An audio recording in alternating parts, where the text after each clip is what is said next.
Marty Green. I want to thank everyone who has participated in the breakout sessions today.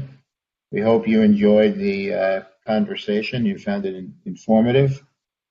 We're now going to begin our last session of today on boundary spanning tools to support a circular economy. As was the case this morning, if you have questions, please enter the questions for the speakers using the Q&A tab on the right side of your screen, and we'll answer as many questions as we can at after the speakers talk. So I'd like to introduce the speakers in order. John Glasser is a research scientist in the Center for Environmental Solutions and Emergency Response at the U.S. EPA's Office of Research.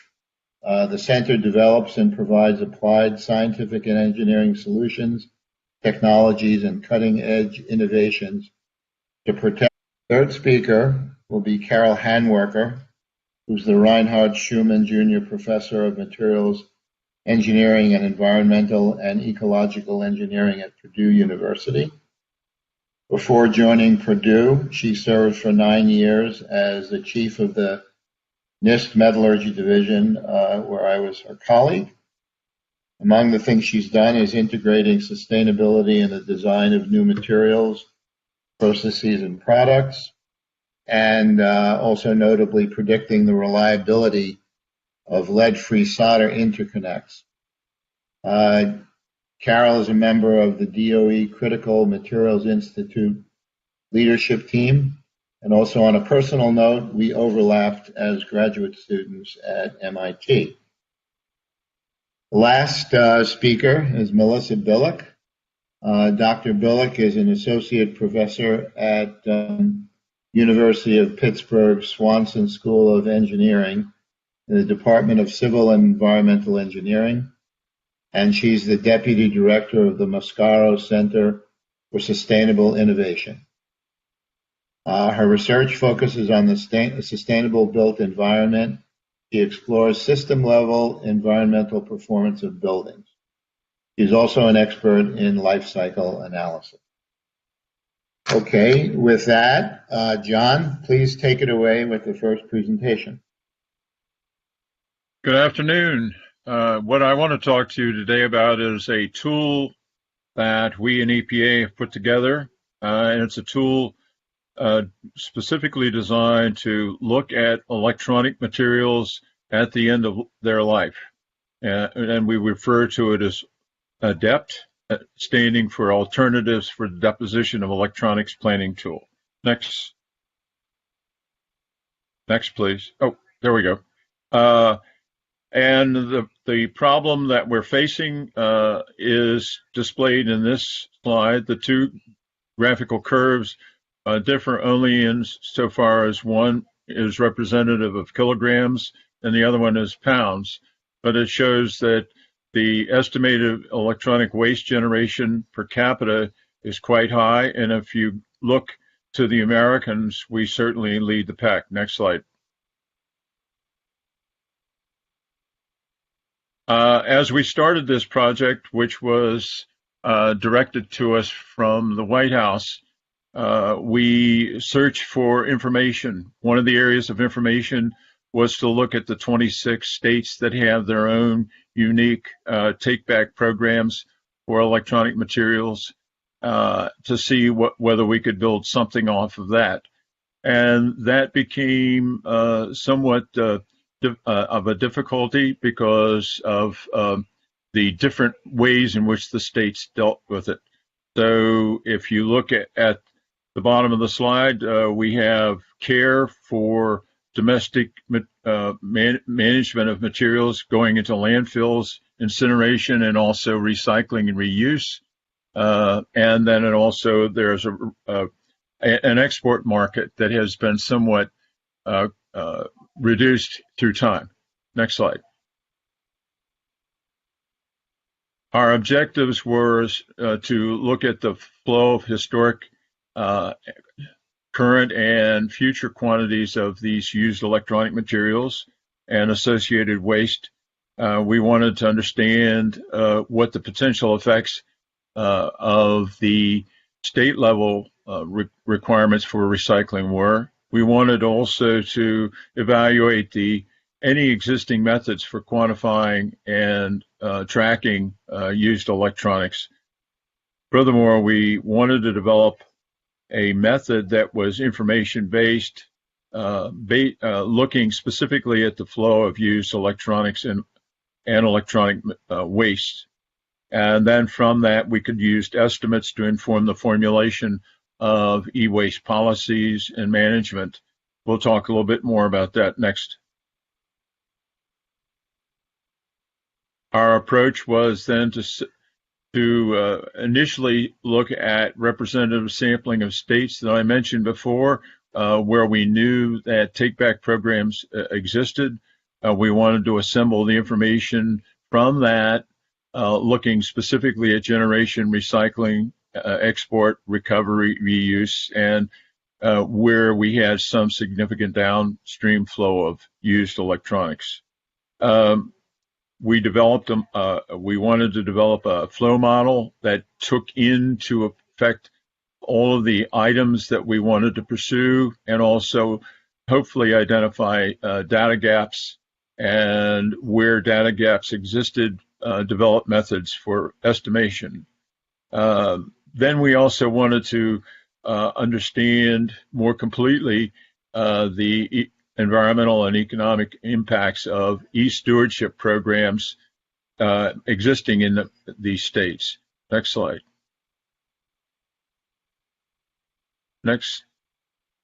And the dimensions of the problem we try to portray in this way. So we have a time dimension that we all sort of know about, both historic and future. We have a spatial dimension going from state to region to national. And then as we start to develop this flow model, we have two dimensions essentially that we wanted to focus on, one being static, another one being dynamic. Next. And so as we try to fill out the spatial dimension, we look at both bottom up and top down approaches. Next. And also we recognize on the time dimension that there's going to be confusion and complexity there due to products change and changes in demand. Next. And in the model dimension, we're looking for flow variability, understanding any delays that might occur and accumulations, with also an understanding of possible forecasting possibilities. Next. Our flow diagram is essentially enunciated in this diagram here. It is composed of four different areas, one having to do with sales, the next one having to do with use, another one having to do with demanufacturing, and finally recovery. As you can see from the sale goes into residential, commercial, educational, and institutional boxes, and we'll show you a little bit further on why that's important. Then we go into a possible reuse market, collection, and the things that don't go through reuse go into recycle, and then possibly on to processing for valorization and disposal. Next.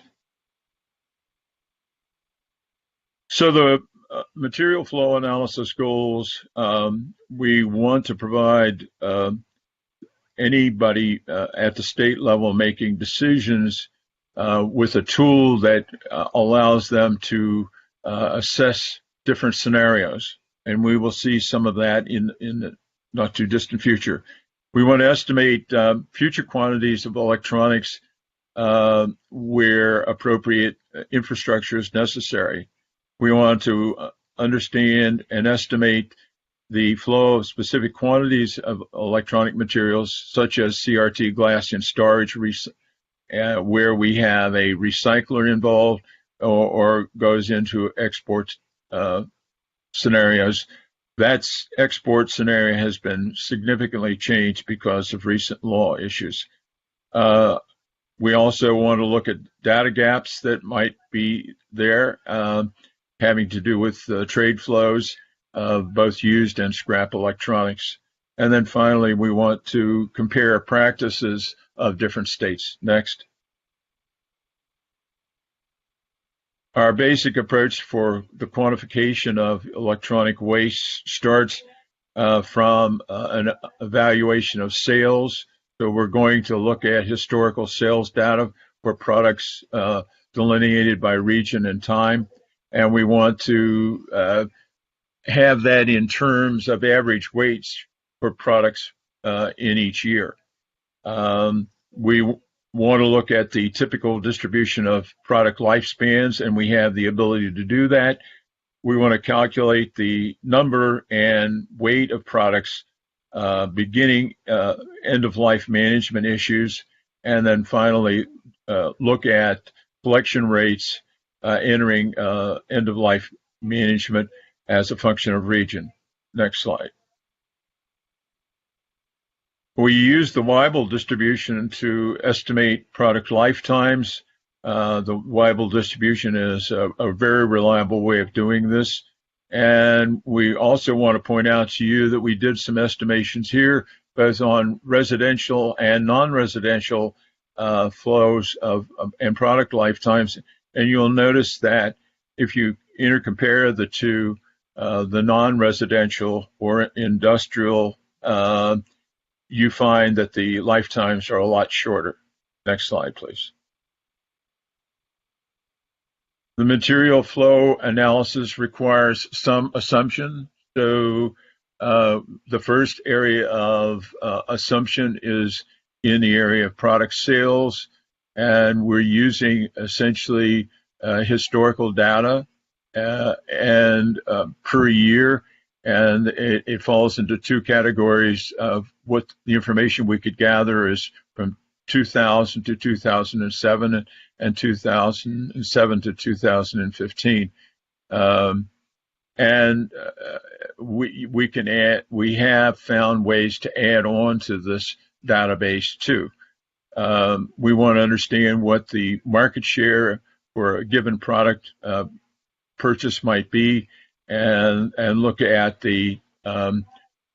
real data associated with the market share. Lifetimes we can evaluate from a variety of pieces of information based upon the lifespan of electronic device. Product lifetimes can be interpreted in some cases from UN data using the Weibull distribution. And then weights, we want to have the weights, product weights, to be the basis for which we understand the flow of materials and have it consistent with the EPA's 2007 model estimate. Next. Data requirements for the model flow models. We want time period, region, type of consumer, product sales, product weights, product lifetimes, and end of life management pathways. Next. This is the opening page for our tool. What you have is a map to one side. Each state can be specifically annotated, and the composition of the waste comes up and identified by product type. And we also can analyze to show the waste by market. Next. This is an example of the flow system showing the products and materials, and we can actually differentiate them into the different categories of residential, educational, commercial, and institutional. Next. The material breakdown of electronic waste has been assembled and analyzed in this way, showing that we have products through 2025. And as you can see, it changes based upon composition and the database. One of the ways in which the future part of the curve is deformed is because the analysis lacks the composition of future components. Next. The generation of electronic waste in the U.S. is portrayed in this slide, showing you the number of metric tons across time that are understood and have to be dealt with. So it actually shows us how important this tool can be. Next slide. 2 minutes. Okay. Model validation then. Next slide.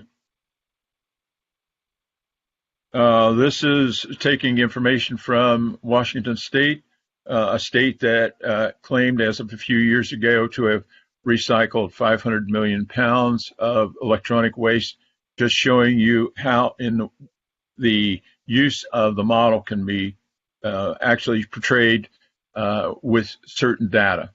Next slide. And this is showing performance data for the tool, showing that the database initially had a difficult time with the early years, but then eventually became quite useful in later years. Next slide. The waste collection in this portrayed in this slide shows how the waste varies across time and per capita. Next slide. The status of the model and data gaps. We have had the model or tool reviewed by a variety of states, regions, recyclers, academics, and it provides a good estimate of used electronics. We recognize that there are regional distinct data limitations given on sales, and we have some problem with product sale projection since we are using historical data. We don't characterize regional flows and final deposition, and we don't consider recycle market economics, which may impact how the market actually runs. Next slide. The design team is portrayed here. I commend to your attention my co-authors, Terry Richardson and Sally Damasi with CC Lee, and we were aided in this effort by a group of people from Research Triangle Institute, Colleen Northeim, Jeff Petrusa, Justin Larson, and Megan McGrath. Next slide. So questions that you may have will come in the future. The tool availability is given at the URL given there. If you need to reach any of us with regard to the tool, there are contact points. Next slide. And the disclaimer that is necessary for my workplace, EPA. The views expressed in this presentation are those of the author and do not necessarily represent the views or policies of the U.S. Environmental Protection Agency. Next slide.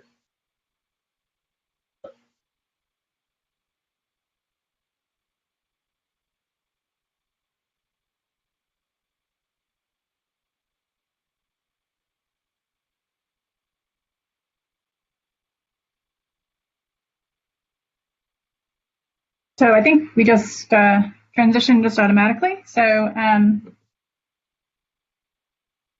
hi, my name is Alberta Carpenter. I'm with the National Renewable Energy Laboratory, and I'm happy to have this opportunity to talk to you about what we're doing around tools supporting the circular economy and how they are spanning boundaries. Next slide, please. So probably some material here that is going to be familiar, but I'm just kind of reiterating how our approach is. So as we're thinking about circular economy, really this is the idea to minimize your extraction, maintain value and utility of materials. And as Bill McDonough mentioned in his opening talk, circular economy in and of itself, we talk about a lot of these different circular economy strategies, but it is not the end goal. It is the it is a tool. It's a tool or a sustainability strategy, if you will, and that the unintended consequences and environmental impacts are really important to be considering as you're kind of going through this process, trying to understand what you're doing around circular economy. And these are also points that are central to the ISO standard that is being developed. Next slide, please. So moving from our linear to circular economy, there are 3 different aspects that can be considered. This is narrowing the loops, where we want to really rethink about what materials are needed in the economy, and providing function, and then slowing those loops. So how do we keep those materials in the economy? And then lastly, closing the loops to bring them back into the economy. All the way through, maintaining function and value throughout. Next slide, please. So Kircher et al., I'm sure lots of folks have seen this definition, and just breaking it out a little bit to think about the different components. And this, again, part of what Bill talked about, he was resonating. A lot of things he said really resonated, but we should stop thinking about end of life, really. We want to think about that next life, and how do we get it to the next life? And then the next piece is looking at multiple levels of operation. And this is part of this boundaries and scope issue that's really been challenging, where you're looking at products all the way from your product level to the national level to the global level, and how they're all interrelated. And then lastly, when you're thinking about how all of this is contributing to sustainable development, where you're allowing and creating environmental quality, economic prosperity, social equity for us and all future generations. They're all pieces that really are important to be considering as you're evaluating the circular economy and all the strategies that are being deployed. Next slide. So scope is really a big deal. Seen this figure already, I think, a few times, 1,000 times perhaps. But it does really help represent what it is that we need to think about when we talk about scope. We all think historically a lot of activity has been in these industrial silos, in these facility silos, and you just think about what you've got right in front of you that you have control over. But the reality is, when you think about the circular economy, you have to actually reach out of those silos and start coordinating with other stakeholders in your system, because in order to be truly circular, you need to be coordinating and collaborating and connecting. So ideally speaking, we're talking about you really want to approach this from the broadest scope that you possibly can. And as an example, if you think about design for recycling, reuse, whatever, you have to look at what is happening in the collection system if you want to be able to recover. If you're designing for recovery, or if you're designing for reuse, what has to happen? Who are the actors, engaging in that activity that will need to have a product that they can actually reuse or remanufacture, and so forth out down the line. So it is a very broad system, and you have to understand a lot more, and it's also changing all the time. So that's just another interesting challenge to add on to this problem. Next slide, please. So what are the factors we need to consider? At the most base level, we're talking about material accounting and time.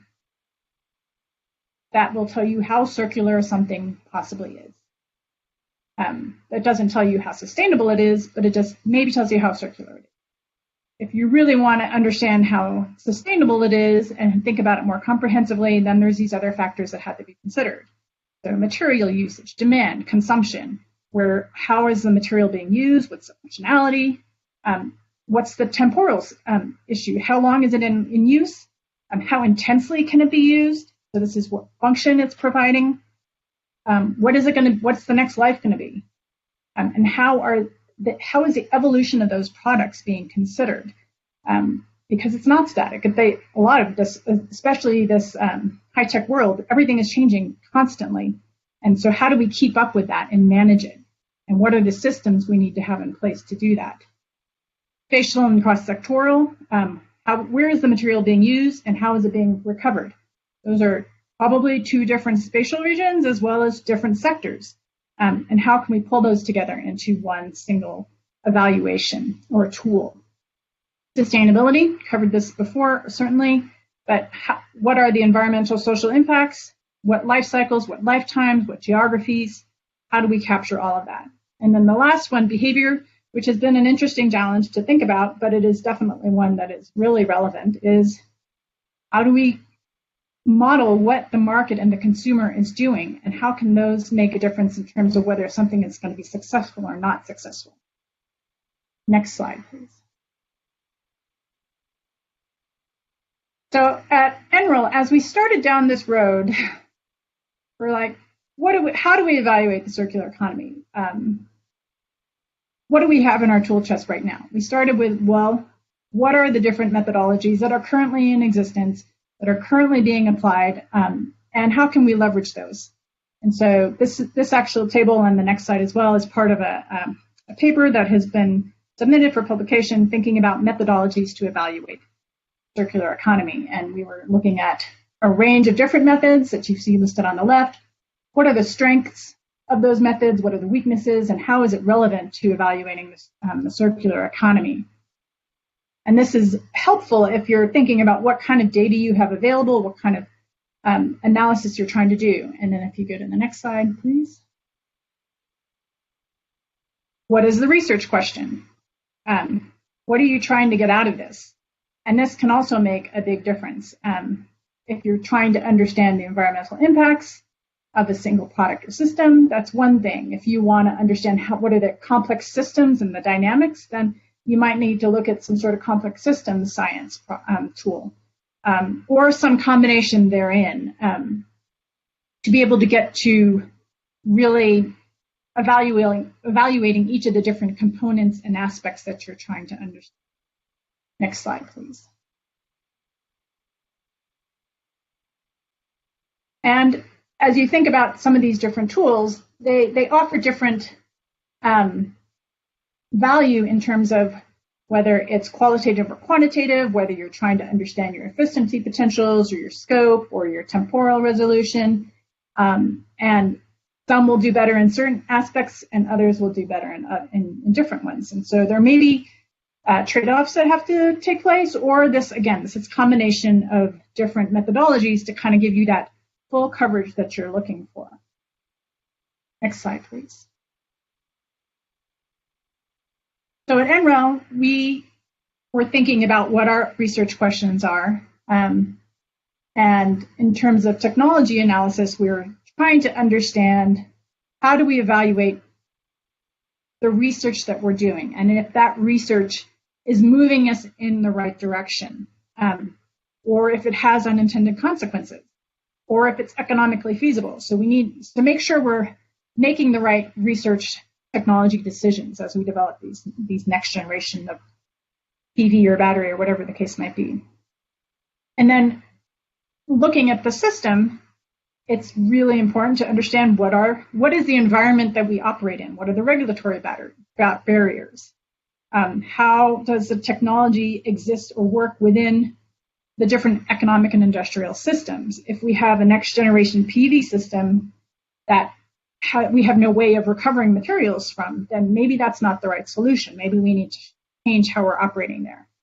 And what are the decision factors for different actors in the system? And maybe there is a way to think about either technology or the economics or some other aspect altogether in terms of how do we affect that? And what are those bottlenecks in the system from producers, consumers, and material recovery, all these different actors, and how can we incorporate those different bottlenecks or resolution to some of those bottlenecks in the work that we're doing? Next slide, please. So I have a number of different projects that I'm going to be presenting here, just quick, simple slides to talk about how what the approaches that we've been taking and what we've been thinking along the way. So an early tool that we started to work on was this dynamic material flow analysis methodology, looking at PV systems. This particular effort actually is also going to have a number of publications coming out shortly, but this was our way to evaluate what we're looking at in terms of changes in technology that we work on, and how much of an impact those are going to have on the circular economy and whether we're moving in the right direction. So if we think about, we know what the existing installed capacity is for PV, and we have some information on what projections are, and also how technologies could be changing or how the systems may be performing over time. So again, this Weibull curves that John had talked about, we're applying here to model how their systems are degraded. And so then as we say, okay, well, what's the next generation of PV system going to look like? Maybe we're going to have glass, or maybe we'll have thinner glass, or a range of different options for shifting to how the technology works. And what kind of impact does that have in the long term, in terms of, at least for this initial version, in terms of the materials that are recovered, or what's happening with those materials over the lifetime and into next generations? Can they be refurbished, and can they be reused? And so we're kind of incorporating all of that. And then the next piece to be added on will be to add in the life cycle impacts to this particular tool.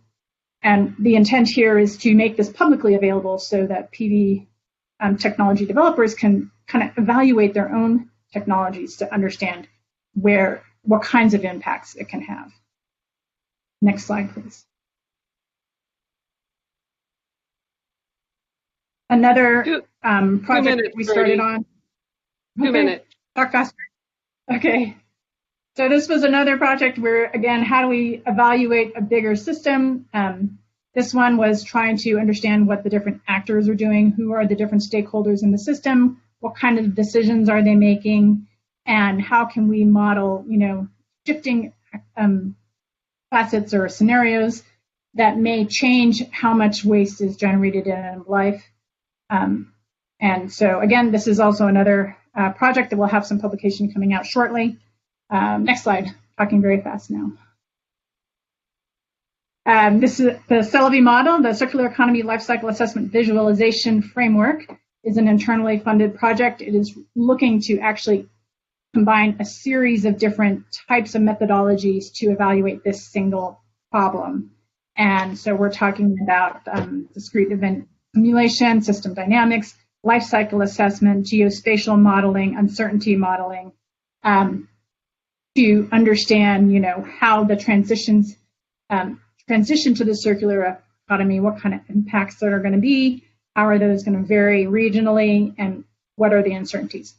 Again, there will be more information coming out, publications on this coming out in the future. Next slide, please.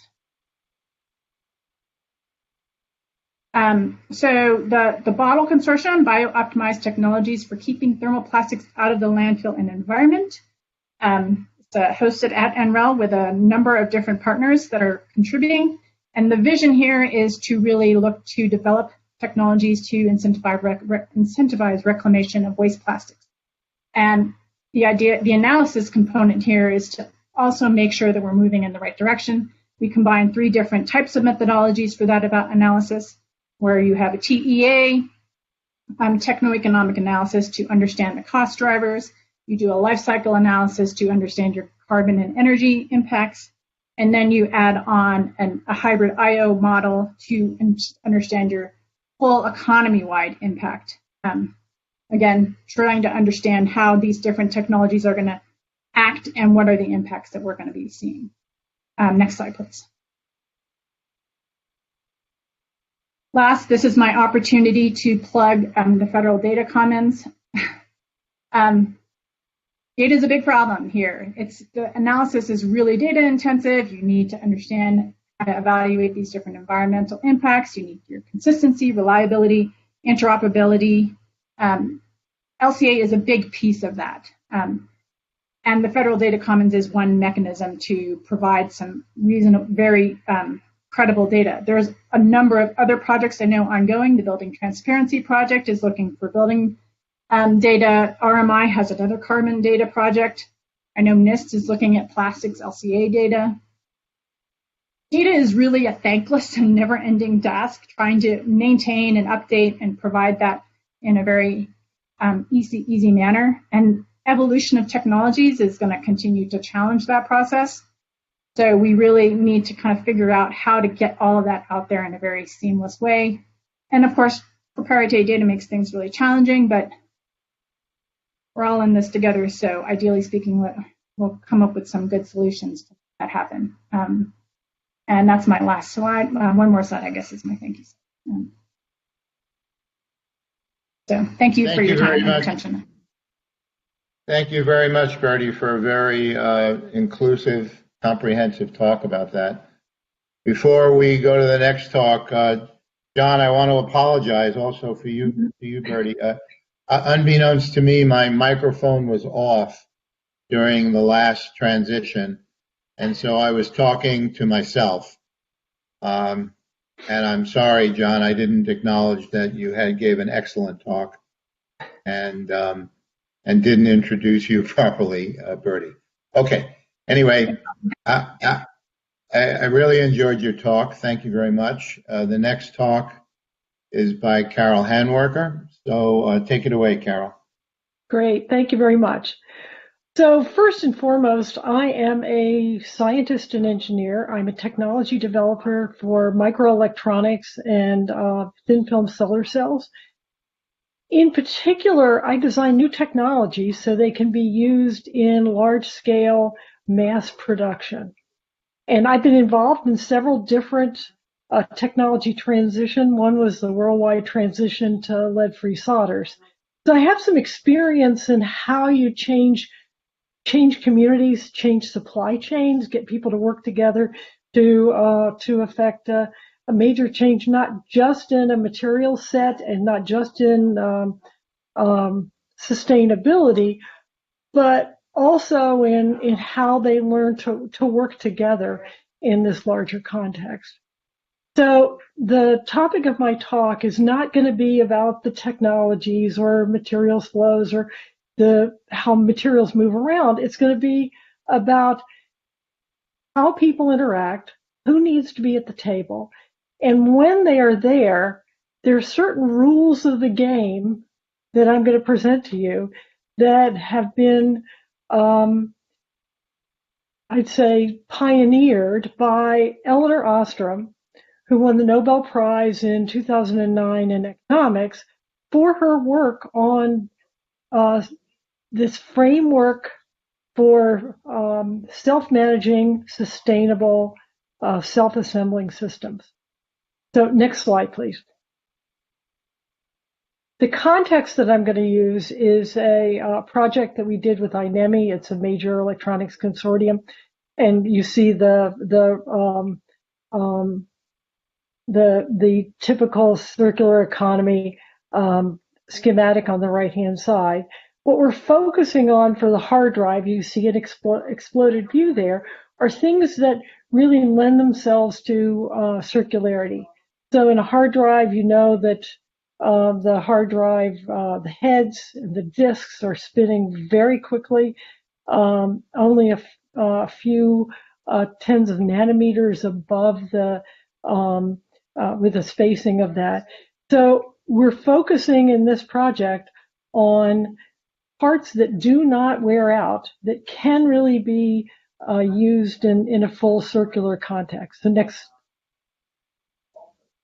So those things are also critical material containing. They are the neodymium iron boron magnets that are contained in the hard drives. So they're shown there, and they do not move. Next slide, please. The project that I'm going to describe, where we implemented the Ostrom framework, it was, I'd say, a phase 2 project. It was a 1-year demonstration of a circular economy for hard disk drives. It included lots of new technologies and existing technologies. Those of you who were in the session earlier on electronics circularity, Peter Appiuni spoke about that. An urban mining company, which Peter is a VP, was a part of this program.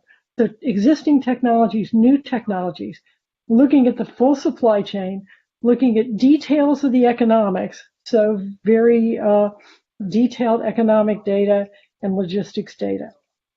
This project was important because it was all done through in-kind funding. So all of the companies that were and organizations that were part of this had to have authorization from higher management that this was important to them. This was not a paid gig where they were being paid to demonstrate something.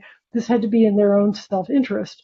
And in this was a demonstration of this Ostrom framework for self-assembling, self-managing, sustainable systems.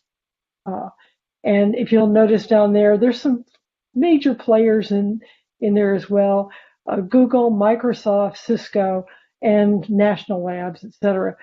So this was a project in which we were all committed to really doing this demonstration of a circular economy with the eye toward carrying this on to further demonstrations and actually even further commercialization.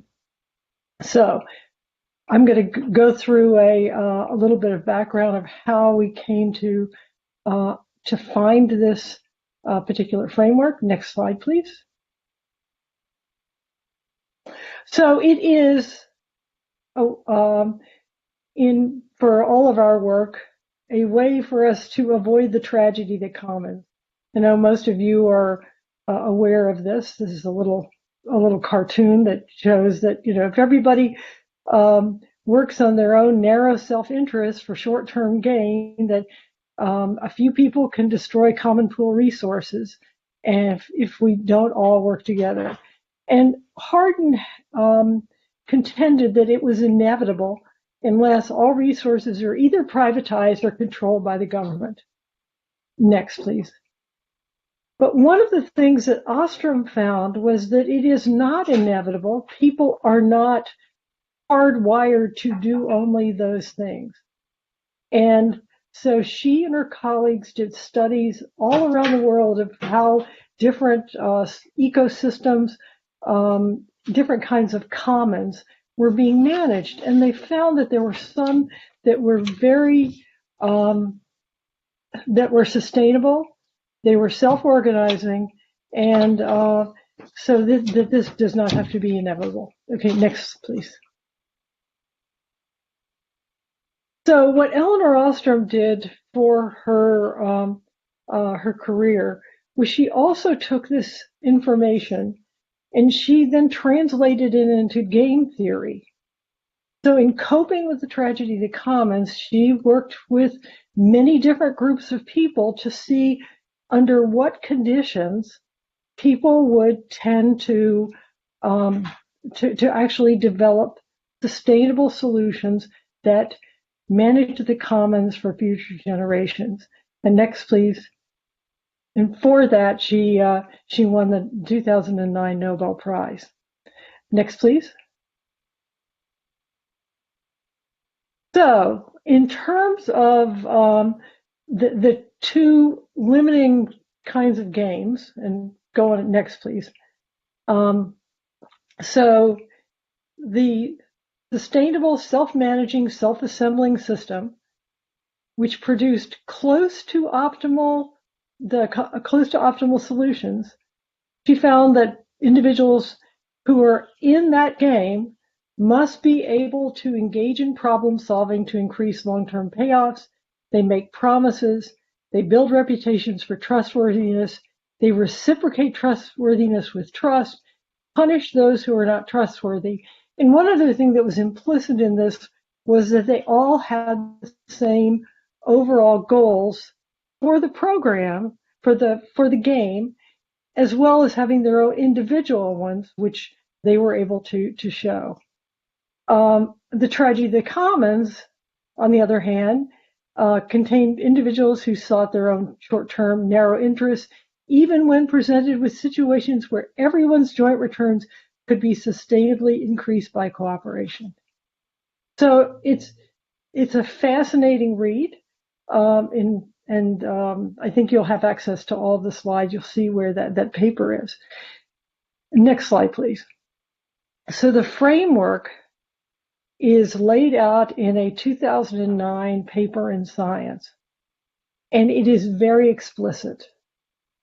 When we first read this and went through it and then started to apply it, we found that this can be used almost like a checklist for making sure that we have all of the things that are necessary for creating this self-managing. So next slide, please. So this is a schematic that shows that we have a resource system on the top right-hand side. There are resource units within the system. They have a governance systems, and you set the conditions for the governance systems, and then you have the actors, and then from that, the interactions of all of these, and we focus primarily on the actors acting on the resource systems, the resource units, and showing what the governance system and creating the governance systems for this. And from that, you have these interactions that lead to outcomes. And by planning the outcomes ahead of time, and by determining all the actors who needed to be there to be able to realize those outcomes, then we actually developed an explicit plan for how to develop this overall system for the project. Now, okay, so next slide, please. So here are lists of data that one needs. And so we were committing to find and to share the data needed for the resource systems, for the units, for the governance systems, for the actors. The actions below, this is from the original paper, we identified all of the interactions that were going to be necessary within the project to create the outcomes we needed. The ones that are starred were identified by Eleanor Ostrom and her team as being the most important ones for sustainable self-managing and self-assembling. And as I said before, we use this as a checklist, and we did more than that. So next slide, please. So we identified what stakeholders had to be part of the program. We made sure that the stakeholders knew what was expected of them. And we had a lot of one-on-one, two-on-one discussions, not just larger program meetings, to reinforce these. So showing leadership and entrepreneurship. Have the power to make decisions about the system. So that was important because, when you have companies like Google and Microsoft and Seagate and Cisco there, then, it has to become clear what decisions can be made and which ones can't be made. We had to trust each other and maintain trust through action. And the important part of that was, you remember seeing that list on the previous slide. That required vast amounts of data and modeling. And so we had to be able and willing to show where we could share data, and be very clear about where we could and where we couldn't. We had specific training, practice, and reinforcement as well to make sure everyone knew what this framework was about, how we were going to be organized, and have these mental models of the system and how different stakeholders interact. So that's where game theory came in. You could think about this as Jumanji. I don't know if you've ever seen that movie, but in Jumanji, there were only certain moves that were allowed. Well, in our system, we had to have specific actions that were going to be needed, and we had to make sure all of those actions were provided by the people who were and the organizations that were part of this. And all the stakeholders had to acknowledge the importance of the resource to their livelihoods and acknowledge the interdependence. So they had to commit themselves to the game. There are other parts to it. The system is manageable. It's not too large. It's not too small. It's productive. The dynamics are known and predictable, and the resource is mobile enough. It's not too volatile, and it's not too static. And this is where I think, from some of our discussions about lithium-ion batteries, looking at the Ostrom framework could be very helpful in this, because in lithium-ion batteries, the resource is very mobile, it is very volatile, and the dynamics are still not very predictable. So in certain cases, so just looking at this, I think can help determine which systems to attack this way. Next slide, please. Okay, 2 minutes, Carol. Yep, great. So in our project, we determined ahead of time what types of organizations had to be at the table. And if we did not have organizations, all the ones in red, we did not have them represented, then the project could not go on. So we went out and recruited members who were in each of these, and they were strong members of the program. Next, please. So we have reports that are available on the INEMI website, so inemi.org. This is a decision tree, so just generally look at the complexity. Don't try to read it in detail, but there were 4 value recovery options that were available before the start of the program, and through the project, through the program. Next, please.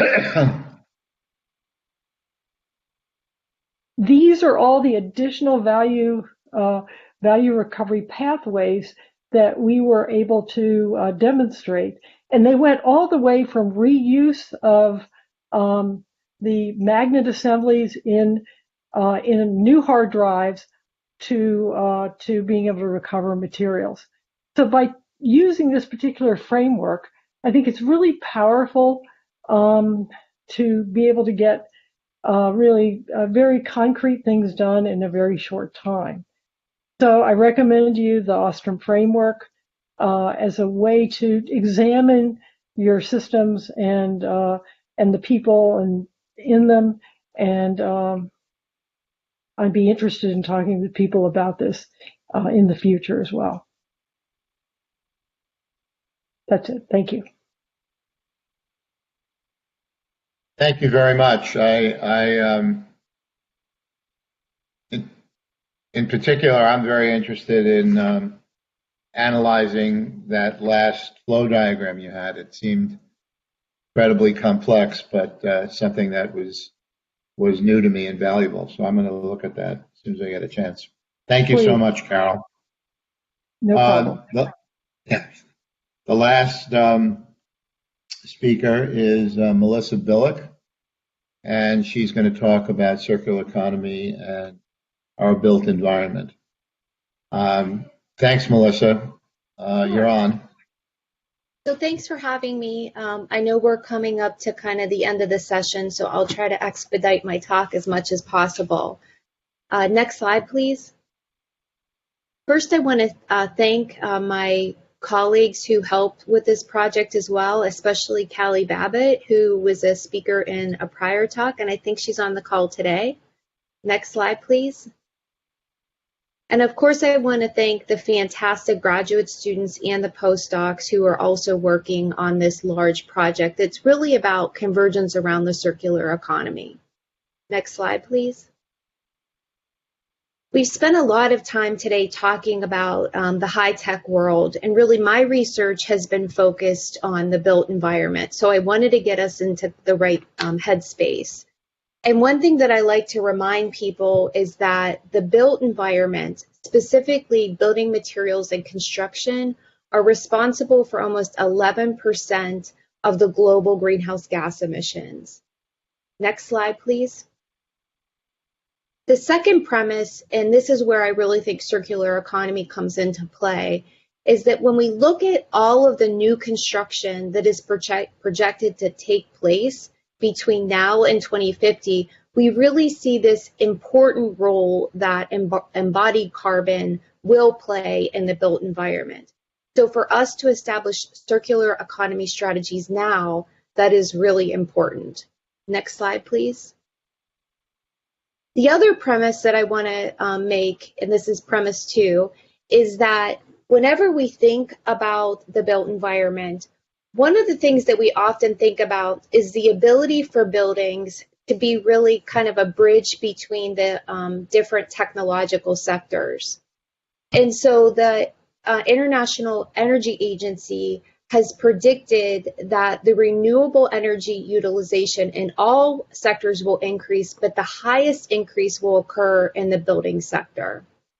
And so when we think about new technologies, it's really important for us to think about the interconnection with the built environment.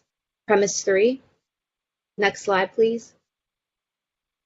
And so again, there is this inextricable link between the high-tech world and the built environment, whether that's through solar panels, whether that's through the computers and the appliances that we utilize within these buildings. And we really need to think about actionable strategies like urban mining so that we can then realize some of the potential promises of circular economy. Next slide, please.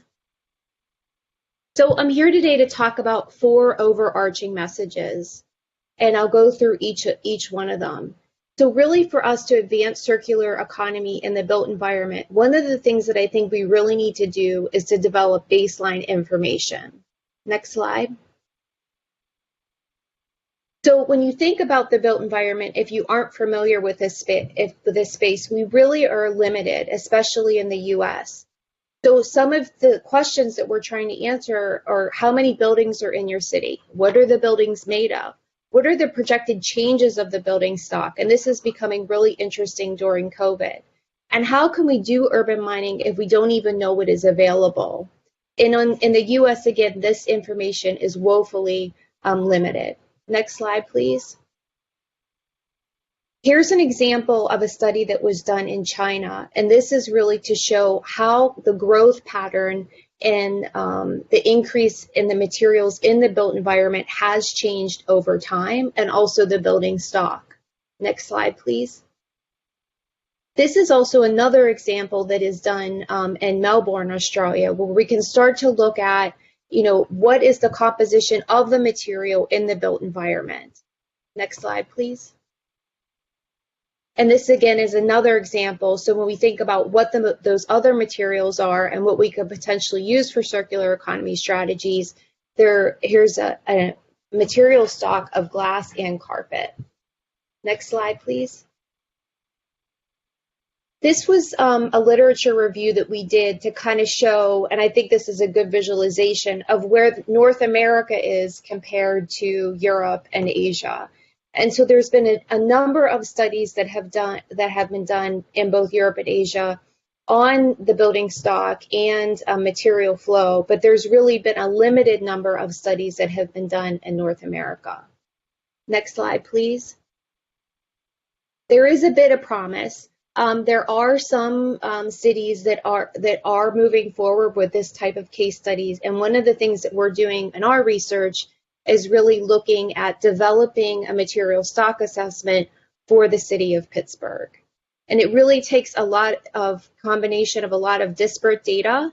And so some cities have really robust data sets related to their building stocks. And again, some have really limited information related to their building stocks. Next slide, please. After we have the data, we really have to think about advancing certain assessment methods. And as Bertie had said earlier, the two of the key assessment tools are life cycle assessment and material flow analysis. However, there are limitations to both of these, and I'm going to focus on some of the limitations of life cycle assessment. Next slide, please. So some of the limitations of life cycle assessment when you apply it to circular economy, especially related to the built environment, is how we do allocation between different building life cycles. So for example, even determining the building life cycle can be controversial. So is it based on service, the service year? Is it based on design year? Is it based on a number of different factors? Another example of one of the limitations of life cycle assessment applied to circular economy is that when you think about durability and the quality of the loss from reused materials. And one of the things that we think that is really important that we need to advance within this work is the reuse of building components really requires this trans-scalar sustainability performance method from materials to the urban scale. And I'll talk more about that. Next slide, please. This is kind of a busy slide, but the whole point of this slide is really to show you, to make one particular point. We're spending a lot of time thinking about disassembly of different materials, for example, PV panels. But if we don't think about how we are actually assessing that and what credits, if you will, different materials will be accounted for within tools such as life cycle assessment or material flow analysis, then we're really going to be kind of undercounting some of the great work that has been done. Next slide, please. The other thing that I think is a really important thing that we need to do is to transform design, and so that we can realize some of the circular economy strategies. And so in order to do that, it really requires us to think about how we do design from the molecules to the built environment. So we can think about how we can do molecular redesign so that we can almost disassemble, if you will, or reuse molecules really at the early stage of technology design. And then as you move up from the molecular level, you can start to think, well, how can we reuse and remanufacture products and components? And the other part that's really interesting is that each phase of the product's life cycle also has an interaction with the urban and industrial infrastructure. So really to truly have the circular system, you also have to think about the environment that it's in. So all of these things really operate within facilities and infrastructure as well. Next slide, please. This is just kind of one vision of what I was talking about on the previous slide.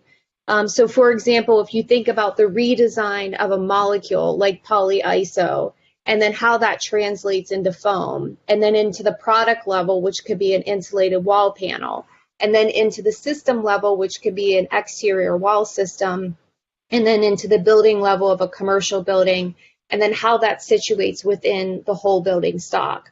So again, you know, the molecular designer, if you were really doing true circular design, would also need to potentially consider, or at least understand, how this could then be disassembled and reused for future purposes. Next slide, please. The other part that I think, and I haven't heard a little bit of this in the discussion in our group, is I really think we need to understand the role of people in circular economy. And this is especially true in the built environment and in some of the waste discussions that we've had earlier. Because if we don't include people and society and equity issues, then we could potentially really be leading to unintended consequences. And then another way to think about is how can we then utilize circular economy to actually foster equity and social justice. Next slide, please. So again, one of the things that we need to think about is really moving beyond engineering and inviting other disciplines to the conversation, so that when we develop these really interesting strategies, that they'll actually be implemented and utilized in society. Next slide. And so again, to kind of go over the messages, develop the baseline information. We're woefully lacking. Also, Bertie had mentioned that as well. Advance assessment methods, transform design, and understand the role of people in the circular economy. Next slide. So thank you so much. Melissa. I never heard of the term built economy before, but in as much as you're a civil engineer, I guess it's common parlance with you, I guess. So that was very interesting. Thank you. Okay, that ends the session, and we can go into Q&A. We don't have that many questions at this point. Only 2 people have submitted questions. So now would be the time for you to start submitting your questions for the panel. But we can start with the panel asking them this question. Quite an interesting one, I think. To what extent is waste, e-waste or any other waste, considered a national security threat? Anybody want to try to answer that? Yeah, this is Carol. I would be happy to do that. So when we're talking about products that contain critical materials, and that was talked about earlier today, then there can be a national security threat with respect to those, because we have limited sources of those, and we've already seen some things that have happened when, for example, when and it was with rare earths earlier, that the prices went through the roof, and so yeah, those have been declared a national security threat, particularly neodymium, dysprosium, terbium, maybe even high purity graphite for lithium-ion batteries, and then also cobalt as well, but for a different reason than neodymium. So, of course, that's covered, I guess, under the work that the Critical Materials Institute does. You know, when they say that it's a security threat, then, you know, we have to have this or our economy doesn't go forward. But not necessarily in waste form, though, right? I mean, what you're saying is that these are materials that we must make sure that we get out of the waste stream. So so there's an additional part to this as well, and that is that even domestically there are a lot of critical materials that are tied up in mining waste. And so, Right. there are additional mines that could be brought online. So this is getting much more attention from the federal government. It has bipartisan support for attacking this, and so it's the Department of Energy, the Department of Defense in particular, have focused a lot of resources in this, and they're coming up with a much more organized strategy. And so it'll be great for the NIST, the Department of Commerce, to be part of this. So it's not just, so it's things that are considered waste as well, not just recycled product. Right, like you're talking about mine tailings, right? I'm talking about mine tailings, phosphate ores. There's a lot of rare earth elements that are right now just quote lost, or they are being sequestered in radioactive mine tailings in the U.S. So there are a lot of different sources of these possible sources, and there are a number of different regulatory and policy, technological, societal challenges associated with them. So I just want to push this a little further because I read, I saw a recent YouTube thing called Silicon Mountain. And actually, the author of that is, I believe, spoke this afternoon or will speak tomorrow, perhaps. But he's part of this conference. in that, Kyle Weens from iFixit. Oh, yeah. And, I saw in that, that the e-waste is 100 times more rich in gold, for example, than gold ore. So how do we explain the fact that we only have about 20% circularity in recycling electronic components? If it's so easy, if there's such an opportunity in the let's say the shredded computers and things like that, compared to mining more gold, why are we only at 20% recycling? It seems to me a contradiction. So part of that, and I'll defer to other people too, is collection. Electronics are so widely dispersed, and people keep them in their drawers forever because, for safety reasons, security reasons or whatever, or they end up in landfills, that we don't, we could do much better than we have. Also, the statistics are pathetic with respect to how much we actually do recycle. So the gold is what is continuing to drive electronics recycling. And in many places with shredders, they send them to for post-processing to get out sometimes the copper and then the precious metals. But yeah, we're wasting it.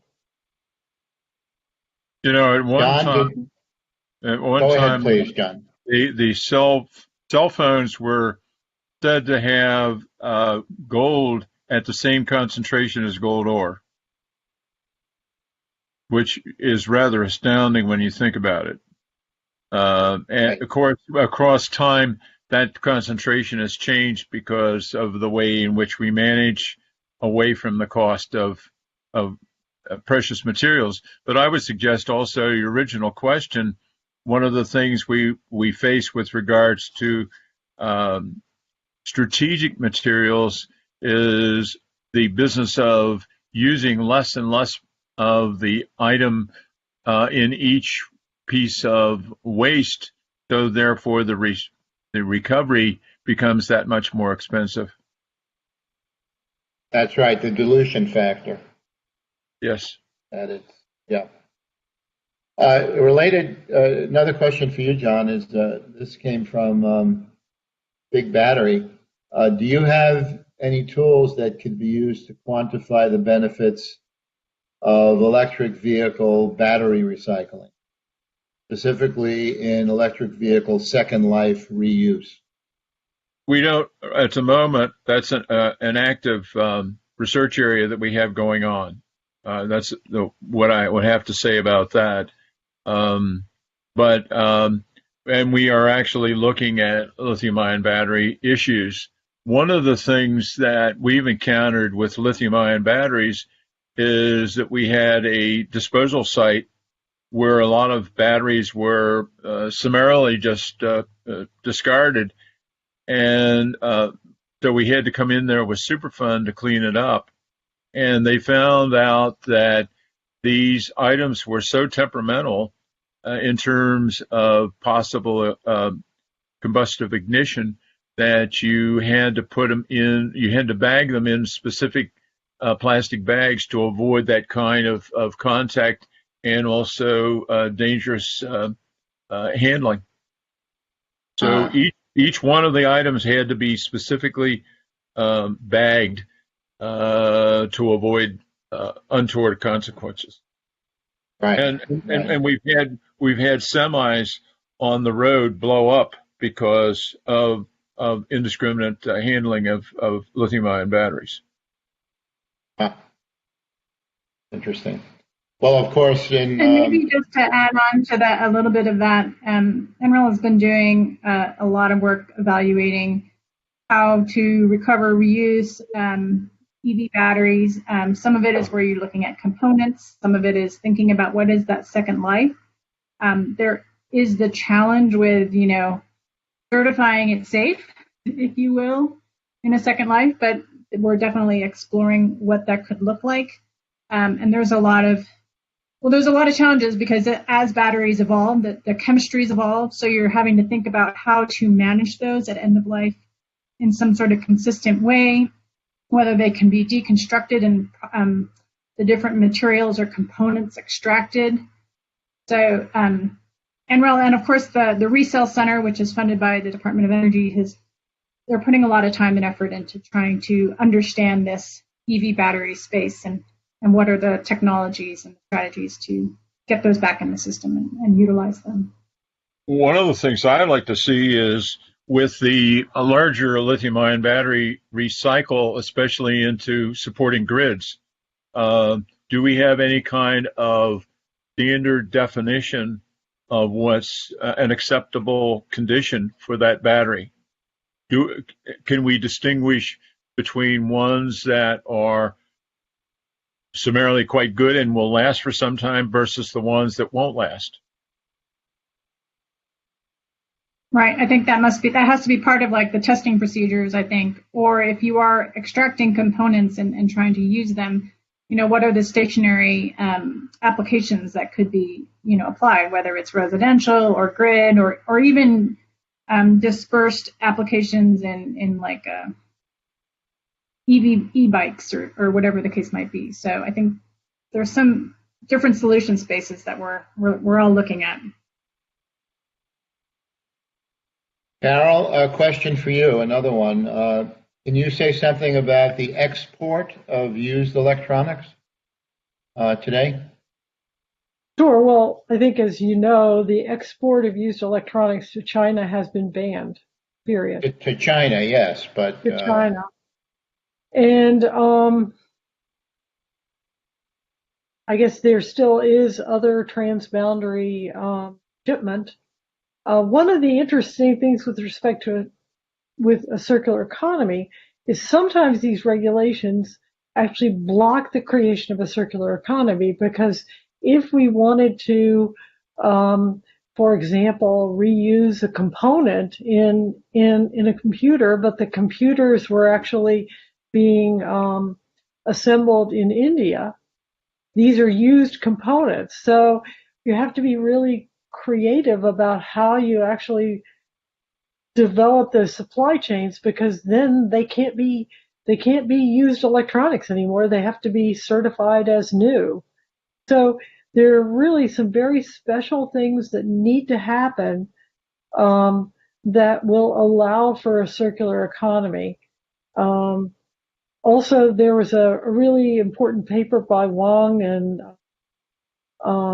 Meskers about the best of two worlds, which is, some of the most technologically advanced systems are very large scale and they require supply, whereas the collection is, for example, if you think about the electronics use in India, the collection is much better there, but they don't have the infrastructure for this, for example, very high efficiency extraction of gold. So there's been some very interesting work about how you would put that together, but also how you would manage this issue of export, because there are multiple import exports in creating a circular economy that you have to deal with.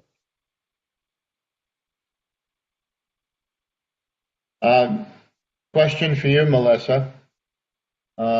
Your point, focusing on people in the circular economy, is essential. Current efforts seem directed to designers, manufacturers, and end of life. But how do you propose we support or do research on the inclusion of users and owners?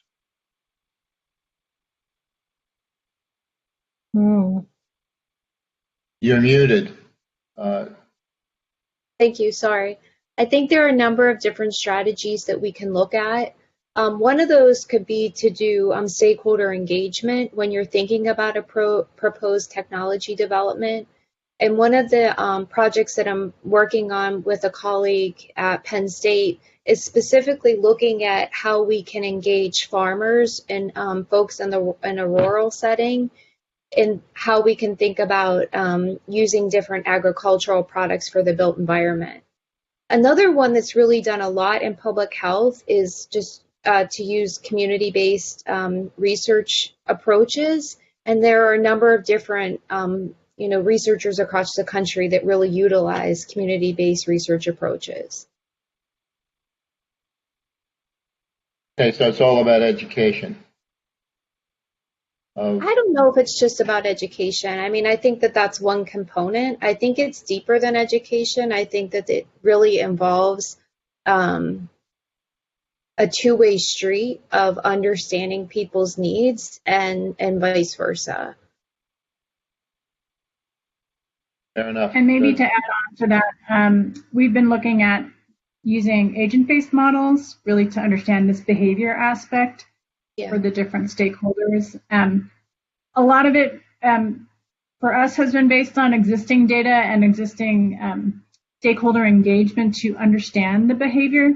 But I think where there isn't that kind of information, then you do this kind of engagement that Melissa's talking about to develop the data so that you can do the modeling, or you can say, where they have certain conditions in the community, maybe they're going to behave one way as opposed to another, where there's incentives, certain types of incentives that can help understand what drives them. But I think this tool to get at that aspect of pulling in the behavior of your consumers and your customers to understand how successful some strategy is going to be. And I think there's a lot of complexities with the reuse of materials, especially in developing countries, that we don't understand. So to engage anthropologists and social scientists has been a really important part of the research that we're doing. Thank you. I have a question from my co-conspirator in this workshop, Kelsey Schumacher. What can NIST do to help support these large-scale efforts? It sounds like databases are vastly needed. But, of course, we would need to know what kind of databases. And I guess we asked this question before when, one of the fundamental things we want to get out of this workshop is, what data actually do all of you need? I mean, you all need different data, but in what formats and what data, and sounds like it should be in some, fair database rather than having to look for it all over the place. So, this more. I guess we don't expect an answer right now, unless you do, Kelsey. I don't know, but what databases do we actually need that that you don't have ready access to? Martin, let me just respond from my perspective. One of the problems that we ran into in trying to put the tool together was actually looking for databases. The databases, and one of our original thoughts was to go back and see if we could use bills of lading. Well, bills of lading right now are considered business sensitive information. So you're excluded from having that. We talked with also the Census Bureau to see if they collected data, and they did collect data, but the granularity that we needed from them would not be available to us and would require special ways to get to it. So in terms of getting the information, sales data was really our only answer to trying to get close to the data we needed. Yeah, right. So, Marty, this is one thing that I think could be the subject of a follow-on workshop, specifically data and modeling needs, because there's always a modeling component. So if Sure. that's something you'd consider. Are you going to put together the follow-up workshop? I'll contribute. Yeah, thank you. Being facetious. I I would have a question. just comment that Go ahead. Yeah. I think when the database is set up, especially for circular economy strategies, we really need to think across sectors. Sometimes we really are only thinking within one sector, but where I think like the true magic and the innovation can happen is between sectors. Mm-hmm. Good thought. Well, one of the things that I always think about is the tension. This is a different subject. The tension between design of a product for recycling and its commercial viability. So, for example, one could probably design a more easily disassemblable product, like a cell phone or a computer, but it's unlikely, but it's probably going to look clunky, right? It's probably going to be less highly integrated, thicker, and so it always seemed to me that design for recycling is in some way, anathema to commercial acceptance, and that people want that the next best, sleekest, product, and so we'd have to get acceptance on the part of consumers that this product has all the functionality that you need and it's better for the planet. Therefore, you should buy this. But I think until we get to that point, I think a lot of design scenarios, are kind of dead on arrival because they either add extra cost to the design, for example, explosive bolts, or imagine if you could put a cell phone in your microwave oven and it just falls apart into all its components, if it was that simple. But of course that requires extra money and extra cost and probably constrains the design. So I always see that tension. Do you think that's a valid part of design for recycling? So I think that actually, and hopefully Kyle Wines will talk about this tomorrow. But I think that it is outdated to think that in two ways, that design for recycling produces clunky, boring, horrible looking stuff that only an engineer would love. The second is if we look at it for design for recycling, that's only one part of it, right? So we're designing for sustainability, and so that provides a very different view of what the design space looks like. So I think I actually meant design for end of life, but you're correct. But in any yeah, what? but the point is that there are components that are part of that are not dead. There are all sorts of parts of this that can be reused in a fully functioning form, and so I think there's some real innovations that have happened that way. So I wouldn't just call it, in the very last moment when my cell phone has been run over by a truck. That right, that there are more options, and so that's why I'm looking forward to tomorrow to hear some of the designers too. Okay, great. And maybe to kind of tag on to that point, I think where you're looking at designing products, but I think there's also this evolution that has to occur in our material processing and our recovery. I think they're both going to be moving simultaneously. So this could be a different kind of opportunity space, perhaps. Maybe there is a technology that if you stick it in your microwave, everything falls apart. Not your microwave or in the microwave that I know about. But I think we have to keep ourselves open to that evolution as well. Mm-hmm. Sorry, John.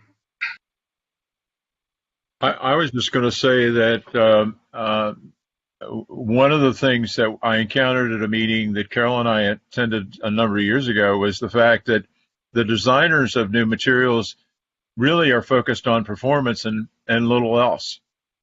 So they design for performance and don't think about these ancillary items at all. And That's sometimes it takes visionaries to see where one can actually produce a circular economy. So one example is Dell, and Dell's very well known. Scott McConnell, Marcus Reuter, and others. But they actually have developed a casing for one of their computers that is upcycled. I mean, they take that. They have a relationship with Wistron and others. They collect those, and it is reprocessable to make new casings. You know, people don't want scratched up casings in their new laptops, but they can do all of the material science and engineering, and they can do the injection molding for making new product. And it also contains waste chopped carbon fiber from aerospace manufacturing. So it can be done, but it's not being done very often. It takes vision and persistence and commitment. Well, another example of that is HP and their printer bodies. They've been working that recycle market quite well for that. And they make all their money on the ink. That's true too. The ink, somebody told me once, I think I did the calculation once, that ink is the same price as perfume. It's extremely expensive. Right. Anyway, okay, we've reached the limit of our time today. So I'd like to thank all of you, the speakers and the audience, and that this is the end of our first day. I think it's off to a great start for tomorrow, and tomorrow's session will begin at 10 a.m. Eastern Time. Please see the agenda for more details, and have a wonderful rest of the day, whatever your time zone is. Kelsey, do you have any comments you'd like to make at the end here? Or maybe you're not on. So I'm here. I'm here. I've been Hi, listening Kelsey. to everything. Yeah. Hey, Hi. Kelsey. No, I didn't know if your microphone was on. Yep. No, Would you I'm like here. to make some comment? Just thanks to everybody, to all of our speakers, to the participants. Hopefully you can all come back tomorrow for more discussion. We have a whole new realm of discussion tomorrow, so hopefully you guys can join us. It'll be another good day. Thank you. Yes, thank you for your everybody. participation, and have a great day. All right. Bye-bye. Bye-bye. See ya. So welcome to session 2C, our solar panel recycling challenges breakout session. We're going to hear from 6 very interesting speakers today. I am the facilitator. My name is John Perkins. I'm chief of the Applied Chemicals and Materials Division at NIST. Prior to joining NIST in 2019, I was at the National Renewable Energy Lab for 25 years, although I had nothing to do with solar panel recycling in that position. Today, we're going to have our 6 speakers. Our Dr. Ricky Sinha is a senior scientist in the sustainability research at First Solar, where he has led the company's research on environmental, product safety, and life cycle assessment since 2011. He is a member of the International Energy Agency Photovoltaic Power Systems Task 12 Committee on PV sustainability. After his talk, we'll hear from Christina Whitney. Christina is a founding member of Recycle PV Solar. She coordinates efforts with their European partner, PV Cycle, and heads up the logistics and sales for the company. She is also the founder of You Love Solar, an online company dedicated to repowering of orphaned legacy solar PV systems. Christina works with both operation and maintenance companies and end users with the main goal of keeping older solar PV systems in good operational condition. I'll also let you know that she's joining us by telephone only today because she lives in the Sierras, where they got an extraordinary amount of snow in the past 24 hours, and her internet is down. Dr. Gavin Heath is an interdisciplinary environmental scientist and engineer at the National Renewable Energy Laboratory. He specializes in the analysis of environmental impacts and energy systems using the tools of life cycle assessment, air quality modeling, and sustainability analysis. He has led the International Energy Agency's Photovoltaic Power System Task 12 on PV sustainability for the past 8 years. Our fourth speaker is Dr. Kara Libby. She is a principal technical leader at EPRI with nearly 15 years in the solar industry. Within EPRI's renewable generation area, she manages a research program on environmental aspects of solar. She is a subject matter expert on PV end-of-life management and leads collaborative projects on decommissioning, recycling, performance degradation, and other topics. Professor Ming Tao, our fifth speaker, is at Arizona State University. His research focused on sustainable solar photovoltaics, covers materials and devices to systems and applications, including value-added recycling of silicon modules. He helped launch the U.S. Photovoltaic Manufacturing Consortium under Semitech, and he has also organized the Electrochemical Society Symposium, Photovoltaics for the 21st Century, for over a decade. Our final speaker is Evelyn Butler. She is Vice President of Technical Services at the Solar Energy Industry Association. She leads efforts requiring support and advocacy on technical issues that must be solved to facilitate solar's continued rapid deployment while mitigating business risks for members. Evelyn also manages workforce development to ensure the industry will have adequate supply of skilled workers and make solar a rewarding career. We will have questions at the conclusion of the panel. If you would like to submit a question, please do so through the chat window at the right-hand side of your screen, and there's a little graphic in the bottom right corner of the current slide to show you where that is. If you're targeting a particular person, if you put their name in it, it'll make it a lot easier for me to farm out the questions.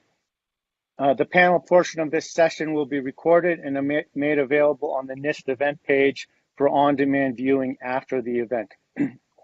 Following the panel question and answer session, we will have a facilitated discussion with all of the participants. We will use Slido to share the discussions and questions and responses, similar to how it was done earlier this morning. The Slido specific info will be on the last slide of this presentation. Presenters, I will manage your slides, so just say next or next slide when you're ready to advance. Our first speaker is Dr. Sinha. Please go ahead. Thank you, John. As John mentioned, I work at First Solar, which is America's largest solar manufacturer and recycler. I'm going to briefly introduce a topic that we see as a challenge in the industry, which is standardizing high-value PV recycling. Next slide, please.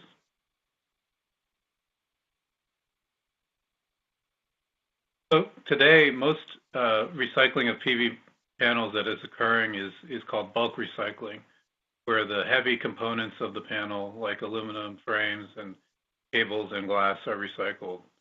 But many cases, the metals inside the PV panels, whether they're semiconductor or electrical contact metals, are often not recycled, and they need to be in order to promote a circular economy. So I'll be discussing some efforts to try to promote and standardize recycling of both the bulk materials and the high-value materials, looking at it from a top-down and bottom-up approach. Slide. So the figure on the left kind of demonstrates the scale of the problem. if solar is a fast-growing industry, and we're well on the way to a terawatt of deployment globally. The green bars actually involve a lot of hardware. So for every megawatt of PV installed, there's about 50 to 100 metric tons of PV panels required. And so it's important that that hardware is recovered and recycled to promote a circular economy and increase the sustainability of the industry. Next slide.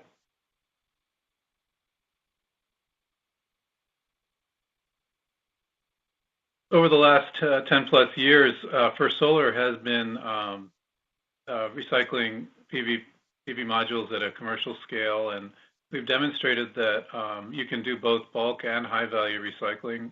In our process, we start with first pre-treating the PV panel by removing the aluminum frame and the junction box and cables. Then we crush the glass panel with a mechanical crusher, and then we have wet chemical leaching to produce the products of recycling, which are clean glass, reusable semiconductor, and reusable plastic, in addition to the aluminum and copper pretreatment. Overall, there's a yield of over 90% from this high-value recycling process. Slide.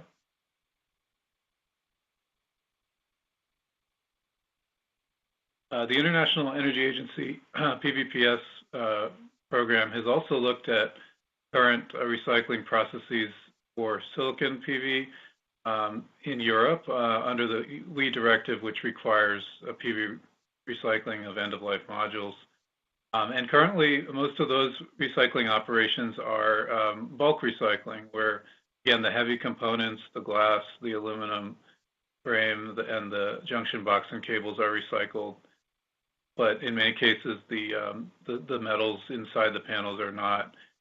And so you can see below the recovery rates are lower than in the high value process in the previous slide.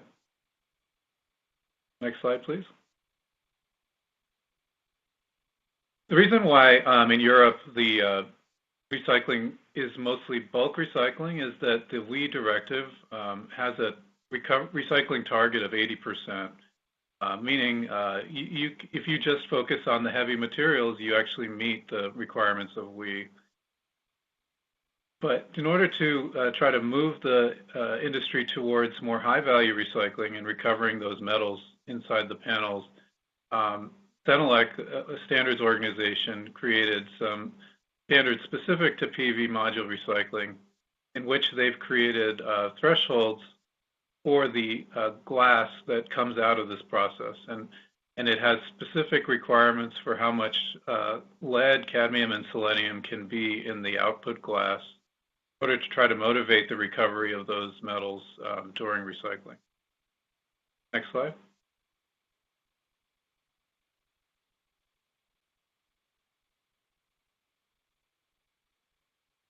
In the U.S., there's no mandatory recycling of PV modules at the federal level. At the state level, a recent development has been in 2021, the state of California included PV modules in their universal waste rules, and this is expected to increase in-state recycling of PV modules as opposed to landfilling. Next slide.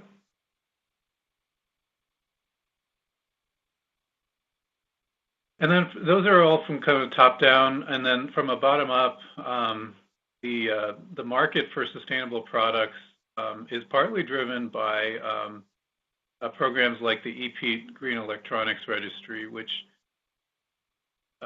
registers products that are the leaders in their respective industries on sustainability.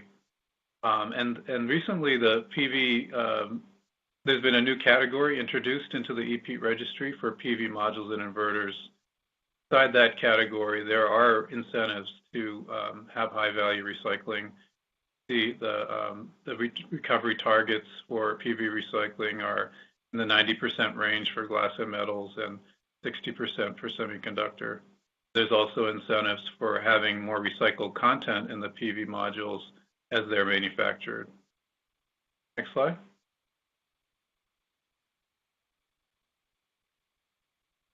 So lastly, there's a new area that's just starting out, which is the Sustainable Electronics SERI program is looking at including PV in their R2 standard, which is a standard that is intended to help recyclers have safe and high yield recycling practices.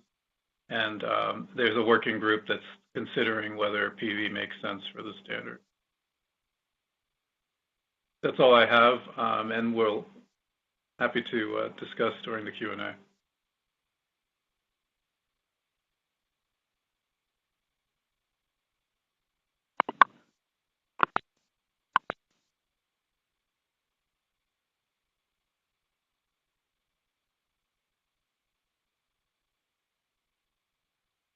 Christina, go ahead. Your title slide is up.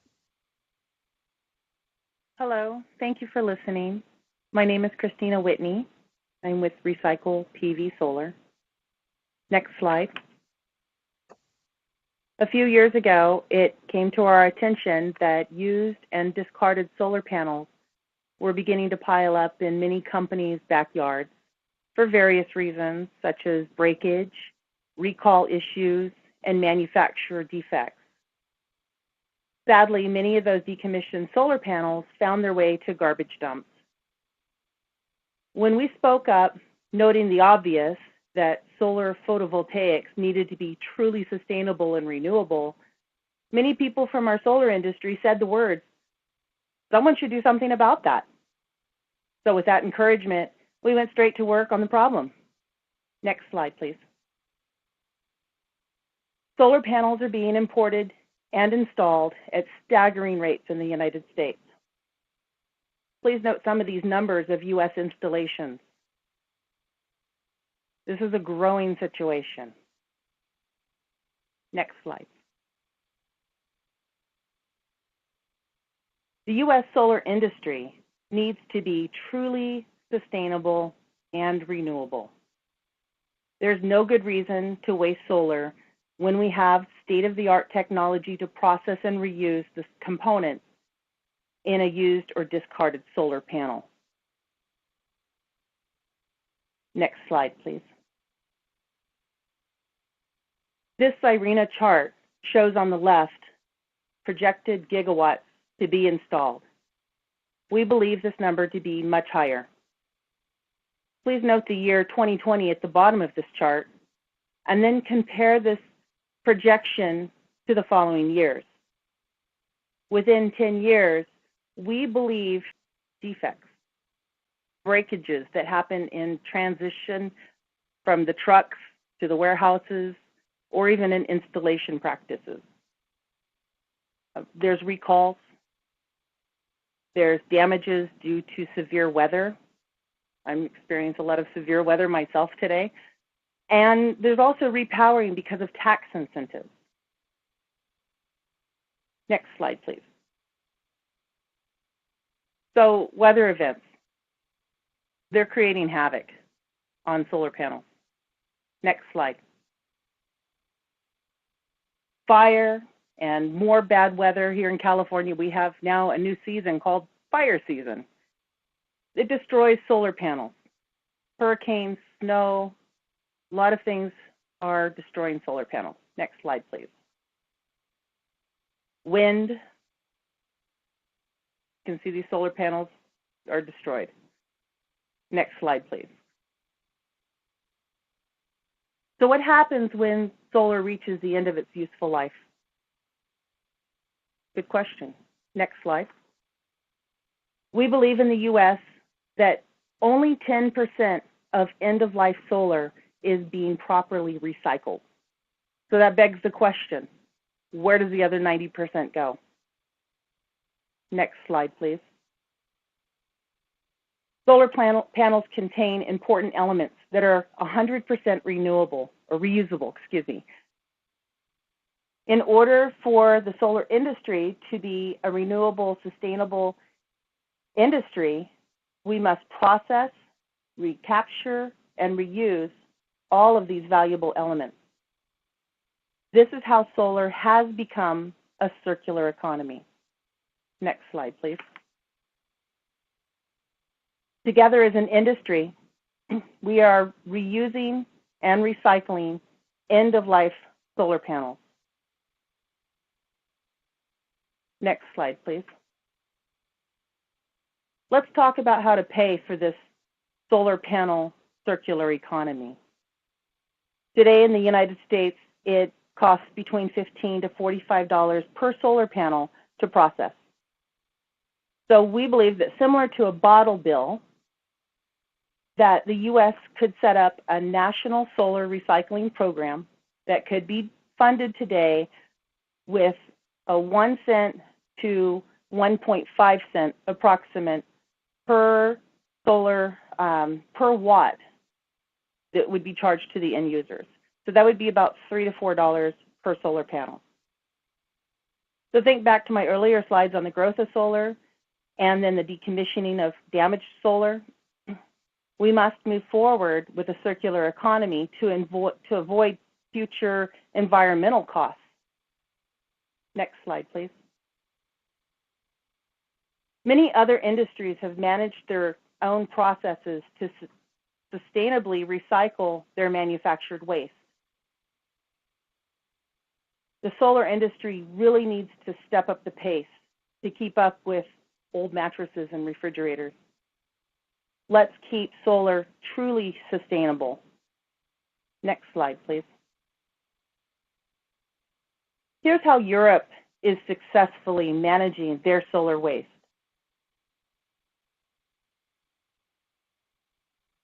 Let's be like Europe and be truly clean and sustainable. Next slide, please. We have the technology, we have the ability, and we have the knowledge. Let's put our minds and energy to work, keeping solar renewable and sustainable and part of a circular economy. Next slide. We want to keep solar out of landfills and not allow solar to go to waste. Next slide. Thank you very much. Thank you, Christina. Our next speaker is Garvin Heath from the National Renewable Energy Laboratory.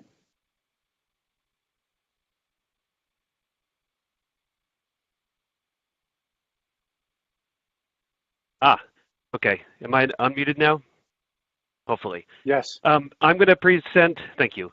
I'm going to present quickly on too many slides for the presentation time, and apologies up front for that.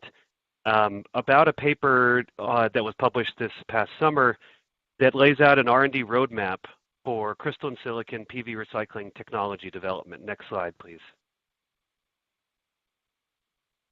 We focus on recycling because all modules reach end of life at some time. There are, of course, higher order priorities for other circular economy pathways. This slide, which I won't read in full, outlines some of the challenges to reuse and repair of PV modules. It's also true that most focus to date within circular economy on PV has been on recycling. And yet, as both Ricky and Christina point out, there's still improvements to be made. Next slide, please. I think we're skipping. Yeah, we'll skip this one and the next one and go to 3 forward. Yeah, next one. Okay, we're gonna get right into the recommendations. Sorry, back please. We made several recommendations at a high level for crystalline silicon R&D for recycling technology development. The first 4 focus on silicon, and you'll see why in a couple slides.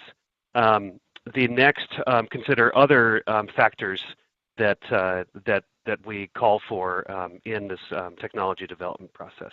Next slide, please. The first recommendation we make is to emphasize R&D on high-value silicon recovery. And emphasize doesn't mean exclusive, but it does mean this is what we recommend for the preponderance of future research. Why focus on silicon? It's because of the chart of a techno-economic analysis we've done on 3 different recycling processes, and where on the revenue side, the yellows and greens bars, no, I'm sorry, opposite. I meant blue and purple bars. We can increase the revenue potential from recovery of silicon and other materials. And the largest potential increase is by getting, and this is the maximum theoretical revenue potential, is going from metallurgical grade silicon to solar grade silicon.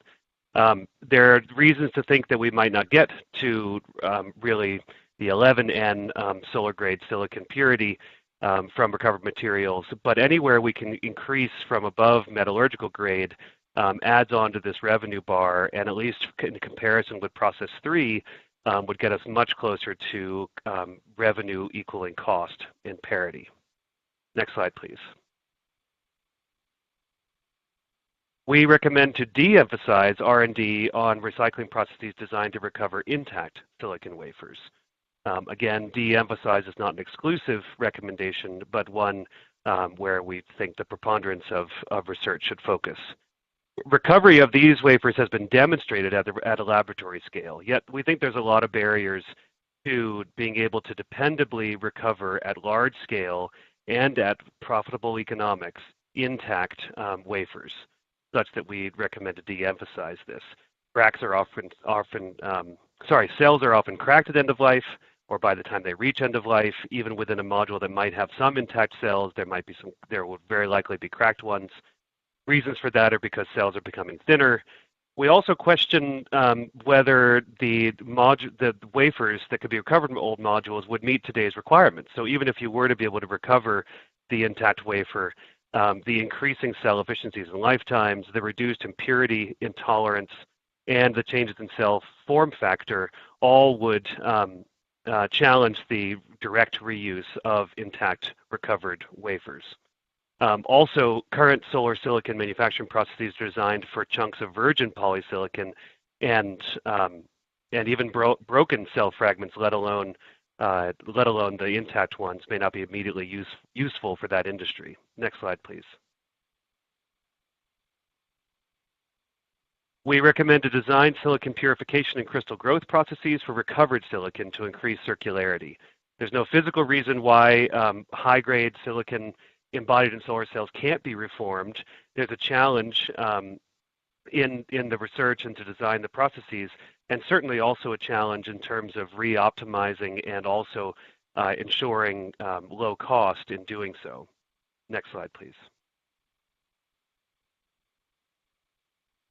Fourth, to support the third recommendation, we recommend to investigate the characteristics of recovered silicon to inform its return to the silicon value chain. We must have precise and complete characterization of impurity profiles of recovered silicon in order for the industry to then be interested in utilizing this recovered material as a secondary source for materials. And that's because there's a very low purity and intolerance, with increasing demand for purity going up to 11N now, and certain impurities that could be introduced during manufacturing processes, during operation, as well as during recycling and recovery procedures that would prevent their interest from the industry to reuse. Next slide, please. So now moving away from the focus on silicon, our next recommendation was about considering the trade-offs of process steps in the full in a fully integrated and high-value PV recycling process, end-to-end, through techno-economic analysis and life cycle assessment. I showed you a previous slide which actually had notes about per step costs, as well as the breakdown of costs, as can also be seen here, per step by different cost categories. We can see that in this one particular example of a PV recycling process, that it's this whole glass and silicon wafer separation where by far the greatest overall cost, but including a breakdown of the costs by both equipment requirements and the material, no, the maintenance, now I can't read it, building requirements, I think it is. So this can help to identify, and likewise, a life cycle assessment by process step can identify environmental factors to consider. The techno-economic analysis can identify the economic ones, so that we can get to a full suite of process steps that can minimize those costs and minimize environmental impacts. Next slide, please. As we all know in the PV industry, the PV technology continues to advance and continues to change. We have many changes both in form factor and in design of these technologies about material constituents and the amounts of materials, et cetera, that can greatly affect recycling process design, equipment specification, as well as economics. And one particular example here is shown in the graph, which is the amount of silver within a module projected to 2020 in an ITR-PV report. And this projection to 2020 shows the significant decrease in the silver content in earlier versions of vintages of PV modules. Silver had been high enough that it had been the primary attractor of recyclers to want to take PV modules. As the silver content decreases, that challenges the economics of recycling. And that's just one example. So we recommend that the recycling industry partner with PV technology manufacturers in order to understand these changes so that the recycling processes can be adaptable to them. Next slide, please. Finally, there are also considerations outside of technology. The paper focused mostly on these technology recommendations. This is an acknowledgement that we also need to consider policy, logistics, as well as data needs in order to make a successful PV recycling industry. Next slide, please. You can refer to this when you see the slides. I won't go into detail about all of these because I both am an NREL employee as well as lead this IEA PVPS photovoltaics power systems task 12, which is focused on sustainability, a group of international experts. We have reports and papers coming out from both bodies, some of which are published that you may be interested in looking at, and others that are forthcoming in this list. Next slide, please. So thank you very much for the opportunity to speak. This is a reference to the paper that was published this summer. I included additional reference actually taken from a previous presentation when I covered that material. This is about human health risk assessment methods for photovoltaics with regard to PV in landfills. That's available at the link shown here, or you can search on it.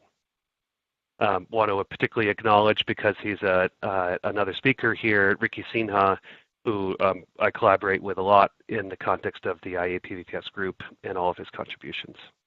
And for the other co-authors, Kara Libby and Evelyn Butler, who are also speakers here on the recycling roadmap that was published this past summer. So thank you.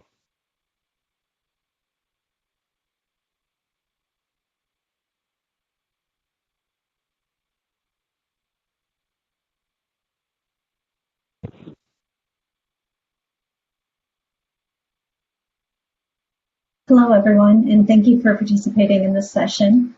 My name is Kara Libby, and I'd like to acknowledge my co-author, Stephanie Shaw, who works closely with me on this topic. She's in the battery breakout session right now. EPRI conducts collaborative R&D for the electric power sector, and we've been doing work to define global circular economy for that industry as it transitions to renewable energy and other low-carbon resources. Utilities have the opportunity to drive a circular model, but also face unique challenges. And today I'll discuss 4 of those challenges for PV module recycling. And I think as the 4th speaker today, we're already seeing some common themes emerging. Next slide, please.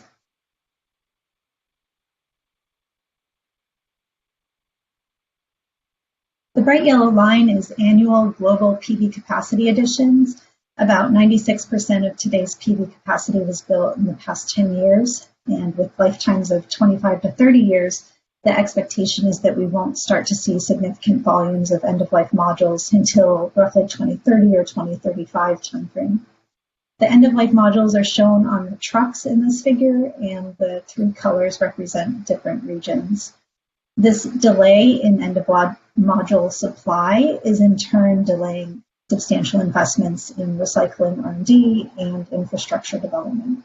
So basically, current low waste volumes today are not justifying dedicated PV recycling facilities. As a consequence, modules are sometimes shipped long distances to the recycling facilities that do accept PV modules. Other times they're being stored. This can add an economic and environmental burden. To build out infrastructure, we'll need confidence in the supply of end-of-life modules that will be available to process in those facilities. And while country-level estimates have been published, detailed projections at the state or finer resolutions will be needed to support investment decisions. And I show one example here. The map on the right is a study out of San Jose State University showing the San Francisco Bay Area, and end-of-life module data are aggregated by zip code. Next slide, please.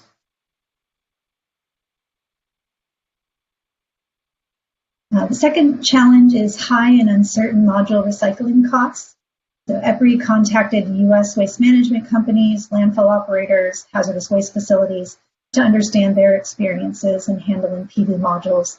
We also hear anecdotal information from EPRI's utility members who have experience recycling or donating modules for reuse. So reuse is the negative cost option if you sell or donate modules into secondary markets that can generate revenue or tax savings. Recycling costs that we've heard anecdotally are on the order of $10 to $30 per module, typically the higher end of that range for crystalline silicon modules specifically, but it depends on the module condition, type, and composition. And this range doesn't include shipping costs. Landfill is definitely the cheapest option. We heard tipping fee quotes from about 50 cents per module to $1.80 per module. And the fourth option, if modules are classified as hazardous, the starting cost I'd say that we heard was around $3.60 per module. But for small quantities or for modules that require multi-stage treatment, if they have high levels of lead or other REPRA contaminants, can be upwards of $500 per module to process. Next slide, please. So the third challenge, as Garvin talked about, is high-value recycling processes. Today, most recycling is happening on existing glass recycling lines, and they're being processed on a batch basis because PV module volumes are low. The exception is there are now a couple dedicated facilities in Europe, but at the time this study was performed, the glass lines primarily were not optimized for PV, and high-value materials like silver, copper, and silicon were not being recovered or were being recovered with low purity. So EPRI worked with NREL on this study to survey 5 European recyclers. The left chart is showing material recovery rates, and the right chart shows energy consumption for each recycling process. So on the left, the materials that are recovered are below the black bars. These are the bulk materials, glass in blue, and non-ferrous metals like aluminum and copper in red. And above the black lines are the foil fractions that are containing trace metals like silver and not being recovered. Recyclers 1, 3, and 4 in this chart are glass recyclers, and their material recovery range is around 75 to 80%. Recycler number 2 is a metal recycler that uses an intensive mechanical process to crush and mill the modules into finer particles, and that increases recovery to about 90%. But you can see in the right chart that recycler 2 is using about 10 times more energy than the glass recyclers. The fifth recycler is a pilot scale facility. It is a dedicated PV facility known as the FERT process. that uses a thermomechanical process to achieve higher recovery fractions. And it's the only recycler in this survey that recovered silicon. You can see that it has about 2 to 3 times higher energy consumption. So at least from this study, more or higher recovery rates appear to correlate with more energy-intensive recycling processes. And because today's commercial processes are not largely recovering high-value materials, the salvage value is low and PV recycling costs remain high. And there's quite a bit of work in the industry to develop novel processes and technologies, mechanical, optical, chemical, and thermal, that can achieve higher recovery rates. But as Garvin mentioned, it'll be important to understand the environmental impacts of those processes in addition to the costs. Next slide, please. So very briefly, the fourth challenge that I wanted to identify today is uncertain regulations. PV recycling, at least today, is not economical on its own, so regulations may be needed for it to be put into practice. Some governments, as mentioned, have begun developing recycling mandates or guidance to promote recovery of valuable materials, but there's currently no U.S. federal policies, and there's been just some action at the state level as shown on this map. Washington State is the first to require PV modules sold into the state to be recycled, and California has the universal waste designation. There are a handful of states that are also in different stages of proposing or enacting legislation or regulation, and others are studying the issues. So one question that I might pose to the group is whether there are any regulatory exemptions other than universal waste classification that might improve environmental sustainability metrics. And I'll conclude. Thank you. Okay. Thank you, Sarah. Our next speaker is Professor Ming Cao from Arizona State University. Please go ahead.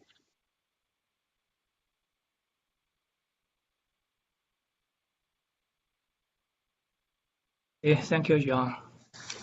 I have a few practical notes on the recycling processes for silicon modules. And the speakers before me have laid down a pretty solid background for my presentation. Next slide, please.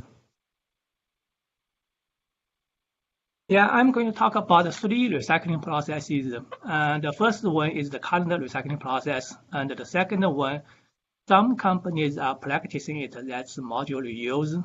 And the third one is for material extraction and reuse. This one takes some efforts to develop, but I think it will be implemented in the next 3 to 5 years. Next slide, please. Yeah, today we use mechanical methods to extract the bulky materials, copper, aluminum, and glass. Those 3 materials give us about roughly $3 per module, but the cost is about $30 per module. So we need to figure out the ways to increase the revenue and reduce the recycling cost. Next slide, please. So one way to increase the revenue is to reuse the modules because that generates roughly about $20 per module. But the challenge is that can you find buyers for these reused modules? Because we'll be talking about hundreds of gigawatts peak per year of this stuff, and so that's a question. And the process is relatively simple. And when the modules come in, you clean them and you do a visual inspection for any damage. If the modules have no damage, you do a efficiency test to recertify the modules for reuse as a lower quality product. And any modules which fail either of the 2 tests, then you go to the next process, that's material extraction. Next slide, please. In material extraction, there are 2 process steps. The first step is module recycling, and the second step is cell recycling. On the right-hand side, I show the schematic of these steps for module recycling. So the first step is to take the junction box off for copper, and then the second step is to take the aluminum frame off.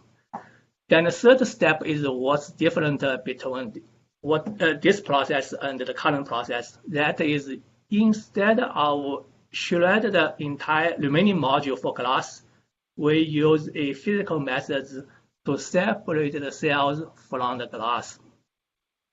And this is important because most of the value, like 2/3 of the values in modules actually are in cells, so we simply just cannot throw out the cells.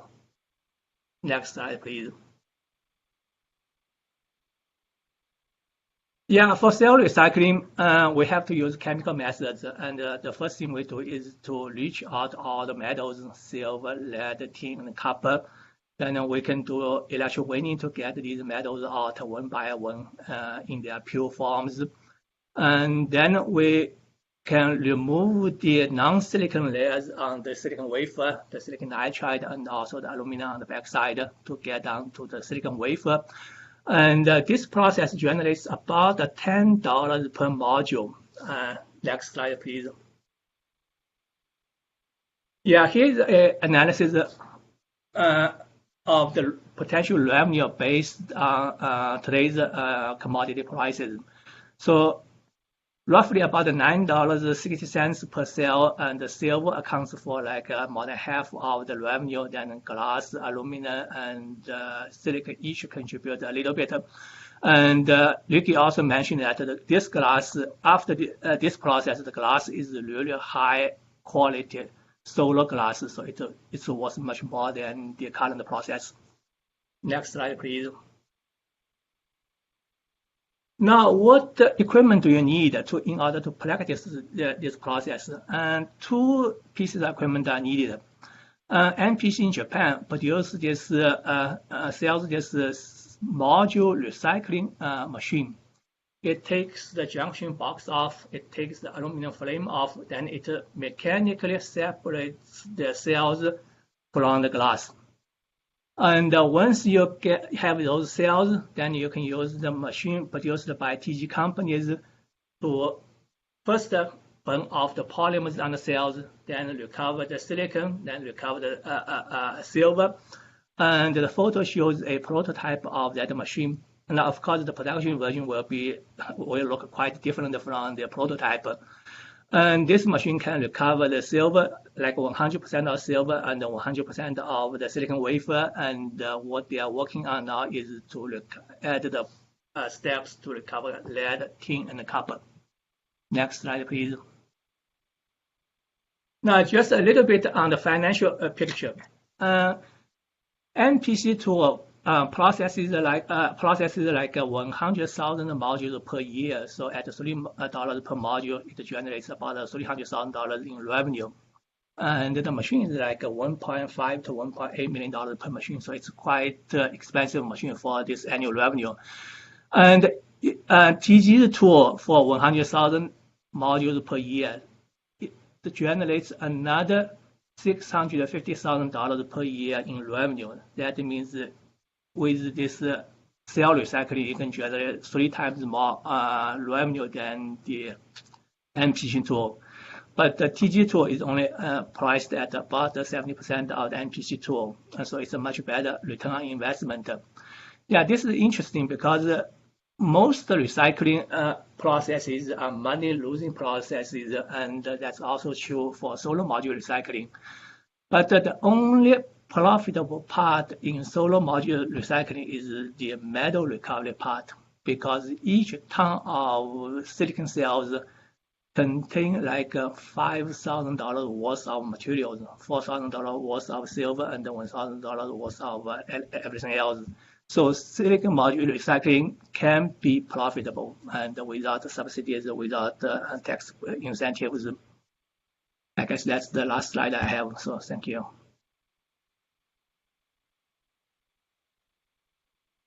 Thank you very much. So now we'll go to our last talk of this session, and then we'll take questions. I'll go ahead and prompt people. You can actually type, you don't have to wait to the end. You can type questions in ahead of time if you have them real time. So Evelyn, please go ahead. Your title slide is up. Thank you. Feel free to go ahead to the next slide and I'll go ahead and jump in. So thanks everyone for attending, and I appreciate very much the opportunity for SEIA to be involved in this panel. The Solar Energy Industries Association is the national trade association. We represent over 1,000 organizations that work in solar, everything from manufacturers, installers, developers, service companies, and that also includes recyclers as well. Next slide, please. Our work spans multiple different areas, and of course, I'll talk specifically about the work within the scope of my group, and but in addition to providing industry convening events as well as leadership for policy, both at the federal and the state level, we do have a growing area of services that we're providing to our members and to industry in the form of what we're talking about here today. So next slide, please. Some of you may be familiar with the roadmap that we published about the solar decade. We published this last year. It's been our strategy, if you will, on how we intend to work in all the different areas that solar needs to be involved in order to continue to keep the industry growing, as well as help transforming our entire energy infrastructure to be more reliant on renewable resources. Next slide, please. For today, mainly what I'm talking about with respect to our PV recycling and overall our circular economy initiatives has to do with PV systems, and that includes both energy storage as well as large-scale solar projects. Next slide. Won't cover this one in too much detail. This is just basic examples of the kind of main products that are included, modules, inverters, energy storage systems, as well as the mounting and racking systems. See some depictions there of some of the products from some of our members. Next slide, please. And in terms of the specific effort, we do have a member-based working group within SEIA that represents over 100 specific unique companies, but we actually have a number more of representatives, as there's different functions within each of those organizations that are involved in just different aspects of what we're covering. Primarily, our task is to work proactively to develop end-of-life solutions. As a few of the presenters mentioned earlier, there aren't any specific federal requirements as to waste disposition or recycling, et cetera, with respect to solar and solar products.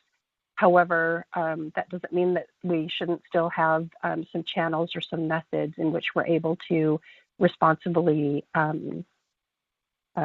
manage those products at their end of life. So I've been with SEIA for about 5 years now, and prior to my joining, the working group was actually established prior to that, mainly consisting of module manufacturers who were looking for specific solutions in the United States to deal with some of the products that they needed to recycle. In addition, we also work very collaboratively with a lot of different stakeholders.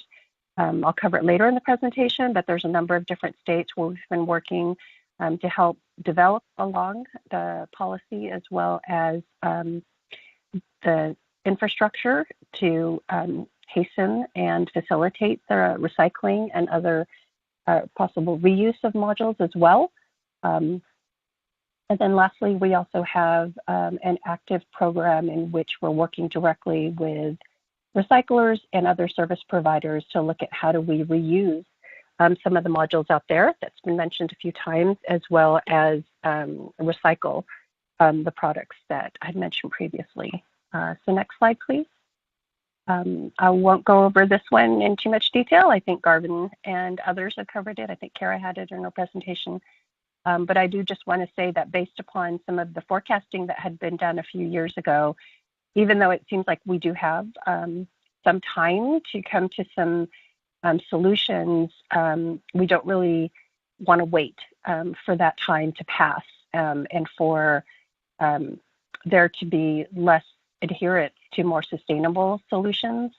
And so we really want to start moving now. And it has been a slow effort, I would say, so far in getting a lot of folks involved, but it does take quite a bit in terms of gathering all of the right stakeholders as well as all of the right organizations to understand who's working on which efforts and how we can all help each other and amplify the work that we do. So next slide, please. Just as kind of an overview of what's guiding us, and apologize, I think that graphic got a little bit bigger than I thought it would. But from a circular economy approach, SIA has embraced that philosophy and that approach wholeheartedly in terms of looking at all of the different areas that have some effect or touch upon how we really implement an industry-wide program that allows us to look at all of the different stages and all of the different placements for circular economy approaches. It's a pretty big effort. And so everything from our eyes that we see, it includes workforce development, includes, codes and standards. How can we develop standards for refurbishing equipment, for instance, and what does that mean as far as its future use in the marketplace? How do we go upstream and look at manufacturing and design, as well as installation, and ensure that we're using the best, not only the best quality products to introduce, but also that the materials are being sustainably procured. How do we look at operations and maintenance, and how do we train those folks to look out for the things that might indicate the need for replacement or repair? And what can they do, and how do they deal with any products that are replaced? And then, as I mentioned before, reuse, resale, refurbishment, recycling. And then, as Dr. Meng Tao and Dr. Ricky mentioned, looking at materials is also really important to us as well, taking into account as well what Garvin mentioned as far as NRELs. And all of that, we are currently in the process of developing into a much broader yet more direct statement of commitment on behalf of our industry and our members towards this wider look at corporate social responsibility. So we'll have more to share on that. We're working right now with one of our board committees to develop what that means, but it essentially encompasses all of the approaches and what we intend to work on and build as far as an industry towards getting to that, getting to where we're actually implementing programs, initiatives, and we're really living the circular economy approach. So next slide, please. I won't go over all of these directly, but from our member working group, this is some of the different areas that we have identified as being initially critical for us to be able to take some action in some of the different areas that we think need to be worked on right away. And I think a few of these were also mentioned earlier. So, what's going on in terms of the different state waste regulations. Each state tends to have a different approach in terms of how they look at managing their waste, and based upon their resources within the state. So trying to balance that as well as align it to be sustainable. How do we look at developing collection in key markets where we expect to see more need for recycling versus in others where solar may still be quite young. So that's also a big consideration for us. I'm not sure if the slides for today's presentations will be shared with everyone, but at the very last slide is my email. Feel free to send me a note if you'd like a copy of the presentation, since I'm not covering everything in detail, but we're happy to share that with all of you. Next slide. For this, I'll just say very similar to what Christina mentioned earlier, where's the waste today coming from? And we see this changing, quite honestly, over the next several years as we start to see more systems and projects coming to end of life, especially those that were installed, maybe in the early 80s, late 70s, as part of the really first efforts to expand solar. And so we definitely need to make sure we've got solutions for that. We see all of these kind of balancing and changing over time as we go, and also as we start to see more manufacturing. Next slide, please. I think we'll go ahead and skip this one, actually. I think both Garvin and Meng talked about that. So I'll focus a little bit on our recycling program. We started working on our program about the time I started with SIA, and essentially the initial need was to identify organizations throughout the U.S. that could actually accept modules and recycle them so that we could recommend them not only to our members, but really anyone who's looking for recycling services. And we do have a pretty extensive evaluation that we go through with each of the organizations. I'll cover just a little bit of what some of those qualifications are. But essentially, this program has helped us to, again, pair service providers with our manufacturers as well as developers and installers so that they have a solution in front of them, but also to start to collect data about what's actually being recycled and to some degree modeled as far as specific material. We're still fairly young in being able to collect data and use it, I would say, scientifically, but it's something that we continue to do with all of our participants. Next slide. This one shows all of the current partners in our program, as well as additional companies that we have been working with to get them into the program so that we can start to offer, and they can offer more of their services throughout the country. We've also overlaid this with our key markets for solar.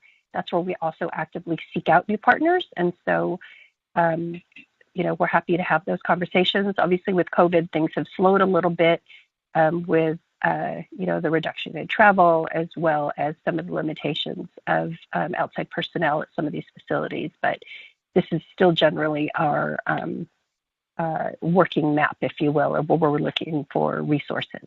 So next slide. Evelyn, please work on bringing us to a wrap up so we can have discussion. Sure, no problem. I'm just going to cover probably just a couple and then we'll move on. I just want to share with you this list of qualifications that we expect for each of the partners that we do work with. One key one is that we will not work with an organization that exports complete or whole products outside of the United States. We don't want to see any of that piling up in other countries. Again, that's one of the critical things, as well as some of the other things on this list. If you want to actually move ahead about 3 or 4 slides to policy overview, I know Kara touched on a few of these, and I'll just touch upon a couple recent developments. The slides that we skipped are mainly representative of the recycling process, and I think Ricky covered that pretty well, as well as Meng. I'll just say that here in North Carolina, I will point out that their final report that was required by the legislation that was passed last year is going up through the review chain up to the Environmental Review Commission of the legislature. And the 2 key recommendations there was that a financial assurance method be required or developed within 5 years or so for large-scale solar, and that they're recommending to the Department of Environment and Natural Resources that, similar to California, PV modules be classified as universal waste in order to facilitate their handling and encourage more companies to be able to manage those as universal waste. Next slide. And then I'll also say for Illinois, just as an update, I have been working with that group for quite some time, and we are at a stage where we will have some more specific recommendations as far as policy approaches that will be shepherded likely by two organizations within Illinois for potential sponsoring. But we feel like that work there has been really positive so far. And then if you want to skip 2 slides forward, I'll just give you kind of the summary of what's on our plate to work on. These 3 main areas, obviously continuing to expand our network, also expanding the scope to include batteries from energy storage systems, continuing our advocacy work, supporting and participating in additional research, such as much of what NREL and Dr. Meng at ASU have done, as well as with other organizations.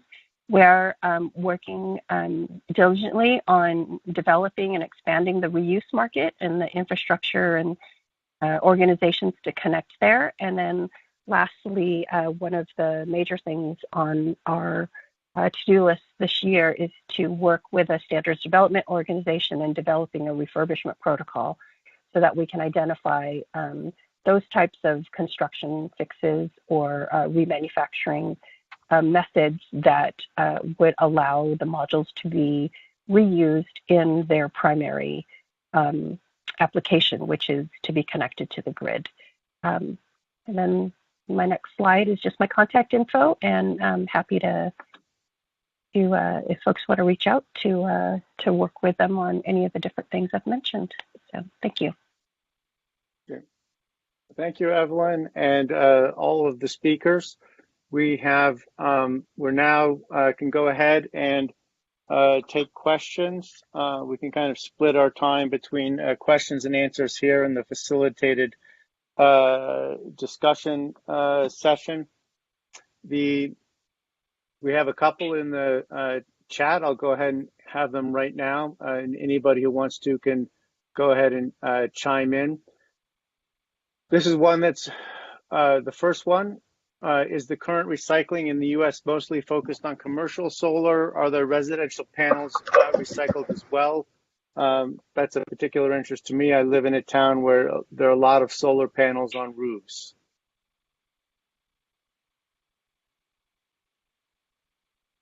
This is Evelyn. I'm happy to chime in on. Go ahead. Okay. Sorry. That one, and then turn it over to Garvin. So we're seeing recycling happening in all of those applications. So residential, commercial, industrial, as well as large-scale utility.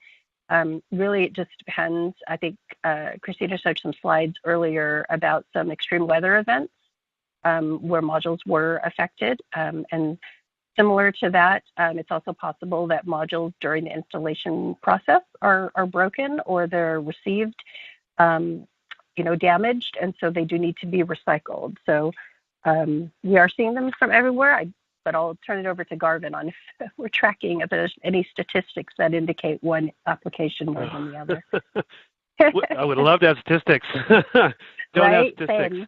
But I think that it's probably safe to say that the vast majority of mass and volume is from solar that's or PV modules that are intended for the utility scale markets.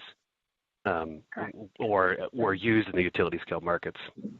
There's no reason why residential can't be recycled, and it certainly is for those who have really figured out the system that's challenging to do to get that done and the logistics of it. But yeah, that would be what I would speculate. Yeah, may I make a comment here? Yes, go ahead. Yeah, I guess that somebody has to pay for it. So yeah, if I take down the 2010 module on my rooftop, if I have to pay like $1,000 to get them recycled, the chances are that I will just send them to landfill. But the utilities, they have a public image they have to worry about. The SRP just dumped the 20,000 modules in landfill. That's not good for their publicity. So I guess that's probably the reason.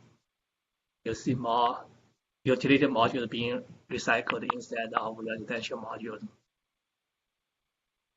I can add that companies that are leasing solar modules on residential and commercial rooftops may also have programs to recycle every removed system, because we needed to replace our roof on our office buildings.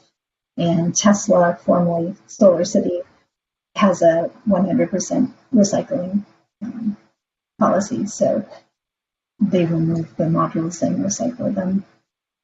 when homeowners own their systems, I think it's a little bit more fuzzy.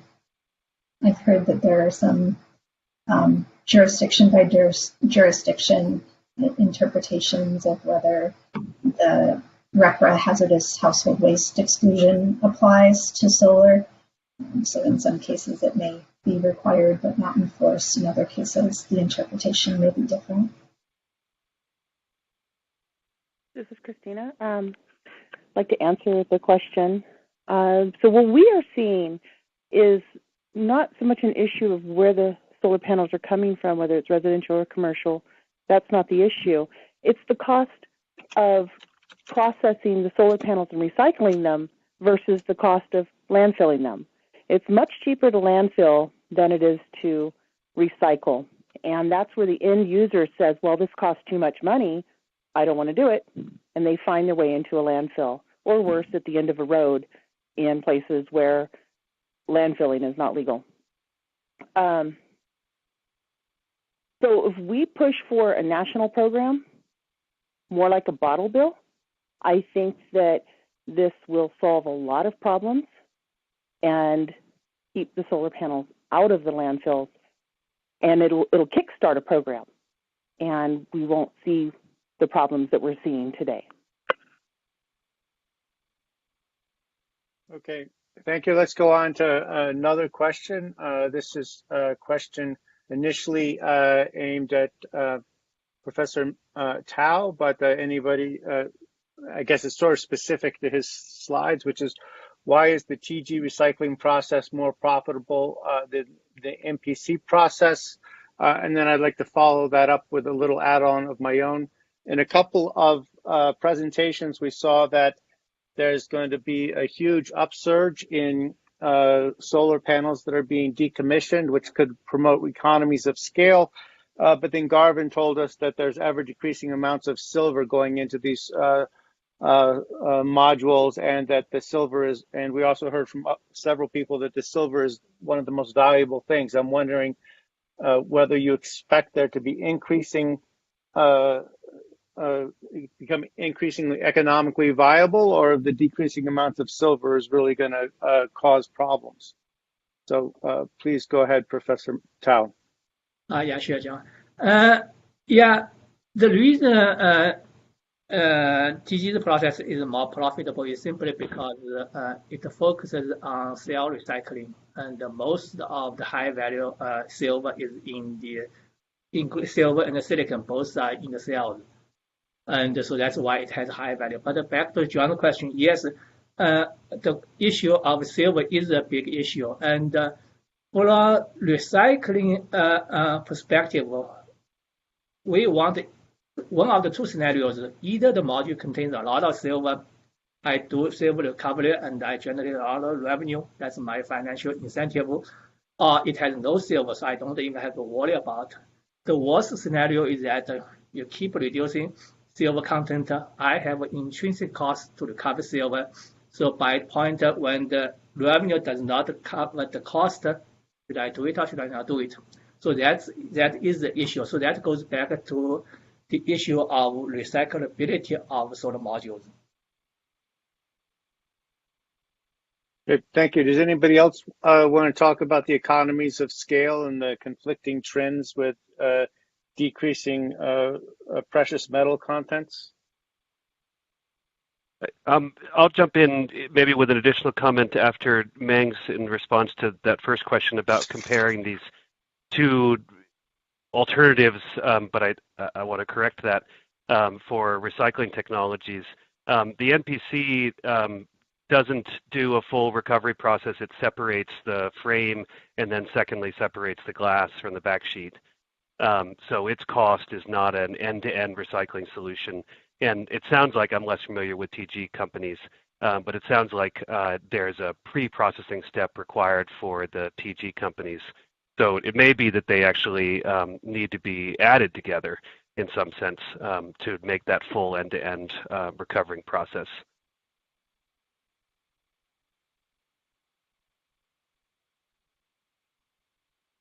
Yeah, this is Evelyn. Go ahead, Evelyn.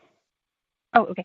One thing I'd also like to add is in in terms of the silver recovery, of what we would expect to be recycled in the near future are modules that have been out in the field, since the 80s or so, and those contain much higher levels of silver in them than what's being manufactured today. So even in the next 10 to 15 years, what's recycled would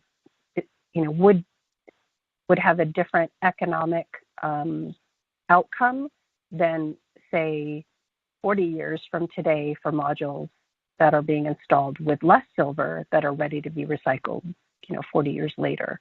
So there's certainly this window of time where the economics are different for what's recovered. But there's also, I think, a change and a lot of R&D going on into what else could be valuably recovered from the modules that have less silver in them that could potentially be reused. And that's also going to change the equation. I just don't think we know, exactly what that is today. Is that semiconductor material? Is that, is that lead? Is that silicon? Is that, is that polymerics? And so, I think we would all like to look forward a little bit and get a glimpse into that. But until we really have done the work to identify what can be recovered and reused, either in solar or in other products, our crystal balls aren't really that accurate yet.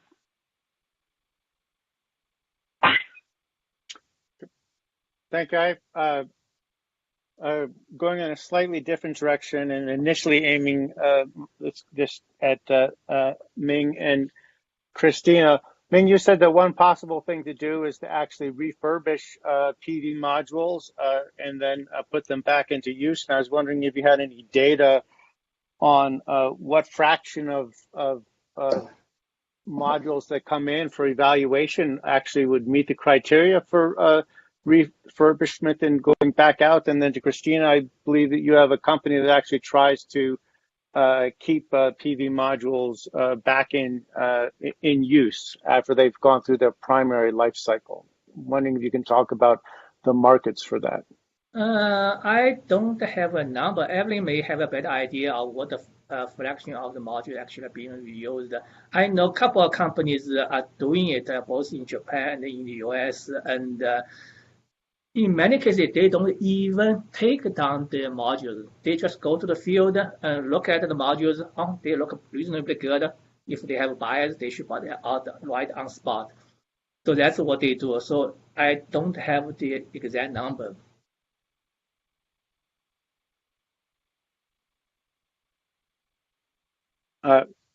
Christina, can you comment on the markets for keeping modules going? Yes. So older solar panels are much more refurbishable than many of the newer ones. The newer ones tend to break much easier. The glass is thinner. And for an example, if you have a bigger solar panel that it weighs about 45 pounds and is approximately 250 to 300 watts, versus an older solar panel, much older, maybe an old BP or an old Arco panel that still weighs 50 pounds, but it's more around 60 watts. The older solar panel has a higher silver content. It is much more durable. So there's a couple things that can happen here. If it's not broken, then it can be refurbished and retested and reused. If it is broken, then recycling it, and you can capture back the silver content and all the other metals, versus a newer solar panel that's a bigger wattage and much bigger in measurements that still weighs the same. The glass is much, much thinner. The frames are much, much thinner. The whole product is not as high of quality. And so it doesn't take a whole lot to break it. And then when those solar panels go through their recycling process, you find much, much less silver, and the values are different. Does that answer your question? Yes, thank you. So I think that we'll just take one last question and then we'll go to the facilitated discussion section. This question comes from Kathleen Maliski at GE. What technological advancements will be required to take recycled materials from solar panels and reuse them in solar panels or other applications? What are the material requirements or metrics, purity, defects, performance, etc.? Does anybody want to address that one? I'll answer it. I'll jump in. This is Garvin. The questioner can read the paper that was published this summer in Nature Energy, calling for an R&D roadmap for PV recycling technology development, including what would be necessary to reuse, in particular, silicon back in the silicon value chain. So once you can look up my name in Nature Energy and PV recycling, and you can probably find it in Google, or you can wait for the slides and you'll get a direct link. Okay, thank you. Go ahead, somebody else. Yeah, I saw somebody else that also wanted to make a comment. Evelyn or Carol? Yeah, I think Christina wanted to comment too. Christina, yeah. And then I will add a comment later, yeah. Okay, this is Christina with Recycle PV Solar. Our partners, PV Cycle in Europe, are already doing the processing and the recycling of solar panels. And we are also doing this with them here in America. So the technology is here. We just have to put and process some programs similar to the bottle bill. So this is something that we can continue to do and making solar a truly sustainable process. Yeah, just add to Gavin's comment. And the metals we recover, they can be used directly. Metals, if you have 99% purity or 39% purity, and that can be sold directly on the commodity market. The difficult part is the silicon recovered, and to be reused in the solar industry, the silicon has to be extremely pure. So Gavin mentioned a couple of requirements how the silicon can be reused, but that's still a bigger question because you have to have a stable quality, you have to have a stable supply before anybody will buy it. So that's also goes back to the issue of AR economy issue. And so I'm a little bit I'm not 100% certain that high quality silicon is the way to go, but I'm not ruling it, excluding it either. So, but I just put a question mark on that silicon. Yeah, this is Ricky. One more comment. We didn't talk about glass yet, and that's not one, heavy material that is not currently not getting back into the solar supply chain. And if we were to have a little higher purity in glass recovery, it could be reused in new PV modules.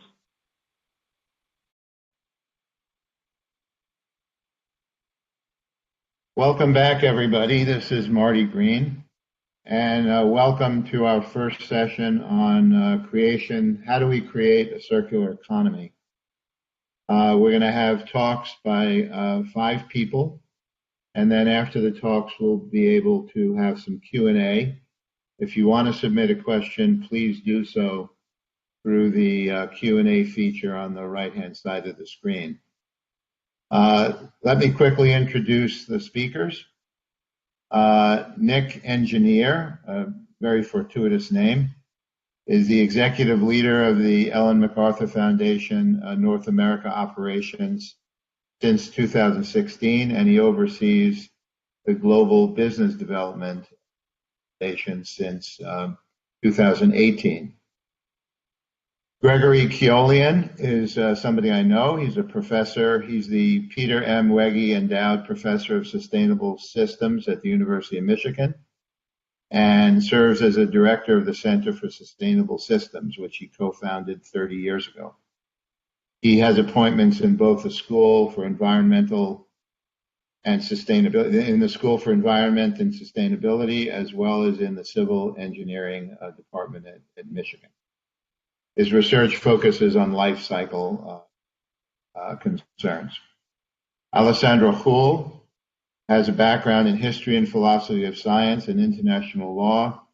Since 2007, she's been the CEO of ESM Foundation. That's I believe, a German acronym, but it's the Foundation for Rare Metals, dedicated to foster research and development in critical raw materials. Maria Curry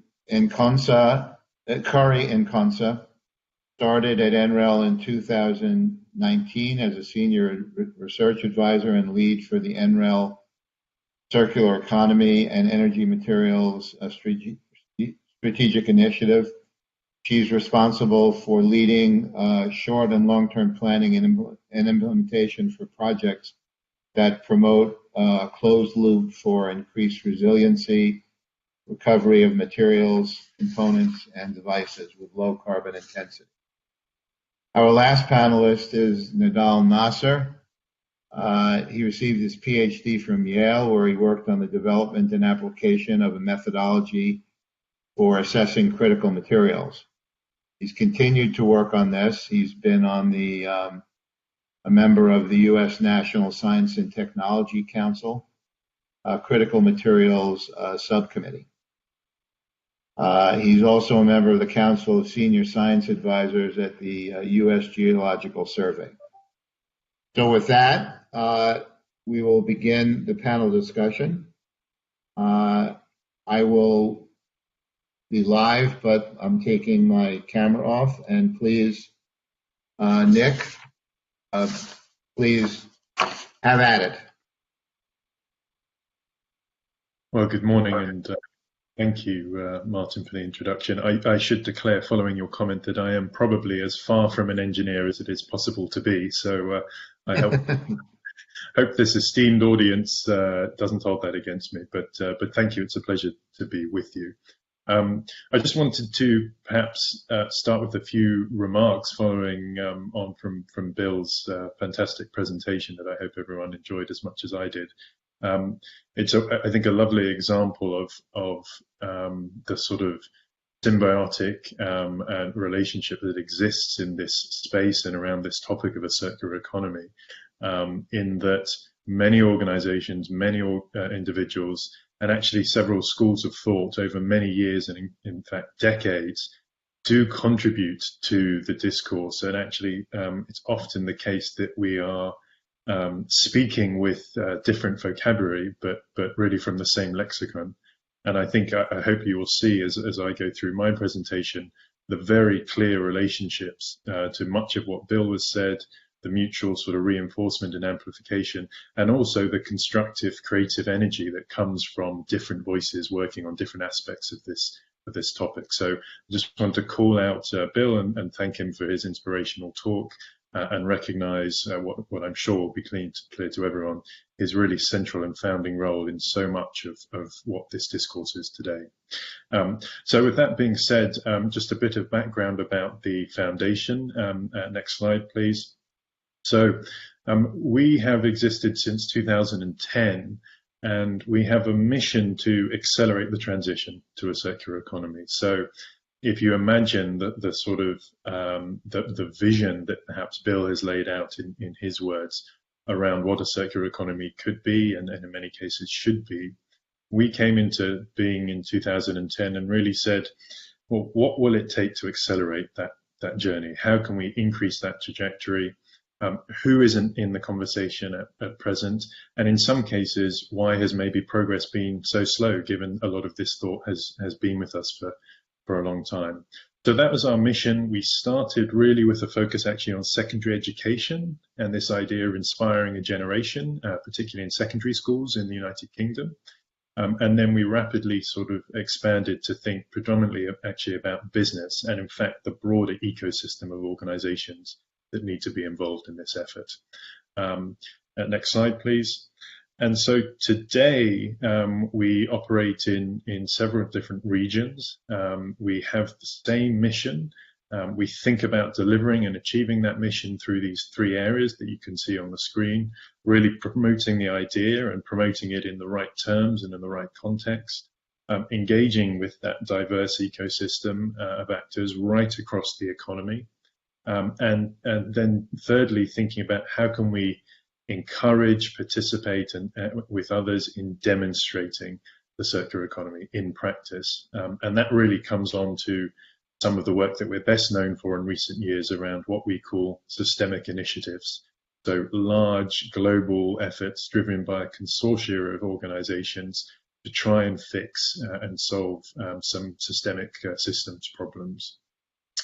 And so we do all of that in 5 areas, working with business and business programs, our learning, and I mentioned that goes right back to our roots as a non-profit organization. The systemic initiatives, particularly around materials such as plastic and specifically plastic packaging, fashion and textiles, food and agriculture. And then working with institutions, governments and cities. So really a wide range of organizations spanning from the UN and various agencies of the UN through to national and regional governments across the globe. And then finally, all of this work in a way is underpinned by our insights and analysis team and efforts. So we've produced more than 20 reports now that have really focused on the economics bit of the circular economy. So how do we really demonstrate the economic case for a circular economy? And how do we demonstrate that in different contexts, different materials, different systems, but also in different regions? And I maybe just want to call out that I think some of the more than 1,800 members of our organization network are on the call today and participating. So really want to recognize those individuals and those organizations. A prime example of that is Dr. Nabil Nazir, not to be confused with Nadal Nasser, who I'm looking forward to hearing from later. But Dr. Nabil Nazir, through his work over many years, particularly at the Rochester Institute of Technology, which is a pioneer university in our network, also through his work as CEO of the Remade Institute, is a prime example of someone who has been really working on this agenda for many years and is a critical part of our network. So thank you to those joining us today. So that's our mission, and that's how we think about achieving it. Next slide, please. And just to say, and I think this flows really nicely from much of what Bill said, that when we talk about a circular economy, we are talking about and thinking about, by design, eliminating waste and pollution, by design, keeping products and materials in use, and by design, regenerating natural systems. And I think that all fits, as I say, with much of what Bill has said and flows from it. And I do also just want to reference some other schools of thought beyond perhaps cradle-to-cradle design that come into our conception of a circular economy. So things like industrial ecology, the performance economy, blue economy, natural capitalism, all of these ideas intersect and overlap in a myriad of ways. And do sort of form part of what we talk about or what we mean when we talk about a circular economy. Next slide, please. And I think this diagram may be familiar to many. It's probably the most widely sort of shared artifact related to a circular economy, and indeed Bill referenced it in his presentation as well. It's sometimes colloquially referred to as the butterfly diagram for hopefully obvious reasons. But this has really been the jumping off point for many individuals and organizations who've wanted to understand the circular economy and start thinking about how it may relate to their day-to-day job or to their industry. And as you will hopefully see, it's a visualization of these ideas that I've just referenced, and also that Bill went into quite a lot of length to explain. So in essence, thinking about the technosphere, the biosphere, thinking about the interrelation between them, thinking about the power and renewable energy and other energy sources, thinking about which loops offer the best economics and the most favorable outcomes and consequences. And we have seen this become, for many people, the sort of the thing that comes to mind when thinking about the circular economy. And whilst that's tremendously helpful, I do just want to reiterate, this is one visualization of one conception of a circular economy, and many different organizations will come at this differently. Next slide, please. So just a little bit perhaps about our agenda and what we're thinking about coming into 2021. So much of our work is focused on the network. We do have the world's largest network of organizations who are interested in and invested in demonstrating the circular economy, more than 1,800 businesses, governments and cities, research organizations, and so forth. And with that network, we're thinking about 6 priorities for this year. And I think these are, in a way, our answer for this year as to what's needed to accelerate that transition and where are the biggest opportunities to bring the circular economy to life and to make it happen. So next slide, please. So biodiversity and thinking about the interconnection between a circular economy and biodiversity is a big focus for us. There are several key milestones coming up this year that may be well known to many. Some of the listed on the slide. So we're producing some thought leadership which really seeks to demonstrate and bring to light the economics side of connection between the circular economy and biodiversity. So this is really going to be focused on food and agriculture and thinking about every sort of aspect of that, but particularly thinking about the role of big brands, retailers and organizations, how they can play a part in driving towards a better biodiverse planet. The second piece, unsurprisingly, and again flowing very nicely from what has already been heard, is around climate change. We know that 45% of emissions come from how we make and use products. So we know that the circular economy is necessarily part of the solution to climate change. And we've already launched work and have initiatives in this space. We're going to continue that, bringing in some, I think, really hopefully pioneering research into Climate Week and other big milestones coming up this year. The third, and I think this is really interesting given the current context, particularly in the US, is thinking about the role of policy. So we've always said that policy plays an incredibly important enabling role. Not just from a regulatory sense, but particularly from when thinking about incentives. How are we incentivizing the right behaviors? How are we incentivizing the right opportunities? How are we directing and supporting innovation in all its guises? And so we'll be releasing actually in a week's time a piece of work around the universal policy goals. So essentially saying, if you're a policymaker at any scale of government, international, federal, municipal, local, what should you be thinking about? How can you be supporting and creating enabling policy for a circular economy? And what does that mean when thinking about different materials and different jurisdictions and different value chains? Next slide, please. So those 3 are going to be critical for us. And then rounding out the sort of second half of the year, these 2 3... minutes. 2 minutes. Thank you very much. These 3 priorities. So again, design, and I think Bill did a fantastic job about the role of intent and designing with intent. We have a major effort around design, cross-cutting all of our themes and work with this network of organizations. We're convening many of the world's leading designers, design organizations and individuals to actually think about the tools and the resources needed, the courses and curriculums that needed to be developed to actually bring this design agenda to life.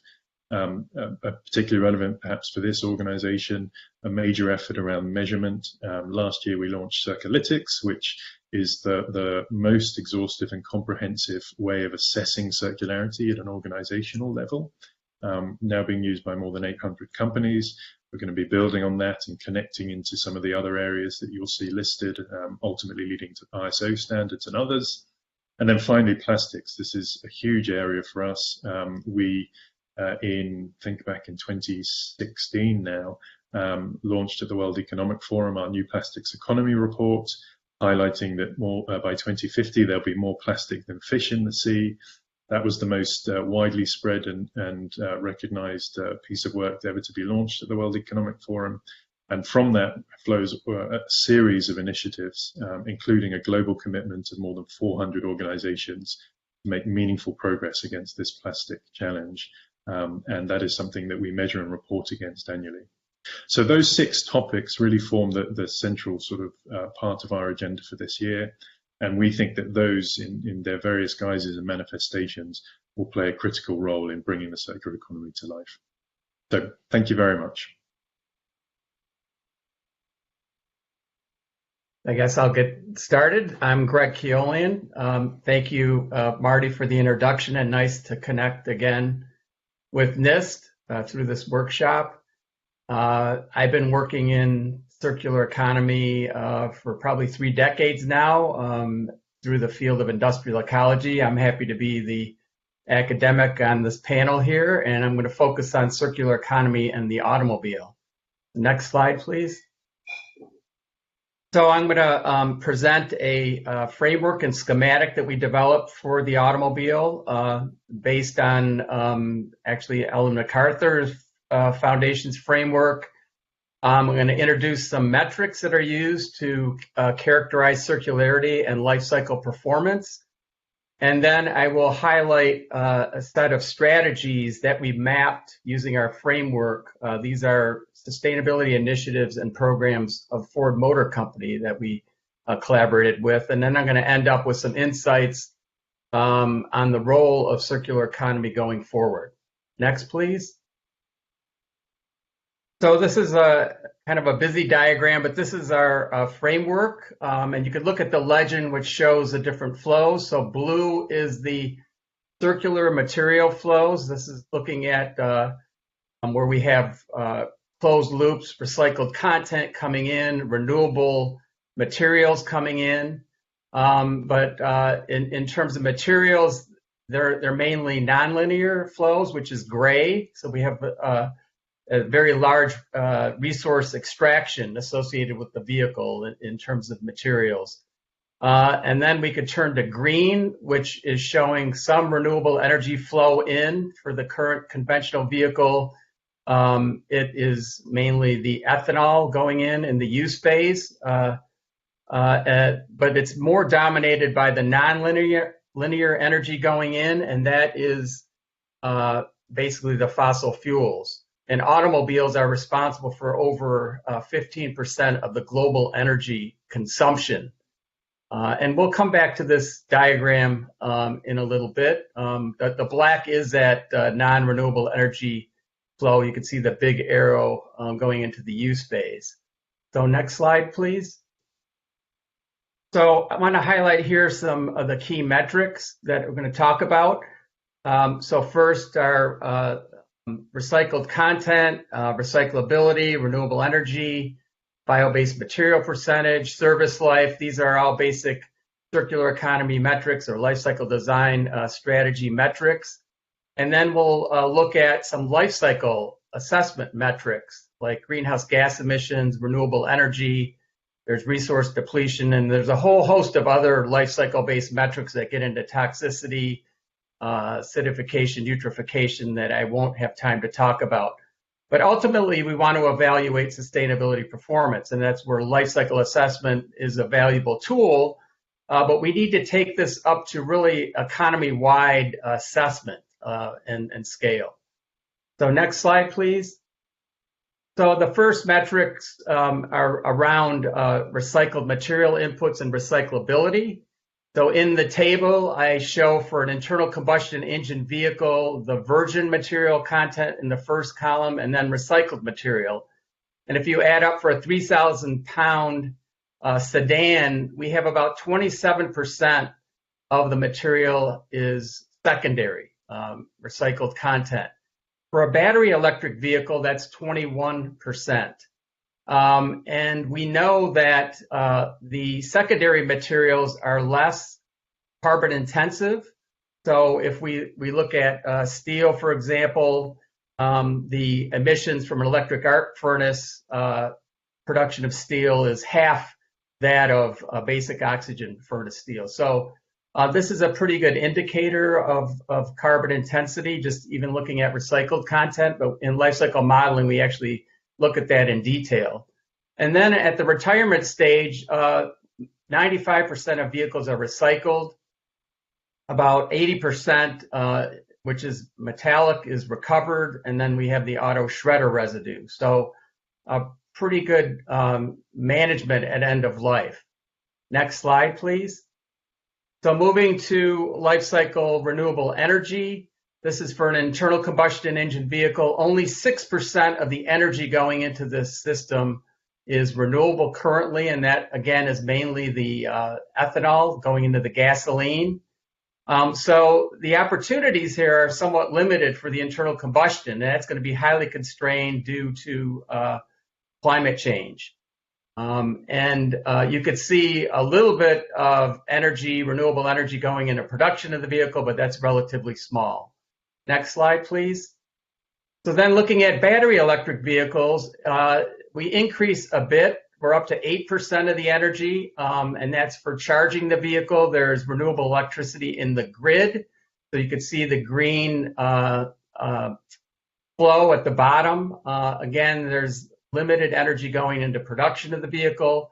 So a key strategy for the automobile is vehicle electrification in concert with grid decarbonization. And that's really critical for advancing and accelerating sustainability. Next slide, please. So this is that circular economy framework applied to Ford Motor, and it highlights their various strategies and initiatives.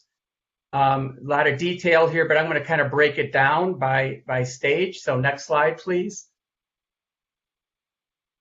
So we start with materials manufacturing, and there's a significant amount of bio-based materials going in.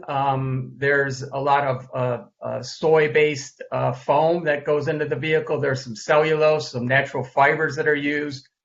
A big area of focus at Ford has been on aluminum-bodied vehicles, and they're closing the loop in terms of the scrap that's used for stampings that's going back for wrought aluminum, which dramatically reduces the greenhouse gas emissions and energy requirements. I think a bigger challenge with aluminum is going to be management at end of life or retirement of the vehicle. And of course, there's a lot of recycled material going in terms of steel. There's nylon carpets, plastic bottles, and they're also focusing on reducing their rare earth metals, the critical metals going in the vehicle. So just going to highlight some programs here. Next. In terms of manufacturing, they have programs on zero waste, reusable packaging. They're increasing their renewable energy content for manufacturing through wind and solar. There's water management programs. They're involved in LEED and LEDs for parking lots and charging stations. These are all circular economy strategies. Next. Even at their dealerships, they have programs on efficiency, looking at utilities. But a big one that is important in circular economy is remanufacturing, and that's is a large industry that focuses on remanufactured transmissions, engines, alternators, clutches. We did a life cycle study comparing a remanufactured engine with a new engine, and dramatically reduces the life cycle energy requirements. It was some 80% reduction, and also a corresponding reduction or similar reduction in terms of solid waste. So remanufacturing has been a big part of the industry for many years. Next. So the dominant phase in terms of impacts for the vehicle is the use phase. And clearly fuel economy is critical, lightweighting of vehicles is critical. And when we look at the energy going into the vehicle, it's over 90%, 92% for the life cycle is in the use phase. And for battery electric vehicles, that is 75%. This is work basically doing this analysis using the GREET model. And if we look on a vehicle miles traveled basis, Battery electric vehicles use about half the energy on average in the United States as an internal combustion engine vehicle. So again, vehicle electrification is a critical strategy to meet our the targets for reducing greenhouse gases, which is close to 50% by 2030 globally. But this does pose some challenges. We electrify, we're going to be increasing demands on battery materials. So that's an area that needs attention, and we'll talk more about that. And then finally, here on the use phase, very important is looking at a broader system level in terms of mobility. So looking at smart mobility, reducing vehicle miles traveled, mode shifting to more efficient modes. And what we're doing today, remote work, is obviously a way to reduce impact and really look at access rather than movement through mobility. So next slide, please. So in terms of retirement of a vehicle, and we've done a lot of work on this, is when to optimally retire, because you have a trade-off between adoption of newer technology, which is more efficient, but then, maximizing the service life. So there's a lot. I already talked about the vehicle is highly recycled. There's still big challenges with regard to the plastics and non-metallics.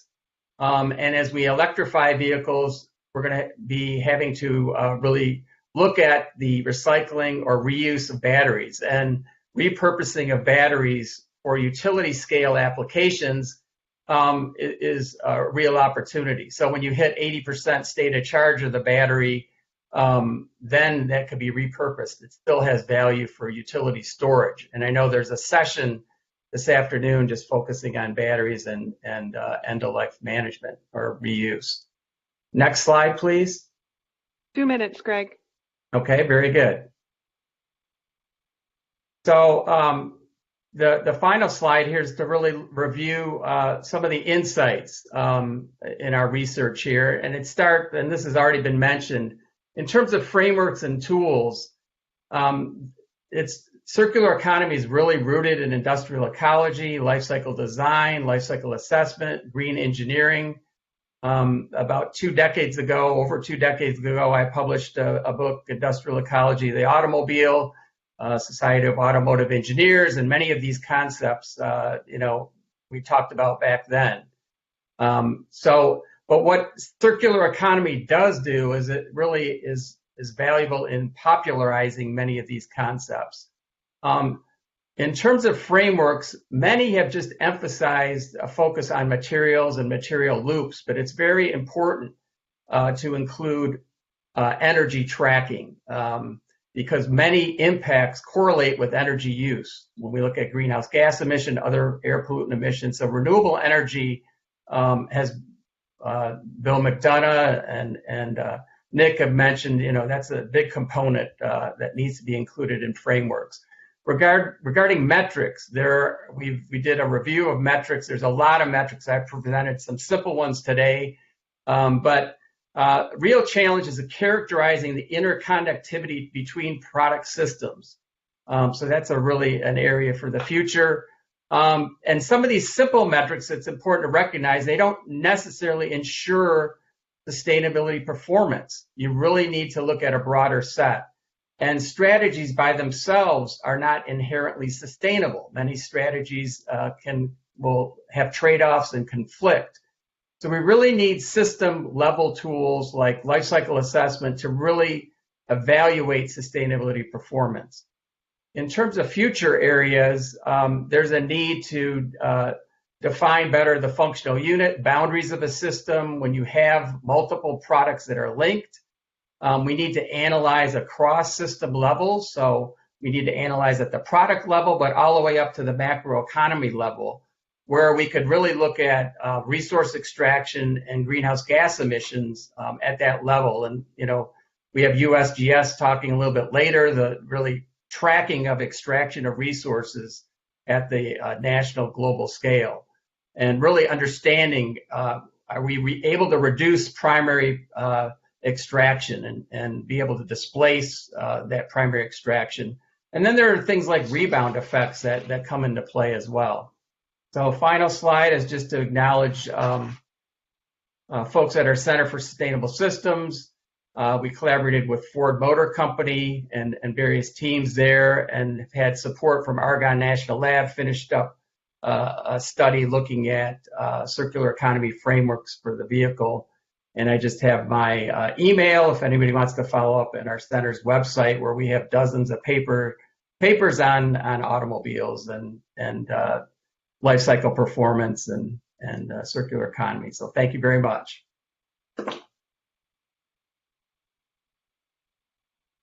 So hello. I hope you hear me all.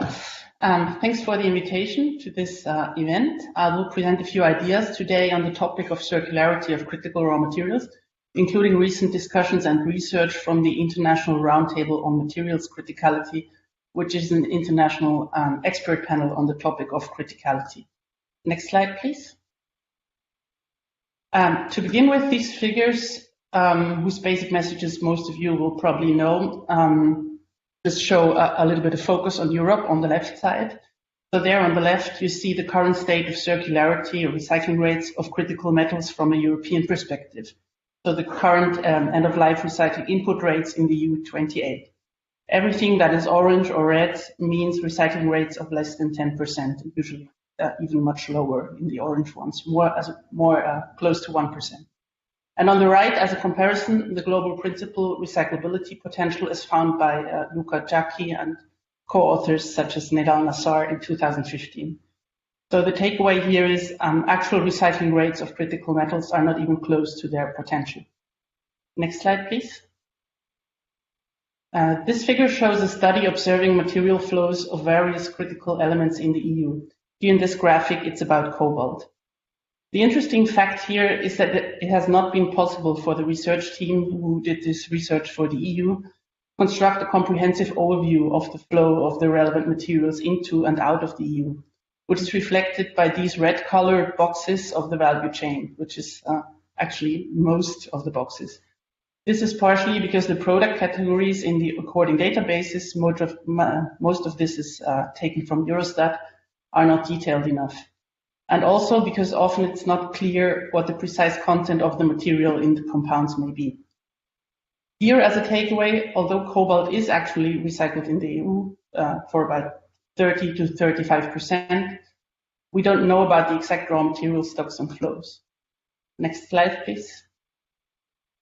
In the project, which I was mentioning, the International Roundtable on Material Criticality, we have looked into the relation of criticality and the circular economy from a theoretical basis.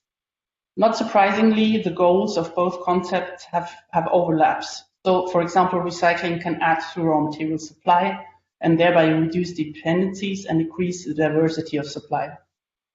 And circular economy strategies can also reduce demand growth through increased resource efficiency, also via the shorter loops of the circular economy concept. For example, increased materials efficiency via repair and reuse or shared ownership. However, as you can see there on the right, the economic feasibility of circular strategies is subject to a variety of challenges, specifically for minor metals, such as lack of data, as we just have seen, small amounts of CRM, critical raw materials per product, mass targets for circular strategies, which are usually mass-based, the recovery targets, and not based on materials, complex materials compositions, logistic challenges, and a high price dependency of the material of how that make the recovery feasible or not. Next slide, please. These are 3 incentives for companies to increase critical raw material circularity. Very simple. So a first incentive would be if the primary raw materials are relatively more expensive than others. Regulation, so if it's in some way or the other more costly, not to comply with regulation regarding circularity. And then third, if secondary raw materials create business advantages. Next slide, please. I put this increased prices of raw materials first because I think, and I think many of you would agree, that if this would be the case, that primary raw materials would actually be more expensive. We could tackle a lot of problems at once, incentivizing circularity, but also providing the means to compensate for ecological and social losses in the value chain. This could, for example, be done by taxation, border measures, or via certificate trading, as it's done for CO2 by some states already. But of course, the challenges are obvious and multifold. It needs a lot of coordination, it needs a lot of compromise and agreement and consent to accept sanctions and so forth. So this maybe ideal solution is definitely something we should follow up, but it's not the solution that we can hope to achieve very soon. Next slide, please. With regard to policy interventions leading to more circular economy, I'm summarizing here some preliminary results from the IRTC project. In workshops with industries and policymakers, the major intervention angles of policymakers identified by the participants were what I set out here: setting mandatory raw materials-based recovery targets, prescribe information flow while protecting company confidentiality, provide funding for innovations between basic R&D and commercial success, so in this so-called value of death, incentivize standardization, and support labeling of best practice companies and products. What many of these angles actually try to achieve is making circular strategies a business advantage. And in recent research in the project, we have looked into cases where companies actually apply circular strategies and how they do it. I will briefly show two of these cases. First, this is the depiction of a circularity strategy for rare earth magnets in computer hard disk drives. This is a business case of Japanese Hitachi Group. In the figure you see here, Hitachi Group is what we call a focal actor. That means we take the perspective of an acting entity to define the boundaries of the circular system. Colored boxes here in yellow in this scheme represent processes directly under control of Hitachi Group. Hitachi's used hard disk drives are collected and disassembled using specialized equipment designed by the group itself. The recovered magnets are sent to magnet manufacturers.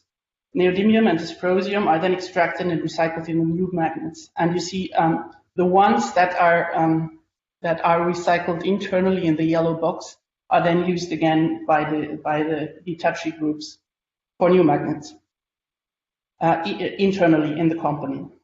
Our hypothesis is that one important reason for successful application of a circular strategy is the control by the focal actor over material composition, recycling technology, and logistics. Interesting in this case, which I'm presenting here, is also that though originally implemented as a means of reducing the environmental impact of the operations that was incentivized by the Japanese government, the company's circularity strategies for rare earth magnets have also been beneficial in terms of cost efficiency and supply security in the meantime. Today, the company material recovery and recycling fulfill about 10% of the company's total demand, which is quite a lot overall. Next slide, please. Another example we have observed of a successful industrial circularity strategy is the management of rhenium in superalloys for turbine blades. There, the engine manufacturer is our focal actor in the value chain.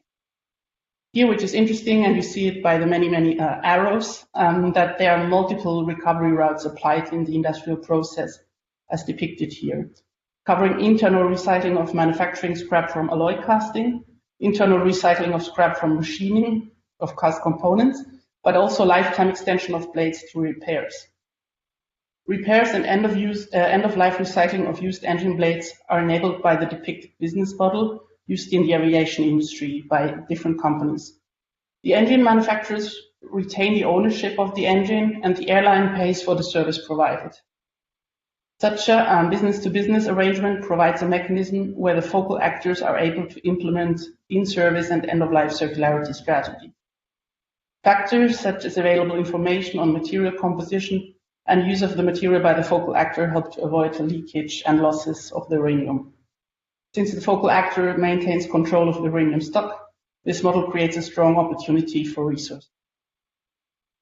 So next slide, please. These are the conclusions from these last cases. So I want to draw first intervention towards incentivizing a more circular economy of critical raw materials might profit from looking what works in practice. A focal actor's ability to optimize their value chain is a success factor for circular strategies for CRMs. And if applied well, circular strategies targeted towards increasing sustainability might become also economically competitive. Thanks. And references, of course.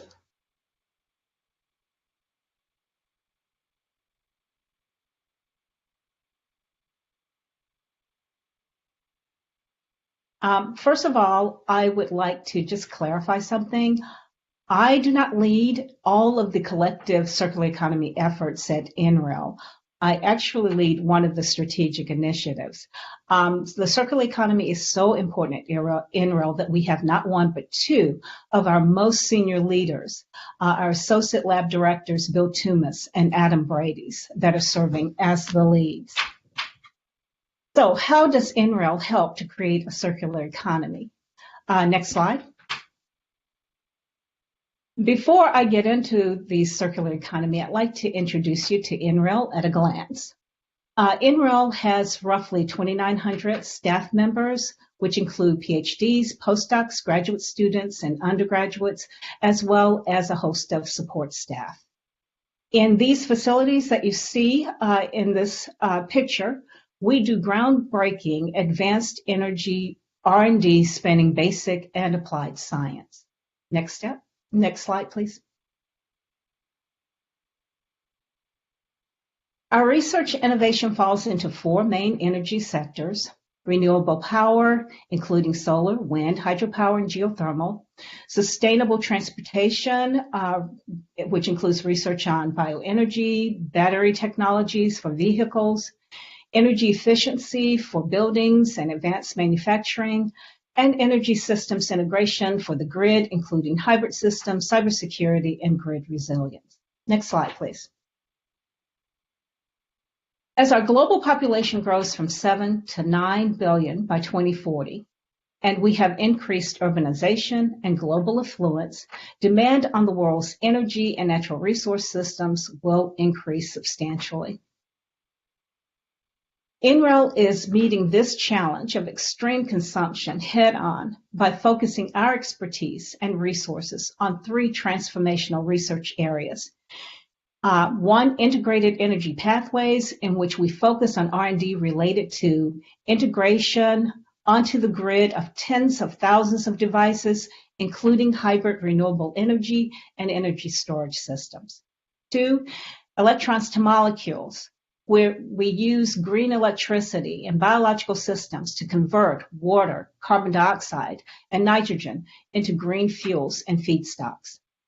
And then the circular economy for energy materials, which will be covered in my remaining slides. Next slide, please. Now, this is a common depiction of the current state of renewable energy end-of-life management from CNE News.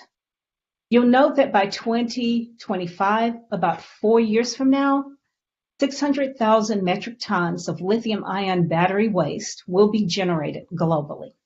What that means is today, we are already facing the problem of end-of-life lithium batteries from the first generation of electric vehicles.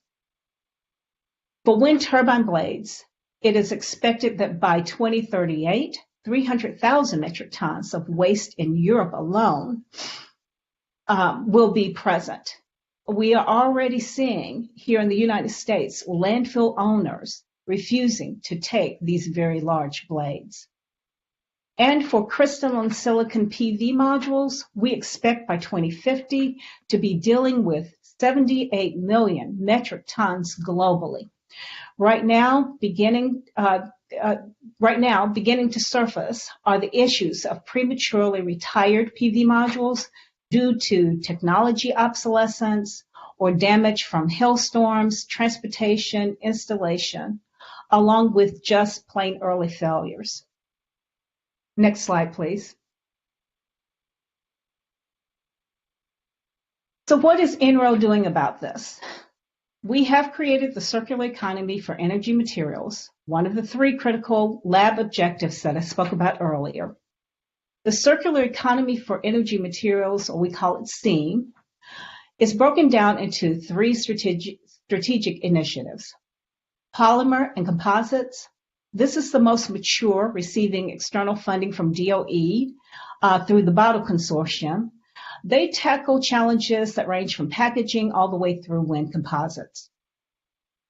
Advanced energy materials, which is the area that I lead, focuses on circular economy issues related to renewable energy, energy storage, inverters, and other power electronics. And then you'll have to stay tuned for the future adaptive materials. This is a strategic initiative in the planning stages. The goal to lead research that establishes the foundational knowledge and technology for design, reuse, repair, refurbish, reclaim, and remanufacture is part of our goal in the circular economy. But we also emphasize increasing reliability and durability of these renewable technologies. And only after we have kept these materials and these technologies in the loop for the life cycle loop for many cycles, do we then start to think about recycling of these energy relevant and energy intensive materials, processes, and technologies. Next slide, please. Now, to accomplish this, we speed up innovation by removing silos, and we use cross-functional teams that include subject matter experts in modeling and analysis, materials processing, reliability lifetime testing, and device systems fabrication. Next slide, please. For example, our DOE, CEDO, and AMO-sponsored perovskite technology research uses modeling and analysis to inform the circular economy hotspots so that we optimize from the start for energy efficiency and economics while minimizing use of scarce minerals and hazardous chemicals, and design for reclamation of materials and remanufacture. Next slide, please. We also have a large team devoted to extending the useful life of legacy crystalline silicon modules.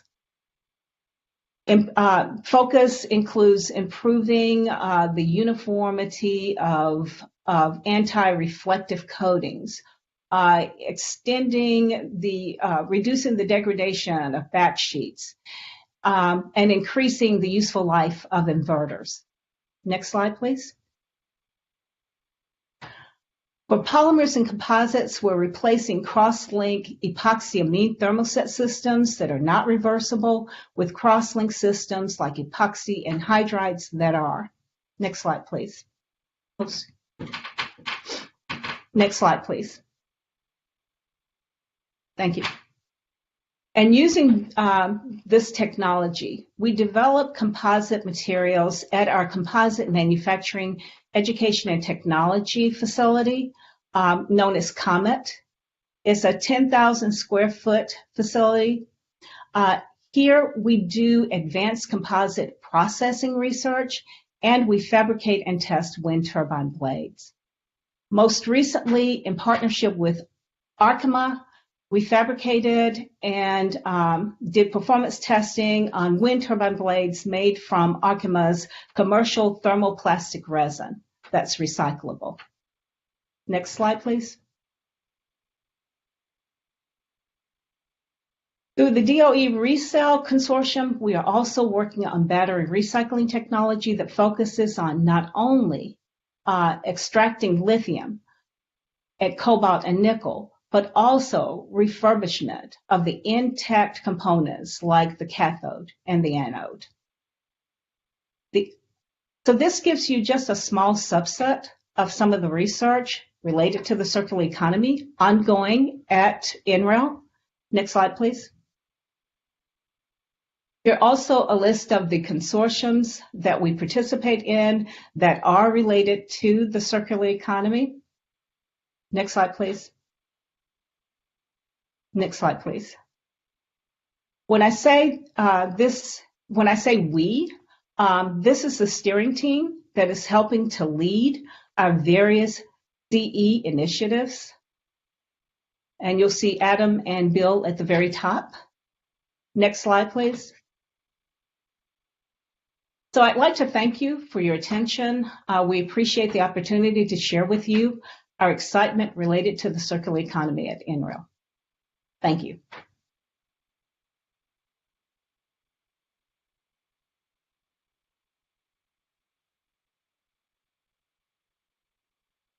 Hello, I hope folks can hear me.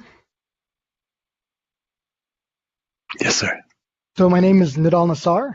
Thank you to the organizers at NIST for this opportunity to discuss some of the work that my research group and I have been conducting on non-fuel mineral commodities. So you might be wondering, why should we care about non-fuel mineral commodities if we want to create a circular economy? Next slide, please.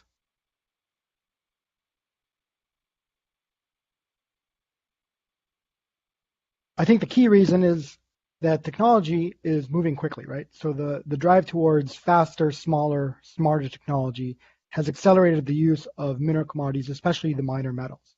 So whether it's gallium nitride for 5G cellular networks, cobalt for lithium ion batteries, or as we heard earlier, rhenium for superalloys for turbine blades, these elements are being used more and more in the technology that's demanded by society today to provide the performance and the capabilities that are needed.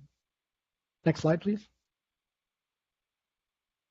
So as a result, to meet demand, production has had to increase. So here I'm plotting production normalized to 1 for value of for year 1975, and you can see for major commodities such as bauxite, molybdenum, and zinc, production has increased more or less with global GDP adjusted for inflation, while commodities such as gallium, indium, and rhenium have increased substantially more so. This is on a log scale. I didn't pick these commodities completely at random.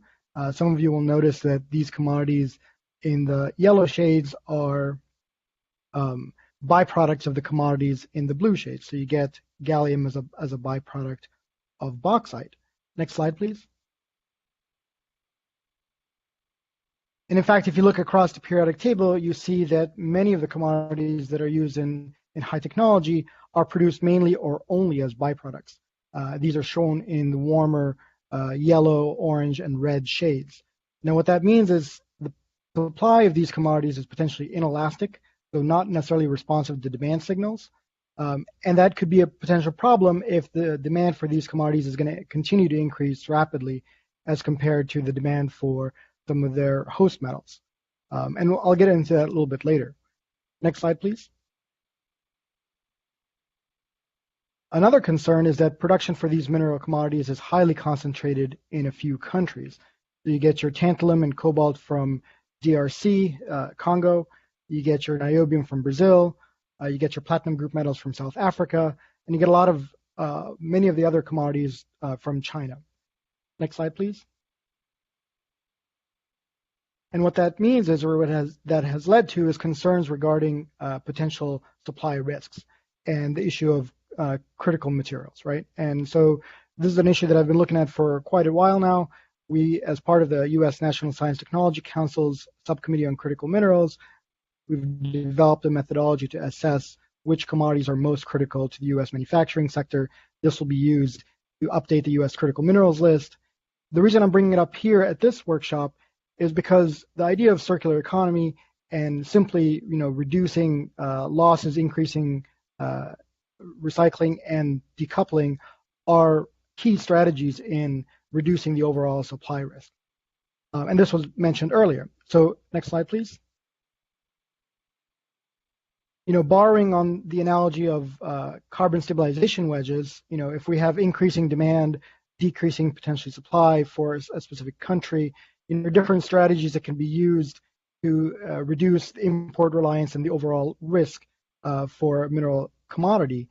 the question is, how large are these individual wedges, whether it's substitution, improvements in manufacturing, increasing recycling, right? So a lot of these strategies are central to circular economy. The question is, how big are they? Next slide, please. In order to quantify that, one would have to do a material flow analysis, right? This is part and parcel of what my section does at the U.S. Geological Survey. It's central to the field of industrial ecology. So what we're tracking here is the flow of a commodity through a specific economy. Here, for tantalum, on a global scale, tantalum is perhaps best known for its use in electronic capacitors.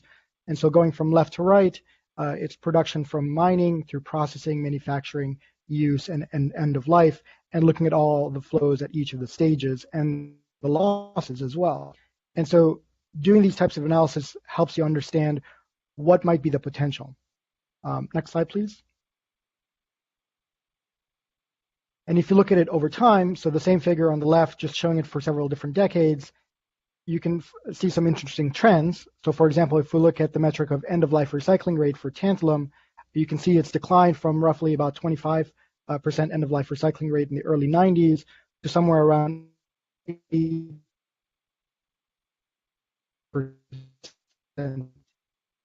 today. And the reason for that is not that prices plummeted, we don't think economical terms, but really the reason is that the shift of tantalum into more and more uses in electronics, especially with sputtering targets that are used in semiconductors and as surface. I'm sorry to step in, Nadal. Is there any way we can have you join on the phone?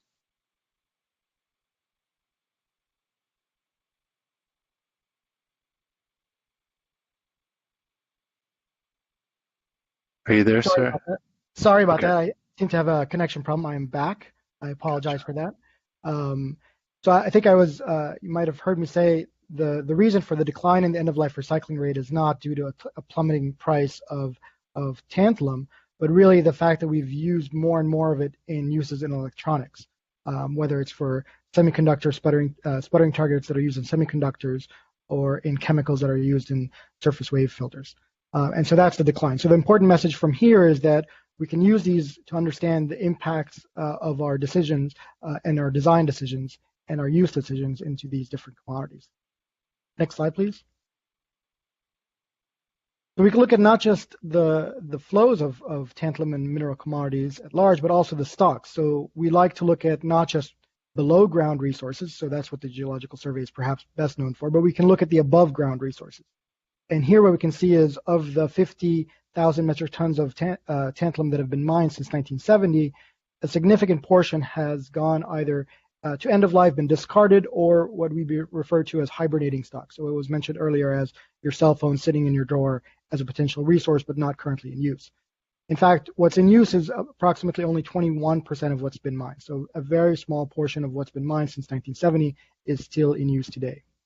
And these type of analysis help us not only to look at recycling potential, but inform information regarding resource endowments for above ground resources. Next slide.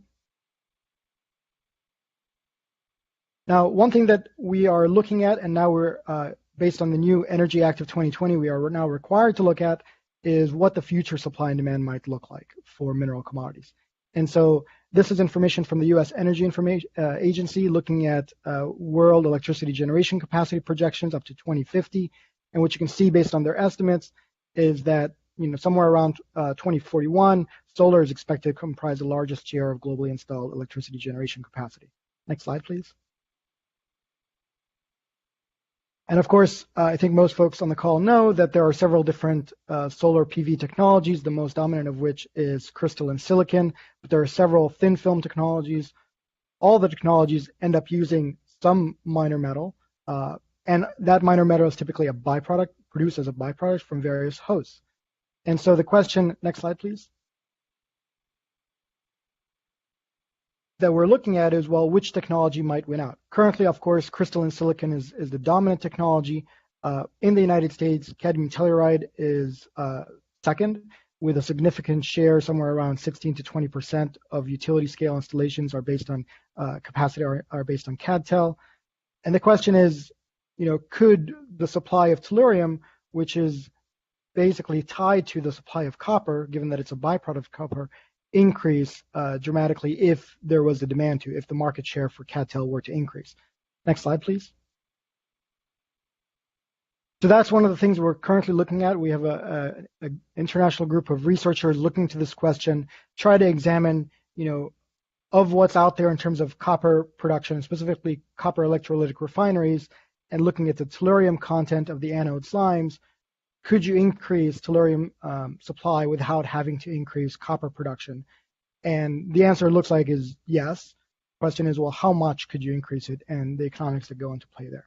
So I've touched upon a lot of different topics. This is a field within the U.S. Geological Survey that's growing in importance. We're going to be looking at a lot of other different things that are coming down the pipeline for us, including developing better enhanced metrics for measuring circularity. So look for that. And with that, I'll stop there. Thank you.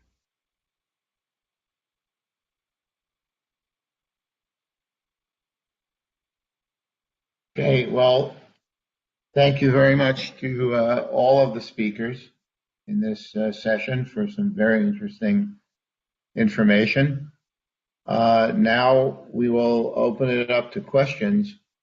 If you have questions, please enter them in the question and answer session button on the right. We have already several questions, so let me take a quick look at them and ask.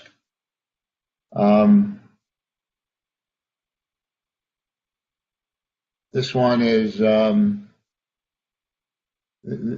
this question is I guess for all of you, or particularly Alessandra. Is there reason to be concerned that the widespread use of leasing models suggested by Alessandra could prevent some resources from being available to the economy as a whole? So, if I don't know, not completely sure if I should reply to it. Maybe quickly. Well, it was your name was mentioned in it, so go ahead, please. Yeah. Okay. Yeah, I think that the materials are bound in stock if they're used longer.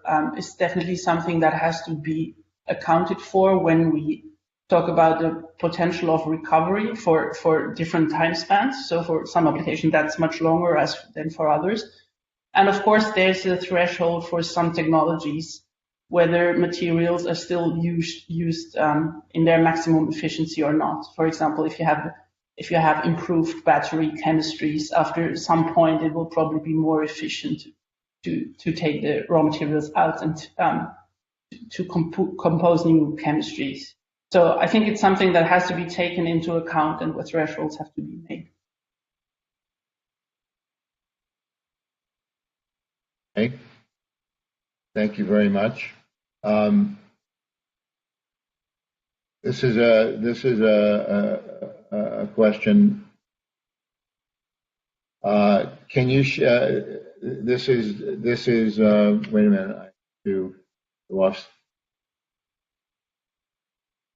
Yeah. So this question is: what are the most promising energy storage innovations you're seeing from a safe, recyclable materials standpoint? And this is open to anybody on the panel who would like to address this question.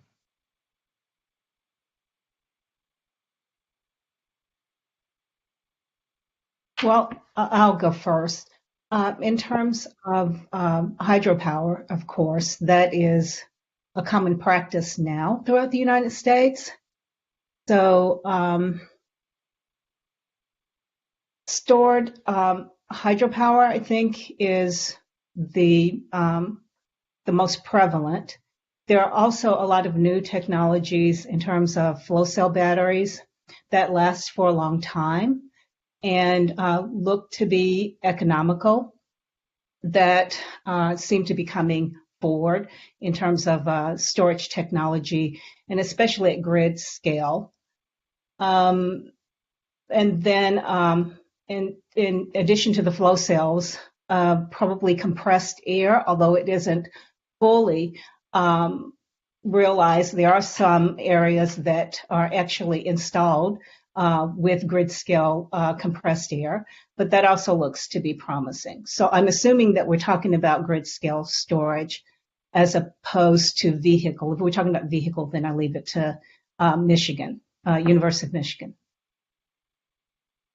Mm-hmm.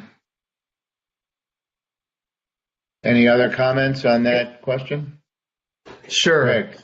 So we've actually developed a set of green principles on storage, both for mobile and secondary applications. And so in terms of performance, there's some critical factors. You want to look at the cycle life. You want to look at round trip efficiency. Then, of course, it depends on whether it is mobile versus secondary, because there is a big difference with mobile applications because weight then becomes an issue. So just in terms of the energy density, the power density will be significant, whereas with utility scale, weight is less of a factor. So I think these metrics are really important that influence sustainability performance, and we've evaluated different battery materials for utility and have looked at the implications with regard to what is the application. Is it going to be for reserve, or is it going to be for looking at short-term fluctuations in the grid? So it depends on the application. And so I would we have a couple of papers there. If you're interested on those principles, I'd be happy to share them. Thanks. Yes, and I can do the same for NREL because we do concentrated solar power research using molten salts, and we also have some research ongoing with flywheels as well. So if you let me know who the person is, we can have our experts contact them. Thanks. A follow-up question for you, Maria. Does NREL work on real-world pilot projects to demonstrate new PV renewable energy recycling, or is it just research at this point? Sorry. Actually, NREL is primarily an applied science laboratory and has been for the last 40 years. When it comes to PV technology, NREL was a true believer and developer long before the rest of the world, in fact, got on board. So yes, we do a lot of applied related new PV technology research. With our consortiums, we partner with industry to make sure that the solutions that we come up with are usable. We don't go all the way to the highest TRLs, but we certainly get to the mid-level prototype stage and then pass it off to industry to commercialize. So yeah, we do a lot in terms of technology development and prototype level research and development in wind, in solar, in geothermal, and hydropower. Now, stepping back in terms of recycling, that's an area that we are now becoming kind of building up our bench strength. We're not quite there yet, but we will be looking for partners to capitalize on our strengths and capabilities, in addition to some of the recycling, commercial recyclers to test out some of their materials. For instance, lithium recycling.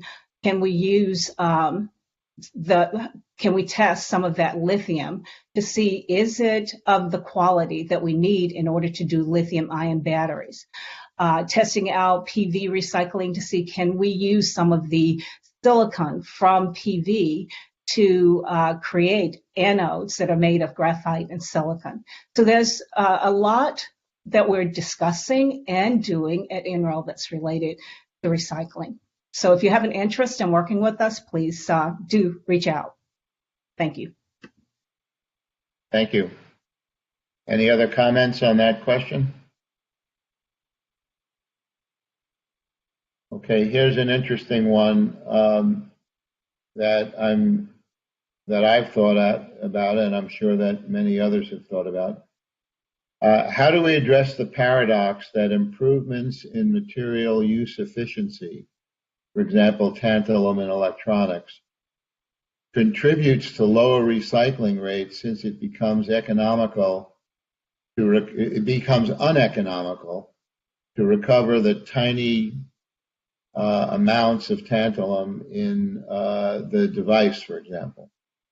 Do the benefits outweigh the dynamic?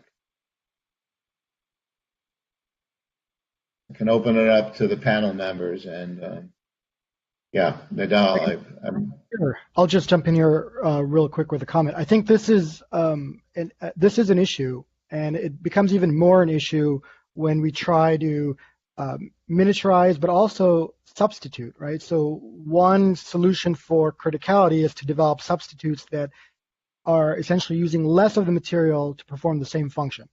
The good news that you're using less of the material. Bad news is potentially you're decreasing its economic profitability for recovery at the end of life.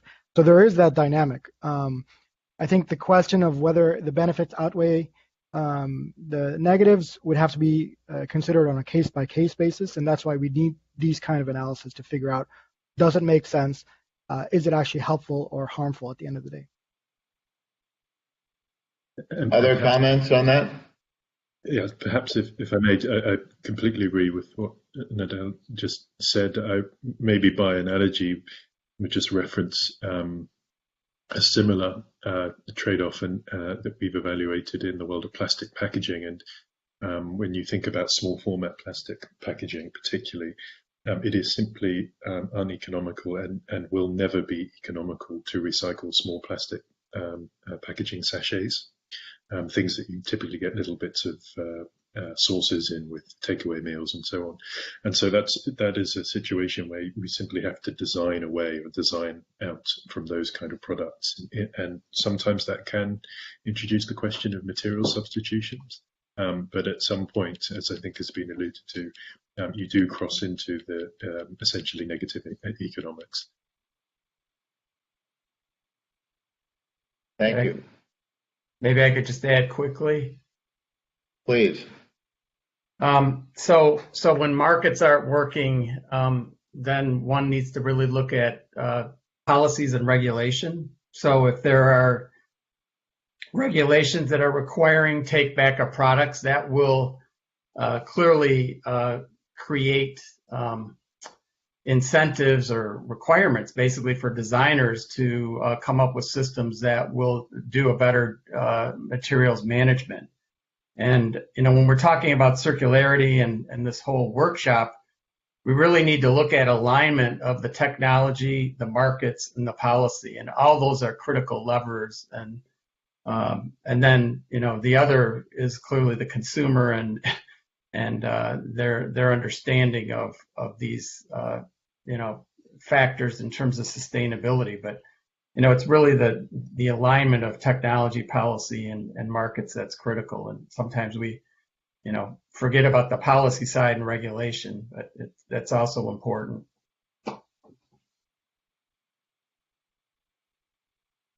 Any other comments on that question?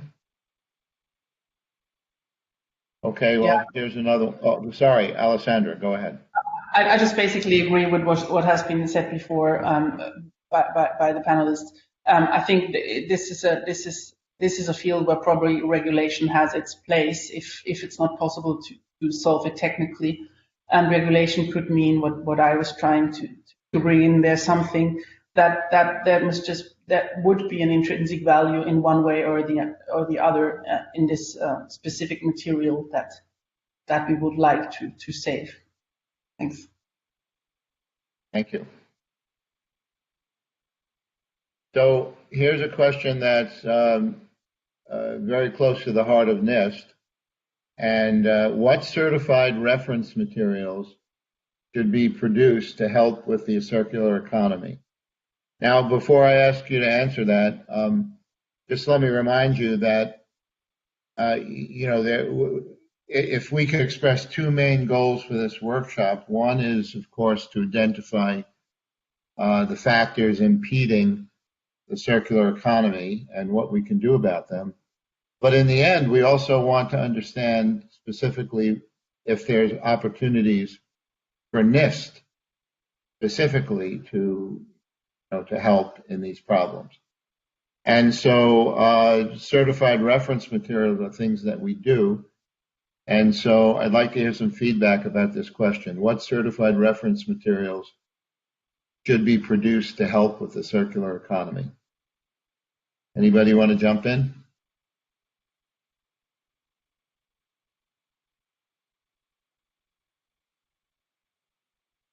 Not hearing much.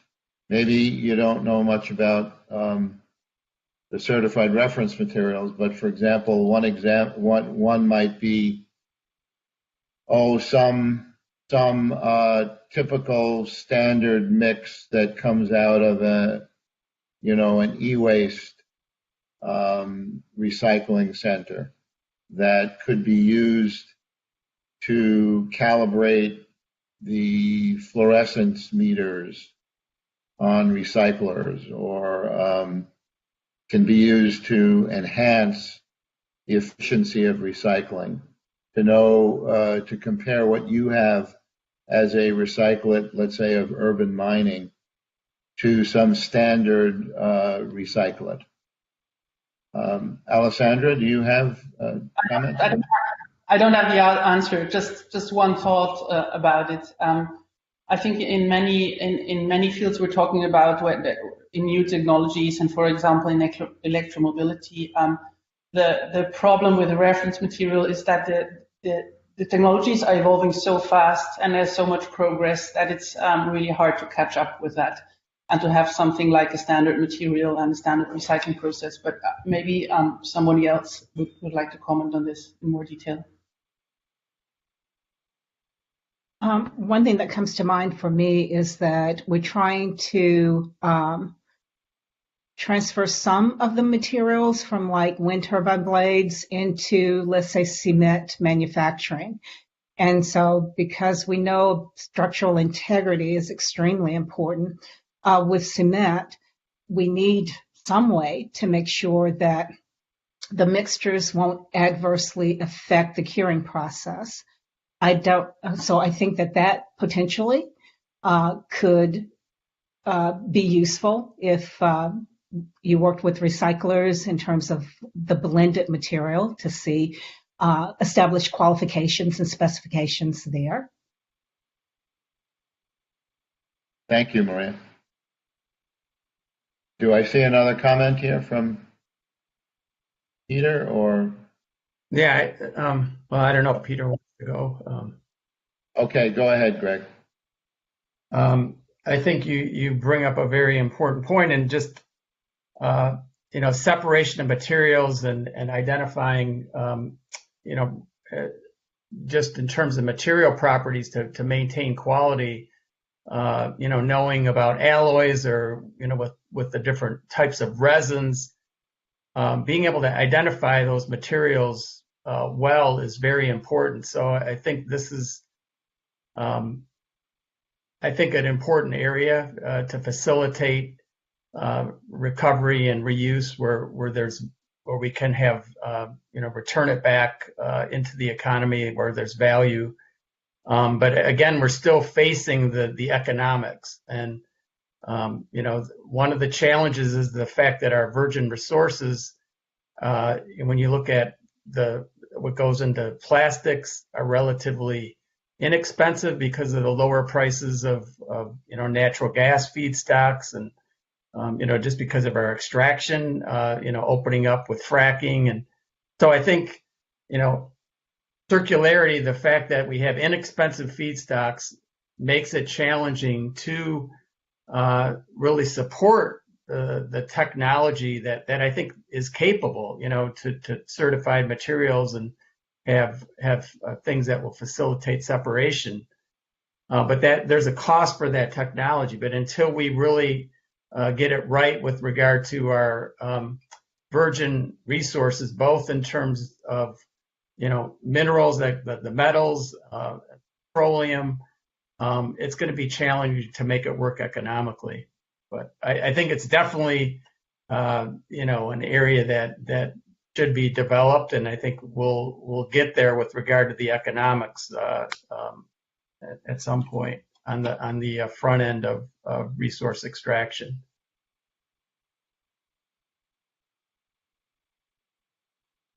Thank you. Here's an interesting question. Hold on one second. I have to get to it. Now for something completely different. Wait, I lost it for a second. Yeah. To what extent can landfills be viewed as a source of hibernating stock as demand pressures and recovery technologies allow? So this reminds me of the fact that, we have in our country something like 1/3 of the aluminum cans never recovered. They're probably on the bottom of a pond or in landfill. Whereas in Brazil, almost 100% of their aluminum cans are recovered because they have people whose livelihood is to go through landfills and to find those cans that they know to be valuable. So can we use landfills as mines? Any comments about that?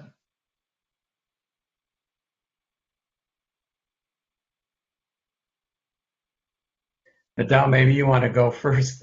I'll take a first shot at it. I think there's always potential, but the question is, what is the quality of that resource, right? So I think, when we look at resources, we have to understand it's not just about the quantity, it's about the quality of it. Is it worth going after? And if, from economic perspective, from environmental perspective, is it the most attractive thing? But I think in general, there may be steps in the supply chain where we don't have to let it go to the landfill, right? So I think that's more important, and that's what we've been talking about earlier, designing from the beginning so that you don't have to end up there. The question is, okay, well, we already ended up there, so can we do anything with it? I think that's an interesting question, and again, I think it beckons more investigation of what is worth going after. Thank you. Greg? Sure, I would just add that it really will come down to the concentration of those materials in the landfill. And then you could look at, what does it take in terms of resources? It takes, energy to separate. And you'll have to compare that with what is the quality or the concentration of the, minerals in ores. And so then it's, because we're extracting, ores that have high concentrations of the minerals, but, over time that quality goes down, and then it takes, more energy or better technology to extract or to recover, separate, to refine, that can, change the cost equation. But same with landfills, you just got to look at what's the concentration of those resources there, and can it be, separated out economically. But Nadal has indicated we got to prevent it, from getting to the landfill because it's much more inefficient to separate at that stage. But down the road, maybe we'll be mining, but hopefully. We do a better job with circular economy and not have to rely on that, because that is not an efficient way to manage resources. Right.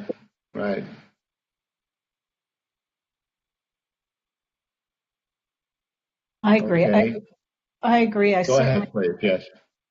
I agree. I certainly think that it is worth doing a study. I know that Europe is doing a study on their landfills, and they're finding so far that you get 1% of the minerals out of iron ore, and you get a lot more out of the landfills. And so far, they think that it's going to be quite economical. I think that, it behooves America to do something very similar in terms of at least studying the opportunity.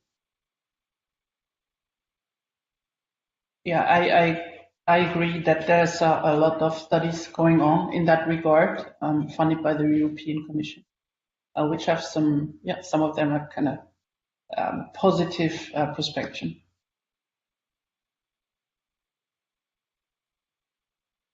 Here's a question. With Biden now electrifying the entire federal fleet, can you comment on the best circular solutions for repurposing underutilized electric vehicle battery packs in the U.S.?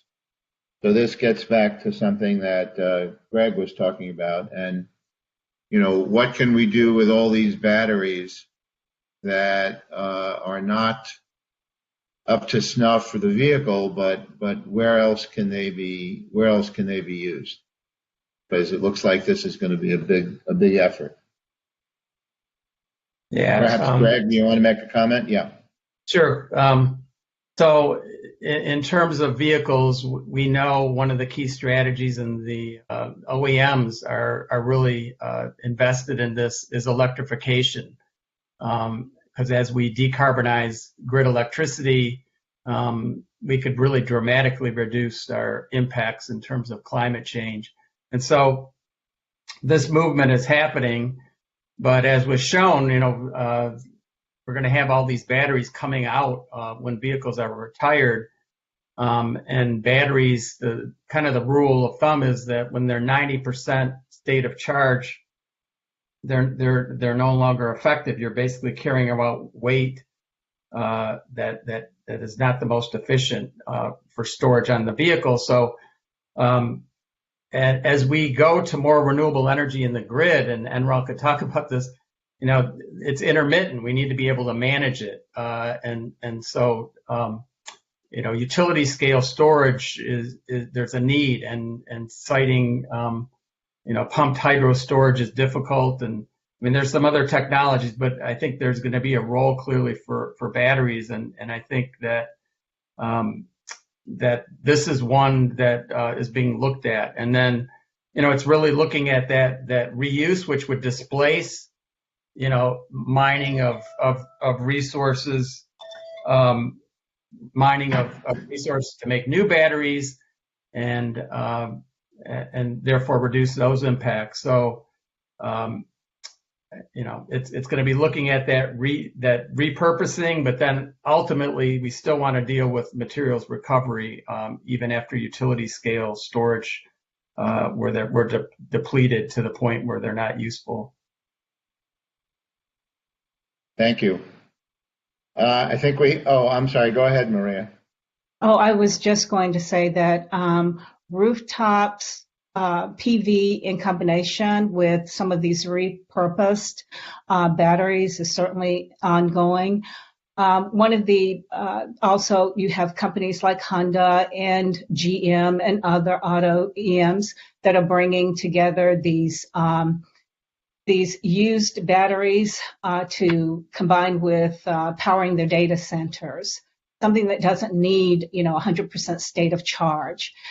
So this is a very active area. One of the key barriers in terms of the grid is that the batteries are not standardized. And so trying to mix and match them will be a challenge, but that's what we like. We like solving difficult problems and challenges. Thank you very much. That's all we have time for right now. There were a lot of questions, and we'll make note of them and find some mechanism for answering them. But I want to thank all the speakers and the audience for participating in this first session, session one. We're going to have a 45-minute break, And at 1:45, we're very excited to start the breakout sessions, session 2. As a reminder, your link to join the breakout session is different than the link used to join this meeting. You can find it in your conference email. And we're going to close this meeting room in a few minutes, but those interested in joining the informal networking session can find the link to the meeting room in the chat or on their conference instructions. So we'll see you back at 1:45. Have a nice break, and if you want to participate in the informal chat room, please, go ahead. Thank you very much. Bye-bye. And I'll be facilitating today's breakout discussion. We'll begin today the session with a panel discussion featuring Jean-Christophe Lambert, Todd Coy, Linda Gaines, Stephanie Shaw, and Callie Babbitt. We'll reserve the questions for the conclusion of the panel, and we'll ask them then. If you'd like to submit a question, please do so through the chat window, which is at the right-hand side of your screen. The panel portion of the session will be recorded and will be made available on the NIST event page for on-demand viewing after the event. Following the panel question and answer, we'll have a facilitated discussion with all participants. We will use Slido to share discussion questions and responses. So let me now introduce our panel. Jean-Christophe Lambert is a business graduate from Laval University in Quebec City. Prior to joining Lithion in December 2019, he was an advisor for the international market development for the Chamber of Commerce of Metropolitan Montreal, where he led multiple international delegations, consulting mandates, export projects in the USA and Europe. In his role at Lithion, he oversees business partnerships, account management, and communications. Mr. Todd Coy has 30 years of experience in resource recovery operations. He holds the positions of Executive Vice President at KBI and Vice President of Retrieve Technologies Incorporated. Mr. Coy is responsible for strategic business development and is focused on the electric and hybrid vehicle market and supply chain management for large format batteries. Mr. Coy is leading KBI's business unit XEV strategies that focuses on logistics, new battery product warehousing, and battery testing and repair services for the automotive sector. Linda Gaines is the Chief Scientist of the new Resell Center for Advanced Battery Recycling and a Transportation Systems Analyst at Argonne National Laboratory.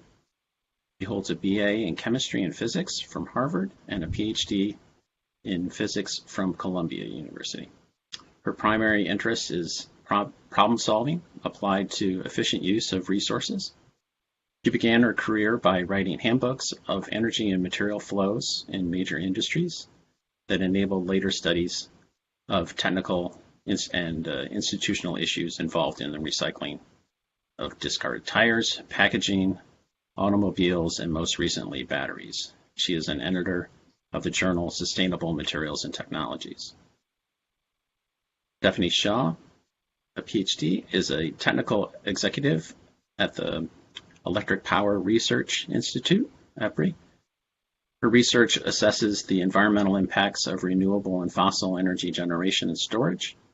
Dr. Shaw leads a program assessing the environmental aspects of fuel distributed energy generation and energy storage technologies, for which she provides strategic research direction on air, solid waste, life cycle assessment, and community health and safety impacts.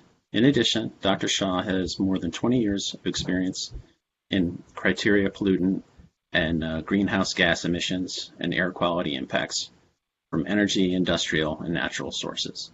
Dr. Shaw received a Bachelor's of Science degree in Chemical Engineering and a doctorate in Atmospheric Chemistry from the Massachusetts Institute of Technology. And Dr. Callie Babbitt is an Associate Professor in the Golisano Institute for Sustainability at Rochester Institute of Technology. Since 2009, her research group has studied sustainability challenges and solutions for emerging and rapidly evolving technologies, including consumer electronics, lithium-ion batteries, electric vehicles, nanomaterials, renewable energy, and food waste management systems. The note to the presenters, I can manage the slides, so please say next when you're ready to advance. Mr. Lambert, you have the virtual floor. Thank you, John. Good afternoon, everybody. I'll just wait for the slides to here's the to come up. Perfect. So thank you, everyone. My name is Jean-Christophe Lambert. I am the Business Development Manager for Liteon Recycling. You can switch slides, John.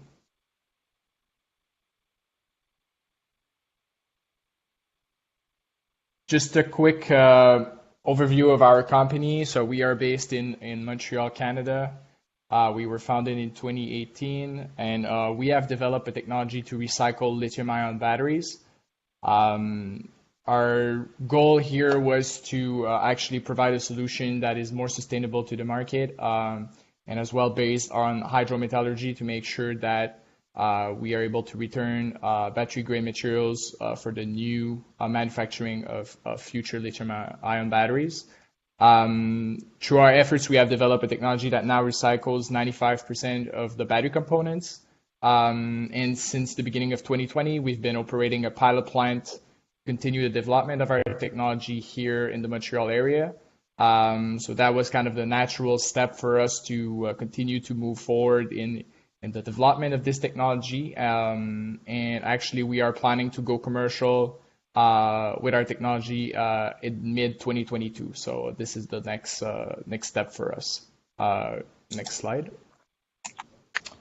What's particular about our company is that we do have a really strong process engineering DNA. Our process was developed actually at our sister company, Seneca. They have been involved in multiple projects in the past for in the mining industry as well as other types of recycling. So they kind of foresaw that problem of lithium-ion battery recycling kind of in the first place, and decided to invest and develop their own technology to solve this problem.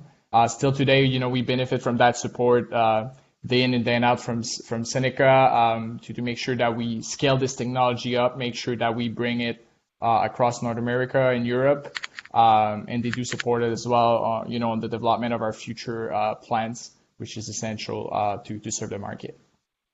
Next slide.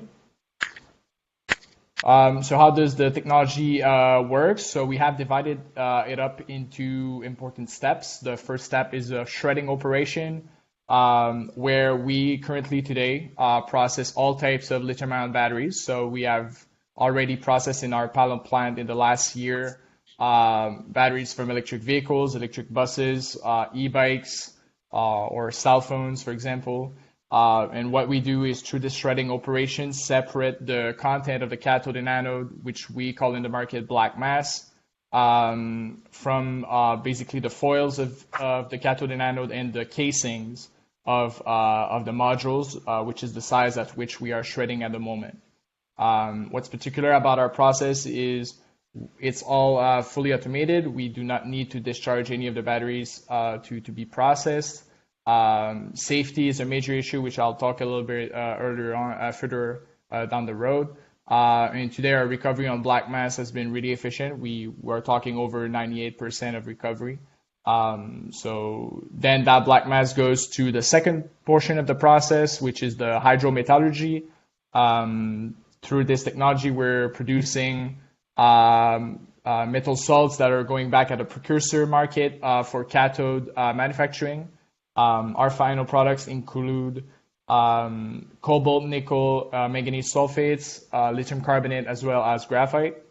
So all of that, and the reason we chose hydrometallurgy was first and foremost to be able to produce these battery-grade materials, so attain the necessary purities to return into the lithium-ion battery market, as well as decreasing the environmental footprint of that process. We are really fortunate to be based in Quebec, where we benefit from a clean and cheap hydropower. So this is also a huge benefit of that location to develop such a process.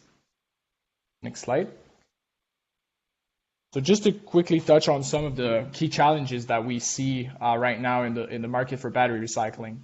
As I mentioned, safety is definitely one of them. We've heard stories even recently in some recycling facilities of explosions, of fires. So lithium-ion batteries can be dangerous. This needs to be taken into account for storage as well as processing. So it's always important to keep that in mind. Our technology was developed with that in mind first and foremost to make sure that we are able to treat, for example, charged batteries. Also, one of the things that is also important is that you need to understand that when we're dealing with a lithium-ion battery, it's a really complex battery. It's also fairly mixed, so all the different either automobile manufacturers or even the other applications are using different chemistries, different assemblies. So dealing with all of that makes it even harder for recyclers to handle that kind of mixed feed. So this is also an important issue. At the moment in North America, one of the things we're also seeing is that there's not necessarily a lot of regulation in place around lithium-ion battery recycling, so it still needs to be developed. And finally, one of the things that we are also dealing with is complex transportation. So transportation is also really expensive. So depending on where the batteries will come to end of life, it will be important to have this kind of a global network to be able to tackle this problem and recycling them properly. Next slide. One of the other challenges is, and the reason right now, I would say most of the processors that are active right now globally are not necessarily doing it with hydrometallurgy, is that it's a pretty complex technology to develop. So it's important to do it in the right steps. So, most of the companies right now are going through lab processes and also pilot stages. We have chosen to go that way as well. That's why we invested a total of $12 million Canadian to build a pilot plant with a 200 metric ton per year capacity to make sure that we continue this development and that we achieve at each step, either at the leaching or the extraction or the purification, all the necessary requirements in terms of impurities that is demanded by the precursor market at the cathode manufacturing. So this is really important to make sure that you are able to build a solution that is scalable, that will serve the market properly. So it's not easy, and it requires to develop into the right steps, and that comes from our process engineering background with Seneca, that they have done this in the past multiple times through other clients. So we're kind of following this winning path here to achieve that and develop that solution at scale. Next step. So I mentioned that one of the key problems we're seeing right now in terms of battery recycling is around transportation. So to solve that, one of the things we have decided as a company is to have a licensing business model. We believe that as a startup company, investing and taking the time to become a global operator would be quite difficult. So we thought that doing it with partners would be much easier. You can change slide here, John. So what we have decided is to simply deploy our technology through third parties. One of the main reasons for that is, as I said, to limit transportation, but make sure that we are able to provide a sustainable solution, which is what we are developing rapidly. So we have seen recycling develop first and foremost in Asia. Now it's moving to Europe, and it's growing here in North America. But to make sure that we have the right networks in place before it becomes a problem with large volumes, it's important to deploy and have plants that are based locally. So we are targeting, high volume markets with a lot of electric vehicles, obviously. But one other important thing and one of the key feedstock that will be coming in the next 4 or 5 years per se is production scrap coming from battery production sites. So this is also another key market for us that we are targeting at the moment.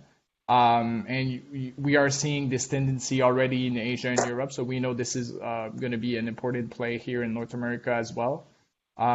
And we hope that by developing this network, we're going to be able to build our own, I would say, battery industry here in terms of providing critical materials to the market, and that will help us, I would say, attract some of the players that are already present in the other regions of the world here in North America, so that we can maintain our battery production here locally.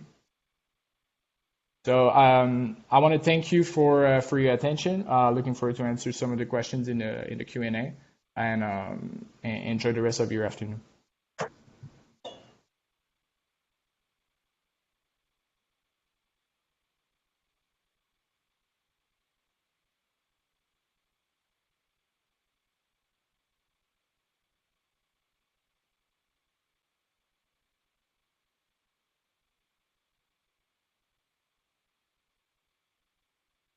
Koi, if you're there, perhaps you're on mute. Need to unmute. Can you hear me now? Yes, we can. Okay, great. Yeah, I'll leave up the slide and you can just talk. Yeah, sorry, I'm calling in from my phone. I'm having some technical challenges this morning, apparently. I can see everything, but I can't interact with it. I apologize. I don't have a slide deck prepared for this presentation. Part of the technical challenges that I'm having. So I thought I would just spend a few moments talking about what we're doing, who we are, real briefly, just for the sake of introduction. My name is Todd Coy. I'm Executive Vice President of KBI. It's the KBI Recycling is actually a misnomer, and it's taken from an email address that we currently use in the organization. But KBI is a long-established company with headquarters in Anaheim, California. We are a permitted facility through the California EPA that allows us to conduct battery activities in California. We have a permitted capacity of about 6 million pounds of batteries in the Southern California area.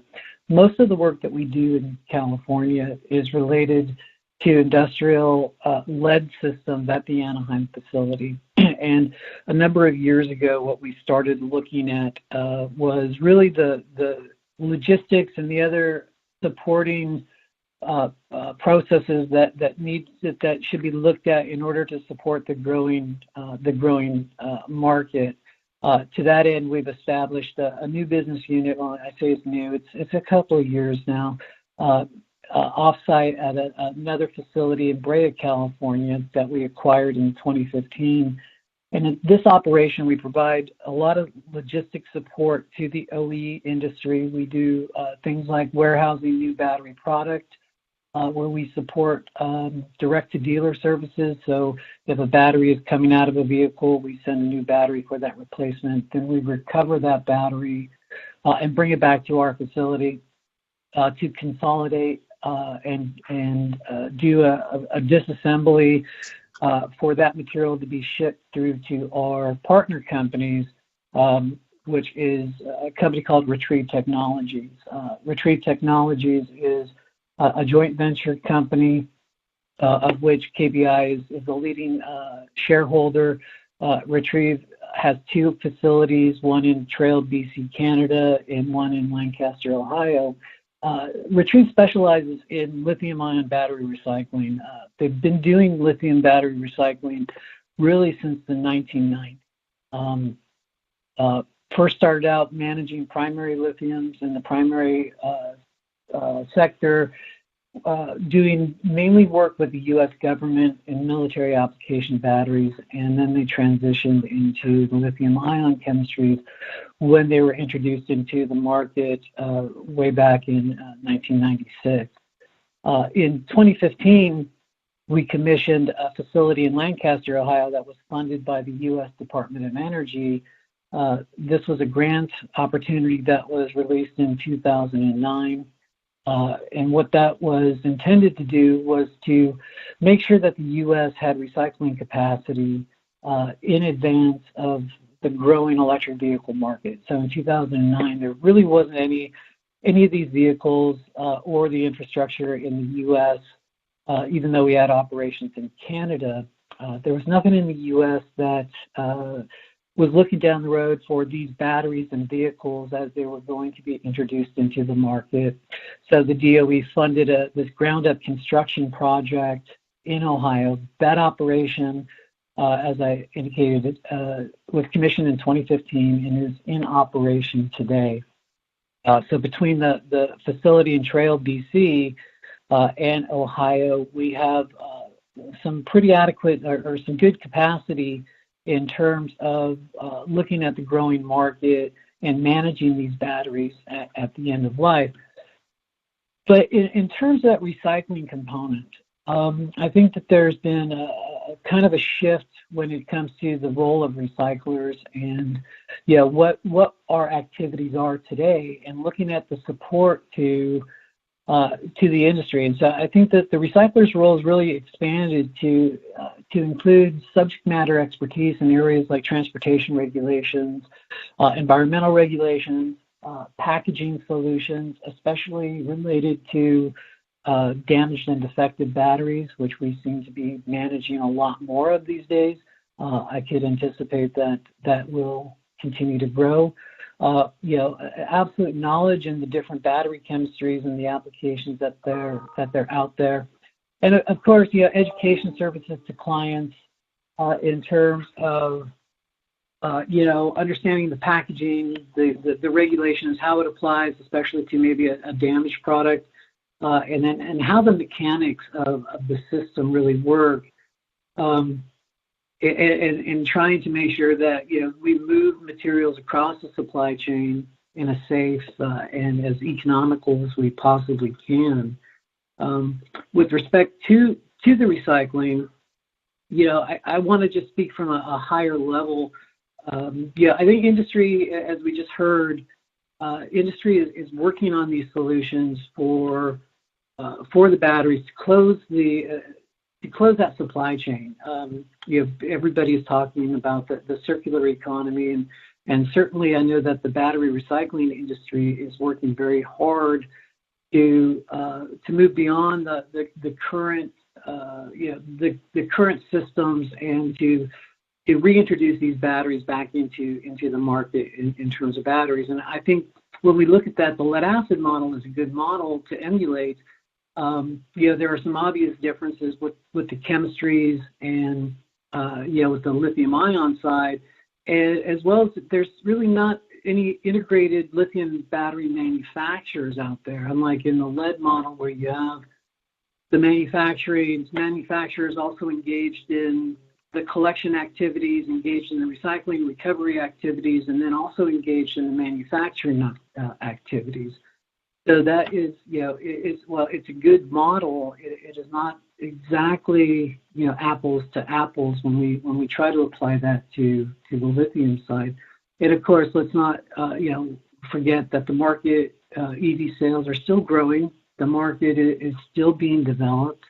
A lot of companies do have in the OE sector, they do have very aggressive programs in place already to manage batteries that fall within their sphere of influence. So in other words, at a dealer level, or perhaps if they're running some program vehicles out into the market, they have controls in place to capture those batteries at end of life and return them back to recycling, or in some cases, there's a lot of discussion and work being done, research being done in battery second life, and how that might impact both positively and potentially negatively in terms of when we look at just the recycling system in its own silo.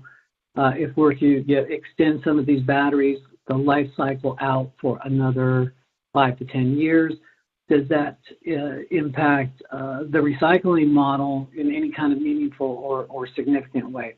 I don't think the answer is ready yet in terms of that question, but it's certainly something that as recyclers we are looking at.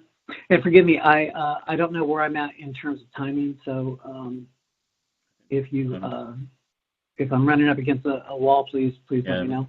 30 seconds. Or... Okay. So in terms of recycling, our facility is a hydrometallurgical process, and so essentially we use a series of shredders, screens, material separation technologies to liberate the active cathode materials from the batteries, and then we produce much like I think everybody in this space what is referred to commonly as a black mass, and then that material would contain your active battery materials such as cobalt and nickel and other components, and then that material is shipped off-site for further refining and then reintroduced back into the market as a base or elemental metal, and then from there it would carry its life through to whatever products that it may end up in, but there is no today direct tie-in to that black mass material and say, a new battery being introduced into the market. And that is what we're looking to solve. Thank you very much for your time. Thank you. Linda, if you're on, please proceed. Thank you so much for inviting me. This is really an interesting meeting. Could you please advance to the next slide? So the Resell Center, which started about 2 years ago by the Department of Energy, is part of their three-part plan to reduce the U.S. dependence on critical materials for batteries. The first way they're doing that is trying to reduce the amount of cobalt in the battery chemistries, and we're not involved in that directly, but it does influence the material mix that will be coming back for recycling. So we'll come back to that. The second part of this is the battery recycling prize. It became clear very early on that not all of the batteries were going to be coming back for recycling unless there was some effort involved in it. And so the battery recycling prize was established at the same time as our center to make sure that the batteries came back for recycling, and once they get back for recycling, then it's our concern. Next slide, please.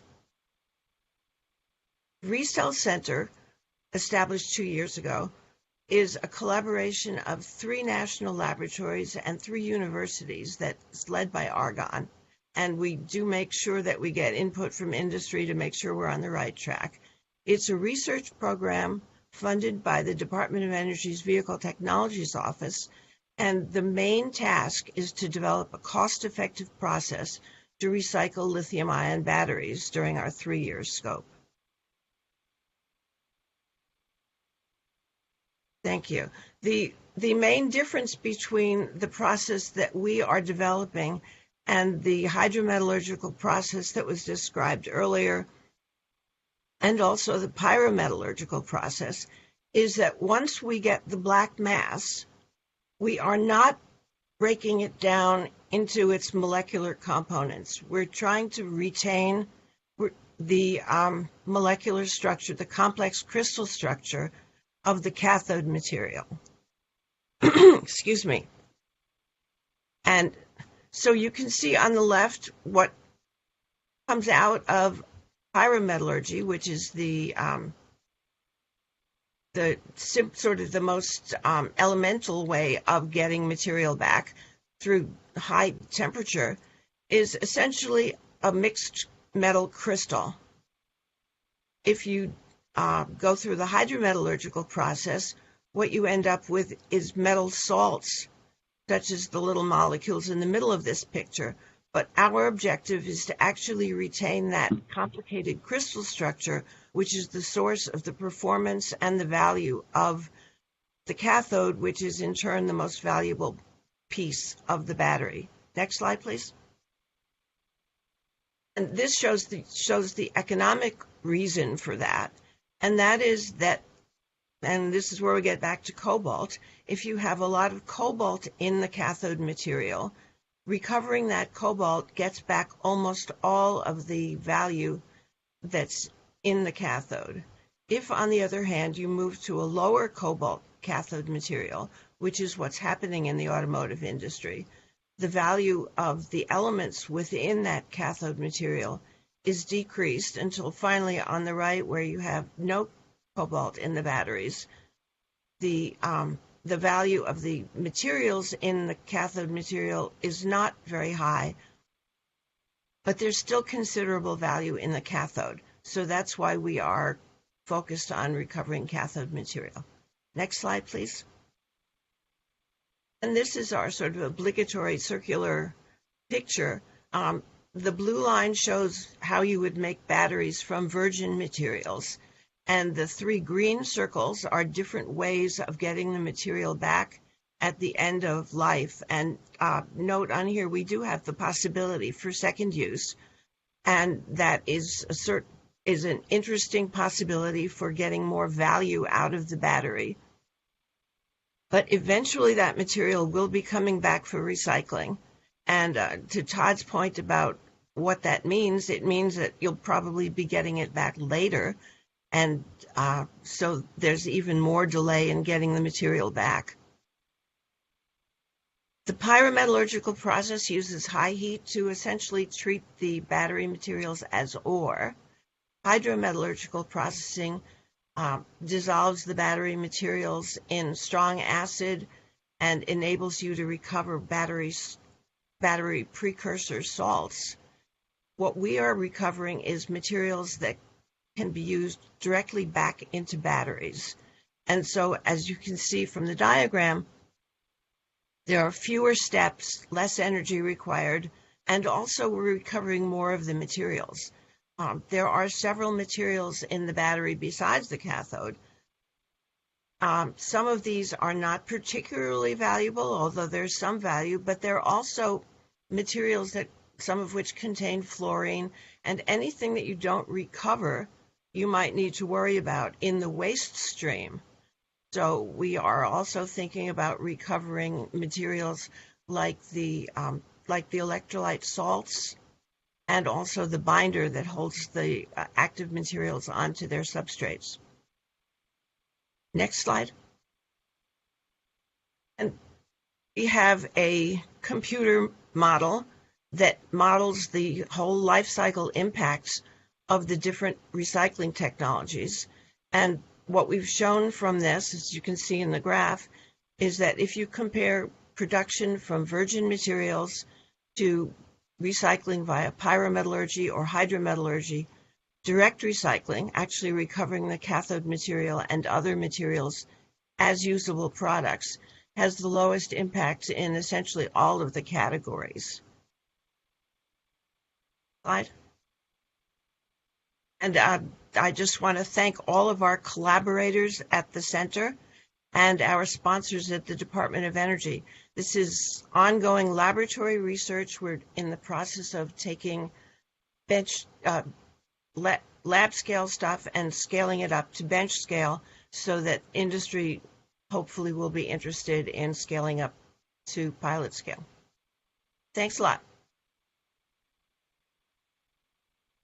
And these are just some backup slides.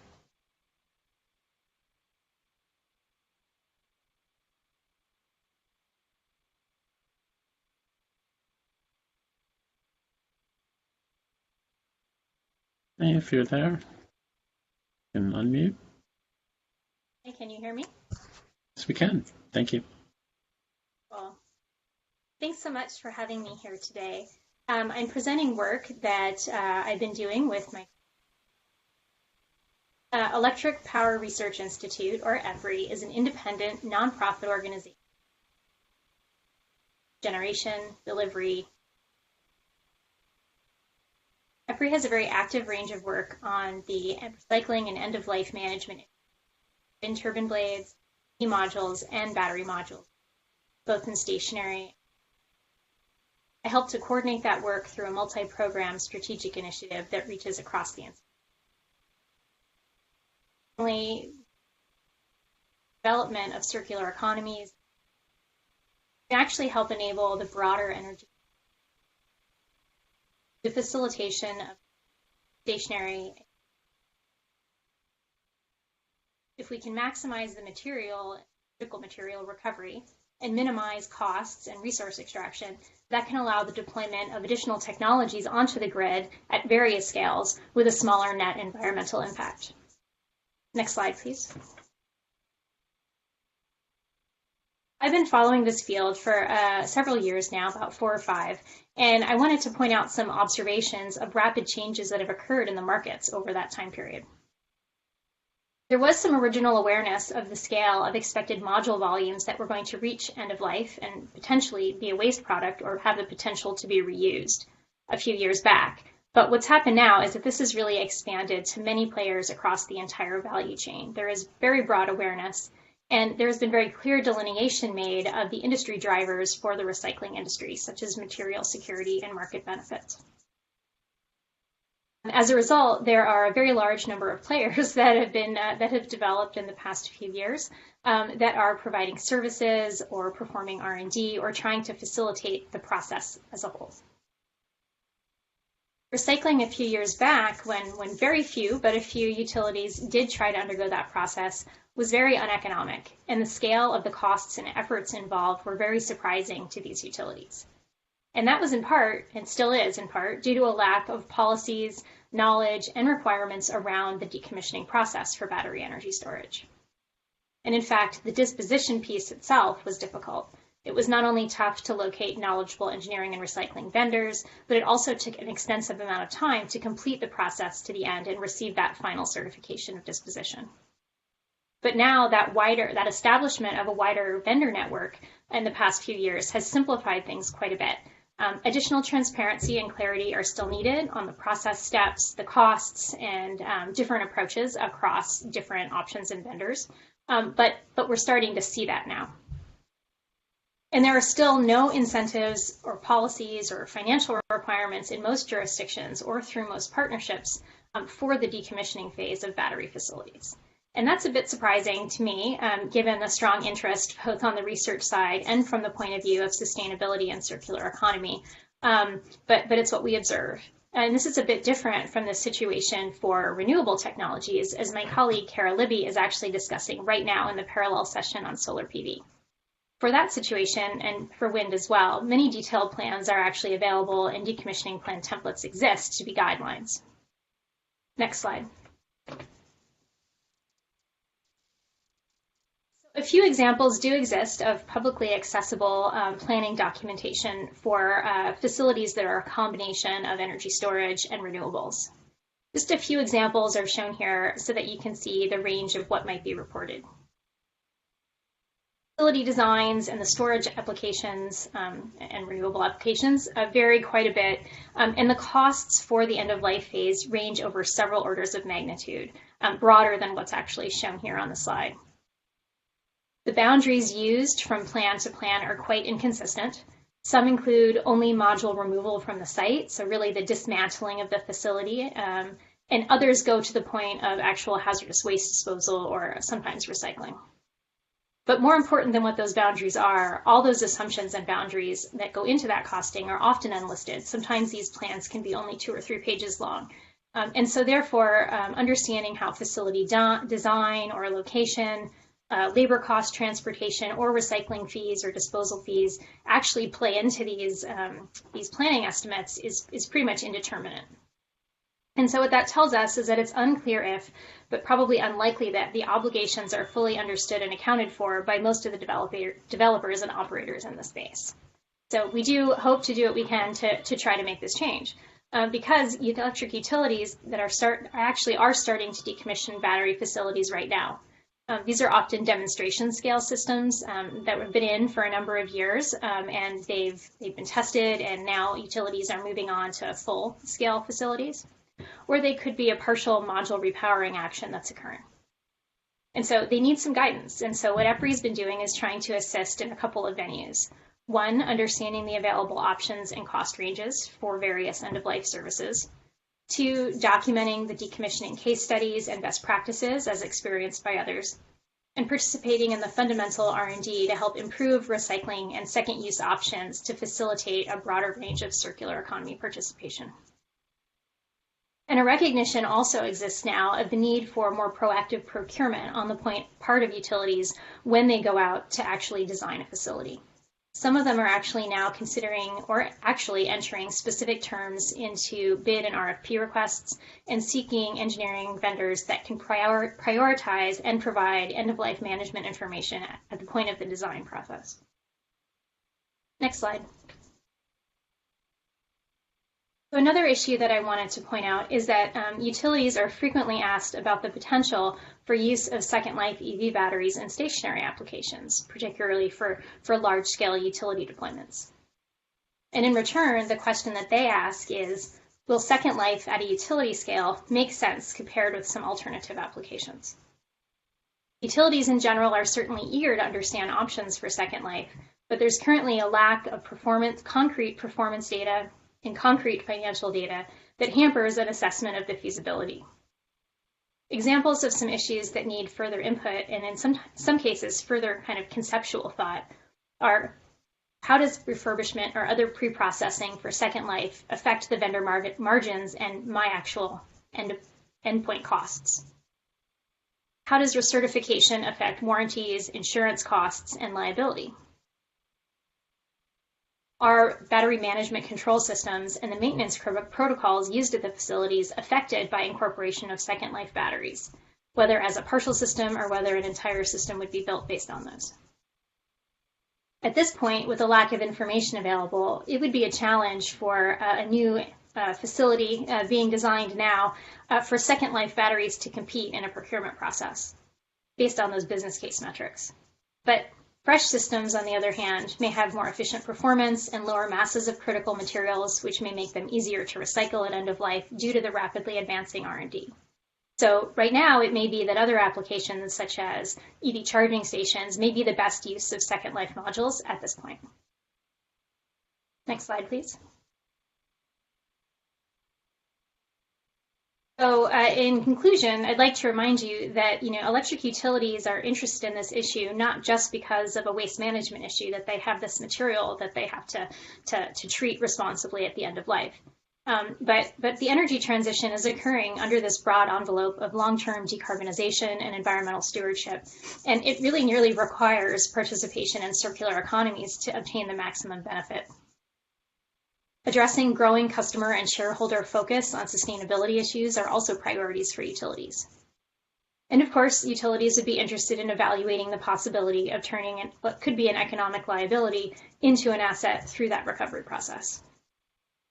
So as a result, my colleague Ken Ladwig has been collaborating with a company called Anthesis to develop conceptual frameworks relevant to utility business models for wind, solar, and battery technologies, or modules. So some of the selected terms relevant to battery storage are shown on the slide here as an example. And again, they could relate to specified preferences during procurement, reducing packaging and transportation costs, or other items as well. So as all these concepts are intimately related to the mission of electric utilities to provide reliable, safe, affordable, and environmentally responsible electricity, EFRI will continue to be involved in these issues moving forward and to try to learn from it and to try to help guide our partners. Thank you. Thank you.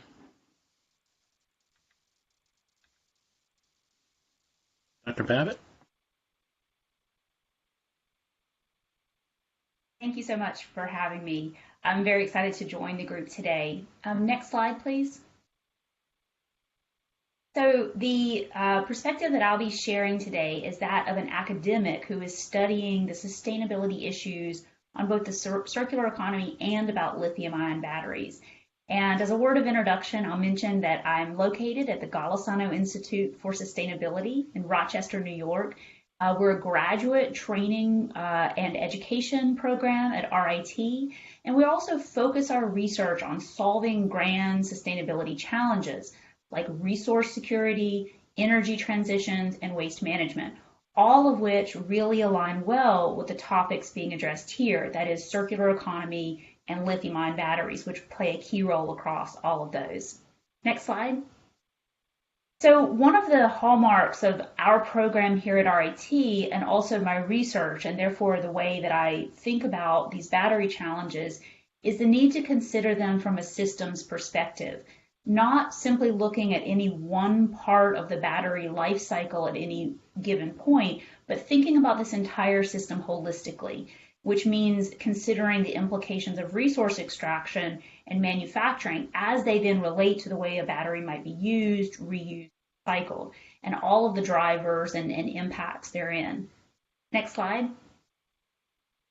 My research group, as he mentioned in the introduction earlier, covers a lot of different topics. And although today I'll be talking about lithium-ion batteries, I really want to also emphasize that this system interacts strongly with many of the other systems that we study. So these batteries aren't just found in EVs. Right now, they're predominantly found in electronics. And there's a lot of effort right now, as Linda has alluded to develop advanced materials, including some based on nanotechnology that might then go into these batteries. And all of these issues have to kind of be considered holistically. Next slide. So the other point that I want to raise is that battery materials we're not just thinking about this as a waste management solution, we're also thinking about it as a resource. So considering batteries as an alternate mine for resources that we otherwise get from ecologically and socially vulnerable parts of the world. So taking cobalt, the primary cathode material currently, as an example, we can look at projected growth in cobalt production. Most of this is happening in Africa, in the Democratic Republic of the Congo primarily, and that's expected to continue, although it will grow in other areas. And this is important because when material supply chains are concentrated in just a few geographic locations, it means they're vulnerable to disruptions, whether that's a pandemic affecting workers or economic and policy disruptions. On the right-hand side, it shows the same graph, but broken down by the sources of cobalt, whether from a small fraction coming from cobalt mining infrastructure on its own, but it's primarily produced as a byproduct from copper and nickel, meaning that there's very complex economic supply and demand pushes and pulls here that affect our ability to get these resources. Next slide. And we can also think about this on a social dimension as well. As most of these materials are mined in the DRC, this is an area where that might be considered a social hotspot because revenue from mining activities sometimes gets reinvested in corrupt activities, political instability, or human rights violations. And so the point that I'm trying to make here is that there's not just economic and environmental motivations for circular economy and batteries, there are also social considerations and resilience. So thinking about these materials, a battery, end-of-life batteries as a resource means that we can diversify our supply chain by extracting them through urban mining rather than ore, and we can also prevent some of these upstream vulnerabilities. Next slide. So when we think about the potential for closed loop recovery of batteries, I want to talk a little bit about how some of the different high-level systems play out here, because my earlier presenters really got into wonderful detail about the end-of-life system. So I'm going to back up a step. In this graph, this shows on the left-hand side the number of new electronics sold in the United States from 1990 till 2018, which is the most recent year we have this study available for. And you can see that the primary growth of products that people are buying, phones, tablets, and other mobile devices that these batteries power. Now, these still are a very small percentage of the mass of electronics and electronic waste because they're light compared to a lot of the heavier products. But nonetheless, that means that the resources are becoming increasingly concentrated. And we see this on the right. This is the mass percent cobalt concentration in electronic waste coming from these batteries, and it's steadily increasing over time. Now, this concentration is still less than that in natural ores, but it's increasingly rich in cobalt and other important elements that are in batteries and other energy technology as a potential resource. Next slide. On the flip side, though, there's a number of challenges to recovering from this stream. On the left-hand side of this graph, you see where the cobalt is distributed within products. If you go back 20 years, it was primarily in laptops and a little bit in mobile phones. Currently now it's spread widely across a lot of products. That means you have to process more products to get the material out. And this doesn't even count all the small gadgets, toys, smart home products, fitness products that are increasingly embedded with a battery. The flip side of this is also the design. So in the phone example you see here, the battery's there in the middle. It's separable, but it takes a lot of labor and costly activity to recover that battery. If a product is not labeled as having a battery in it, recyclers then have to deal with the fact that there's some safety risks if they can't identify it and separate it. And products that contain these batteries are not really designed to recover them out. Next slide. But the bigger picture, though, is that while electronics right now are very important, they will soon be paled in comparison to the waste flow coming from electric vehicles. So this shows a range of projections that we had created about the potential number of battery packs that would be ready for recycling in the U.S. in the future. And this is a few years old, but it is likely to, continue to grow regardless. And even in the most conservative projection, the mass of batteries coming out of EVs will probably in about 10 years or less begin to dwarf the mass of batteries coming out of electronic waste, which means there's a shift in both all of the collection and logistic and recycling processes that we might think about to shift to this other form factor. Next slide. And then I won't get into too much detail here, but obviously this also means that while right now recycling is a primary strategy for those smaller batteries, reuse will become increasingly important for those large batteries, especially where there's life left over, and that can provide greater benefit in terms of the recovery. Next slide. And I want to close on the idea, returning kind of where we started, about the systems level life cycle perspective. So regardless of what solutions we might want to explore, we have to be able to evaluate them on a life cycle perspective. On the left-hand side of this graph, this shows a life cycle assessment we did about a theoretical reuse of EV batteries in a new EV or a used EV, cascaded or second life use for energy storage in a grid, a once daily cycle in a grid application, recycling for material recovery, and landfill. And clearly that second use, at least in terms of the metric quantified here, which is embodied energy, has the greatest benefit. There's a negative number there because what it represents is the avoided need to manufacture new batteries. So this benefit increases the more that these batteries can be, their life extended. However, then we also have to think about the kinds of policy and design changes that really span the life cycle to enable these benefits. This means choosing materials during the design phase that provide functionality, recoverability, and economics, as well as these social considerations, designing products to where they can ultimately be used, thinking about transporting batteries, as others have mentioned, to minimize safety risks, better testing guidelines and methods for quickly diagnosing the state of health of a battery and its potential for reuse, and things like material identification and labeling to know what kind of battery is there, what chemistry, and where it's located in a product so that it can be recovered. And against this entire backdrop is that of policy, need for comprehensive policy to enable this. Hopefully we can learn the lesson from electronic waste, in that the lack of a federal policy there has led to a patchwork of state policies that aren't working all that well for e-waste recycling. Hopefully for batteries, we can do a better job at being proactive, at putting policies, designs, recycling, and manufacturing into place to recover these materials. Thank you. Good morning. It's Marty Green from NIST, and along with Kelsey Schumacher, I'd like to welcome you to the second day of the conference, of the workshop. The first day was very comprehensive, and this is a very difficult discussion with many facets, and I think we covered a lot of them with great aplomb. So we're looking forward to today. And I'm going to start off with a couple of slides that I think reflect some thinking about circular economy and sustainability that were brought to mind during yesterday's discussions. Can I have the first slide?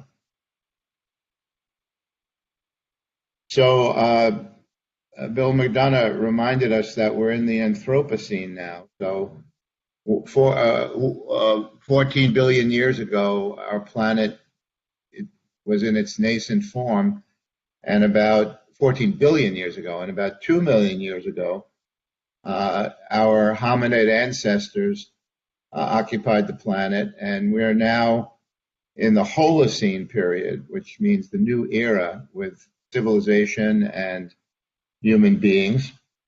And after some controversy, next please, there was controversy as to when the Anthropocene actually began.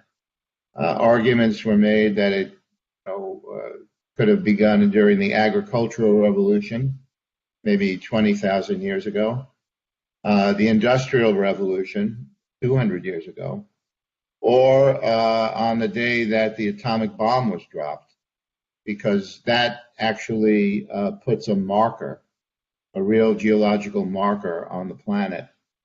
And to be honest, I have forgotten which date was chosen, but we are in the Anthropocene. Next slide, please. So if you go to Google Images and you look up sustainability, and I have a feeling you'll see a similar thing with circular economy, what you see is a lot of blue and green. If you just randomly select images because of the blue sky and the green nature of our planet and agriculture and so forth. Next slide, please. As if we live in some sort of Garden of Eden and always have. And actually that is most likely not the best interpretation of humans' history on this planet. Next slide, please. So I highly recommend this book called Sapiens, which is a brief history. It's actually a 200,000 year history of our species. And this guy is at the Hebrew University in Jerusalem. This has been an international best-selling book. I highly recommend it. It's mind-changing. And the question is, how did we go from several Homo species 200,000 years ago to only one today, us? Next, please. What he points out is that the notion that modern industry destroys nature and our ancestors who lived in harmony with nature is very romantic, but probably groundless. Long before the Industrial Revolution, we, Homo sapiens, held the record for all organisms for extinction of other animal and plant species. We are the deadliest species in the annals of life. So I urge you to read this book. It's very, very interesting book. Next, please. So the Industrial Revolution was sort of hell on earth. Child labor, mining of coal, smokestacks everywhere, electrification of transportation in railways. For the first time, people could travel 300 miles in a day rather than 30. And lots of benefits and lots of new changes, not necessarily positive for our planet. Next, please. So what's happened since that time, of course, is that the world per capita consumption of energy, this is consumption per year per person, has gone up dramatically. And we can see that some new forms of energy have come on, but basically we're still very much a fossil fuel economy. Next slide, please. And even in recent years, in the last 20 or 30 years, The world energy consumption is going up. Of course, it's because population is going up too, has gone up. But you still see that the number of renewables and hydroelectric production and so forth is relatively small compared to all the energy that we use. Next, please. So interesting statistics. If you just look at population dynamics, every American born will need these quantities of materials, of either finished material products or raw materials in their lifetime. So that's kind of amazing. You say, well, why would a baby need 539 pounds of zinc? Of course, in their lifetime, that means, of course, that they will be using and consuming, products that have zinc in them. And if you break down the numbers, that's what it looks like. So these are incredibly large numbers and kind of scary. Materials consumption is definitely on the increase. Next slide, please. So just by way of background, it turns out that 5 of our material products take up more than half of CO2 emissions in all of the things that we manufacture. So steel, cement, paper, plastic, and aluminum together emit more than all of the other materials that we manufacture. So materials are very CO2 intensive right now. Next slide, please. So, nobody could have anticipated the positive and negative consequences of the Industrial Revolution when it started. Next, please. But now we understand it. Now we have a better understanding of the consequences, and so it's up to us. Action is required. Next, please. And, can the same human ingenuity that started the Industrial Revolution mitigate its effects? And that's what this 2-day workshop is really all about. That's what we're talking about. And I think the answer is yes, but I think it's going to take time. Next, please. If you really don't want to sleep at night, especially if you're at a conference when COVID ends and you're all alone in a hotel room, don't read this book. This is a scary book. It's Capitalism versus the Climate. And, how it essentially points to the fact that we can't keep doing things the way we're doing them. Unfettered capitalism and consumption will only make the problems we have now worse.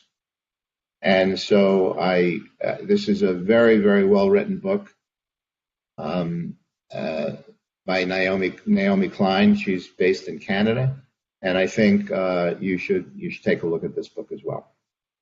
So next slide, please.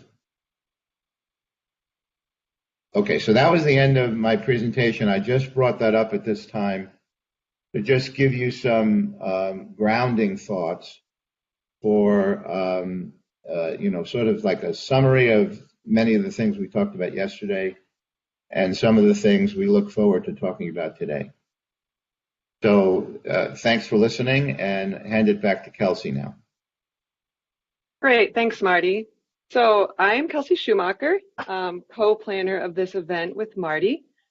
I'm going to talk a little bit about the objectives. I'm not going to read through these, but I wanted to display them again today to give you a sense of why we're doing this workshop, again, to remind you. I want to reiterate the point that the intent of this workshop is to identify the challenges and needs for a circular economy, for battery, electronics, and solar panels. Ultimately, we want to know how NIST can help to facilitate a circular economy for these products. So this is our way of asking, how can NIST help you? We'll dive deeper into this in session 6 today to get your feedback on exactly how we can help you and in what ways. So please plan to attend session 6 today to give us your feedback on that. So I'm going to begin again with some Slido questions to get everybody waking up and participating. So please either open a new tab or grab your cell phone and scan this QR code with your phone and go to the Slido site for this event. The hashtag code is CEHTW, Circular Economy in the High-Tech World. I'll give everybody a minute to go there, and then I'll ask our first question. Before this workshop, before yesterday, were you familiar with NIST?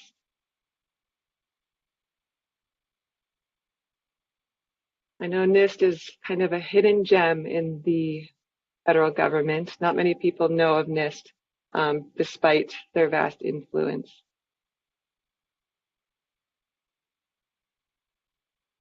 Again, you can join at slido.com and type in the passcode CEHTW, and it should come right to this question.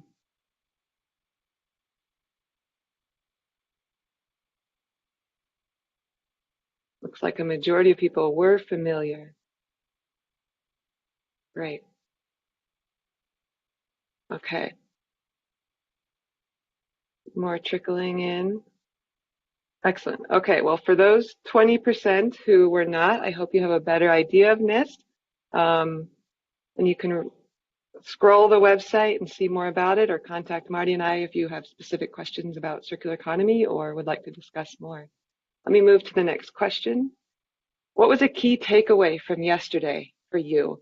This is a word cloud. So you can input some text, and then if somebody has already input something, then Slido should cue you to follow suit if you start with the same text. Inspiration, aspiration, great. Opportunities, excellent.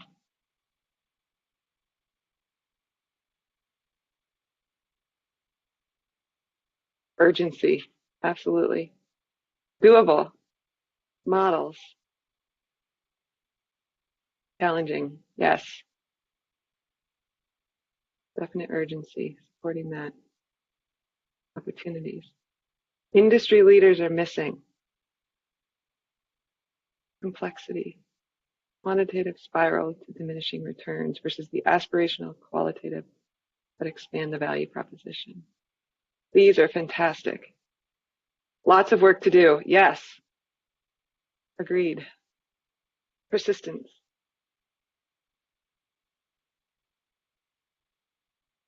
More companies being spawned to support the circular economy. Data quality, absolutely. Basic science, materials health. Wow, these are fantastic. Again, you can go to slido.com if you're just joining us. The hashtag is CEHTW. Okay, I'm going to keep moving in the due to time. So in your part of the circular economy, what is the greatest data needs? Coming out of yesterday, we learned that data seems to be a key need for facilitating the circular economy. So let's take 1 minute to tell us, please, what data specifically do you need in your part of the circular economy to help close? Markets, quality of data, yes. Toxics, devil in the details.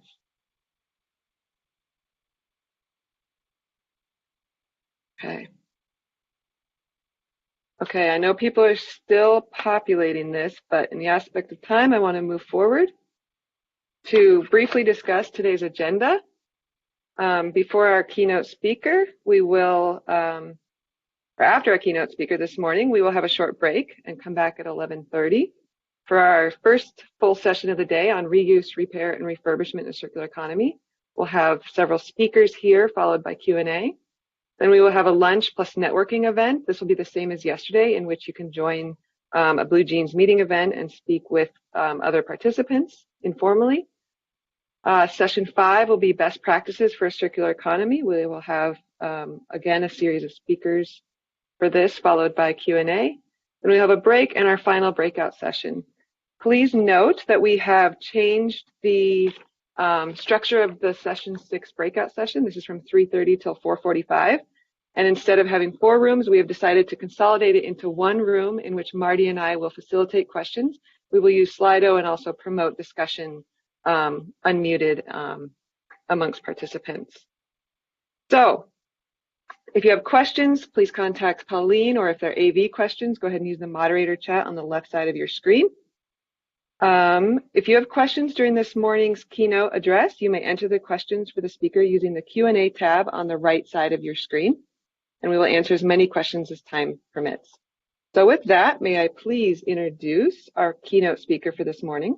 Professor Gradle joined Yale University in 1997 after 27 years at AT&T Bell Laboratories, and is currently Professor Emeritus of Industrial Ecology at Yale. One of the founders of the field of industrial ecology, he co-authored the first textbook in that specialty and has published extensively and lectured widely on industrial ecology's implementation and implications. His characterizations of the cycles of industrially used metals have explored aspects of resource availability, potential environmental impacts, opportunities for recycling and reuse, materials criticality, and resources policy. He was the inaugural president of the International Society for Industrial Ecology from 2002 to 2004, and the winner of the 2007 ISIE Society Prize for Excellence in Industrial Ecology Research. He has served 3 times on the United Nations International Resource Panel. He was elected to the U.S. National Academy of Engineering in 2002. So with that, I would like to introduce Professor Thomas Gradle. Thank you very much, Chelsea, and good morning, everyone, near and far. I'm happy to try to start your day with a perspective on my vision of what happened yesterday a bit and how we might want to think about that going forward. I was quite impressed with the level of detail and the depth of some of the analyses. What I'd like to do is to take a step back from some of that detail and to give what people have called sometimes a 30,000-foot view of the situation, or since we're scientists, maybe the 20-kilometer view of the situation, and what do I see as some of the big challenges facing the field of the circular economy, and in particular, are there intrinsic limits that we have to start thinking about? So I want to talk about those limits and what they might imply this morning. Next, please. This is a somewhat less detailed view of what was shown many times yesterday, the circular economy from top to around the circle and back. And I have put upon this view several dotted lines with the idea of, are there points in the circular economy that we should be particularly worried about, or might, for some reason, some materials, some products, some elements, might these lines be solid at some point? So we might want to call these constraints in how we go forward and look at what's possible with the circular economy. What do we have to think about as possible limits? The next slide, constraints on the circular economy. Number 1, the first constraint I want to talk about. Products designed to be dissipative, or what Luca Ciacci, an Italian who spent a couple years with us at Yale, calls lost by design. The next slide shows something with familiarity to almost all of us, a fireworks display. We all like fireworks. They're quite beautiful. They inspire us from time to time. But what they also do is disperse all the materials in the fireworks all over the landscape. So we have in fireworks a host of different elements forming the different colors. And at the end of the fireworks display, we have put copper and cobalt and phosphorus and a number of other things all over the countryside into the atmosphere, and we'll never get those back again. We've dissipated them by design. Next, please. A little closer to our everyday situation is galvanized steel. Pretty common in infrastructure, as these two pictures suggest. Galvanized steel, for those who may not know it, is steel with a sacrificial coating of zinc added to minimize the loss of structural integrity to whatever is being applied. So we have bridges and other large structures, and some fraction of the zinc over the lifetime of the infrastructure product will be worn away and dispersed into the local environment. The next slide shows that it doesn't have to be very large infrastructure. It can be in our own backyard or front yard. So we have galvanized steel planters. We have galvanized steel fencing. And this is material, this is zinc that by design is designed to be dispersed into the environment and not reused. Next slide. Here's a picture of a brake pad, something that virtually all of us use all the time, even though we don't pay much attention to it. Every wheel of every vehicle has a brake pad designed to help stop the vehicle under control. And by definition, when they do that, a little bit of the brake pad is worn off and dispersed to the surrounding territory. Brake pads turn out to be pretty complex in a materials sense, typically having 15 or 20 different materials, different metals, different organics, and as they wear, these are dispersed along the roadway. So again, we have the design to be dissipated situation. With the brake pad, however, there's another quirk to it, and that is that, again, we have zinc in play here, and zinc along the roadways washed into local water systems and so forth.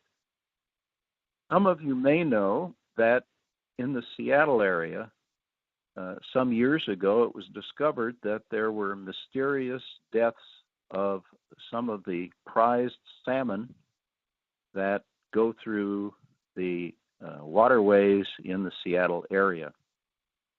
And no one could track down what exactly was happening, although they suspected it was connected with copper and zinc that was dispersed onto roadways and then washed into the waterways. And just a month or so ago, a group reported that what was happening was that the zinc was being transformed in the waterways to a compound that was toxic to the salmon. And we now have a full chain of a dissipative product, not only losing the material that we might want to reuse, but also severely affecting the environment. A few years ago, Luca Ciacci, who I mentioned earlier, and this is the next slide, please, took a look at the question of dissipation and recovery of materials. And his approach was to say, as this diagram on the left slide indicates, that In dark blue, you have 100% of materials from production going into service.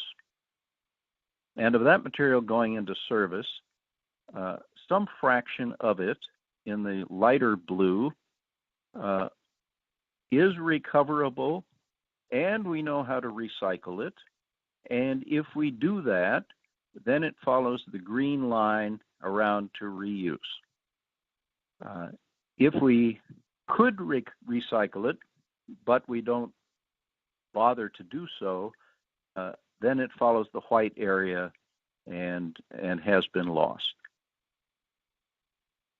If we could recover it, but we haven't developed a technology to recycle it, then we're on the yellow arrow. And that is material that we know how to catch, but we don't know how to get it into a form appropriate for reuse. Then we have the red arrow, which is the fraction that by design is dissipated. And all elements always have a few minor uses that are shown here in gray and are not worth following for this discussion. Well, Luca took this approach to almost all the elements in the periodic table, and the next slide shows his periodic table of dissipative uses and recycling. So again, following the colors, anything on red in this diagram is dissipated in use by design. Anything in yellow, we can recover it, but we have no technology in place to recycle it. Anything in blue is potentially recyclable. And then you always have a little bit of gray that we don't bother about in the assessment. Well, you can see here that in the center of the periodic table, we have a lot of blue. These are typically the major metals, the elements that have been around for a long time, are the major constituents of a lot of products. But we also have quite a few that have large, currently unrecyclable yellow wedges, and we have a few of them that have significant in-use dissipative wedges. For example, in the upper right corner, the selenium. In the right middle of the upper row is zinc with the about 20 or 25% designed for dissipation and so forth. So the dissipative and currently unrecyclable elements are now a major constraint to the circular economy. Largely circular economy by design and by the uses that we've come to desire. Next slide, please. Here we have constraint number 2, what I call the final sinks challenge.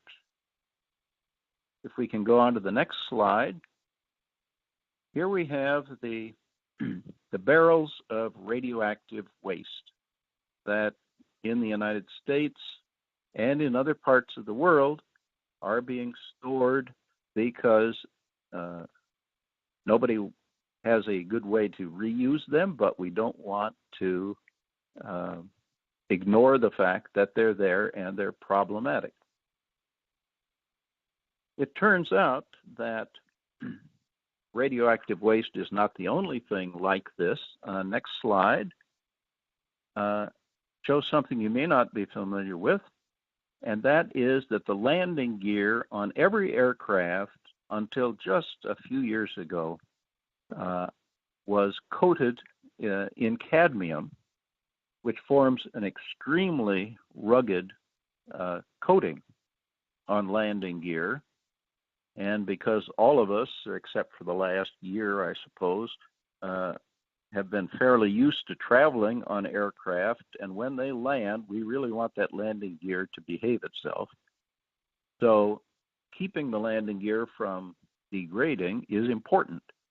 But what was happening was that cadmium was being dispersed little by little over the world's airports. And because cadmium is toxic material, we really don't want to reuse it. Next slide. So radioactive waste and cadmium coatings are examples of materials that we don't want it anymore, but what do we do with it? Over the last decade, Ulrich Kral and Paul Brunner in Vienna have proposed that we have what they call clean material cycles, using materials thoughtfully in terms of wanting to have materials that we want to use and not having materials we don't want to use. But if we have problematic materials, especially those coming out of long service, we should have final sinks for them that we prepare that will keep them safe and free from invasion by wayward human activities and so forth. This is the sort of thinking behind repositories for radioactive waste, which now exist here and there around the world, but we don't really have repositories for things like cadmium landing gear. Next slide, please. Constraint number 3, lack of commitment to reuse. This was mentioned off and on a couple of times yesterday, and the next slide shows an example of what I'm talking about. This is a bridge in Rhode Island, the Crook Point Bridge. It's what I call comatose stock, because this is material that in principle could be recovered for reuse, but it would be expensive to do so, and it appears to be cheaper alternatives available, so we'll just leave it there. And like comatose humans, it may someday see life again, but the chances are not good. So we have here and there in this example and many other places stock that could be recovered for use, but it's unlikely. Next slide, please. This is one much more common, what we might call hibernating stock. We know where it is. We know that it could be reused, or some of the components could be reused, but we just don't get around to doing that. So it's hibernating. We think this probably will wake up at some point, but we're not sure when. Next slide. And then another example of lack of commitment to reuse. Some of this stuff just gets tossed. And if it does, then it's not going to be reused. And we have the human element as part of the circular economy challenge. If people aren't paying attention to recovering materials that have another use, they never will have another use. Next slide, please. Failures in design. Design was mentioned here and there yesterday. I think it's really important because designers, by and large, were never trained to think about what happens to their beautiful products when they're no longer wanted. And 2 seconds on a web browser will give you things like the picture in the next slide. Design failure in a phone base, the material that stays on the desk under the telephone. And at the bottom is shown the components of this phone base. 3 pieces of sheet steel, one piece of plastic, a couple of screws, and a couple of washers. And you can ask, where's the design failure here? Well, why do we need 3 pieces of sheet steel for this? Why do they have to be held in place by 2 screws and 2 washers? The amount of material there is not all that great, but that's almost designed for dissipation. Do we really need the plastic shim? And as the person that put this image together, which I stole from the web, says, couldn't the phone base just have a single piece of steel, a big lump of putty, or a sandbag, or something? Next slide, please. A challenge for a lot of the reuse is the problem of materials and products that were never designed with the idea of making them easy to recycle. So we have this, I think it's the engine from a motorcycle, and a woman that looks a little uncertain as to whether she's going to be able to take it apart again. Clearly, if you can't take something apart, you're very unlikely to be able to reuse the constituents. Next slide, please. Remanufacturing requires that you typically retrieve parts, perhaps replace those parts, perhaps refurbish those parts. But if we have a product that isn't designed to enable that, it's frequently difficult or impossible, and such a big challenge that the Department of Energy a few years ago established the Remanufacturing and Recycling Remade Center in Rochester just for the purpose of trying to do better with this retrieval, reuse, remanufacturing issue. Next slide, please. The issue gets perhaps even more challenging when we get to small products, and a mobile phone or other electronics certainly exemplifies that situation. This is a periodic table that I got about a decade ago from the Nokia people in Finland, and this was all the materials that were being used at the time to make a Nokia phone. And if you count this all up, it turns out to be 65 different elements.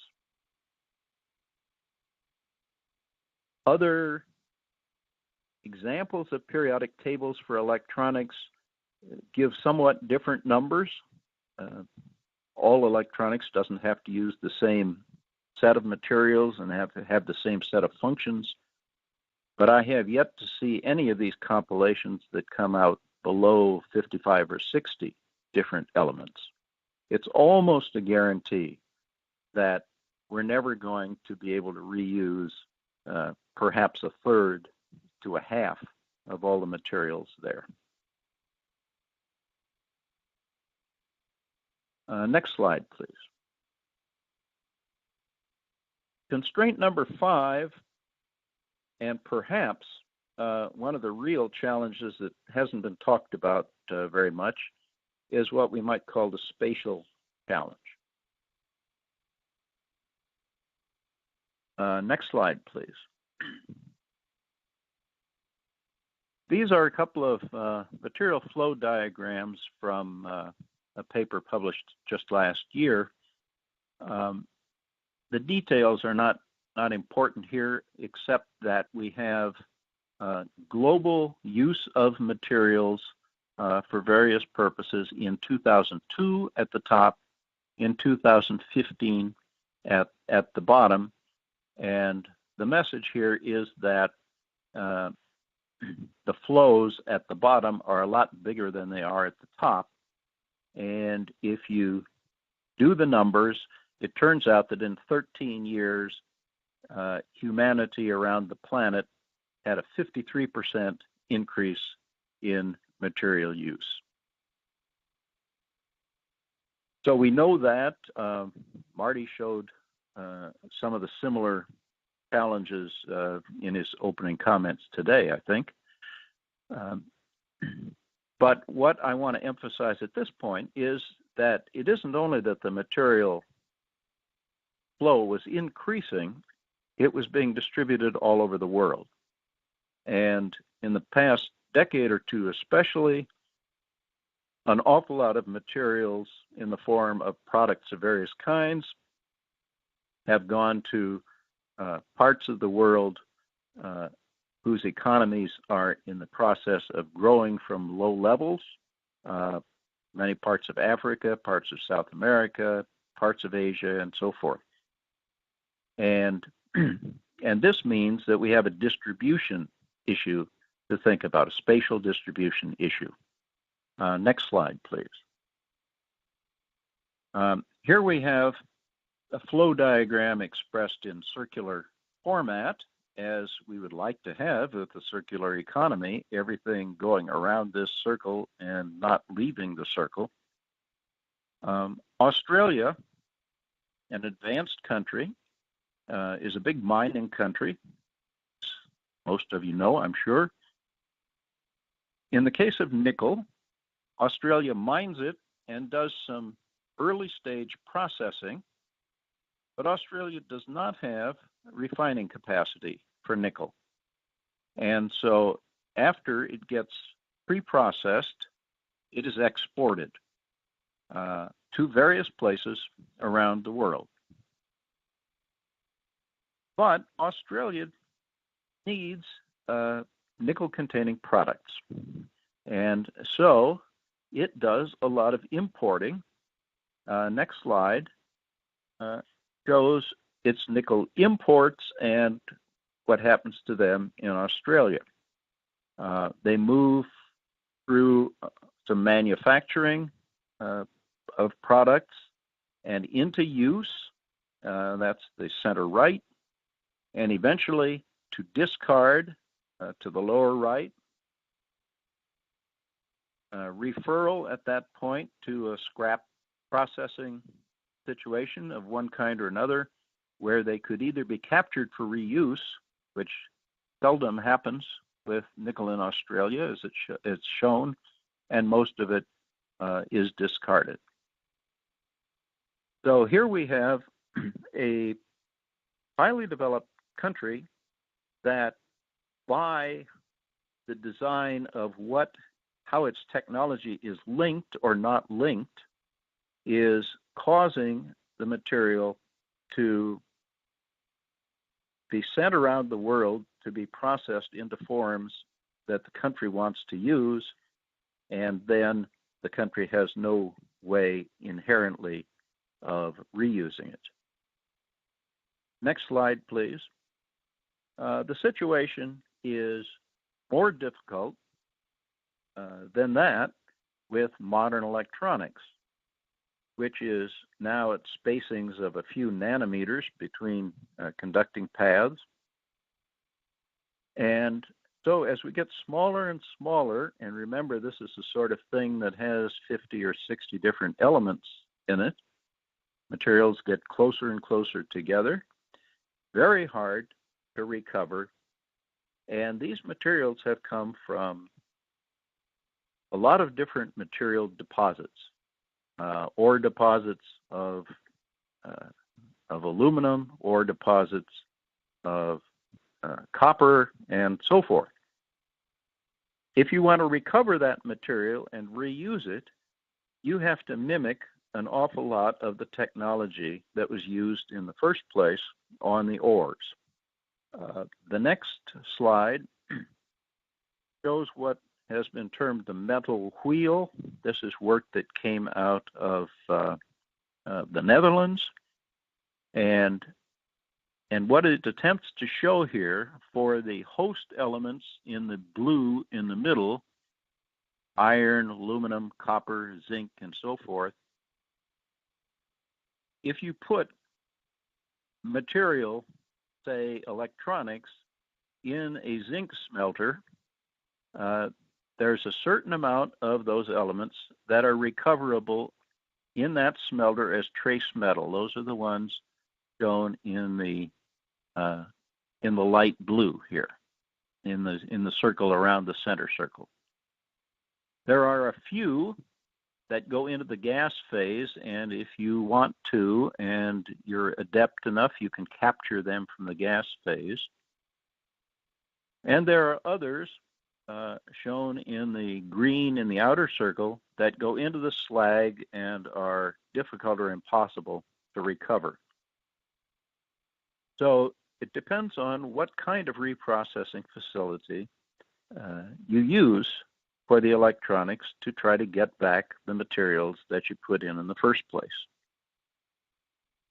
On a global scale, the experts in doing this are the Umicore people in Belgium, shown on the next slide.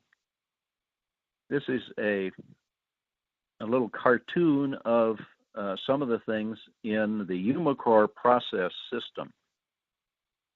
The red arrow at the top right is where the products are input to this system, and the first thing they get to is a lead blast furnace. They move on from there in various paths to a copper smelter in center left, to nickel leaching in the center about halfway down, a number of other processes. There's a precious metal refining stage in the bottom center. And through this process, Umicore can recover, at the latest count I'm aware of, 17 of the materials of the 60 or so that were in the electronics in the first place. Umicore will say they could get more than 17, at least a few more, but they would lose money doing it. Well, systems like the Umicore system are not inexpensive to set up. The next slide is an aerial view of their facility in Hoboken, Belgium.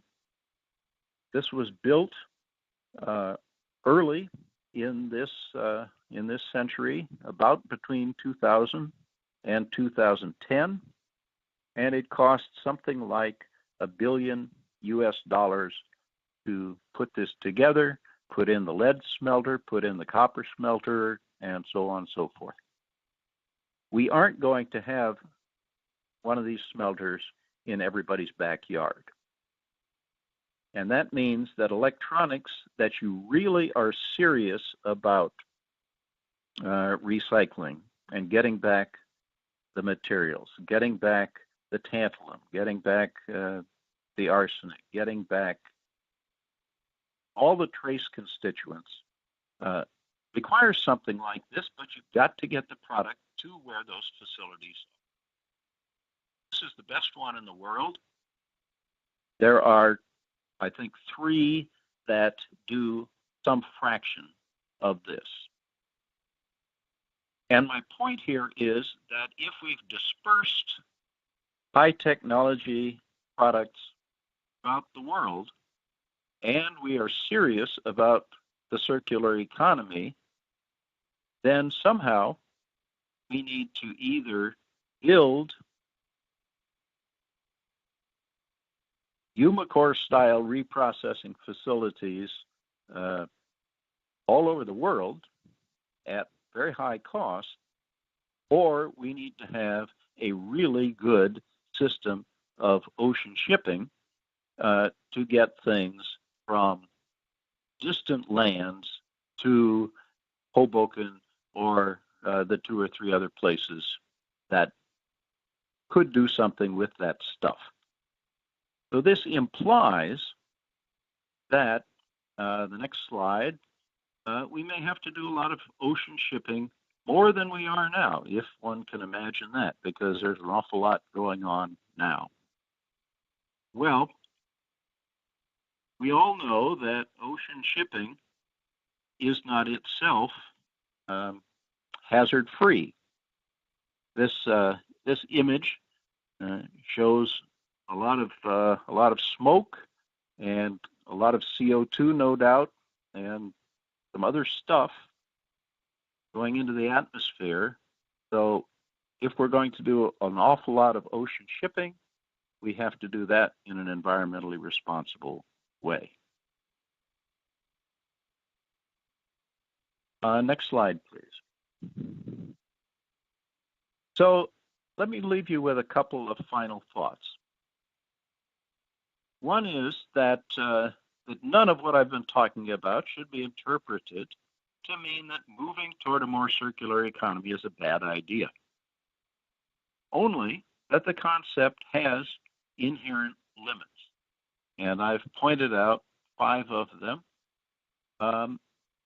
Some of these seem to be immutable. Some may not be immutable, but they're all really challenging. And we have to face that. I think we will make more rapid progress toward a more circular economy if we realize that there are systemic limits to our ambitions. And we need to think those through and make those limits the target of our efforts going forward, or a target of our efforts going forward, because certainly at this meeting, we've heard that there are many targets that we need to shoot at if we are really serious over time in creating a much more circular economy than we now have. I will stop there. Thank you for your attention, and I'll be quite willing to try to answer any questions you may have.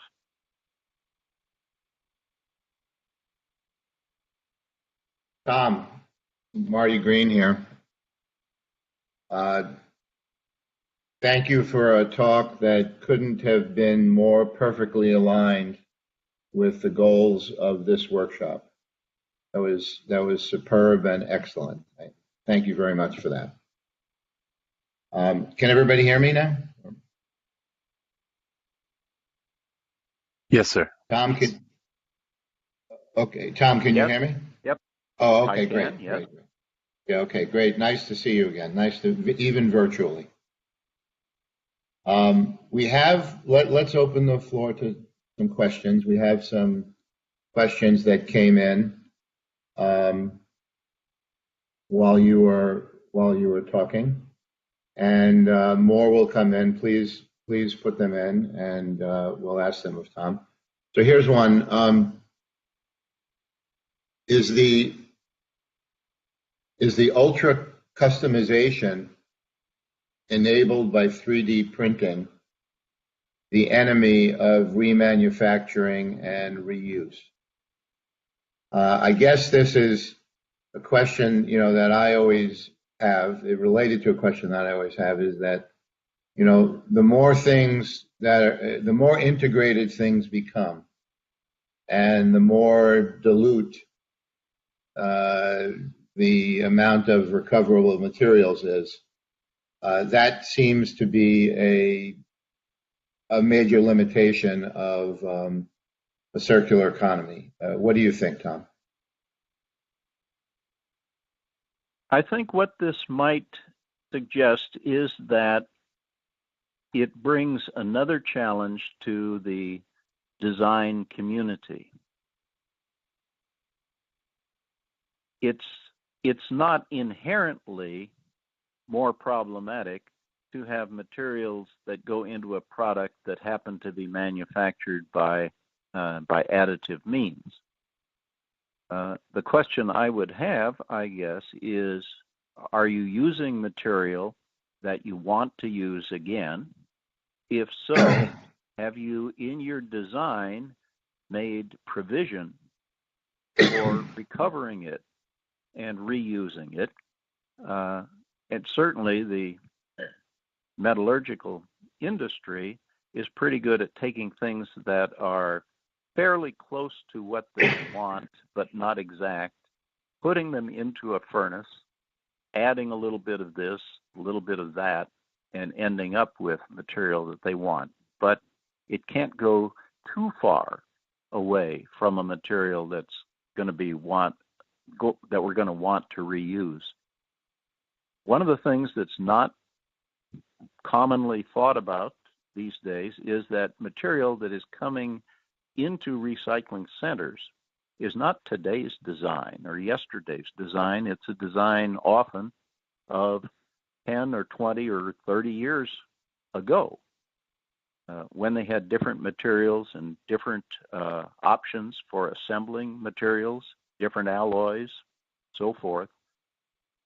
So I think the material designers and the material specifiers and the product designers need to be pretty close to what's possible with materials, what's possible with materials reuse, and how do we go back 20 or 30 years and take materials now coming out of service, like say a modern jet engine, which as of 20 or 30 years ago was still being made with an awful lot of stuff, but not really today's stuff. So a technological challenge for the recycling and remanufacturing and reusing industries that have to deal with different epochs of design and figure out how to make that a more circular situation. Mm-hmm. Very good. Here's a very interesting question. Would you advocate for the creation of repositories for materials that we cannot currently recycle well, with the hope that future technology improvements will make their recovery more efficient? I think that suggestion could have merit if we are careful about trying to decide what goes in one of those repositories. What we don't want to do is to create a gigantic repository into which we kind of throw things without thinking too hard about whether there are more responsible ways of doing so. I could imagine that we may develop over time uses for some of the materials that we now think probably ought to be in a permanent sink. But we ought to be very careful about not overloading such a thing into a repository that is going to have limited space and limited capacity. And as the landfill people are starting to recommend, don't put everything all on top of everything else, but put the metals in one corner of the landfill, the plastics in another corner of the landfill, so that later on, when we want to get it, we know where it is and it'll be reasonably uncontaminated with a bunch of other stuff. Hmm. So there is some value in doing that, but at least thinking about it, at least thinking about that possibility. Right. Okay, moving on to another question. Who should be responsible for creating a global circular, wait, it just popped, another question just took its place. Hold on one second. Who should be responsible for creating a global circularity logistics system to allow for sustainable movement of materials as you describe? So I guess the person is asking the question, is there some large overarching organization that is in charge of logistics, or are there many, many efforts, each with their own rules and regulations? I don't think that idea has had any thought at all by certainly any organization that could think about doing something like that. I don't know what the answer to that would be, but I think it would be interesting perhaps to refer that question to, for example, the International Resource Panel of the United Nations and ask them to study that, provide what we might call a white paper for thinking about that challenge, because somebody needs to think about it. We can't imagine we can create a circular economy without thinking about the fact that if we've dispersed things that can be recycled in only a few places, and dispersed them all around the planet, we've sort of built in a situation where we're uncircularizing things. And it's going to take probably a planetary scale arrangement in order to do better. What makes sense, I haven't the faintest idea, but it would be an interesting thing to throw to the International Resource Panel and see what they might come up with.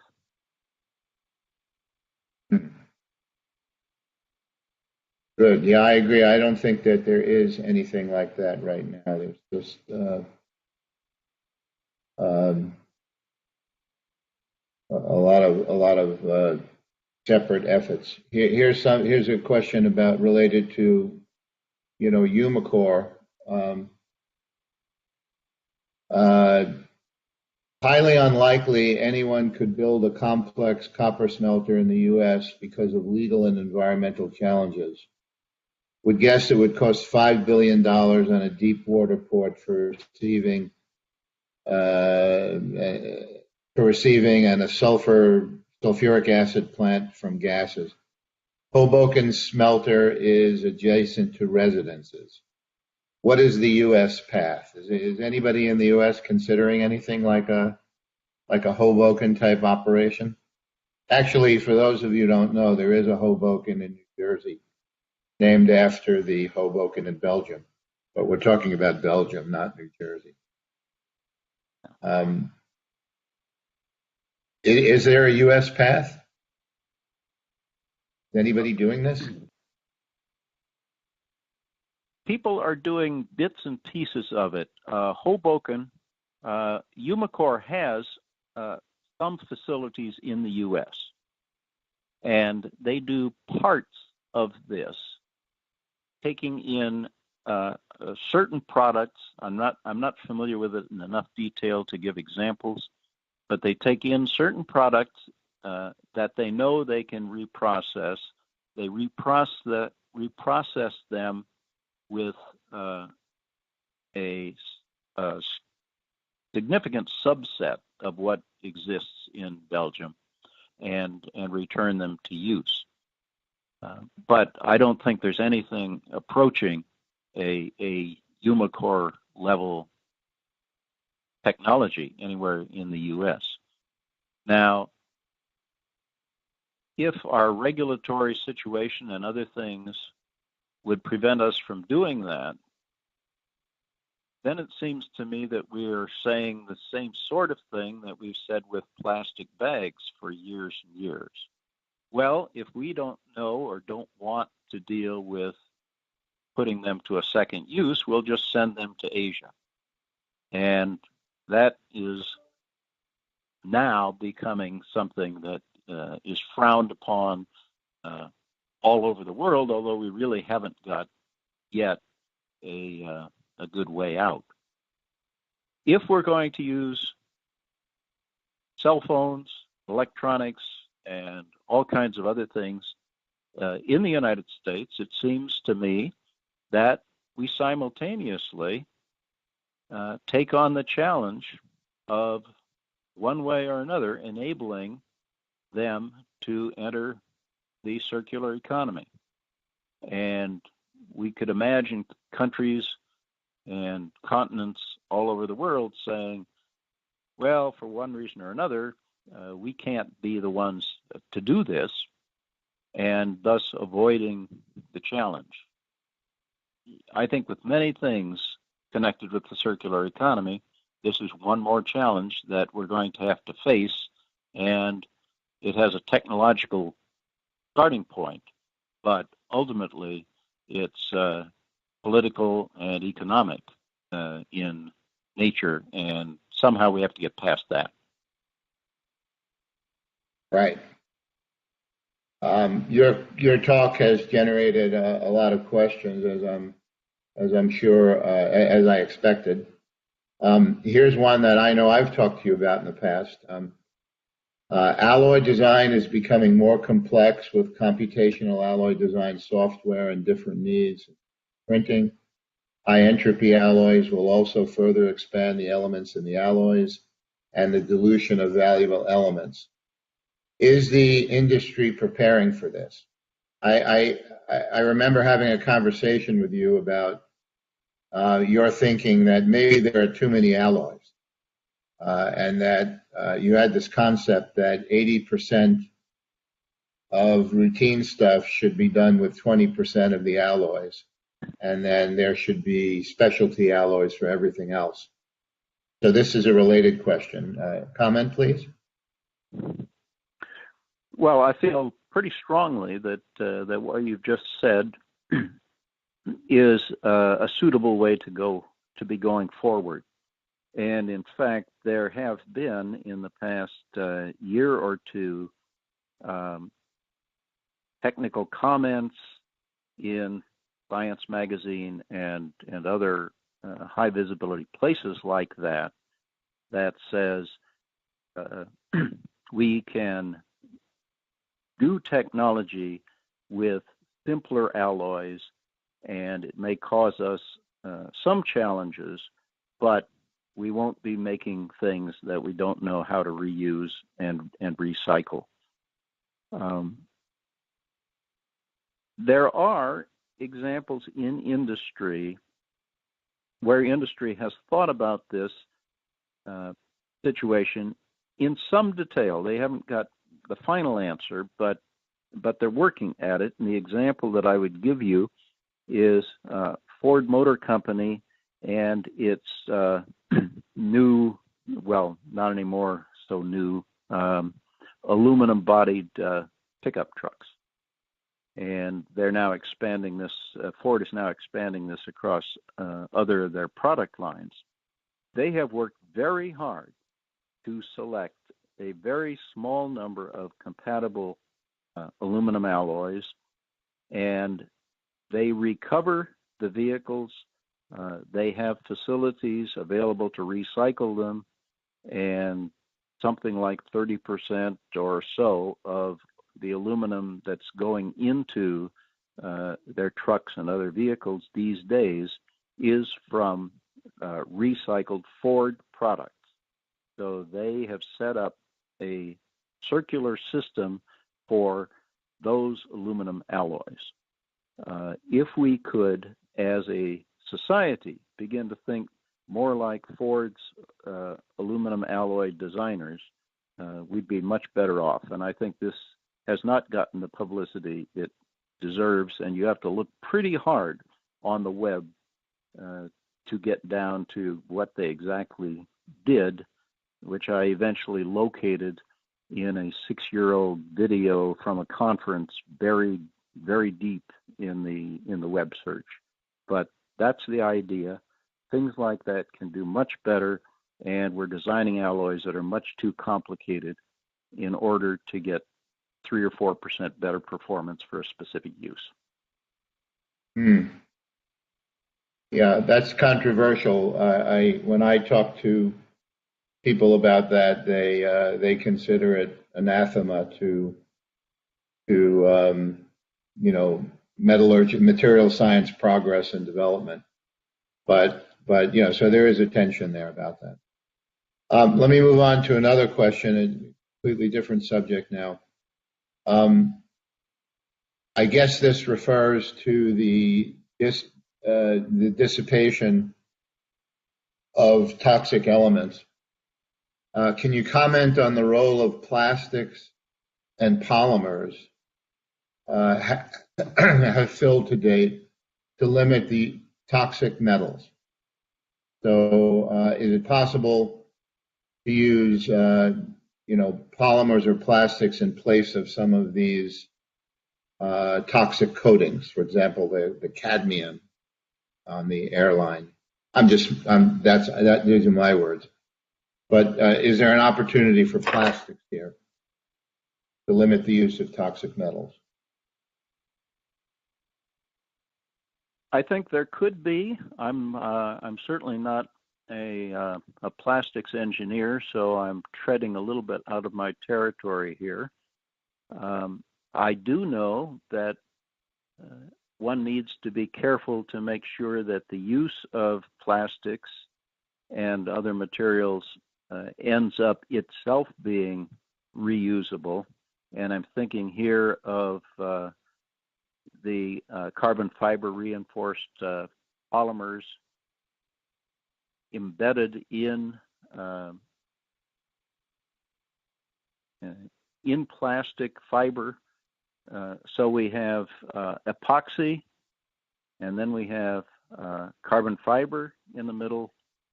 And right now, the plastic is not recyclable itself, and the combination is not recyclable. And we're building, and will be building, aircraft bodies, automobile parts, sports equipment, many other things out of that sort of product. So we know that there are many ways in which you can't do that and be a circular economy fan, but there certainly may be ways to form materials that can do the job by using materials that have not customarily been used to do the job. And my feeling is that we should offer to our engineers and our scientists challenges that are specific to them and see what they can do with them. Engineers and material scientists are very smart people, and given the challenge, carefully worded and carefully thought out, it's likely they can make a lot of progress that those of us that are not in those businesses might think of. But they need to have careful and thoughtful challenges presented to them rather than more general homiletic messages, I think. Right. I think. Yeah. Okay. We have time for one other question.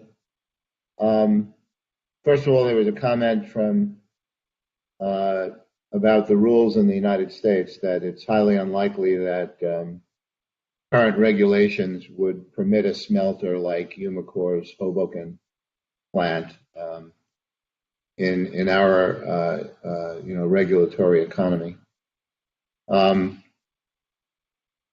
So the final question is, one thing that you didn't talk about is carbon, the element carbon.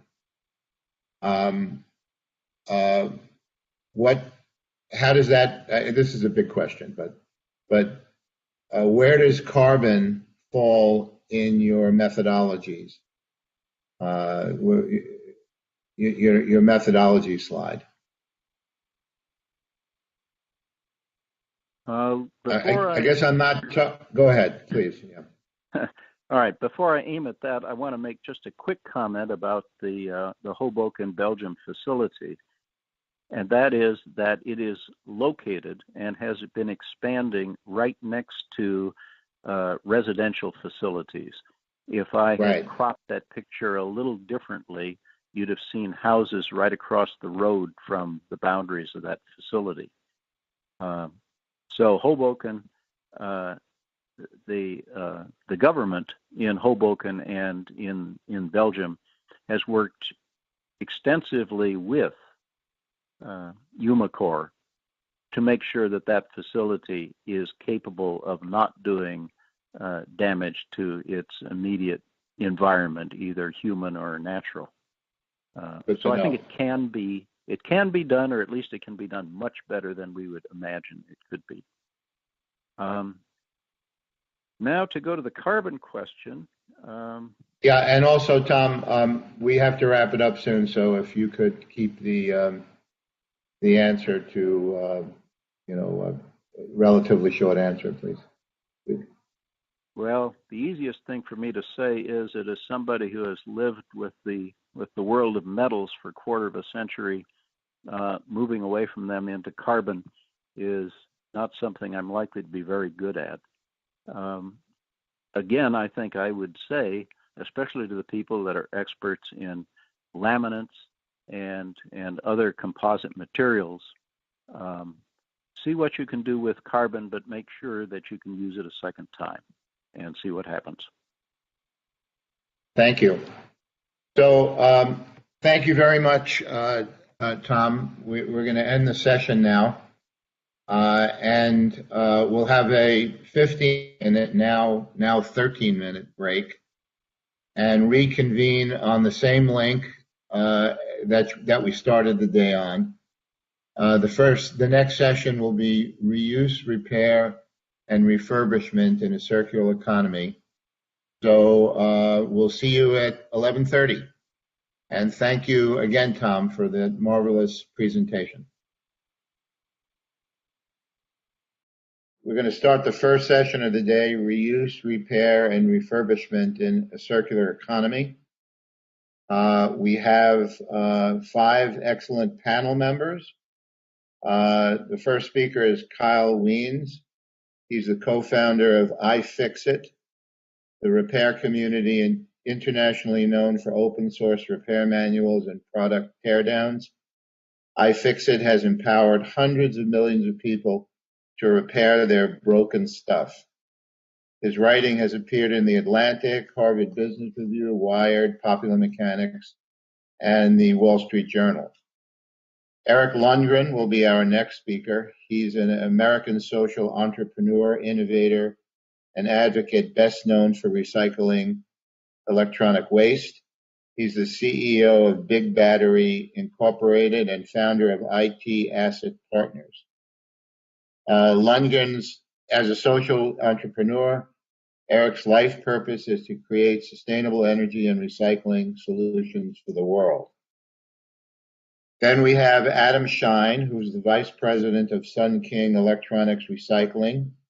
He's worked in the recycling industry for over 10 years to grow Sun King's technology brand to twice its size. He also serves as director of the Institute of Scrap Recycling Industries Electronics Commodity Division. Then we'll have Nabil Nasser.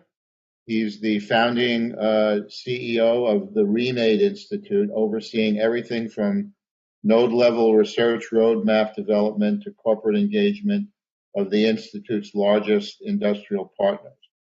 He also serves as the director of the Golisano Institute for Sustainability and academic provost for academic affairs at Rochester Institute of Technology. Throughout his career, Dr. Nasser has worked in the fields of circular economy, sustainable manufacturing, and clean production. Final speaker in this panel is Josh Lepowski. He's a professor of geography at Memorial University of Newfoundland. Hope I pronounced that right. He has worked on questions of electronic waste and repair for over a decade, and his research includes lots of field work in countries such as Bangladesh, China, Mexico, Singapore, and Peru. So we have a really exciting panel, and Kyle, it's all yours. Thank you very much. I'm super excited to be here. This is a lot of fun. This is a great event. I've got a handful of stories, so I'm just going to dive in. We're just going to page through these slides really fast. Intro to iFixit. We are the free repair manual for everything. Our goal is to teach everybody how to fix everything. You can just, if you're in doubt, go ahead and advance the slide. Go ahead and go to the next one. So we teach people step by step how to fix everything. Go to the next slide.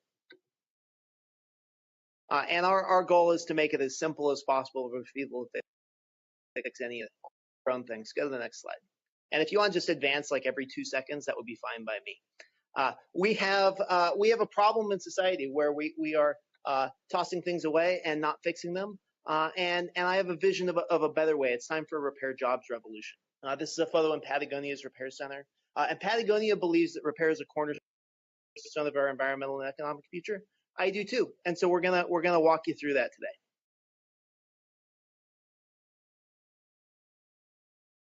Go to the next one. Okay, so you've heard a lot about the circular economy. This is my illustration. Everyone has to have their circular economy slide. I would say the key is, the tighter in that you are to the innermost circles of the circular economy, the more economic value you're going to create and capture. If you look at manufacturing, say an iPhone, it's about, Apple pays Foxconn around $5 to assemble an iPhone. Where if I go to my local mall and I pay them in battery in my phone, I'm going to pay them $30 or $40 in labor. So purely from an economic perspective, not paying any attention to resources, we're creating 6 to 8 times the economic activity here at home from extending the lifespan of these products. Yeah, there's supply chain for the new parts. Go on to the next slide. So we know this. Dieter Rams has his 10 principles of good design. I would note that he equates long-lasting products with environmentally friendly products. There isn't really a difference. Almost all of the embodied energy over the lifespan of a smartphone or a laptop is embodied at manufacturing time. So what we need is products that are possible to repair, and that's what we do at iFixit. We take things apart and we show people how they work. Go ahead. So we rate products from 1 to 10 with how easy or hard they are to fix. You can see the iPhone 12 Pro rates a 6 out of 10 on our scale. Starting January 1st, France has a national repairability scoring system where products are going to be labeled on the shelf with these kind of labels. And what I thought I would do is take you into some of the details of a couple products to show you what the difference is between something that's easy to fix and something that's not. Go ahead. So let's talk AirPods. This was the best-selling product over Christmas. Very popular product. Unfortunately, totally impossible to disassemble. So I'm going to show you what that means. AirPods have 3 batteries in them. There's one in the charge case and there's one in each earpod. And there's no screws. It's purely glued together. You have to get it with a vise and use cutting tools. Go ahead and go on through. And so this is how you get a 0 out of 10 on our scorecard. We don't think it's physically possible to open these things up and swap the battery without totally destroying them. And the public and the press agrees. This is an article from Vice talking about. Go ahead. Talking about what a terrible tragedy AirPods are. These cause not just challenges for users swapping batteries, which is a wear item, right? You need to replace the battery every 18 months or so. They're also a significant challenge for recyclers where these products with 3 batteries that are very challenging to separate can cause fires in separation facilities. I'm going to show you how to do it right. Actually, I'm not. Samsung is going to. So this is Samsung's Galaxy Buds or Galaxy Beans, as we call them. We took this funny photo with a bunch of beans because Galaxy Beans look like that. Next slide. So this is the same product that gets kind of the same rating as their wireless earbuds. All the gadget review folks say AirPods are great, Galaxy Buds are great. I am here to tell you AirPods are terrible, Galaxy Buds are great. And that's because they're assembled with a gasket. So you pop these things open, go to the next slide, and you can see, and next, you can see that there's a battery easy to remove. And so iFixit actually sells replacement batteries for this thing. So with Apple's AirPods, you have to get a new one every 18 months. Cost consumers $150. With Samsung's, $10 or $15 for new batteries, and you're off to the races. These things could last 10 years. Next slide. So that's how you get an 8 out of 10. Same product, same customer experience. One is serviceable, one is recyclable, and one is not. Next. So I like traveling around the world, maybe not quite as much as Josh Leposki, but I definitely like doing it. This is in Tokyo. This is in Akihabara Electronics Radio Land. And I was going into this electronics shop, and this sign in Japanese says, "Welcome to Junk World." Next. And this is they're selling broken products. They're selling broken electronics. So you can go in here and go to the next slide, and you'll see this whole table is full of Microsoft Surface products. And they were different laptops, but they rated the Microsoft Surface. What this sign says is, iFixit rated the Surface Pro 3 a 1 out of 10. Bet you can't fix it, ha ha. And so this company, they sell broken things, and it's a hobby of Japanese to buy broken things, fix them, and give them to their friends and sell them. And the price scales based on the repairability score. And you'll see this in used product marketplaces, that the harder something is to fix, the less it's worth later in its life. Next. So Microsoft knew that they had a problem, and go ahead and page through a bunch of these slides quickly. This is the Surface laptop. This laptop is totally glued together. There's no screws. We had to basically destroy the laptop to get at it. So this is the laptop version of the AirPods, where You have to cut it and destroy it, and so there is no replacing the battery. Once the battery wears out, the product is done. Microsoft knew they had a problem with this design. We gave it a 0 out of 10, as you can imagine. So they redesigned the product. So yeah, here's your 0. So the new Surface Laptop 3, next slide. Next slide. So look, there are screws underneath the feet, and they actually advertised and bragged about it. And you can disassemble this whole thing. They use magnets. They went from a 0 out of 10 to a 5 out of 10. It's the difference between a product that's made for the dump and a product that could have a useful life of 10 or 15 years. Next. Fairphone is a smartphone company that designs products like this. Next slide. If we're going to have a sustainable electronics industry, we have to start practicing these design for repair techniques. I teach workshops and classes, but honestly, it's not that hard. Make things disassemblable, make things modular, use screws, not glue, and you can have a product that can stand the test of time. Next slide. And next slide. So right to repair is a idea. It is a set of legislation and practices that is sweeping the world. France, I mentioned, is rolling out repairability rating scores. Over 20 U.S. states so far in 2021 have introduced right to repair legislation. And the idea there is that you have to make the information, parts, and tools available in order to fix things. That's really the key to enabling a repair economy. You have to have products that are repairable, and then you have to have people with access to the information to be able to fix things. iFixit is trying to build a open source repair economy, but we can't do it alone. The Federal Trade Commission and states and other folks are looking at this. So I just want to give you all a high level kind of introduction to what's going on. I'll stop talking there and turn it back over to the rest of our panelists. But there is a really, really exciting world in front of us if we can start fixing all of our products. Electronics are just one product category. Of course, we care across the entire ecosystem, but electronics are particularly resource intensive to manufacture, so they're a good place to start. This is a chart was from a FTC workshop that they did last summer. And one of the things they mentioned was, hey, a lot of the reasons that people don't fix things is because of those warranty stickers on products. It turns out that those warranty void if removed stickers are totally bogus and invalid. And so I will stop here. But as you can see it from New York Times, you don't have to go through the rest of the slides. The interest in right to repair is advancing. New York Times editorial board has endorsed the concept. We had a hearing yesterday in Maryland. Washington had a hearing last week. Florida just advanced a right to repair bill out of the Agriculture Committee yesterday for farmers having challenges fixing equipment on their tractors. So there's a lot of momentum around this idea right now, which is going to be essential for transitioning our economy to a more circular world. Thank you very much. Thank you, Kyle. What an ingenious concept, and I enjoyed watching you on the Silicon Mountain video. Okay, now we're going to move on to Eric Lundgren's talk from Big Battery. Eric, please take it away. Hello, and thank you for having me. And it's very fitting that I go after Kyle. By the way, Kyle, you're incredible. Love what you do. When Kyle cannot fix it, and it does not get fixed, it comes to a company like ours.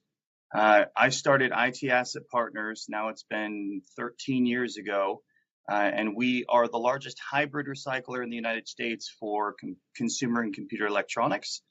And we turn lemons into lemonade, or your waste into want, by reintegrating the parts and components, extracting them, testing them, and figuring out new life cycles, second life cycles, or as many like to call it, second use applications.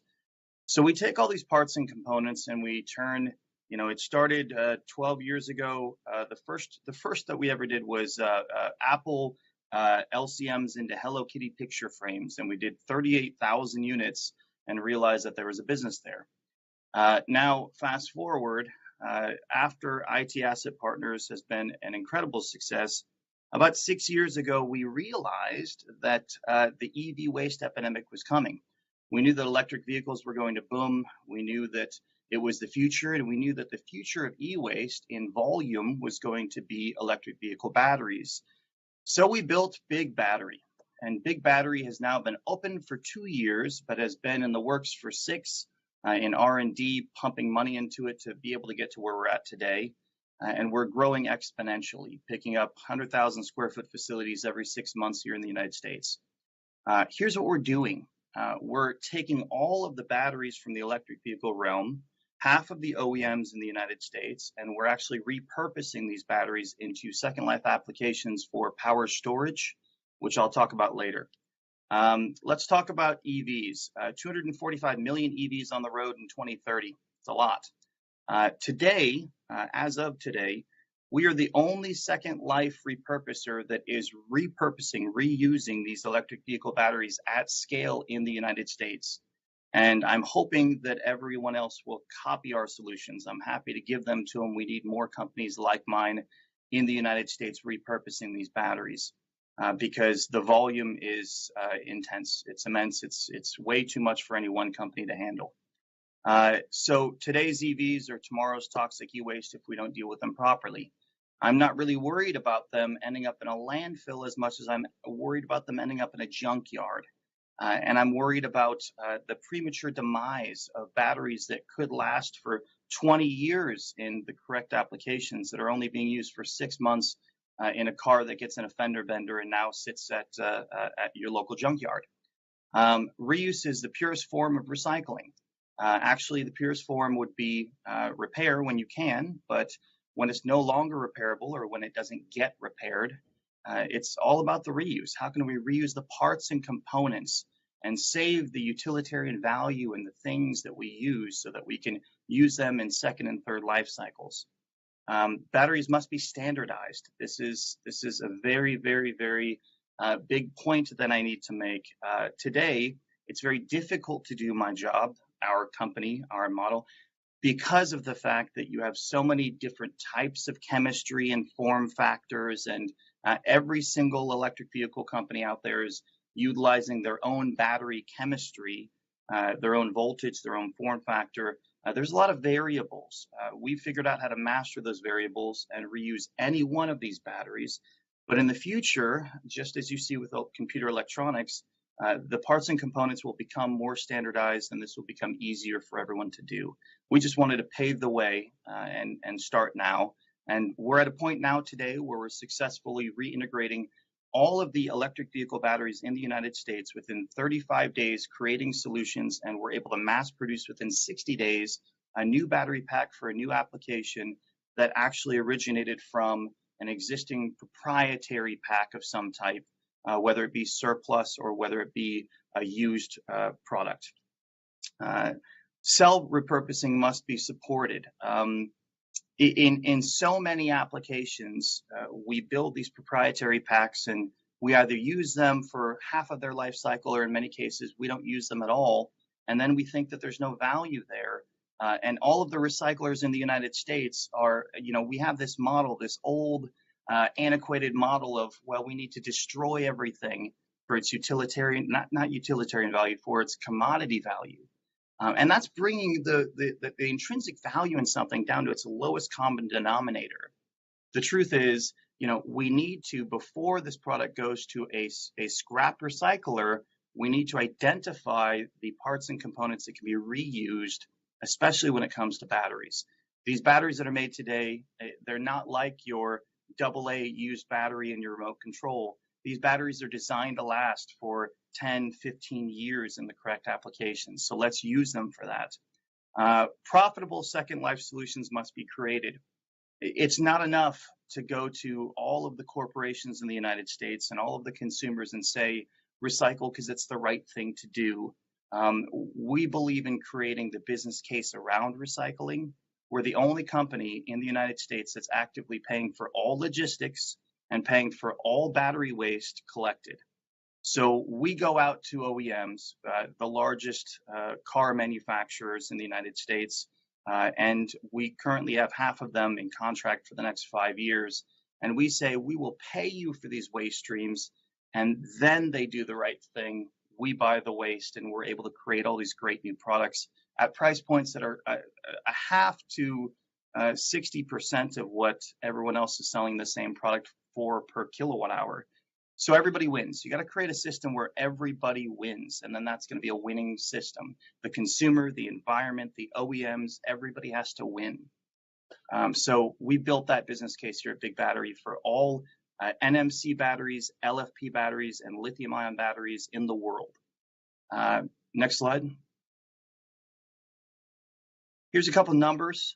This is 2020 numbers. Currently, we're the largest. We hold the largest private stockpile of batteries in the country. We're repurposing 470. This is 427 megawatt hours repurposed in 2020. 30,000 battery solutions provided. That's e-bikes. That's power walls. That's portable power units, solar power trailers. That's our RV upgrade kits, golf cart upgrade kits. The list goes on and on. You can go to bigbattery.com and see them all. 81,000 online domestic fulfillments. That's just within the last 2020. And 19.2 million pounds of batteries that have been recycled. Now, that's the ones that tested bad that were sent downstream to an actual commodity recycler, as they should. But then half of those were perfectly good working batteries that are now serving life cycles up to 12 years in other products. Next slide. So here's an example of closed loop. When you have a vehicle that's end of life, this is a perfect example. We did 57 container loads of Model 3 batteries here. So this is a real world example. When you have a vehicle that's end of life, you extract the battery pack out. We take out the cells. In this case, there were 21700 cells, Panasonic 5000 milliamp hour cells, and then we reintegrate them into a new product that you see there as the under number 4. You can buy that on our website today, and those are actual Tesla cells that were never used, that were going to be destroyed. We saved them from being destroyed. And now we created thousands of these battery packs that are now powering golf carts all around the country as a much better solution than the antiquated lead acid technology, but yet still at the same price point per kilowatt hour as the lead acid technology. So again, everybody wins. Next slide. Here's an example of our demanufacturing process when batteries come in. You can see the commodities that go out. We have a zero landfill policy in all of my companies. So Big Battery, when we get in this product, the proprietary parts and components are actually sent downstream to commodity recyclers. It's only the generic parts and components that we're reusing in a generic application and a hot swappable modular system that's easily repairable, so Kyle Wines would love it. Here's an example of all of our commodities as we are extracting them from the electric vehicle battery packs. You can see pure copper bus bars. You can see the printed circuit boards. You can see the aluminum coolant systems and the plastics and the connectors and the housings and the aluminum plates, the heat sinks. All of this is recycled for commodity value, but yet the largest value in this equation are the batteries, and that's what we're here to save and repurpose, because those batteries should not be prematurely destroyed when there's such a high demand for them in our country in new applications. Next slide. So here's an example of products that we make. So on the left, you got a 48 volt mega power pack. That's actually powering the building that I'm in right now talking to you in, which is funny because I'm in California and my neighbors have brownouts and blackouts due to the high winds and the fires and all of this. We also get to save a third on our power bill because we have these units plugged in. So we get to do peak shaving, which is fun. So they essentially pay for themselves. On the left, the 48 volt mega power pack. This is one of our first designs. It utilizes 6,000 Nissan power packs that we demand, and then we tested and we grade and we bottom balance and we cycle test, and then we put them in these systems for their actual true kilowatt hour capacity. So that unit there is for industrial. To the right, you'll see our power wall line. Our power wall line is basically a Tesla power wall, but at a price point 1/3 that of Tesla. 1/2 that of LG, and all of my batteries have the lowest carbon footprint rating of any battery manufactured in the world because we're reusing these parts and components. So they're the greenest batteries that you can possibly use.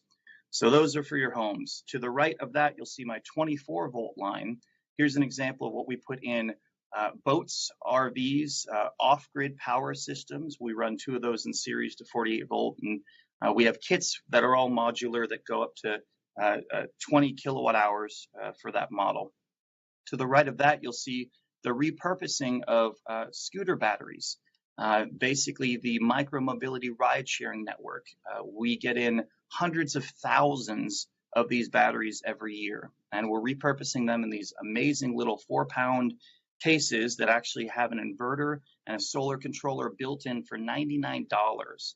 And this actually comes with a solar panel, and we sent 10,000 of these to third world countries last year. They're great for cooking rice, which sounds so silly here in America, but in those countries, just to not have to burn it, cook over an open flame indoors is such a benefit.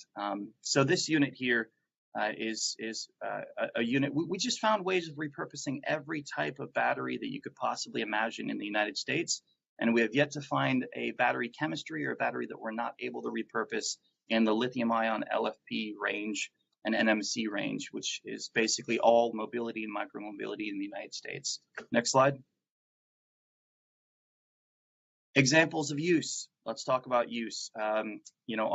Our smaller, we like to call them our battery Evo units, those BPMs in the top left corner. We use them for camping here in the United States or tailgating parties, but overseas in the third world, they're used for cooking. Those batteries specifically are able to run your mini fridge and a big screen TV for 5 hours. Top right corner, that's your standard power wall. Bottom left corner, that's our Tesla golf cart packs, which are lithium-ion drop-in upgrades from the lead-acid batteries. They shave about 100 pounds to 130 pounds off of a standard golf cart. So it's 60% longer range and less weight. And then bottom right corner, you can see the industrial applications, reusing all of these batteries on the grid and in solar applications, which we are now doing in the high voltage range. We have partnered with another company to provide DC to DC 400 amp high voltage dump 1 megawatt hour containers for the semi trucks that are going to be needing supercharging from Amazon. And so here's a perfect example of where you can use repurposed batteries. Just another example. Next slide. 2 minutes, okay? Yes. Here's 2 perfect examples. If anybody ever tells you that batteries cannot if anybody ever tells you that used batteries are not as good as new batteries, we broke the world record and built the world's longest range electric car that went about 1,000 miles on a single charge. And we're powering hospitals through COVID, the largest hospitals here in California, using repurposed batteries. Next slide. And that's it. So thank you for letting me share Big Battery with you. And if you know of any batteries in the country that need to be recycled, we're willing to pay. And if you have any use cases for batteries, we're open for business. Thank you very much. Thank you very much, Eric. That was a extremely thoughtful and excellent presentation. And I can say I didn't know much about this. It's really exciting. Thank you. Yeah, sure. Before Adam starts, I just want to remind everybody to enter your questions. To the right of your screen, you'll see the Q&A button. Please enter your questions for the Q&A session that will follow. Okay, next presentation is by Adam Shine. Please, Adam, take it over now. everybody. Thanks for having me. I'm excited to talk about reuse, repair, refurbishment. Similar, I'm sure I'll touch on some topics that Kyle spoke about, and also Eric. But I will jump right in. If you could, next slide, please. So this is a little table of contents, some of the things that we'll be discussing today, and as we go through, hopefully you'll have some questions that I can answer at the end. So next slide. About Sun King, next slide. We are an electronics recycler and asset management company, the largest in New York. We focus on the entire state other than the city, Western New York, Central New York, upstate as well. And we were started in the year 2000 as a refurbishing company, first and foremost. And over the years, we've increased our volume such that we've had to really put our recycling hat on, figure out how to properly recycle commodities and parts harvest. And we'll talk about some of those things as we continue through. Next slide, please. By the numbers, how many devices are out there? Next slide. So Americans throw away $55 billion in e-waste material annually. That is according to a 2017 study by United Nations. I would say that number is probably pretty similar. We live in a throwaway society right now is the reality. We are not I think products aren't manufactured as well as they used to be. I think people are upgrading technology much faster, and I think a lot of the issue comes from a lack of knowledge about recycling and what to do with electronics in particular. So part of our role as an electronics recycler is to educate the public. One of the ways to do that is discussing electronics recycling in various on various platforms such as this one. So I think a big part of the problem is knowing what to do with the material and understanding that the material can be recycled and or reused, and reuse obviously being the best form of recycling. Also, there's data privacy concerns, which I believe is probably part of the reason that electronics in some cases get thrown in a closet or a desk drawer or put in the basement for many years. So, I think Americans need to be educated and ultimately understand that there is value. And every day that material sits in your basement or in your desk drawer, it loses value because something new is being created. Next slide, please. So consumer upgrade cycle. This is on average every 6 years for a computer, every 2 years for a smartphone, 3 years for a tablet. So I could tell you that typically I'm upgrading my smartphone every year. I'm probably one of the early adopters of new technology, which is why I like to do that. But I never recycle my phone. It's always resold. And certainly if you're upgrading your phone every year, you can get really good value for your used phone. Computers, obviously computers, I wouldn't say they're dying, but laptops are being replaced by tablets in a lot of cases, or certainly the desktop computer is being replaced by more mobile technology. And in a few years' time, I expect to see that you'll walk into your office and you'll plug your phone in and you'll plug it into a docking station, and that'll become the basis for your desktop computer. We're not quite there yet, but the technology certainly is coming. But what does this mean in terms of reuse? Obviously, a 2-year-old smartphone or a 3-year-old tablet still has value. While it might not have value to you anymore because you need something newer, faster, with a better camera, ultimately there is still value for others, whether it's different countries where technology maybe isn't isn't upgraded as often, or lower socioeconomic situations where people can't afford the latest and greatest but can afford a 2 or 3 year old model. So there is still value, and much like Eric alluded to earlier, by reusing your device or refurbishing it and reselling it, there is a win-win for everybody. The individual getting rid of the device can make money or make some revenue back from the sale of their device. We, as an electronics IT asset repair company, can make some money by upgrading it and repurposing it, testing it, and then ultimately the consumer wins by buying something at a fraction of the cost of new. Next slide, please.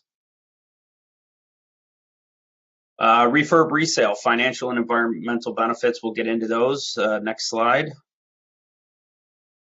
So the linear economy, the way it used to work, you take natural resources from the earth, you make an electronic, and it turns into waste. Obviously, we're trying to focus on a circular economy now, not a linear economy, and there are benefits to doing so. Next slide.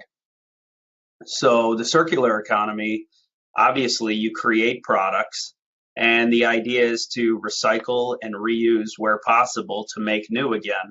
I will tell you that, you know, the old adage, reduce, reuse, recycle, obviously reducing waste is the first and foremost focus, or should be, for the environment. However, I think we can all agree that with the proliferation of electronics and the speed at which they are being manufactured and developed, reduction in electronics is probably not something we're going to see, perhaps by weight, certainly not by unit count. So we're going to see more and more electronics. I know growing up in my household, I had one shared computer for the entire family. No cell phone.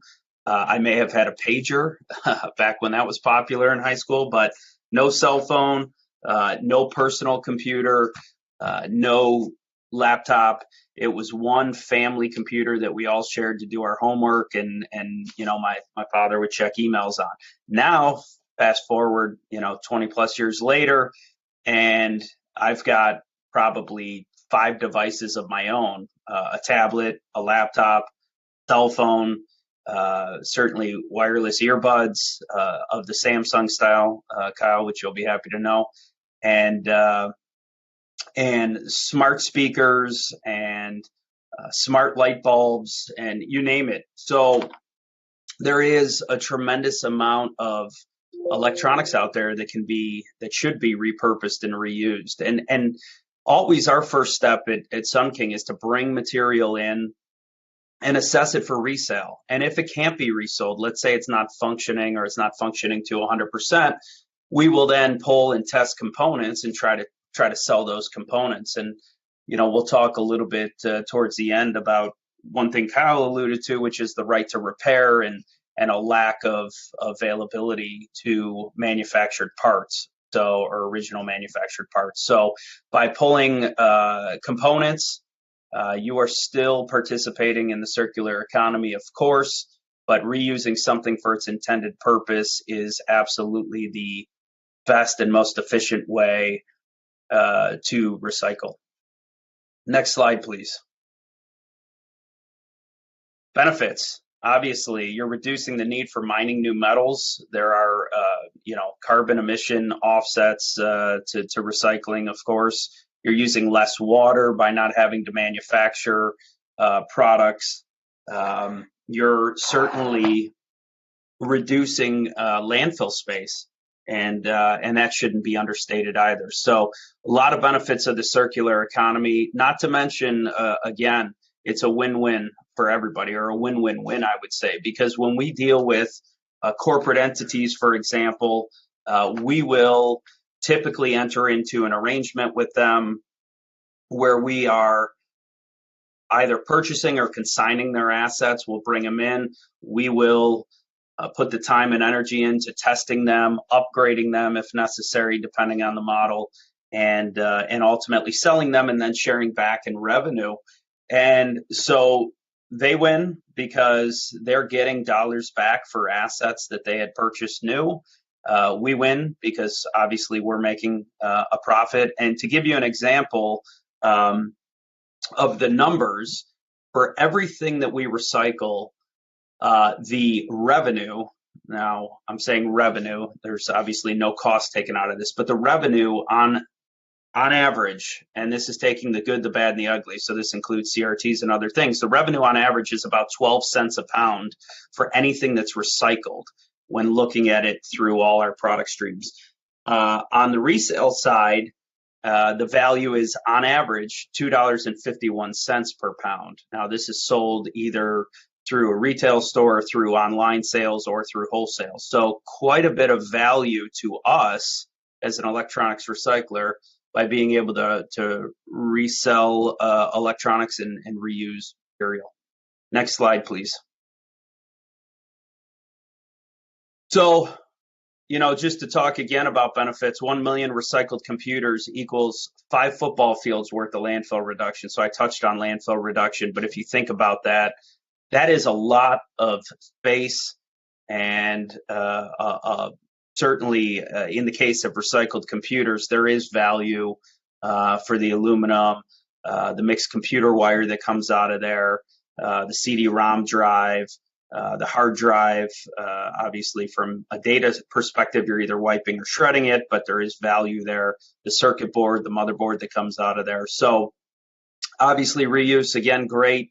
Recycling, every bit as important if reuse isn't possible, because otherwise our landfills are going to be over capacity very soon. Next slide, please. So again, circular economy benefits: avoid landfill, reduction in carbon emissions, extending the useful life of something for its original intended purpose. One man's junk is another man's treasure. So you are taking something that, again, to you, if you're an early adopter of technology, or you like the latest, greatest, it might not have value to you. It might be worn out for your needs, but certainly there is opportunity to put that device in somebody else's hands that certainly can use that device. One other thing I want to share with you: recently I heard that more people in the world have smartphones than those that have electricity, which I thought was an interesting fact. So more people on this earth have smartphones than those that have electricity. So just something to keep in mind. Next slide, please. Maximizing your ROI, value return to the original buyer. I think if you hit next slide, there's a little graphic here, but ultimately, the graphic didn't play. But ultimately what happens is material comes in, it gets assessed for resale, like I said. We then provide a list to our customers of the material that we believe has resale. We ultimately will pick the best sales channel for that and sell back with the company that we got the assets from. So again, win-win-win. Next slide, please. 2 minutes, Adam. Okay, thanks.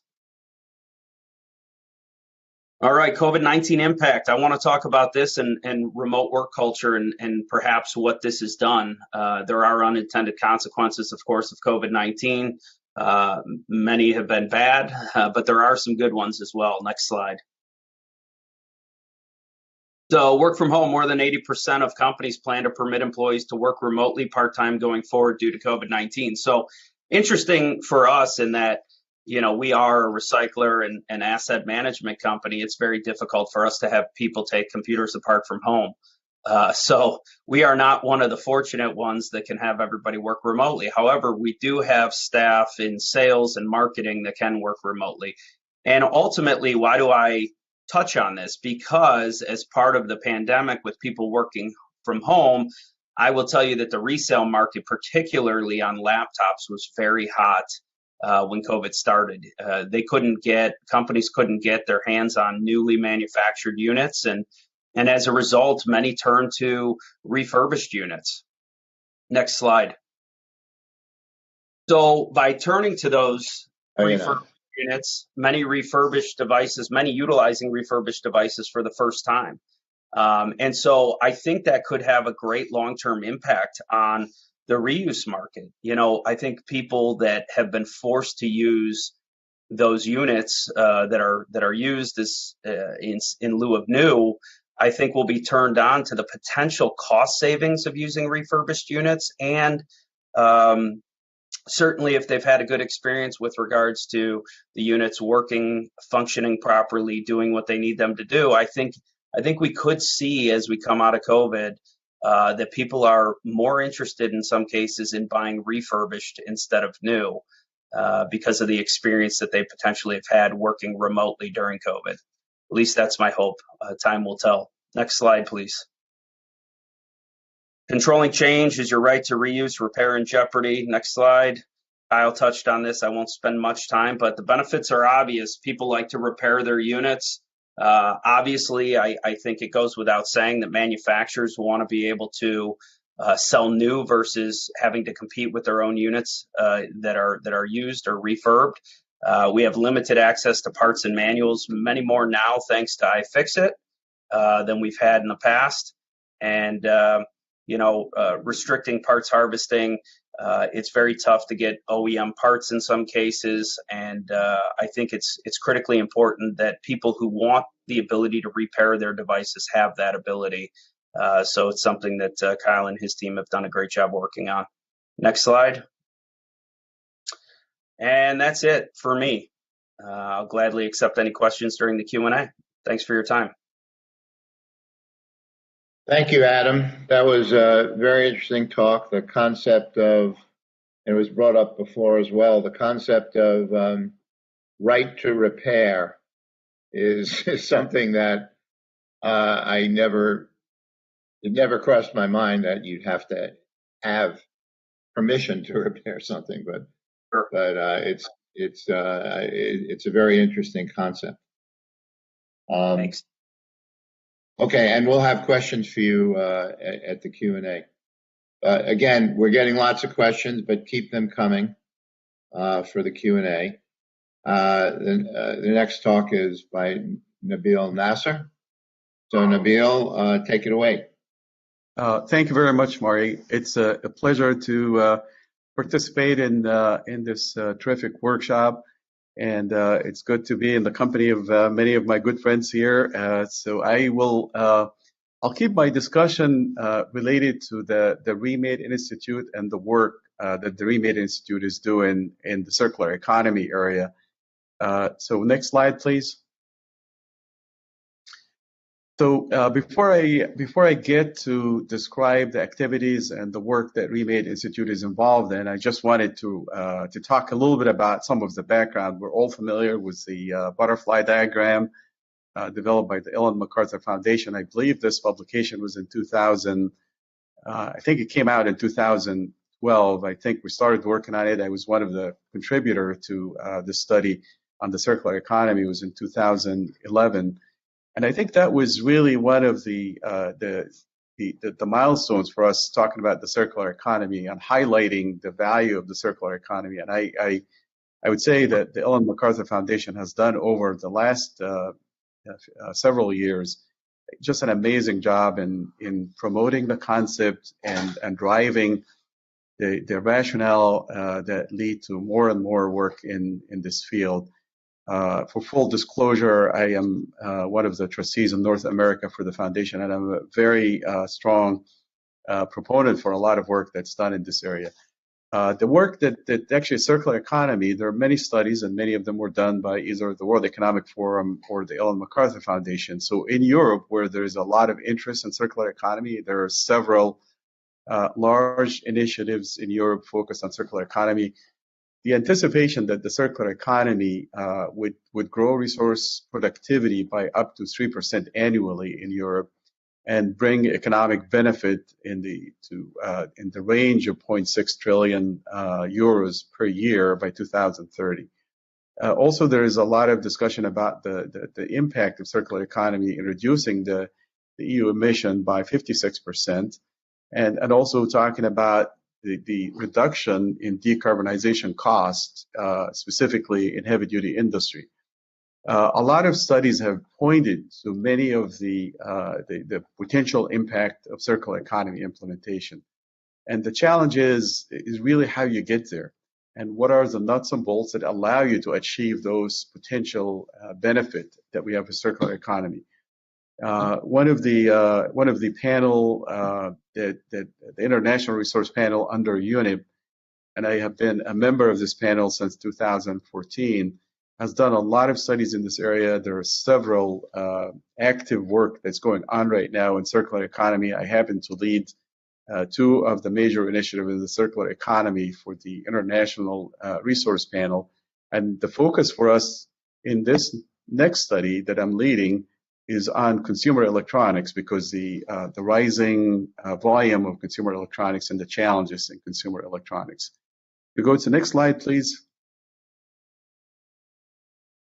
So the Remade Institute was established as one of the 16 manufacturing USA institutes in the US, focused primarily on reducing embodied energy and carbon emission and really accelerating the transition to circular economy in the US. It was really the first time we had a major national initiative with the focus on circular economy.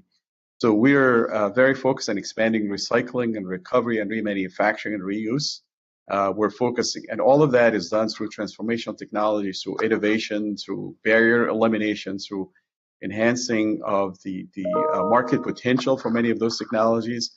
We're also looking at reducing primary material consumption, increased utilization of secondary material, lower energy consumption and emission.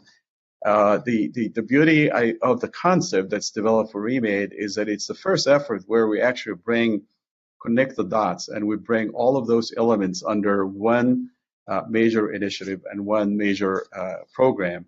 If you can take a look at the right-hand side, you would see that we had initially the metrics that we were given to develop technology capable of reducing primary feedstock consumption by 30%, secondary processing feedstock energy reduction by 30%, and reducing embodied energy by 25%, and so on, and greenhouse gas emission reduction by 25%.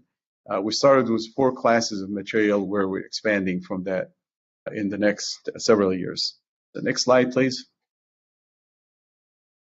So if you actually take a closer look into some of the challenges that we face, and clearly it was great to hear from my friend Kyle and to hear from Eric and Adam, who's a member of the Remade Institute and a major contributor, about some of their specific examples that they have. But you know, there are definitely a lot of challenges with scrap material distribution. There's significant challenges related to the volume of specific material ending up in the waste stream, or ending up with processes that are not capable of realizing the material, bringing the material back to the system in a good condition to be used. In the middle of the top of the page here, you would see some of the data that we have related to plastic recycling rates. For example, in the U.S., going from 2015 from 9.1%, and at the time the study was done, we were estimating that to drop to 4.4%, and 2019 to drop to 2.9%. We have some data on this, but the data is conflicting. But the bottom line is that there is a trend of going, definitely the ratio is going down because of the China ban on importing many of the aggregated plastic material that we used to sell to China, and that had stopped. If you look into right under that, the bar charts there, you would see that the U.S. Plastic landfill per year, compared to many other countries like Norway, Germany, United Kingdom, many other countries, Japan, France, we are at the bottom. And I think that the realization that we need to do something different in this area, I think, was one of the major factors of establishing the Remade Institute. Go to the next slide, please. And what we did at the Remade Institute, we're looking at the challenges from a business perspective. However, we wanted to make sure that we actually understand the fundamental science in each of the fundamental technology areas that we deal with. However, everything we do is actually looking at system level approaches. We're looking at national goals and metrics. We also are industry led. So all of the things that we do actually we have to make sure that we are responding to industry needs and priorities, and also making sure that things that we develop can be implemented. So the nodes that we develop for the Institute that we continue to work on integrating is system analysis and integration. You actually heard from my good friend Tom Gradle, who was our first node lead for that node when we started the Institute. Now one of his colleagues from Yale is leading that node. We also have a major emphasis on design, because if we don't change the way we design systems, we're going to continue to throw many challenges at the recycling and recovery and reuse of those materials. We're also looking into manufacturing, material optimization in manufacturing, reducing waste in the manufacturing process, and our ability also to embed many of the recycled material effectively in manufacturing. Remanufacturing and end-of-life reuse also is a big focus area for us, and recycling and recovery is also one of our major emphasis. And again, the goal again is we are looking at the challenge at the national level. We're looking at our national metrics, and we're ensuring that things are done in a comprehensive fashion. So we brought a lot of experts in all of those areas, and it was quite a challenge to start to unify even the vocabulary that we all use. And now, several years later, I think we made some huge progress in this area. Next slide, please. So this is kind of an eye chart here for you. Actually, we continue to add more sponsors and partners and companies and members of the Institute over time. The dark green that you see here are the states where we have members. The blue circles are the circles that represent the remade related industries in all different parts of the country. You can see here, the larger the circle, the bigger the labor market in this area. So you can see here that we're well represented, and actually we added several since actually I did this chart. But basically we have 44 companies, we have 27 academic institutions, and we have 5 national labs, and the number of members is 97. However, we have 21 organizations that themselves represent the large industry groups, like the Recycling Partnership and ACC and others. If you count the reach for all of those, we're talking about 4,000 organizations. And I'm proud to say that NIST is one of our contributors and one of our members and participants of the Institute, which I think is great. In addition to also, NIST has an office that coordinate the activities of Manufacturing USA Network. Next slide, please. This is just an example of, this has been updated, but I haven't updated the slide. So, so we had 39 projects, 50 collaborating organization, $20 million in value. We actually had an RFP that was released in August for $70 million. We challenge organization. We have a moonshot project category. We're looking for large transformational project that can change the dynamic in the in different areas. Focus for remade. Our next RFP will be $50 million, and that will be just a month or two from now. So we're accelerating the cycle of challenging the science community, the national labs, industry to come up with some transformational ideas.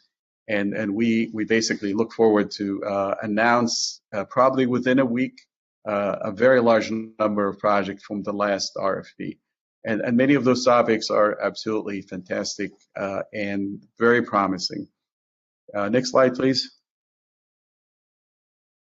So just to give you a very, very quick, just an idea of some of the work that we're involved in. So as I said, we are very active in developing technologies, the nuts and bolts for actually how you can make things happen in this area, and how you can make things economical, and how you move the industry forward.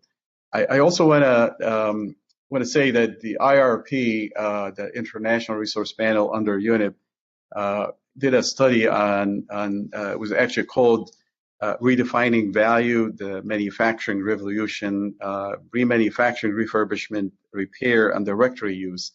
I led this study. It was a 3-year study. It was done in 4 countries around the globe, the US, Germany, China, and Brazil.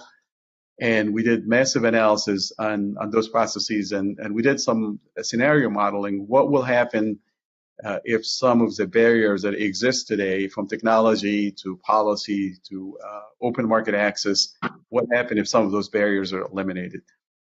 So back to some of the examples. So in the remanufacturing and end-of-life reuse, one of the challenges that we have is that we have a lot of embedded electronics in many devices, and the industry is not used to deal with electronics, and there is no effective way to determine the state of health of an electronic board and a module when it comes back, which is a huge barrier for the reman industry. So we're developing, using signature analysis and a lot of advanced technology tools, the state of health of an electronic module that allow us to determine the state of health of the unit and determine the estimation of the remaining life to facilitate incorporation into remanufacturing of systems.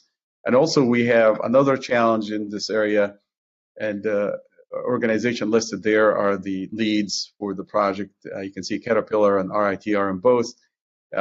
We have a lot of electronic boards where we have certain potting material that used there for protecting the electronic board during the use phase, but when it comes back, it is difficult to remove this material and for possible repair or possible reuse applications. So we're developing a very effective way to do that, to allow for the reuse of some of those modules.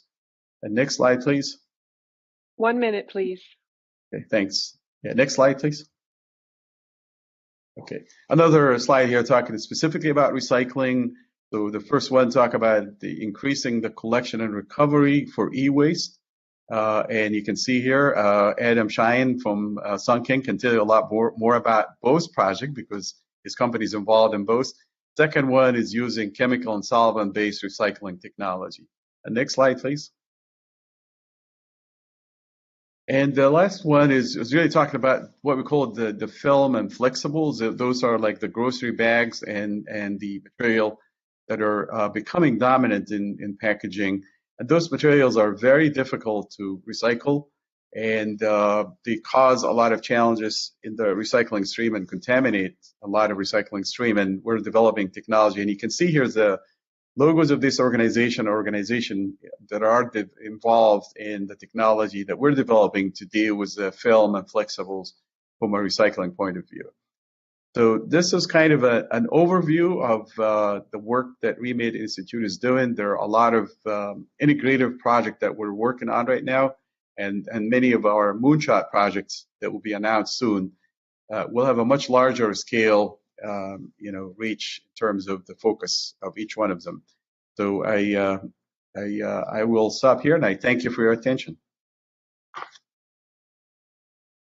Thank you very much, Nabil. I've had some interactions with Remade through NIST, but I look forward to further interactions.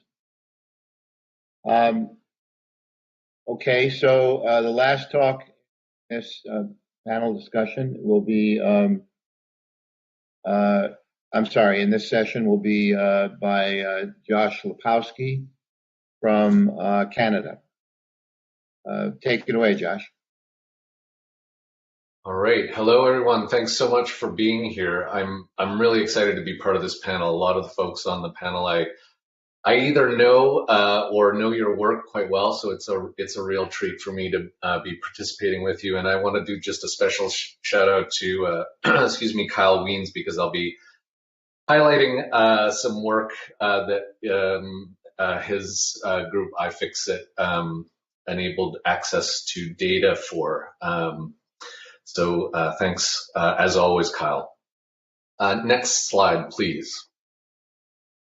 So we are talking about repair in and for a circular economy, and a lot of the discussion has been about electronics specifically. It's important for us also to think through how repair cuts across a whole range of sectors, and even within a single sector like the electronics sector, cuts across everything from resource extraction, excuse me, to post-consumer or e-waste generation or consumer level repair. That raises that cross-cutting element of repair raises, I guess, what I'll call a little bit of bad news for our approaches to the circular economy. And here, I think I'll be reiterating some ideas that Professor Gradle brought up during his talk. And that is to say that, the circular economy offers some nice, neat, and tidy ways of thinking about economic action, but it does build in there are built into it a variety of, I think, sort of fundamental limits. We've heard about material complexity, for example, with the growing use of alloys. And material complexity tends to work against reuse and recycling. We have the problem of that energy cannot be recycled. You cannot run one computer off the waste heat of another computer. So there are some fundamental physical limits that work against circularity that we need to be cognizant of and I think honest about. There's what we might call the trap of per unit efficiency. So as devices become more and more energy efficient, mains, the discards, the waste, the pollution is going to have to go somewhere. So there are some fundamental limits to circularity and repair that we need to, as I say, I think, be cognizant and honest about. Next slide, please. Also, repair can mean a lot of things. We've heard a lot about repair of electronics at the consumer level. But as I say, repair cuts across sort of all elements of even a single sector like electronics. And what I'm showing here is the relative proportion of waste arising at the mining, the manufacturing, and then the post-consumer stage of electronic devices. On the sort of left-hand side of the diagram, the circles are proportionate to those to the massive waste that you see there in kilotons. So on the left side of the diagram is a measure of mine waste arising at a copper mine, and I would emphasize this is waste arising at a single specific copper mine, the Chuquicamata mine in Chile, not the copper mining happening all over the world, but just a single mine, versus waste arising from the manufacture of electronics within the European Union itself, versus the post-consumer e-waste arising in the EU. One of the points I want to make using this graphic is to point out how where efforts for repair are directed, they need to be aligned with the scale of the problem that you're hoping to fix, as it were. So post-consumer repair of consumer devices will have an effect on that 3,862 kilotons of post-consumer e-waste arising, but will become increasingly disconnected from and poorly suited to the scale of waste arising from electronics manufacturing and waste arising for resource extraction for electronics. Similar sorts of problems will be in play in other sectors beyond the electronic sector. Next slide, please. Again, thinking about the metaphor of the circular economy, or the desire for the circular economy, versus the arrangement of actual industrial systems. Actual industrial systems are comprised of quite complex supply networks, diverse supply chains, and again, where that infrastructure is located doesn't always line up well with where the components, the materials, the devices related to repair are also situated. We also need to think about how sectors that might in the past have seemed quite distinct from one another, the automobile sector, for example, and the electronics sector, in one of my home disciplines fields, economic geography, the automobile sector and the electronics sector have been treated as kind of paradigms for understanding different aspects of the global economy and globalization over the last 3 or 4 decades, and how more recently sectors that might used to have been understood as separate are increasingly collapsing together. Just a recent item from the New York Times pointing out that under COVID conditions and the sudden leap in demand for home electronics has been a real problem. Problem for car makers sourcing semiconductors that are increasingly used in automobiles. So repair is it's an excellent thing to talk about and to study, but it is also quite complicated as it relates to the circular economy. Next slide, please. So with a little bit of bad news and complexity, I'll shift a little bit more to sort of some of the positive things happening around repair. Kyle and I believe a couple of other presenters have already mentioned this, but there is now a standard in the EU, standard EN 45554, called a general method for the assessment of the ability to repair, reuse, and upgrade energy-related products. I'm not going to go into the formula that you see on the screen there. I just want to indicate that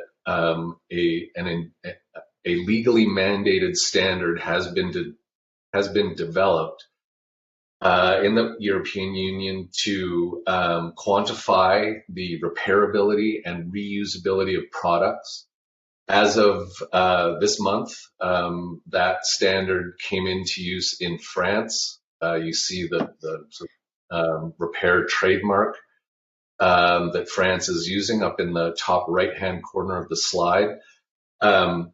As I'm sure Kyle is very aware, it takes on similar iconography as iFixit, a repairability score. And of course, iFixit has been quite deeply involved in some of the standard making in the EU.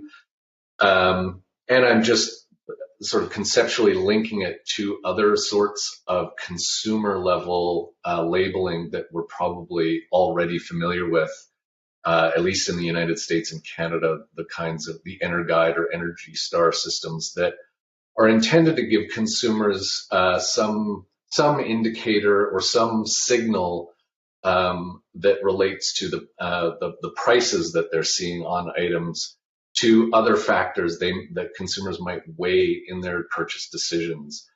So one of the things that is so significant, at least potentially, with the EU repairability standards is that really for the first time, consumers are going to have some indicator in front of them whereby they can differentiate between products in the market.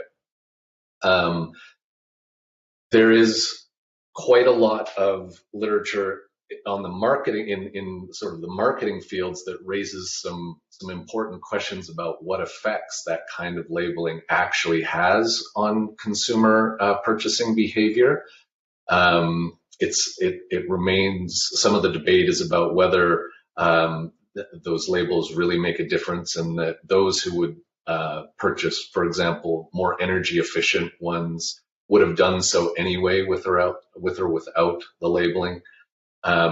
So similar kinds of questions, I think, are going to be in play with the labeling for repair and reusability that we're seeing emerging under standards like that in the EU. Next slide, please. So sorry if the map is a little bit hard to see here, but I've just excerpted some maps from research paper that I did using iFixit data. So again, thanks to Kyle for allowing me access to iFixit data. Basically, what I wanted to illustrate here is that for all the complexity of repair that I was talking about earlier, perhaps for all of the variety of limits to circularity that relate to repair, repair is nevertheless an activity that literally millions of people are engaging with or engaging in on a daily basis around the world. And I think it's very telling that even many of the places that we see profiled in the kind of standard electronic waste narratives, we might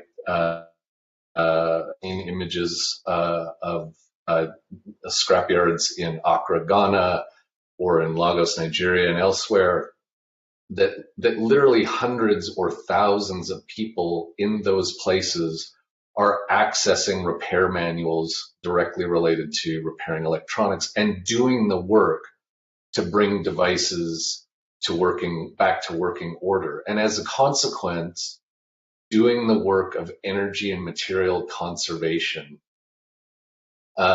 Next slide, please. 2 minutes, please, Josh. Sure. Again, just highlighting where some of that work is going on around the world. I won't get into the details here. Next slide, please.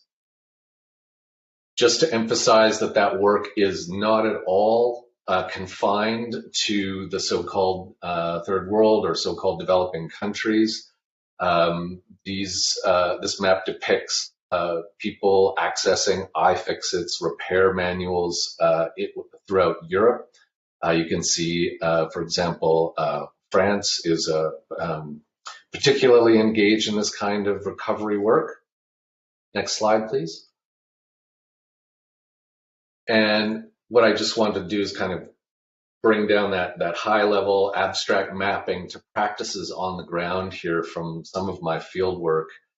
So on the right-hand side of the screen is a picture of this from Lima, Peru in 2015. This woman's name is Alice. She's been working in the electronics repair sector for the past 17 years. She's not taking that CRT monitor apart to get at the materials. She's putting it back together, having repaired it, having completed a repair. The sticker, far too small to see, but on the side of the housing towards the rear of the CRT monitor indicates that particular machine was built in 1995. So she's been keeping that, at that point, that CRT going for a good 20 years. It's incredibly important then to think about and measure, I think, the work of energy and material conservation going on in, for want of a better term, often these informal economies. On the left-hand side, a repair tech in Dhaka, Bangladesh in 2009. You can the motherboards lined up for reuse and repair on the shelving there. These are folks with deep, highly refined technical knowledge, often self-taught through or sometimes through apprentice-style relationships. Sometimes, quite frequently with no formal training in repair. Next slide, please. And while this might look like a map of population, it's not. It's actually a map of repair activity around the world, again, measured through people accessing iFixit repair manuals. Just to emphasize that this is, a global activity being undertaken by literally millions of people on a daily basis. Next slide, please. Last point before I wrap things up. So using publicly available data, myself and grad students looking at the EU, just to start to quantify some of the environmental offsets, if you will, of electronics repair, have found that for 1 extra year of useful life given to a device, you can reduce the consumption of new units by about around 15 million units. If you extend the useful life by 4 years, you'll reduce consumption of new units around by about 50 million units, and that translates to a reduction in CO2 equivalent of between 3 million tons and 10 million tons. So I went through quite a bit of material there, and I'm happy to answer questions that come up. Thanks very much. Thank you very much, Josh. That was very interesting. I have a question off the bat. You mentioned that you can't run one computer off of the waste heat of another. I wonder if with efficient thermoelectric converters that we couldn't do something like that, that we could convert the waste heat from a computer into electricity and partially, run another one on it. Anyway, something to think about. For sure. An area of interest to us. So, okay, so we ran a little late. We were supposed to leave time for questions, and what I'm going to do, and we did get many questions. So I'm going to start asking a couple of them, and I'll extend the session by another 10 minutes to 1:10 p.m. So we'll have 15 minutes. And we have a break coming up, of course, at 1, but if you feel you have to leave, then please leave.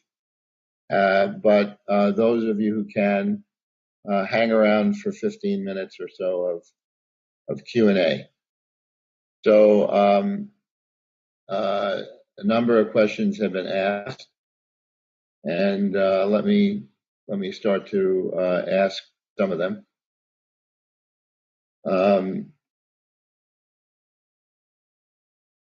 Here's a question about recycling of computers and phones, I guess. Our research at Intel shows that consumers have emotional attachment to their devices, especially their PCs. They contain memories as well as personal data. These are big factors contributing to recycling inertia. How can we overcome these issues that are really about trust, that their data will not be stolen or used for any illegal purposes or whatever? Who would like to address that? I'd be happy to address that. Thanks, Adam. So, yeah, certainly I get and understand the data security concerns. And one thing that I would say is that oftentimes when you're recycling, you want to make sure that you're using a certified vendor. There are a couple certifications in our industry, R2 and eStewards, and I recommend that you work with a certified company, somebody who's perhaps associated with NAID, to ensure that they're handling the data properly. As far as making sure that you get anything off of that old computer, cloud storage now is so inexpensive that I highly recommend backing up any pictures to the cloud prior to bringing your device in for proper recycling. But ultimately, the key is to make sure you're dealing with somebody who's certified, somebody who can shred and or wipe devices, somebody who is certified by a third-party auditor and is handling the data. And certainly nowadays it extends to much more than just your personal computer. There are pretty much, because of the Internet of Things, there are a tremendous number of devices that contain data, including I saw an article not too long ago about a smart light bulb that contained the data, your account login information for the software on the device itself. So definitely working with the certified recycler is the way to go, and certainly anybody who handles electronics with data privacy standards that they adhere to would certainly be more than willing to provide you with any of that documentation. So in my neighborhood, I'm sorry. So in my vicinity, Best Buy will take computers. Can I be assured that if I give the computer to Best Buy that they will wipe it and make it secure for me before they do whatever they're going to do with it? Yeah, well, the short answer is no, because you're really not giving it to the end recycler in that case. Best Buy is not the one who's going to actually do the recycling of the units. Best Buy will contract with somebody who will handle that. So in theory, if you had an employee working at Best Buy who decided that they wanted to take a look at that equipment, they could. Okay. So you want to be careful. You want to know who the recycler is. I think if you walked into a Best Buy and said, "Hey, who does your recycling? I want to ensure." I happen to know the answer to that, and the end recycler certainly is certified. But I think if you walked into the store and asked the question, "Hey, who is your recycler?" I don't think they'd be able to answer that at the store level, probably. Thank you.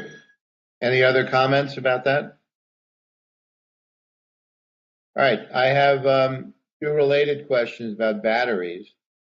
First of all, will Big Battery take a nickel cadmium battery? The short answer is no, not currently. We do lithium ion, we do LiPo 4, we do NMC, the newer technologies, because those batteries have the longest life cycle that is being prematurely demised through the current processes that we have today in recycling, scrap commodity recycling. So we don't like to deal with NiCad currently. We like to stick to the big problem and build big batteries to solve these larger problems, like in the EV realm or in giant ESS systems. That's the batteries that we want to be repurposing because it's the largest volume currently being displaced. Very good. Follow-up question. What happens to your batteries? I guess the person is asking the ones that you sell, let's say to the golf cart application. What happens to them when they're no longer good for the golf carts? Well, Mr. Green, they get used. They get used for hopefully 10 years in a new application. And when that application is over, we offer a free reverse logistics program to direct them to an R2 certified recycler for commodity processing. We pay the logistics for that. So on our website, you call us up, you have an account, we know what you have, we know where it needs to go, and we send you a shipping label. That's anywhere in the United States. Thank you. And call me Marty. Oh, okay, Marty. Thanks a lot, Erica. Okay. Let's see. Just look at some of these. 2 new questions came in.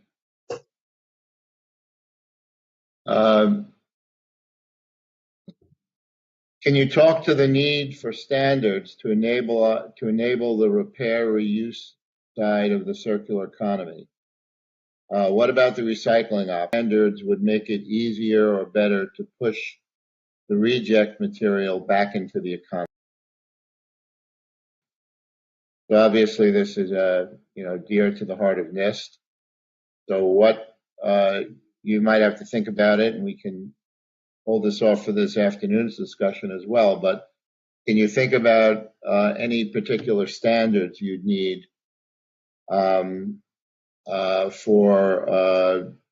to minimize the amount of material that gets rejected? And this is open to anybody in the panel. I'd like to take a stab at it. The UL standards currently, the UL certification standards, they're not set correctly for the repurposing of batteries.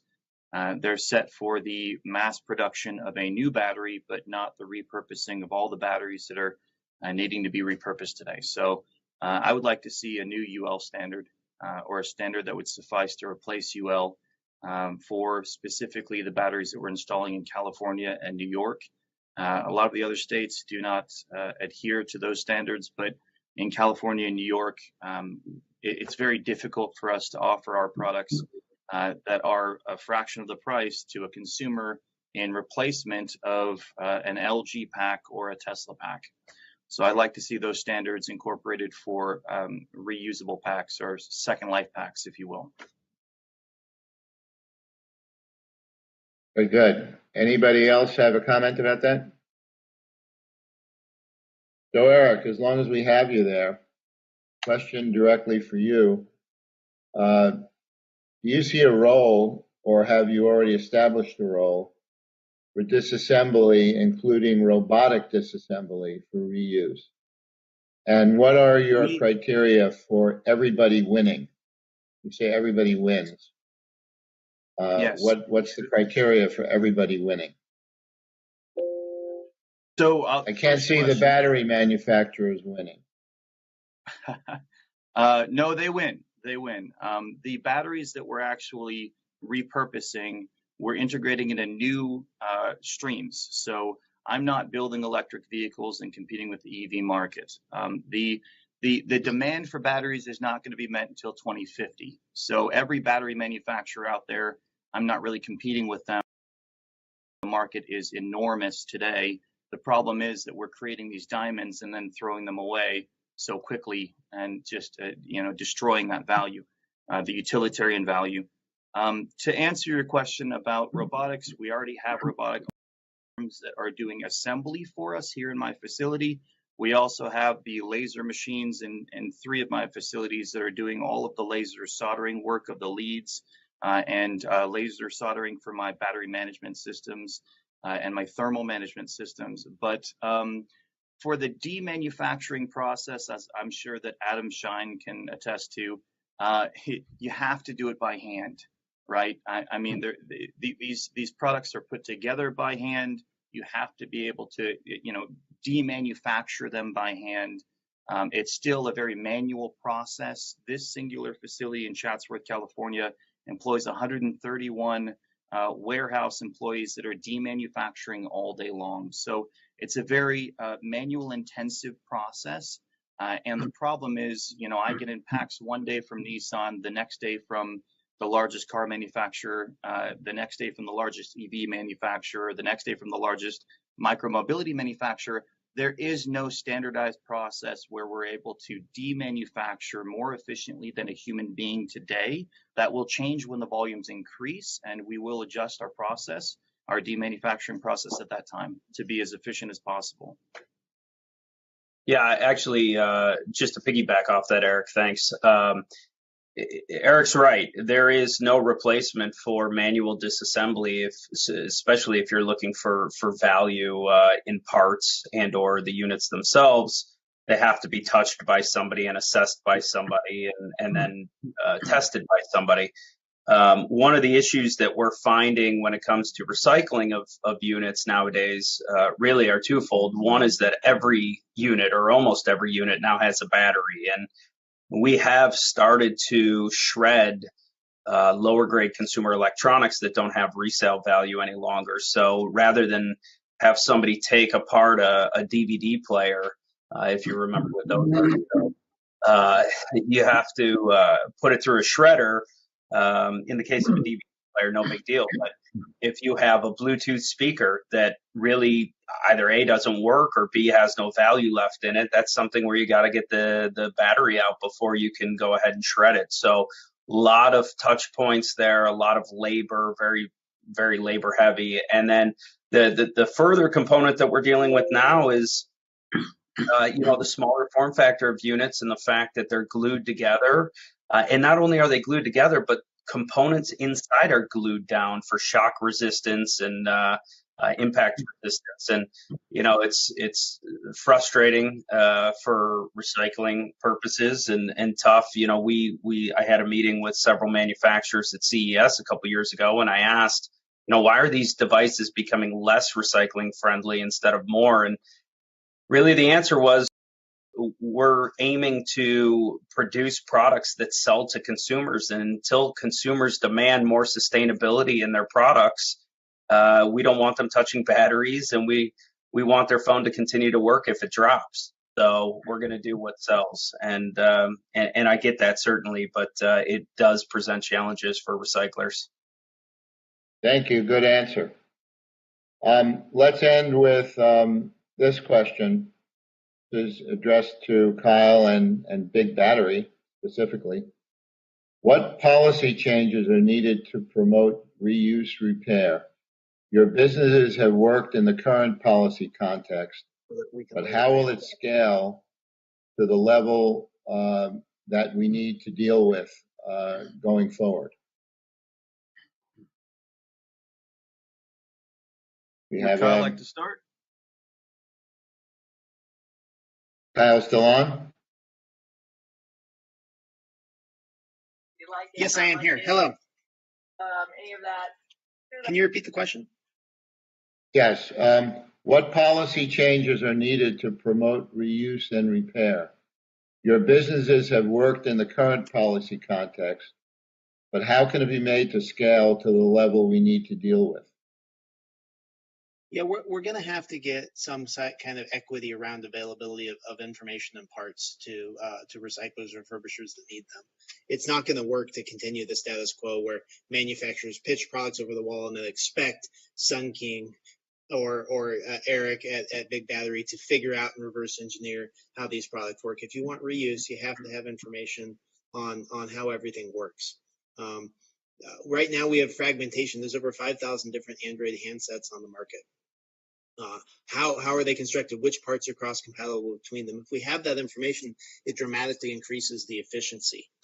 I like to think, if you think about the circular economy, we have models in nature, right? You have a tree. A tree is a linear system, right? A tree extracts resources from the ground and the sun. It manufactures leaves and then it tosses them out there, right? What the situation that we're in now, like what Apple does with the iPhone, they make the iPhone. And then they have poison leaves. They have like paired parts that you can't work together. So imagine a tree that was intentionally poisoning the microbiome around it. They're defeating the microbes and the insects that they need to take those leaves, break them down, make them into resources for the next iPhone. So we have to shift away from a paradigm where a single company or a single tree lives in isolation. No, you're part of a forest. You're part of an ecology. And Big Battery and Sun King are part of that ecosystem. And so we need legislation to level the playing field so that one large manufacturer can't, as a bad actor, to spoil the forest for everybody. Good analogy, but mismatch of time constant. Trees have been evolving and perfecting over 100 million years, 200 million years. Apple's been around, for 20 years. So good luck. Good luck with that time constant. But go ahead anyway. Sure. I'd like to add to that. I'd say that twofold. One, a major issue is I would like to see adoption of recycling transparency. I would like to see the OEMs sharing what's happening with their batteries, showing a closed loop solution, showing their recycling solutions. I'd like to see consumers asking for this and pushing these issues. And I would like to see those who actually have these waste streams have solutions other than just destruction, right? Repair first, reuse second. We have to get past this primitive notion that we are Neanderthals that throw things in the ground and bury them, right? Or burn them or crush them. We have to get to a point where we're actually extracting all of the value at every single level. And that's where I hope that we can, as an industry, as the recycling industry, become more innovative in our solutions and get to that point where there is no haves and have-nots. There's just, abundance. So. Thank you. Good answer. So with that, I'm going to end this session. Thank you. I think this was an excellent session. It's exactly what we wanted from the perspective of, how one creates a circular economy. It's really, really very, very thoughtful, and I got a lot out of it. Hope everybody else did. So thank you very much. We're going to go into a break now. So we're going to come back in approximately 30 minutes at 1:45 to the same link that you've been on for our next session, which is best practices in a circular economy. And so I will sign off now, and we'll see everybody in about a half an hour. Thank you. Hi, welcome back. This is Marty Green from NIST, and we're starting the second session of best practices for circular economy. In a moment, I'll introduce the speakers, but I want to remind you to please put your questions into the proper tab on the right, the Q&A tab, as the speakers are talking, so that we can have proper Q&A at the end. So the panelists today are Adina Renee Adler.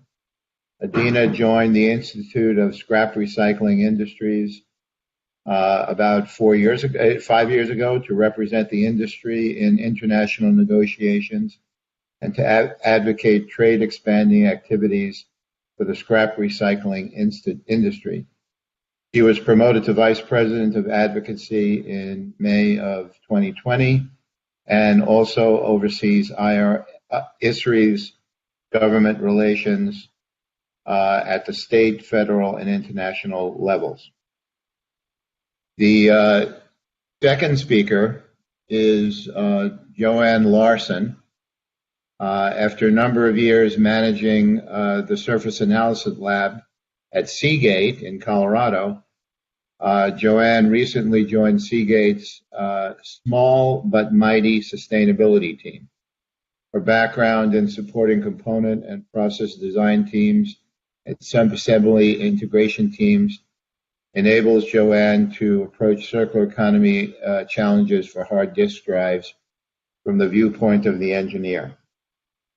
The third panelist is Kathleen Fear.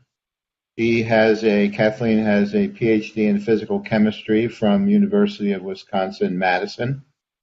She's a 23-year veteran at Intel, working on numerous environmental and sustainability-related positions, including as an environmental facility engineer, as well as in the data center group focusing on computing energy efficiency and life cycle projects.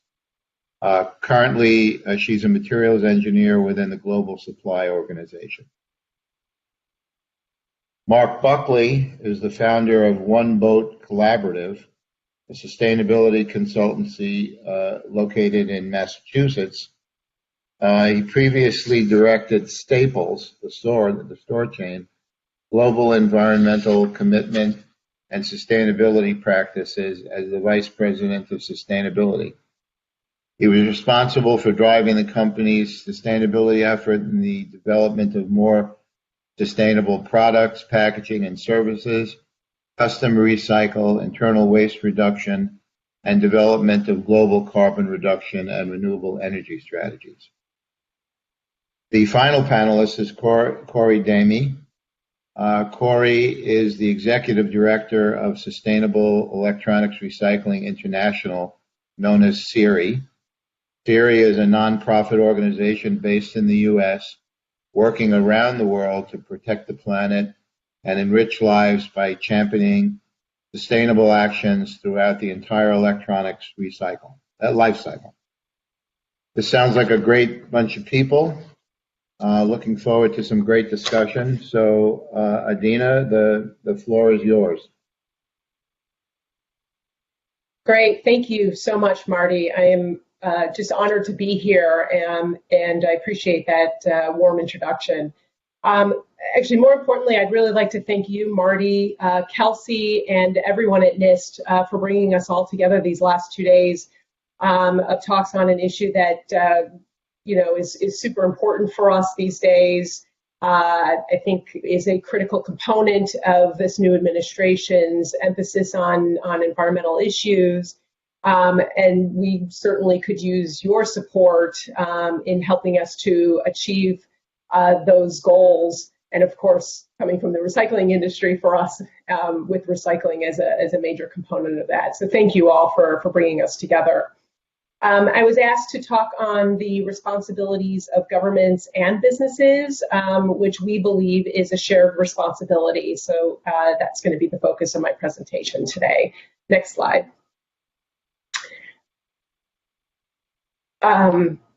Just real quick, I want to introduce who we are at ISRI. We are the Institute of Scrap Recycling Industries.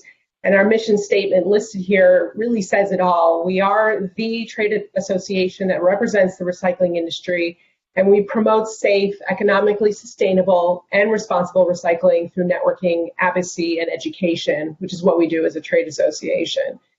Recycling is a business, and we represent at ISRI over 1,400 enterprises in 4,000 locations in 41 countries, with a great majority of our membership here in North America. And members process all the recyclable commodities listed here.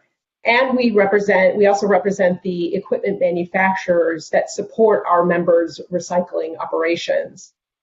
We believe that recycling is the essential first link in manufacturing, supporting a healthier planet and helping to fuel the economy, including even helping to support the recovery from the pandemic. Next slide.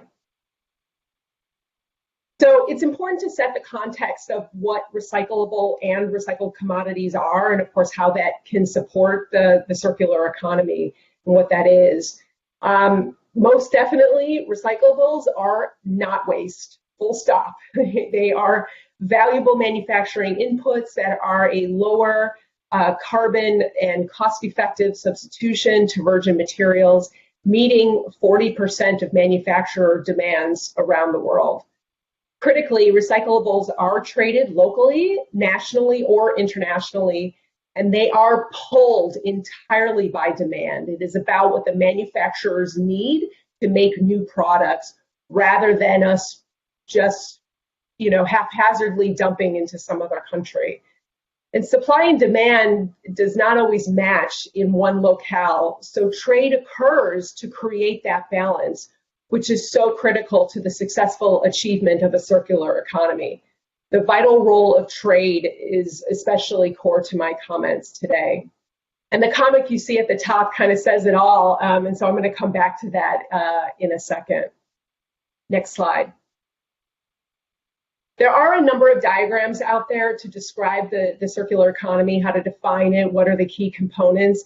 I find this one to be the simplest illustration, just as a personal opinion.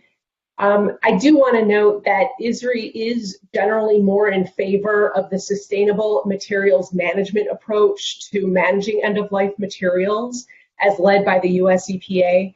SMM incorporates life cycle analysis, which is about understanding the economic and environmental impacts of different recycling and disposal options for different products and materials. And yes, that means even when landfill disposal may be preferred to recycling. I mean, just looking at life cycle analysis as a whole. But we recognize the intent of the circular economy approach, which is to keep valuable materials out of landfills and in continuous productive use, which is sort of why the recycling industry exists. And that's why we believe recycling is so critical to the success of the circular economy. And this diagram, as I said, I think illustrates that recycling is that key component. But just as manufacturers of products and the things that we use every day rely on supply chains that cross national borders, and the fact that the consumers of the goods, ourselves and the general population, don't just live down the street from those factories making those products that we consume every day, well, so too does recycling rely on the supply of end-of-life materials from consumers, plus the demand for content by the manufacturers, no matter where they exist, locally, nationally, or internationally. So circular economy and recycling thus requires all of us as citizens and consumers to have a role, part of that shared responsibility.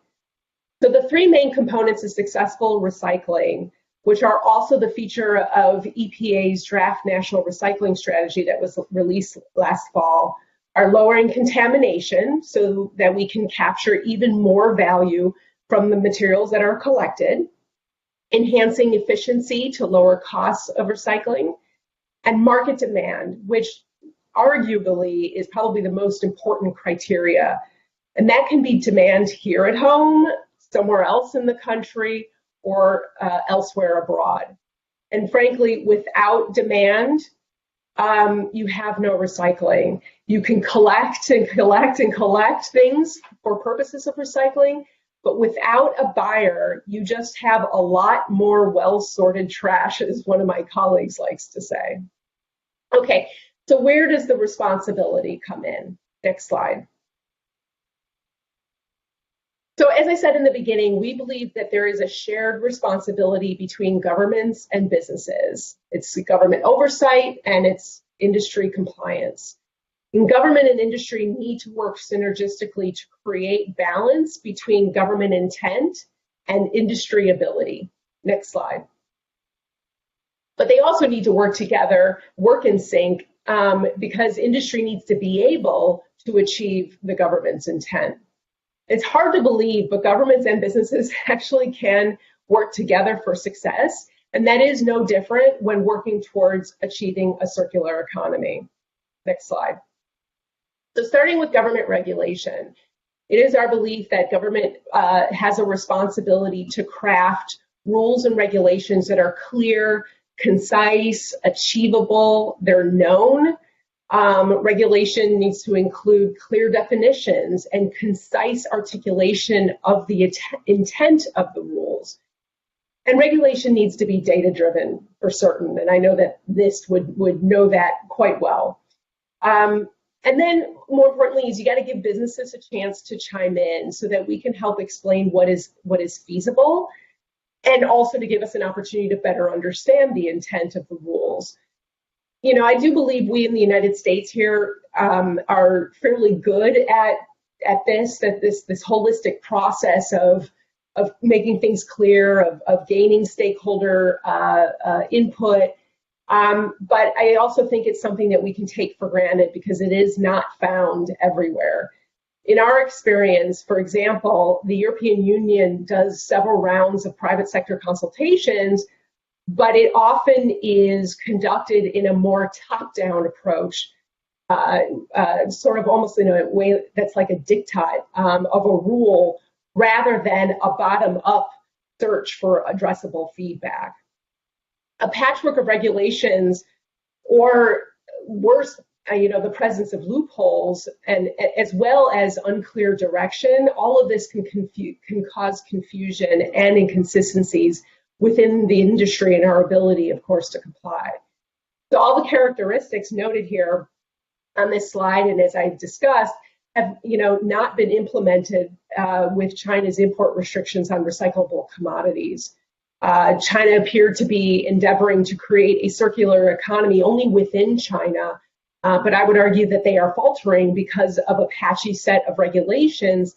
And it's not just the impact on, our members as suppliers, but frankly, also on the companies within China that are not entirely in compliance with their own government's rules. And also that still demand high quality recyclable feedstocks for their manufacturers, which may or may not be available within China. They need to go to the international market and get those supplies, but their government is making it difficult for them to obtain what they need.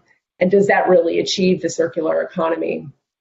Furthermore, we suggest that governments always consider opportunities to coordinate between the agencies within their government, as well as coordinate with other governments. Even consider maybe recognition agreements where regulations between different governments or different countries may differ, but they are not at cross purposes. These are regulations that are implemented according to domestic conditions for sure, but they could be more effective or even just workable in each other's country and still achieve the same end goal, such as achieving a circular economy. Next slide. And so if you have that good approach to regulation, you will get industry buy-in and a greater willingness and ability for industry to comply. They will comply, businesses will comply with export-import regulations, such as by ensuring quality products and materials meet other countries and governments' quality expectations, that they're transported properly, that they comply with performance standards and measures, etc. Will ensure compliance with tax, labor, transportation, and other laws, and thus ensuring that businesses are legally operating and paying their dues and operating above board. And especially complying with quality, environment, health, and safety rules, rules and regulations, and of course standards. Nothing is more important than the safety and health of employees, protecting the surrounding environs from the effects of business activity, and of course, producing a good quality product as everyone would expect. Next slide. 2 minutes, please. Thanks. Furthermore, governments need to enforce their rules and regulations. If import inspections are required, make sure customs agents are properly trained to know what they're looking for. This is missing in Indonesia, a country that has miles and miles of woodlands, yet a strong and thriving paper industry fully equipped to use recycled paper, but is hamstrung by government inspections to obtain the feedstock that they need. If companies violate the rules, they should be fined or worse, and officials need to be empowered by their governments to carry out those punishments. We're seeing this all over the world, unfortunately. Chinese businesses used to the old way of doing business, which is cost-cutting but harmful business processes, lax environmental controls, little oversight. They're moving their operations to countries that are attracted by foreign investment, but can hardly enforce their own regulations and prevent such poor business behavior. And so thus it's creating difficulties in achieving a environmentally friendly sort of global economy. Next slide. So laws that are incoherent could lead to willful noncompliance as well as unintentional compliance. For the latter, businesses will learn from their mistakes, but there needs to be a penalty of some sort to ensure that those mistakes are avoided in the future. And sadly, there are those that intentionally work around the rules. The penalties need to be severe and implemented to remove the incentives to disobey. I think the best example of all of this is the Basel Convention's new restrictions on plastics. They were implemented with the intent to prevent seepage into marine environments and to crack down on illegal trade, but we worry that neither will be accomplished. The rules are not fully defined or concise on how to measure compliance. Many governments lack the ability to finance infrastructure upgrades for recycling and disposal locally, and many countries lack the ability to enforce the rules. And you know who loses? The circular economy. There's far less material available to manufacturers, especially where local supply just cannot keep up. Next slide. I thank you for listening, and I look forward to any questions in the chat box and for further discussion. Thank you, Adina. your comment, you had one bullet point that said material, it's not waste. Materials are not waste. I remember seeing somebody say that scrap is just materials out of place, which I think is very apt and related to what you were saying. So thank you for an excellent talk. Let's see, can people hear me? Yes, sir. Yeah, okay. So thank you. So the next talk will be given by Joanne Larson of Seagate on hard disk drive circularity. Please go ahead. Thank you. Joanne. Thank you, Marty. And thank you, everyone. Good afternoon or morning, depending on which side of 12 noon you are on. I am so happy to be here. Also, I am quite humbled to be here. So let's jump into hard disk drives. As you probably know, that is where all those ones and zeros are stored materially in a magnetic medium. And if you've ever wondered, as the recording head flies across a disk, the transition from one bit to the next, if there is no reversal in polarity, is a 0. If there is a reversal, it's a 1. So now you know all you need to know about magnetic recording. We all have a huge digital footprint. It's because we participate in financial systems, health systems, education, on and on.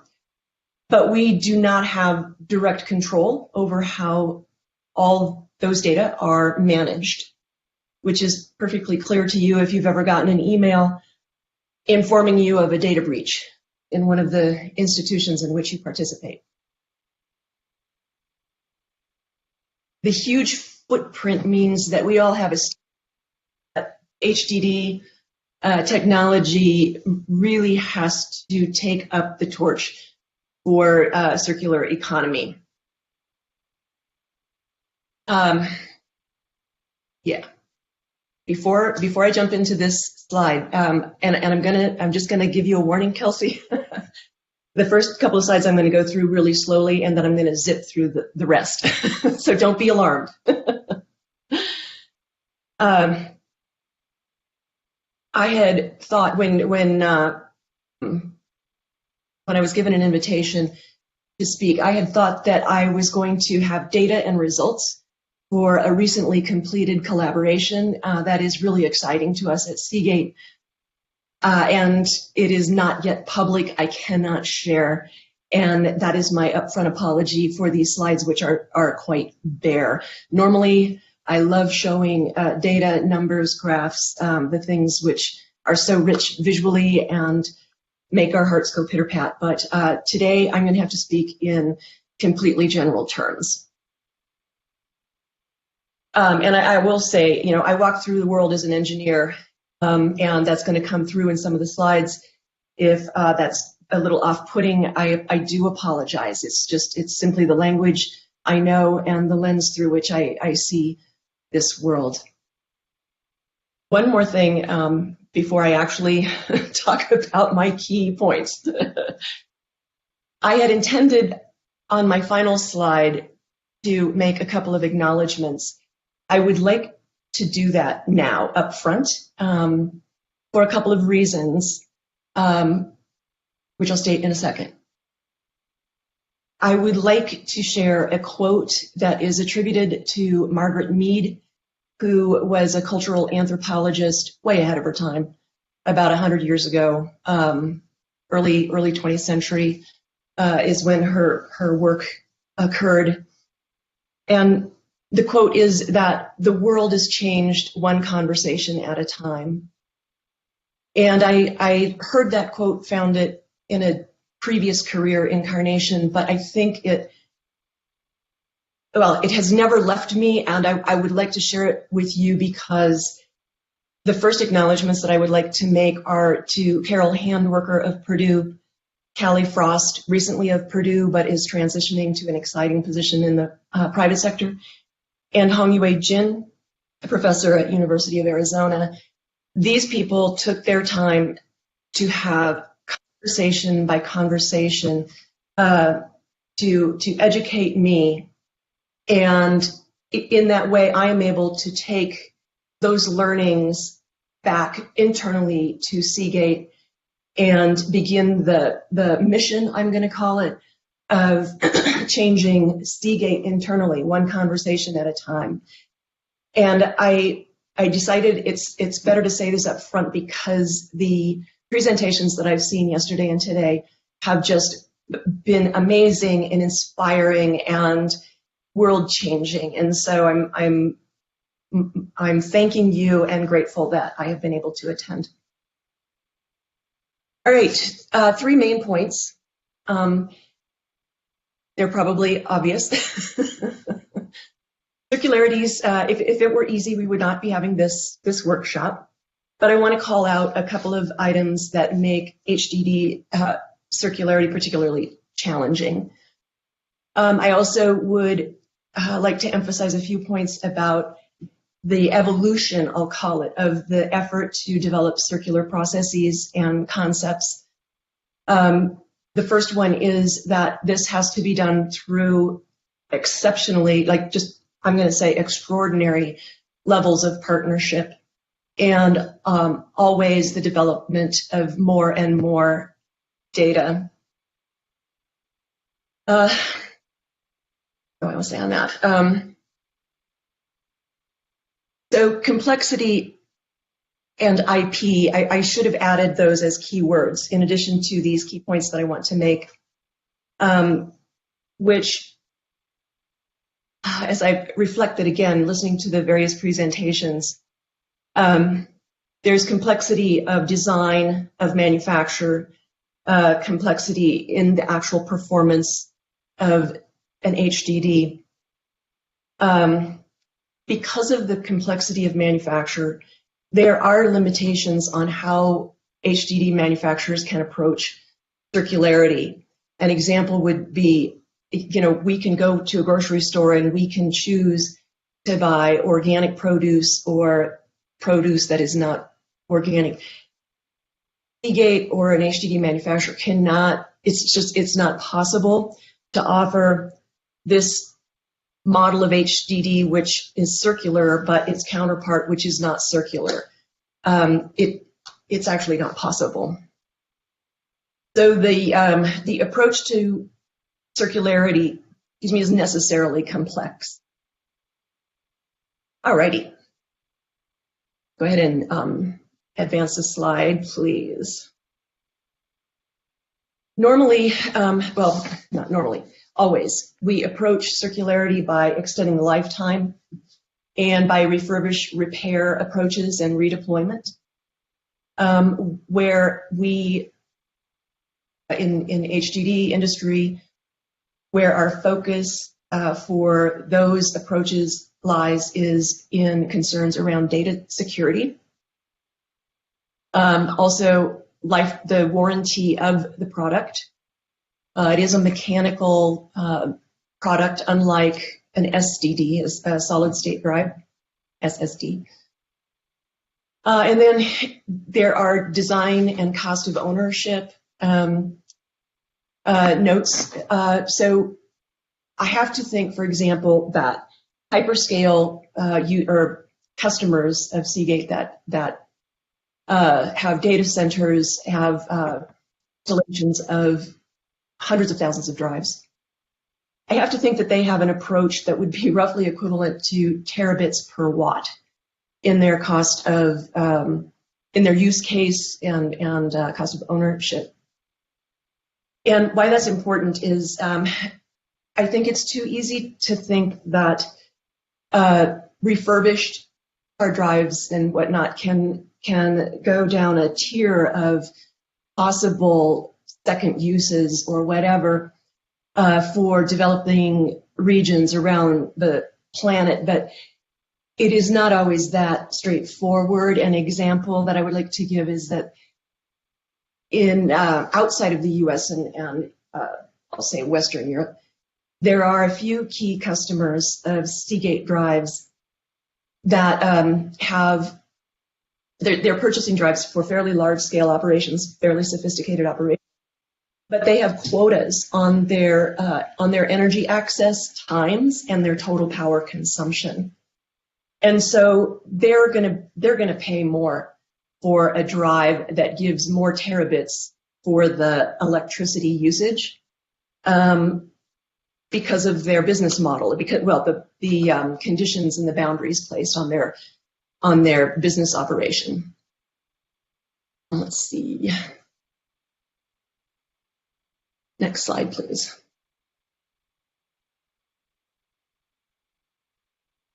So I wanted to, the last couple of slides are background mainly. The bill of materials for a hard drive is just extremely cheap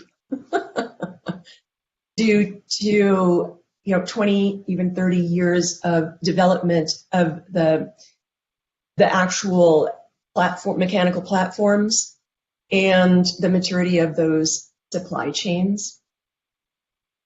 So ultimately, hard drives are commodities, and Seagate is a supplier in someone's supply chain.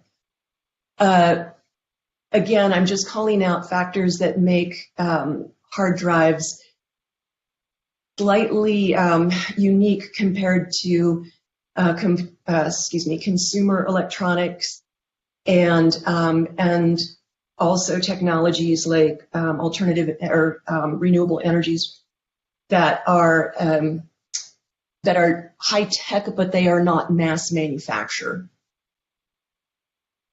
The technical barriers include that in order to advance a circular process, there has to be a careful, extremely careful and thoughtful attention to having the right NDAs in place and to protect on both sides, protect the supplier, Seagate, and the customer.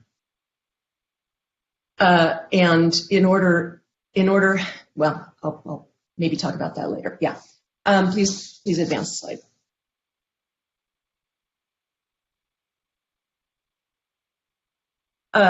So I keep talking about the first bullet, what makes it difficult, and I want to stop talking about that in a minute, but I want to make a couple more points. The business processes are extremely stable, and in order to even do a work from home. In order to do a demonstration or a pilot, a process that's not a standard business process sometimes has to be implemented. I'll say created. This is complex and challenging to the point of being, I'm just gonna say comical every now and then, to generate a unique or a novel process that would eventually lead to more circularity in the business. 2 minutes, Joanne. 2 minutes. Thank you. All right. 1% is a really big deal. I'm going to say something that my Intel colleague will probably agree with. Hard drive engineers eat impossible for breakfast. And we do high fives when there's a 1% improvement, because every time there's a 1% improvement, it scales to hundreds of thousands and more. And so every now and then I have somebody say, why would you go after something that's only going to give you an opportunity of 5%? And I just say, the basic is a couple 100,000 as your multiplier. All right. Next, and here's where I start racing.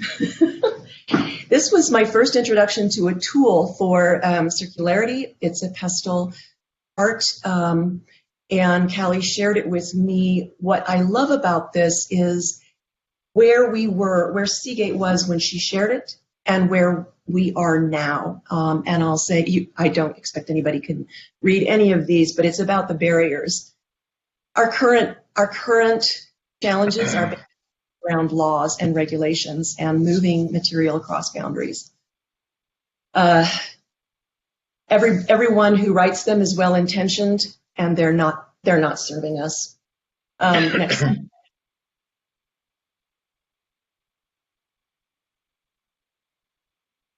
So hopefully this is obvious. This is the middle piece of the sandwich.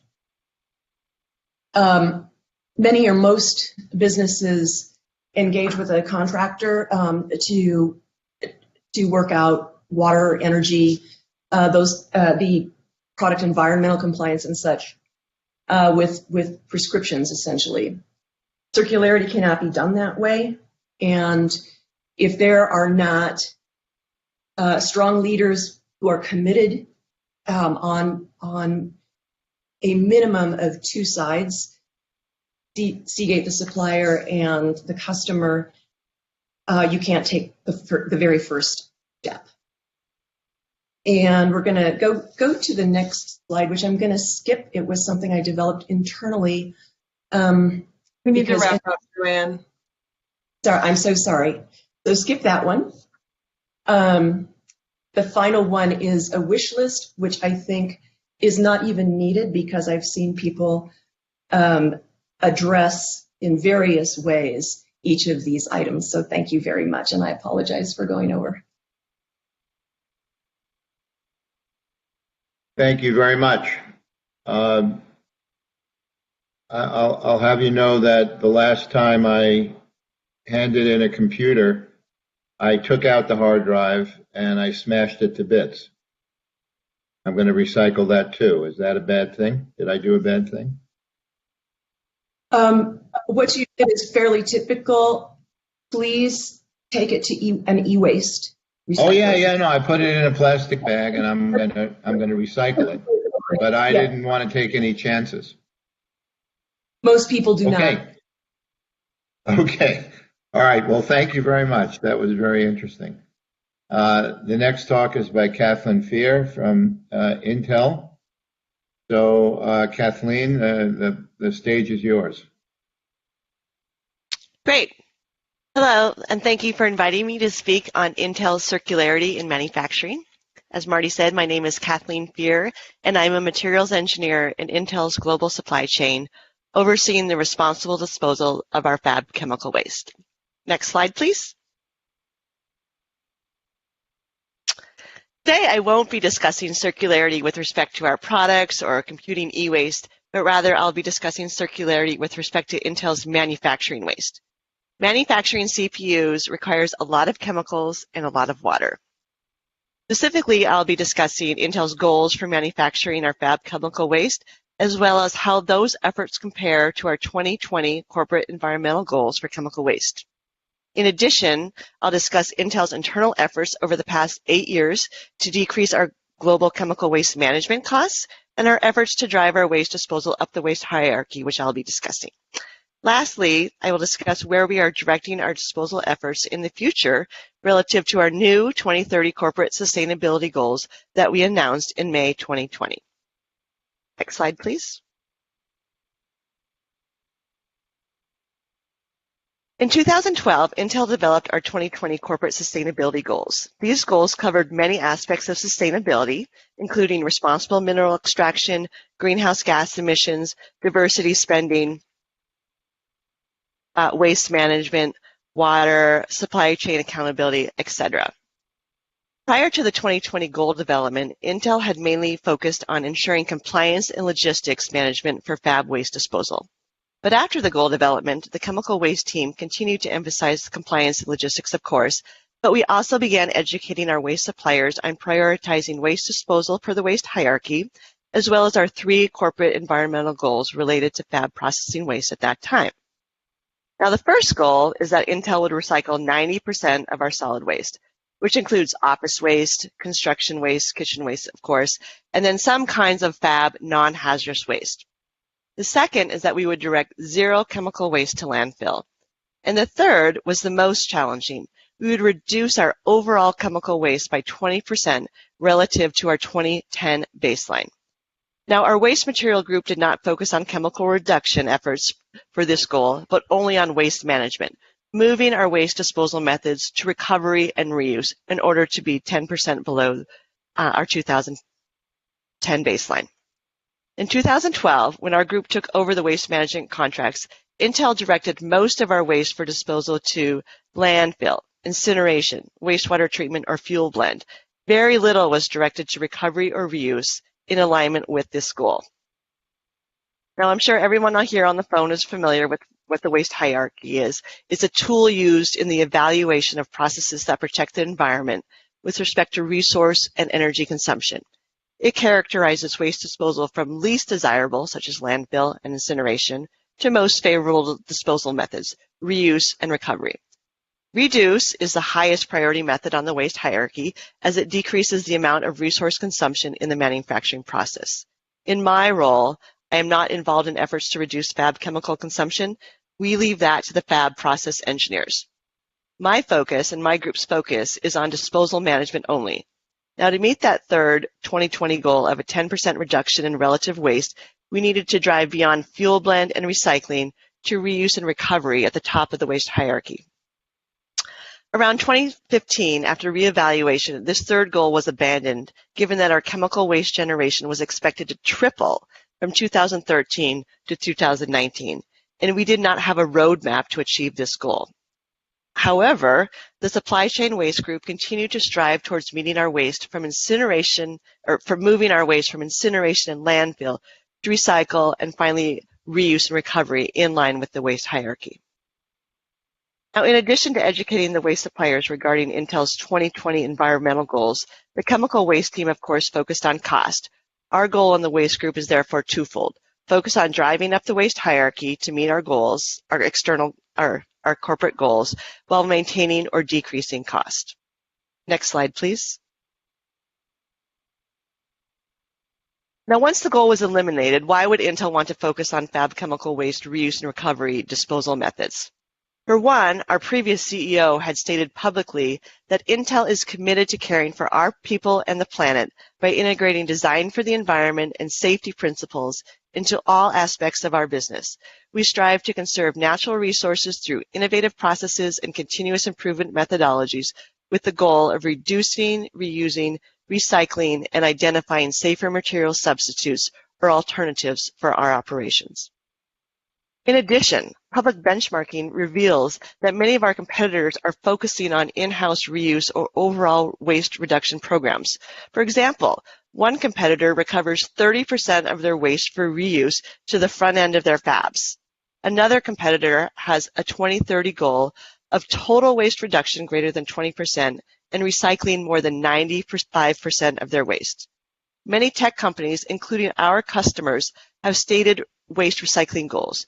We are being judged against our competitors, and we want to maintain our environmental leadership for the sake of our customers and our investors. And of course, we have the revised 2020 environmental goals as motivation.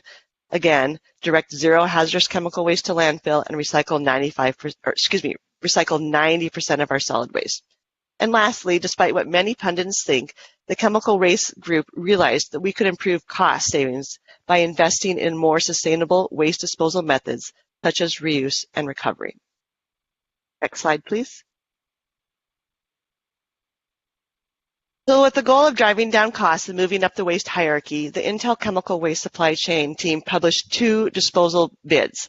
One was in 2013 for the disposal of all U.S. fab waste, and the other was for Ireland to support their the 14 nanometer technology transfer in 2014.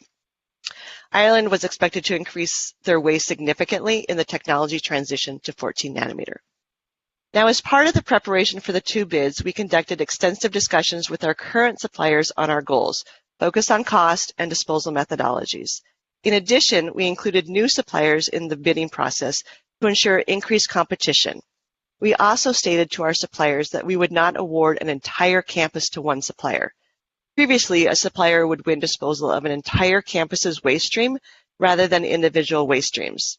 At the time of the bid, for example, Oregon had 7 different waste streams, Ireland 6 waste streams, Arizona 4, and New Mexico 3. By splitting up the campuses among many suppliers, we forced suppliers to offer attractive, cost-effective disposal options in line with our cost and disposal goals. Now, when you look at the pie chart from 2013, you can see that Intel produced 54,000 tons of fab chemical waste globally. The main disposal methods were incineration, recycling, and fuel blend. Fuel blend is when a company uses our waste solvent as an alternative fuel source to oil products and is considered a form of recycling and counts toward our recycling indicators, but is not considered reuse or recovery. Now, when you look at the 2013 graph, you see that 30% of our waste was at the low end of the waste hierarchy: landfill, incineration, and wastewater treatment. And only 1% was in reuse and recovery. Next slide, please. Following the RFQ award and implementation, the percentage of total waste directed to landfill, incineration, and wastewater treatment decreased from 30% to 23%. At the same time, the percentage of reuse increased from 1% to 8%. In addition, our overall waste volume increased in 2013 to 2015 from 54,000 tons to 76,000 tons. So we made small incremental progress moving our waste up the waste hierarchy while our total volumes also increased. Next slide, please. However, from 2013 to 2019, after many years partnering with our suppliers and investigating different disposal options, we achieved significant improvement in waste disposal methods. Our reuse and recovery had increased from 1% in 2019 to 1% in 2013, to 60% in 2019. At the same time, our waste volume increased from 54,000 tons to 125,000 tons per year. We have also reduced our volume of waste directed to incineration from 20% to 6%, and we directed less than 1% of our total chemical waste to landfill in 2019. Through multi-year efforts and strong supplier partnerships, Intel has significantly improved reuse and materials recovery for our chemical manufacturing waste. As Alberta Carpenter mentioned yesterday in her discussion, we relied on our suppliers to expand outside of our industry for circular economy disposal solutions. Next slide, please. You may ask, what was the impact of Intel's overall cost on disposal? Now, in looking at our costs for disposal management, roughly 50% of our disposal costs come from the actual disposal method, incineration, fuel blend, etc., whereas the other 50% comes from actual logistics, moving the material from Intel to its final disposal site. In discussions with our suppliers prior to the bids, we discussed the options for decreasing costs. Closer disposal options lead to lower costs. The less distance the material travels, the lower its logistics costs. Also, moving the material in bulk is another way to reduce costs. For example, using rail cars to move the material is less costly than moving material by truck due to economies of scale. Now, in the bar graph, you can see the decrease in cost per ton for each of the major sites that our team manages in the chemical waste team. These are Arizona, Ireland, and Oregon. And the total average cost per ton decreased for all three. We achieved cost reductions in Arizona and Oregon by transporting our solvents via rail and moving away from incineration. The incinerators are very expensive and are located a long distance from our sites in Oregon and Arizona, mostly along the Mississippi River. By migrating to a less energy-intensive disposal method, by moving to rail and to a closer disposal location, the disposal price for our solvent waste was reduced by 20 to 40%, depending on the site. Ireland's costs were reduced significantly by introducing competition. The legacy suppliers, realizing their competition, cut costs to Intel by roughly 1/2 in that first year, following the bid process. In addition, we resourced alternatives to landfill and incineration at the Ireland site, further reducing our costs. Slide, please. So as published in our annual corporate sustainability report, Intel achieved its 2020 goals with respect to solid and chemical waste in 2019. We achieved 90% solid waste recycling and redirected less than 1% of our chemical hazardous waste to landfill. In fact, Intel met the vast majority of our 2020 corporate goals by the end of the calendar year 2019. As such, the corporation developed and published new 2030 sustainability goals in our May 2020 Corporate Sustainability Report. So these new 2030 goals for waste are the following. We achieve zero total waste to landfill and implement circular economy strategies such as reuse and recovery for 60% of our manufacturing waste streams. With these new goals, the waste team will continue to focus on increasing reuse and recovery across our waste portfolio. Moving forward, Intel's manufacturing sites are also beginning to look at opportunities to regenerate our waste on our site for direct reuse. So the waste will be cleaned up and potentially moved back to the front end of our waste or of our manufacturing process. These efforts will reduce our operating costs and reduce waste volumes as well as decrease chemical inputs. Next, skipped ahead 2 slides, please. You want to go to the next slide? Great. As we launched our 2030 corporate sustainability goals, we examined our corporate social responsibility and how we create value through it. In response, we developed the RISE program, which stands for Responsible, Inclusive, and Sustainable. These programs will tackle responsibility within our operations and supply chain through technology industry initiatives and through global challenges. Next slide, please. 1 minute. Okay. 1 minute. This is my last slide. In our operations and supply chain, I have listed here the challenges we set with respect to each pillar of responsible, inclusive, and sustainable. For more information, please visit our corporate sustainability report at intel.com/responsibility. And the next slide just shows thank you for the individuals I worked with in achieving these results. So thank you very much. Thank you very much for a very interesting talk. I worked in the semiconductor industry for 30 years, and I'm well aware of the enormous volumes of chemicals that are in use. And I certainly look forward to learning more about how you did that. Okay, so the next to the last talk of this session is by Mark Buckley, One Boat Collaborative. You can launch your boat now, Mark. Yeah, thank you, Marty. I appreciate that. And my thanks to my fellow panelists, Adina, Joanne, Kathleen, and Corey. You guys are doing some terrific work out there. I'm hoping excuse me, Mark, I just want to make one comment. Also, can everybody please start to put your questions in the Q&A box so that we have them ready for the discussion in maybe 20 minutes or so. Okay, thank you very much. Go ahead, Mark. Sorry. Thank you, Marty. No problem. Next slide, please. So by now, most of you on the call are familiar with this Ellen MacArthur diagram, the butterfly schematic of how we envision a circular economy in the future. So what I'm hoping to share with you today is provide a little bit of context in terms of things that we might want to be thinking about in terms of where businesses can actually take a more leading role and what they need to think about in the context of change to really take advantage of where this circular economy model is going to move. Next slide, please. If we're going to talk about the economy, we really should look at some of these macro trends as we start to think about what is influencing the economy. And what's interesting here is, there's a fundamental change in corporations, not only in the United States, but globally, that are questioning the very existence of why corporations exist. So, for example, a year ago, last August, 181 CEOs from the roundtable representing $8 trillion worth of annualized revenue questioned a 100-year-old principle of why a corporation exists.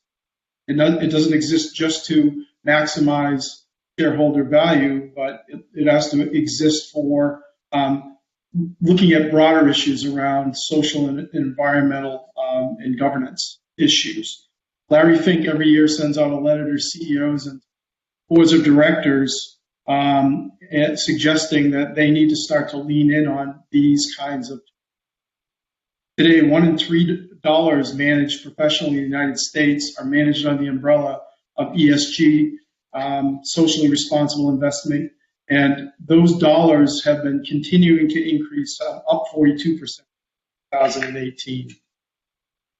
Over the next 25 years, $68 trillion of intergenerational wealth is going to exchange hands. And the future generations have a very different view of value than probably we did in our. You heard from Kathleen and others about how targets are actually moving companies forward to action. There are 1,200 companies today that are committed to science-based targets goals that not only look at scope 1, scope 2, but also supply chain and value chain operations. 3,500 companies are part of the B Corp movement, and that's increasing 25% year over year. 9,500 companies and 3,500 global organizations that are committed to the UN Sustainable Development Goals. And the big opportunity, I think, is to figure out how do you translate those high levels of intent and operationalize them. And I think some of the work that Kathleen and Joanne and Adina have done, point out the fact that this is an opportunity for businesses to really think a little bit differently about how they can lean in and actually not only make a difference around ESG, but really contribute to the bottom line of their business. Next slide, please. So this is the fundamental question. How do we want to create the greatest economic and business value with the lowest overall environmental and social burden on the system? The system as a whole is obviously the planet. Next question. Next slide, sorry. According to the World Economic Forum and the Ellen MacArthur Foundation, they believe that there's $4.5 trillion worth of annual economic benefit that can be derived from the circular economy while having the environmental footprint associated with resource development and production by 2030. Big opportunity, big challenge. How do businesses start to lean in and actually make a difference and participate in the circular economy? Next slide, please. So clearly what got us here can't lead us to where we need to go. Businesses are set up in very linear kinds of systems within silos. We actually need to create something very, very. So I'm a biologist by background, and so I like to think about what can we learn from nature. As we look at nature and natural systems, organisms and biological systems don't exist in isolation, and companies and economies can't do that either. They're members of broader communities. They're affected by externalities of the environment, and they consist of colonizers, producers, consumers, and decomposers. So we have to understand the interdependencies, the externalities, which are critical for the circular economy not only to start, but to flourish. The only constant in these systems is. And last but not least, we really need to think about how do we build on common collaborations in sectors and with organizations that, quite candidly, we probably haven't been engaged in the past. Next slide, please. Here are just some examples of folks that have been circular economy pioneers for quite some time. Folks like Nike and Patagonia and Eileen Fisher that have really looked at this whole model of reuse, reclaim, and recycle as common themes of their business model. Folks like Xerox and Caterpillar who understand that there's long-term residual value in making sure that the engineering, that products are engineered correctly and that there's residual life downstream, as with same with GE Health and Healthcare and Michelin. Next slide, please. Next slide, please. So here's an example of a model that's near and dear to my heart. Staples was involved in ink and toner recovery and remanufacturing for many years. We started our program back in 2002 and recycled well over 1 billion ink and toner cartridges. Cartridges are sorted, inspected, remanufactured, and sold under Staples' Sustainable Earth brand. We had to meet the OEM specifications for fit, form, and function and performance. There was a quality assurance and performance testing protocol that was established through the Rochester Institute of Technology. And we were able to recycle and reuse and remanufacture these cartridges and put them out for sale at a price that was cheaper than the OEM new cartridge and performed at or exceeded their performance standards. And we made more money on each transaction. But we also controlled the end of life decision of where those resins and those materials went at end of life. So instead of just putting them out in the open market, we thought to ourselves, could we actually develop a suite of products that were made out of 100% post-consumer recycled resins from our ink and toner business? And hence, we launched a line of of calculators and staplers, made out of 100% regrind. Next slide, please. Well, we can't do all of this in isolation, so we partner with like-minded companies who are really focused on this circular model. So Davies' office out of Albany, New York, has been in business for many years, and what they do is essentially they remanufacture old cubicles and systems furniture in the United States. And I guess the common refrain in this business, these systems never really wear out; they just ugly out. And so, unfortunately, a lot of these components get sent off to scrap or landfill when they still have plenty of residual value. Or worse yet, somebody views them as potentially having value and they warehouse them in some remote warehouse, and nobody knows that those assets exist, and we just continue to pay an additional cost of doing business by warehousing assets that we have no intention of using again. What Davies does is they actually take these cores and they refurbish them, and they have a very unique sustainable banking system which allows them to essentially take those assets back into their factory. They inventory them, and they can actually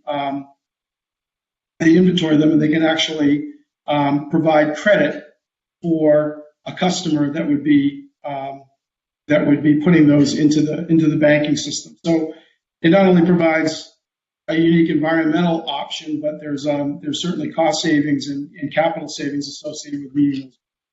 Next slide, please. Next slide. So this is an example of what the systems would look like before, and this is what they look like after. So all the paints and finishes and fabrics are taken off. All of the chemicals such as flame retardants and everything else are responsibly managed on that end. They're put back into service using low VOC or no VOC paints and finishes, and they meet a BIFMA standard for level certification. Again, at a fraction of what a customer would have paid for a new cubicle system, they actually can get a remanufactured system at a fraction of the price, and obviously a more compelling environmental story. But what's interesting about this too is that obviously the embodied energy and carbon and waste and toxics associated with this model recovered and reused as opposed to a new model is quite significant. Next slide, please. The world is changing. It's no longer, that we as businesses have to own assets. What if we just take advantage of the service that an asset provides? So if you need a car, for example, do you need to own a car, or is Zipcar your option or Uber your option? If you're needing to get clothing, do you need expensive clothing? Do you need to go out and buy an outfit for a use once or twice, or can you in fact just rent it through Rent the Runway? Instead of having a place at the ocean or in the mountains, do we need to own something, or can we get access to a beautiful place through Airbnb? If we want to work on a project, do we need to set up a full woodworking shop, or can we actually use a woodworking shop like the one in Seattle through Is Good Woodwork? Major infrastructure investments in the built environment, like boilers and chillers and HVAC units and lighting systems and so forth, now can be third-party owned and managed, and essentially you're providing a service for heating and cooling and lighting. And Philips doesn't necessarily have to sell you lighting fixtures. They can provide you just the lumens that Metris Energy doesn't need to sell you HVAC units or lighting or energy management systems. They can just provide you a positive cost benefit by upgrading the built environment and essentially buying down that debt on a shared savings model. What opportunities exist through these consolidation points in supply chain and value chain where you have customers that are actually looking at the long-term residual value of the asset that they're putting into service? How can they use their points of distribution as a way of consolidating materials with their highest value and putting them back into service through reuse, remanufacturing, or ultimate? Next slide, please. 2 minutes, Mark. 2 minutes. Yep. Obviously, huge opportunity circular systems to decarbonize the economy. Institutes like the Remade Institute, for example, are looking at opportunities to create technical advances, opportunities to reduce the carbon impacts associated with manufacturing, remanufacturing, recycling. Next slide, please. What's the role of design? How do we incorporate sustainable, regenerative criteria into all design? How do we start to create demand for reuse and recovered materials at the highest economic and utilitarian value?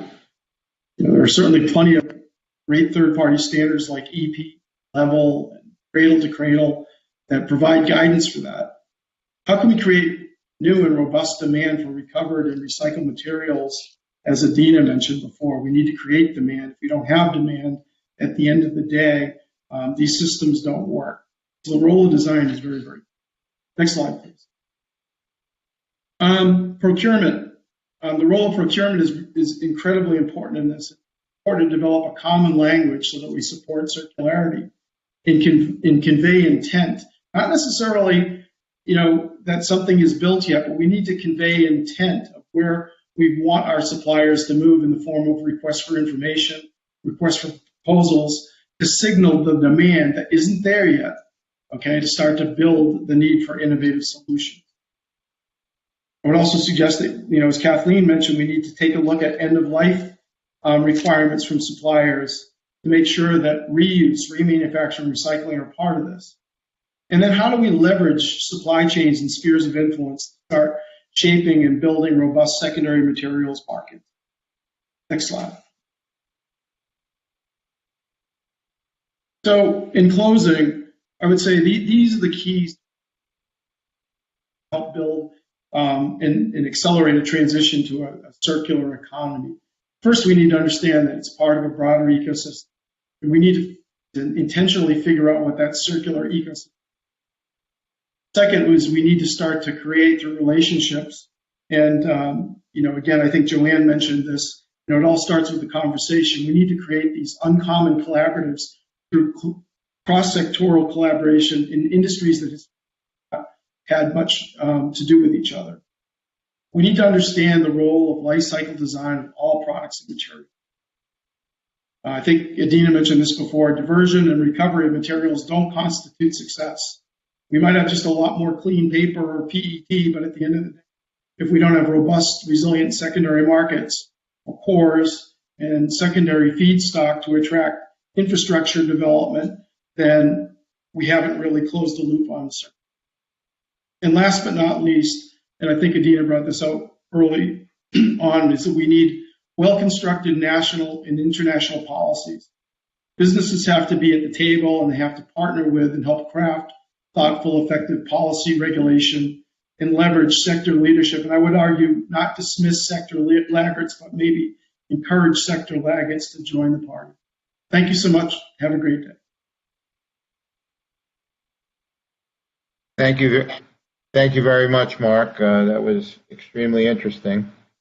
We've all had the ink issue. I happen to like Staples as a resource very much, but sometimes the things are too hard to open. I'm talking about ink. You buy something, it's encapsulated in plastic, and you can cut your hand just trying to open it. Discussion to follow. It's fine. In another workshop. Why are things so hard to open? Okay, the last talk of this session is by Ori Gaming and roles of standard and certification programs. Please go ahead. Thanks, Marty. Can everyone hear me? I think so. Good afternoon, everyone, and thanks for joining me. Thank you, Mark, for a nice setup into standards and certification programs, and hope to take you on a little bit of a journey through how we can integrate standards and certifications to really help accelerate this circular economy model. Next slide, please. So, everyone, there's been so many great speakers throughout the two-day workshops here, lots to think about. The circular economy is such a big and broad topic, and it's not really just one thing, it's all of these things. It's a very different way of thinking. Next slide, please. A circular economy starts, with our individual decisions. Every decision moves us closer or further away from a circular economy.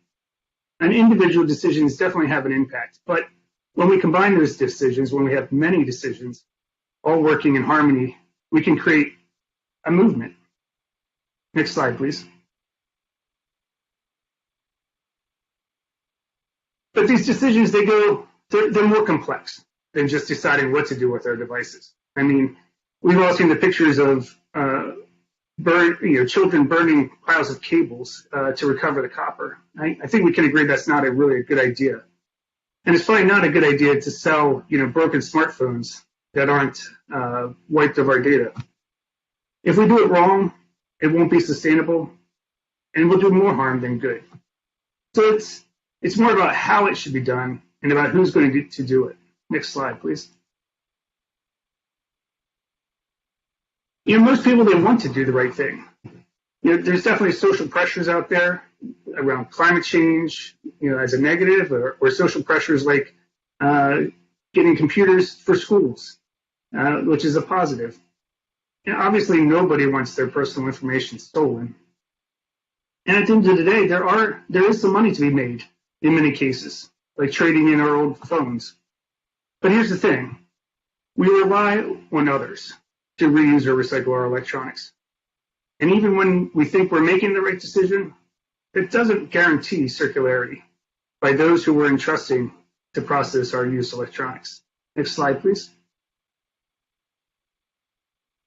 We have to recognize that some people just don't care. And for the people who do care, we're left to trust other people to do the right thing. And do we know exactly what other people are doing with it? I'll take, for example, a collection event. I see lots of people come out to electronics recycling events, and they come out with carloads of electronics they've obviously been saving up, and it's great to see. But how do we know what happens to those electronics after we drop them off? There are negative market pressures that are working against these good choices. First of all, as buyers, as consumers, we want cheaper electronics, and cheaper electronics are have less resale value, less materials value in them. We also want smaller devices and integrated devices, and that makes it even harder to reuse, to repair, and to recycle. And the thing that always gets me is we always expect recycling to be free. So these are negative pressures working against us. Let's think about that. Let's follow the money. So if we have an old electronic and we can get something for that device, we can put it on, a marketplace and sell it. That's what we do. And when we can't sell it, we can't get any money for it, we look for the free recycling option because we want to do the right thing. And when the recycling isn't free, then sometimes it ends up, sitting on the curb for free disposal. And unfortunately, if there's no other free choice, sometimes it ends up in the trash. It ends up, on a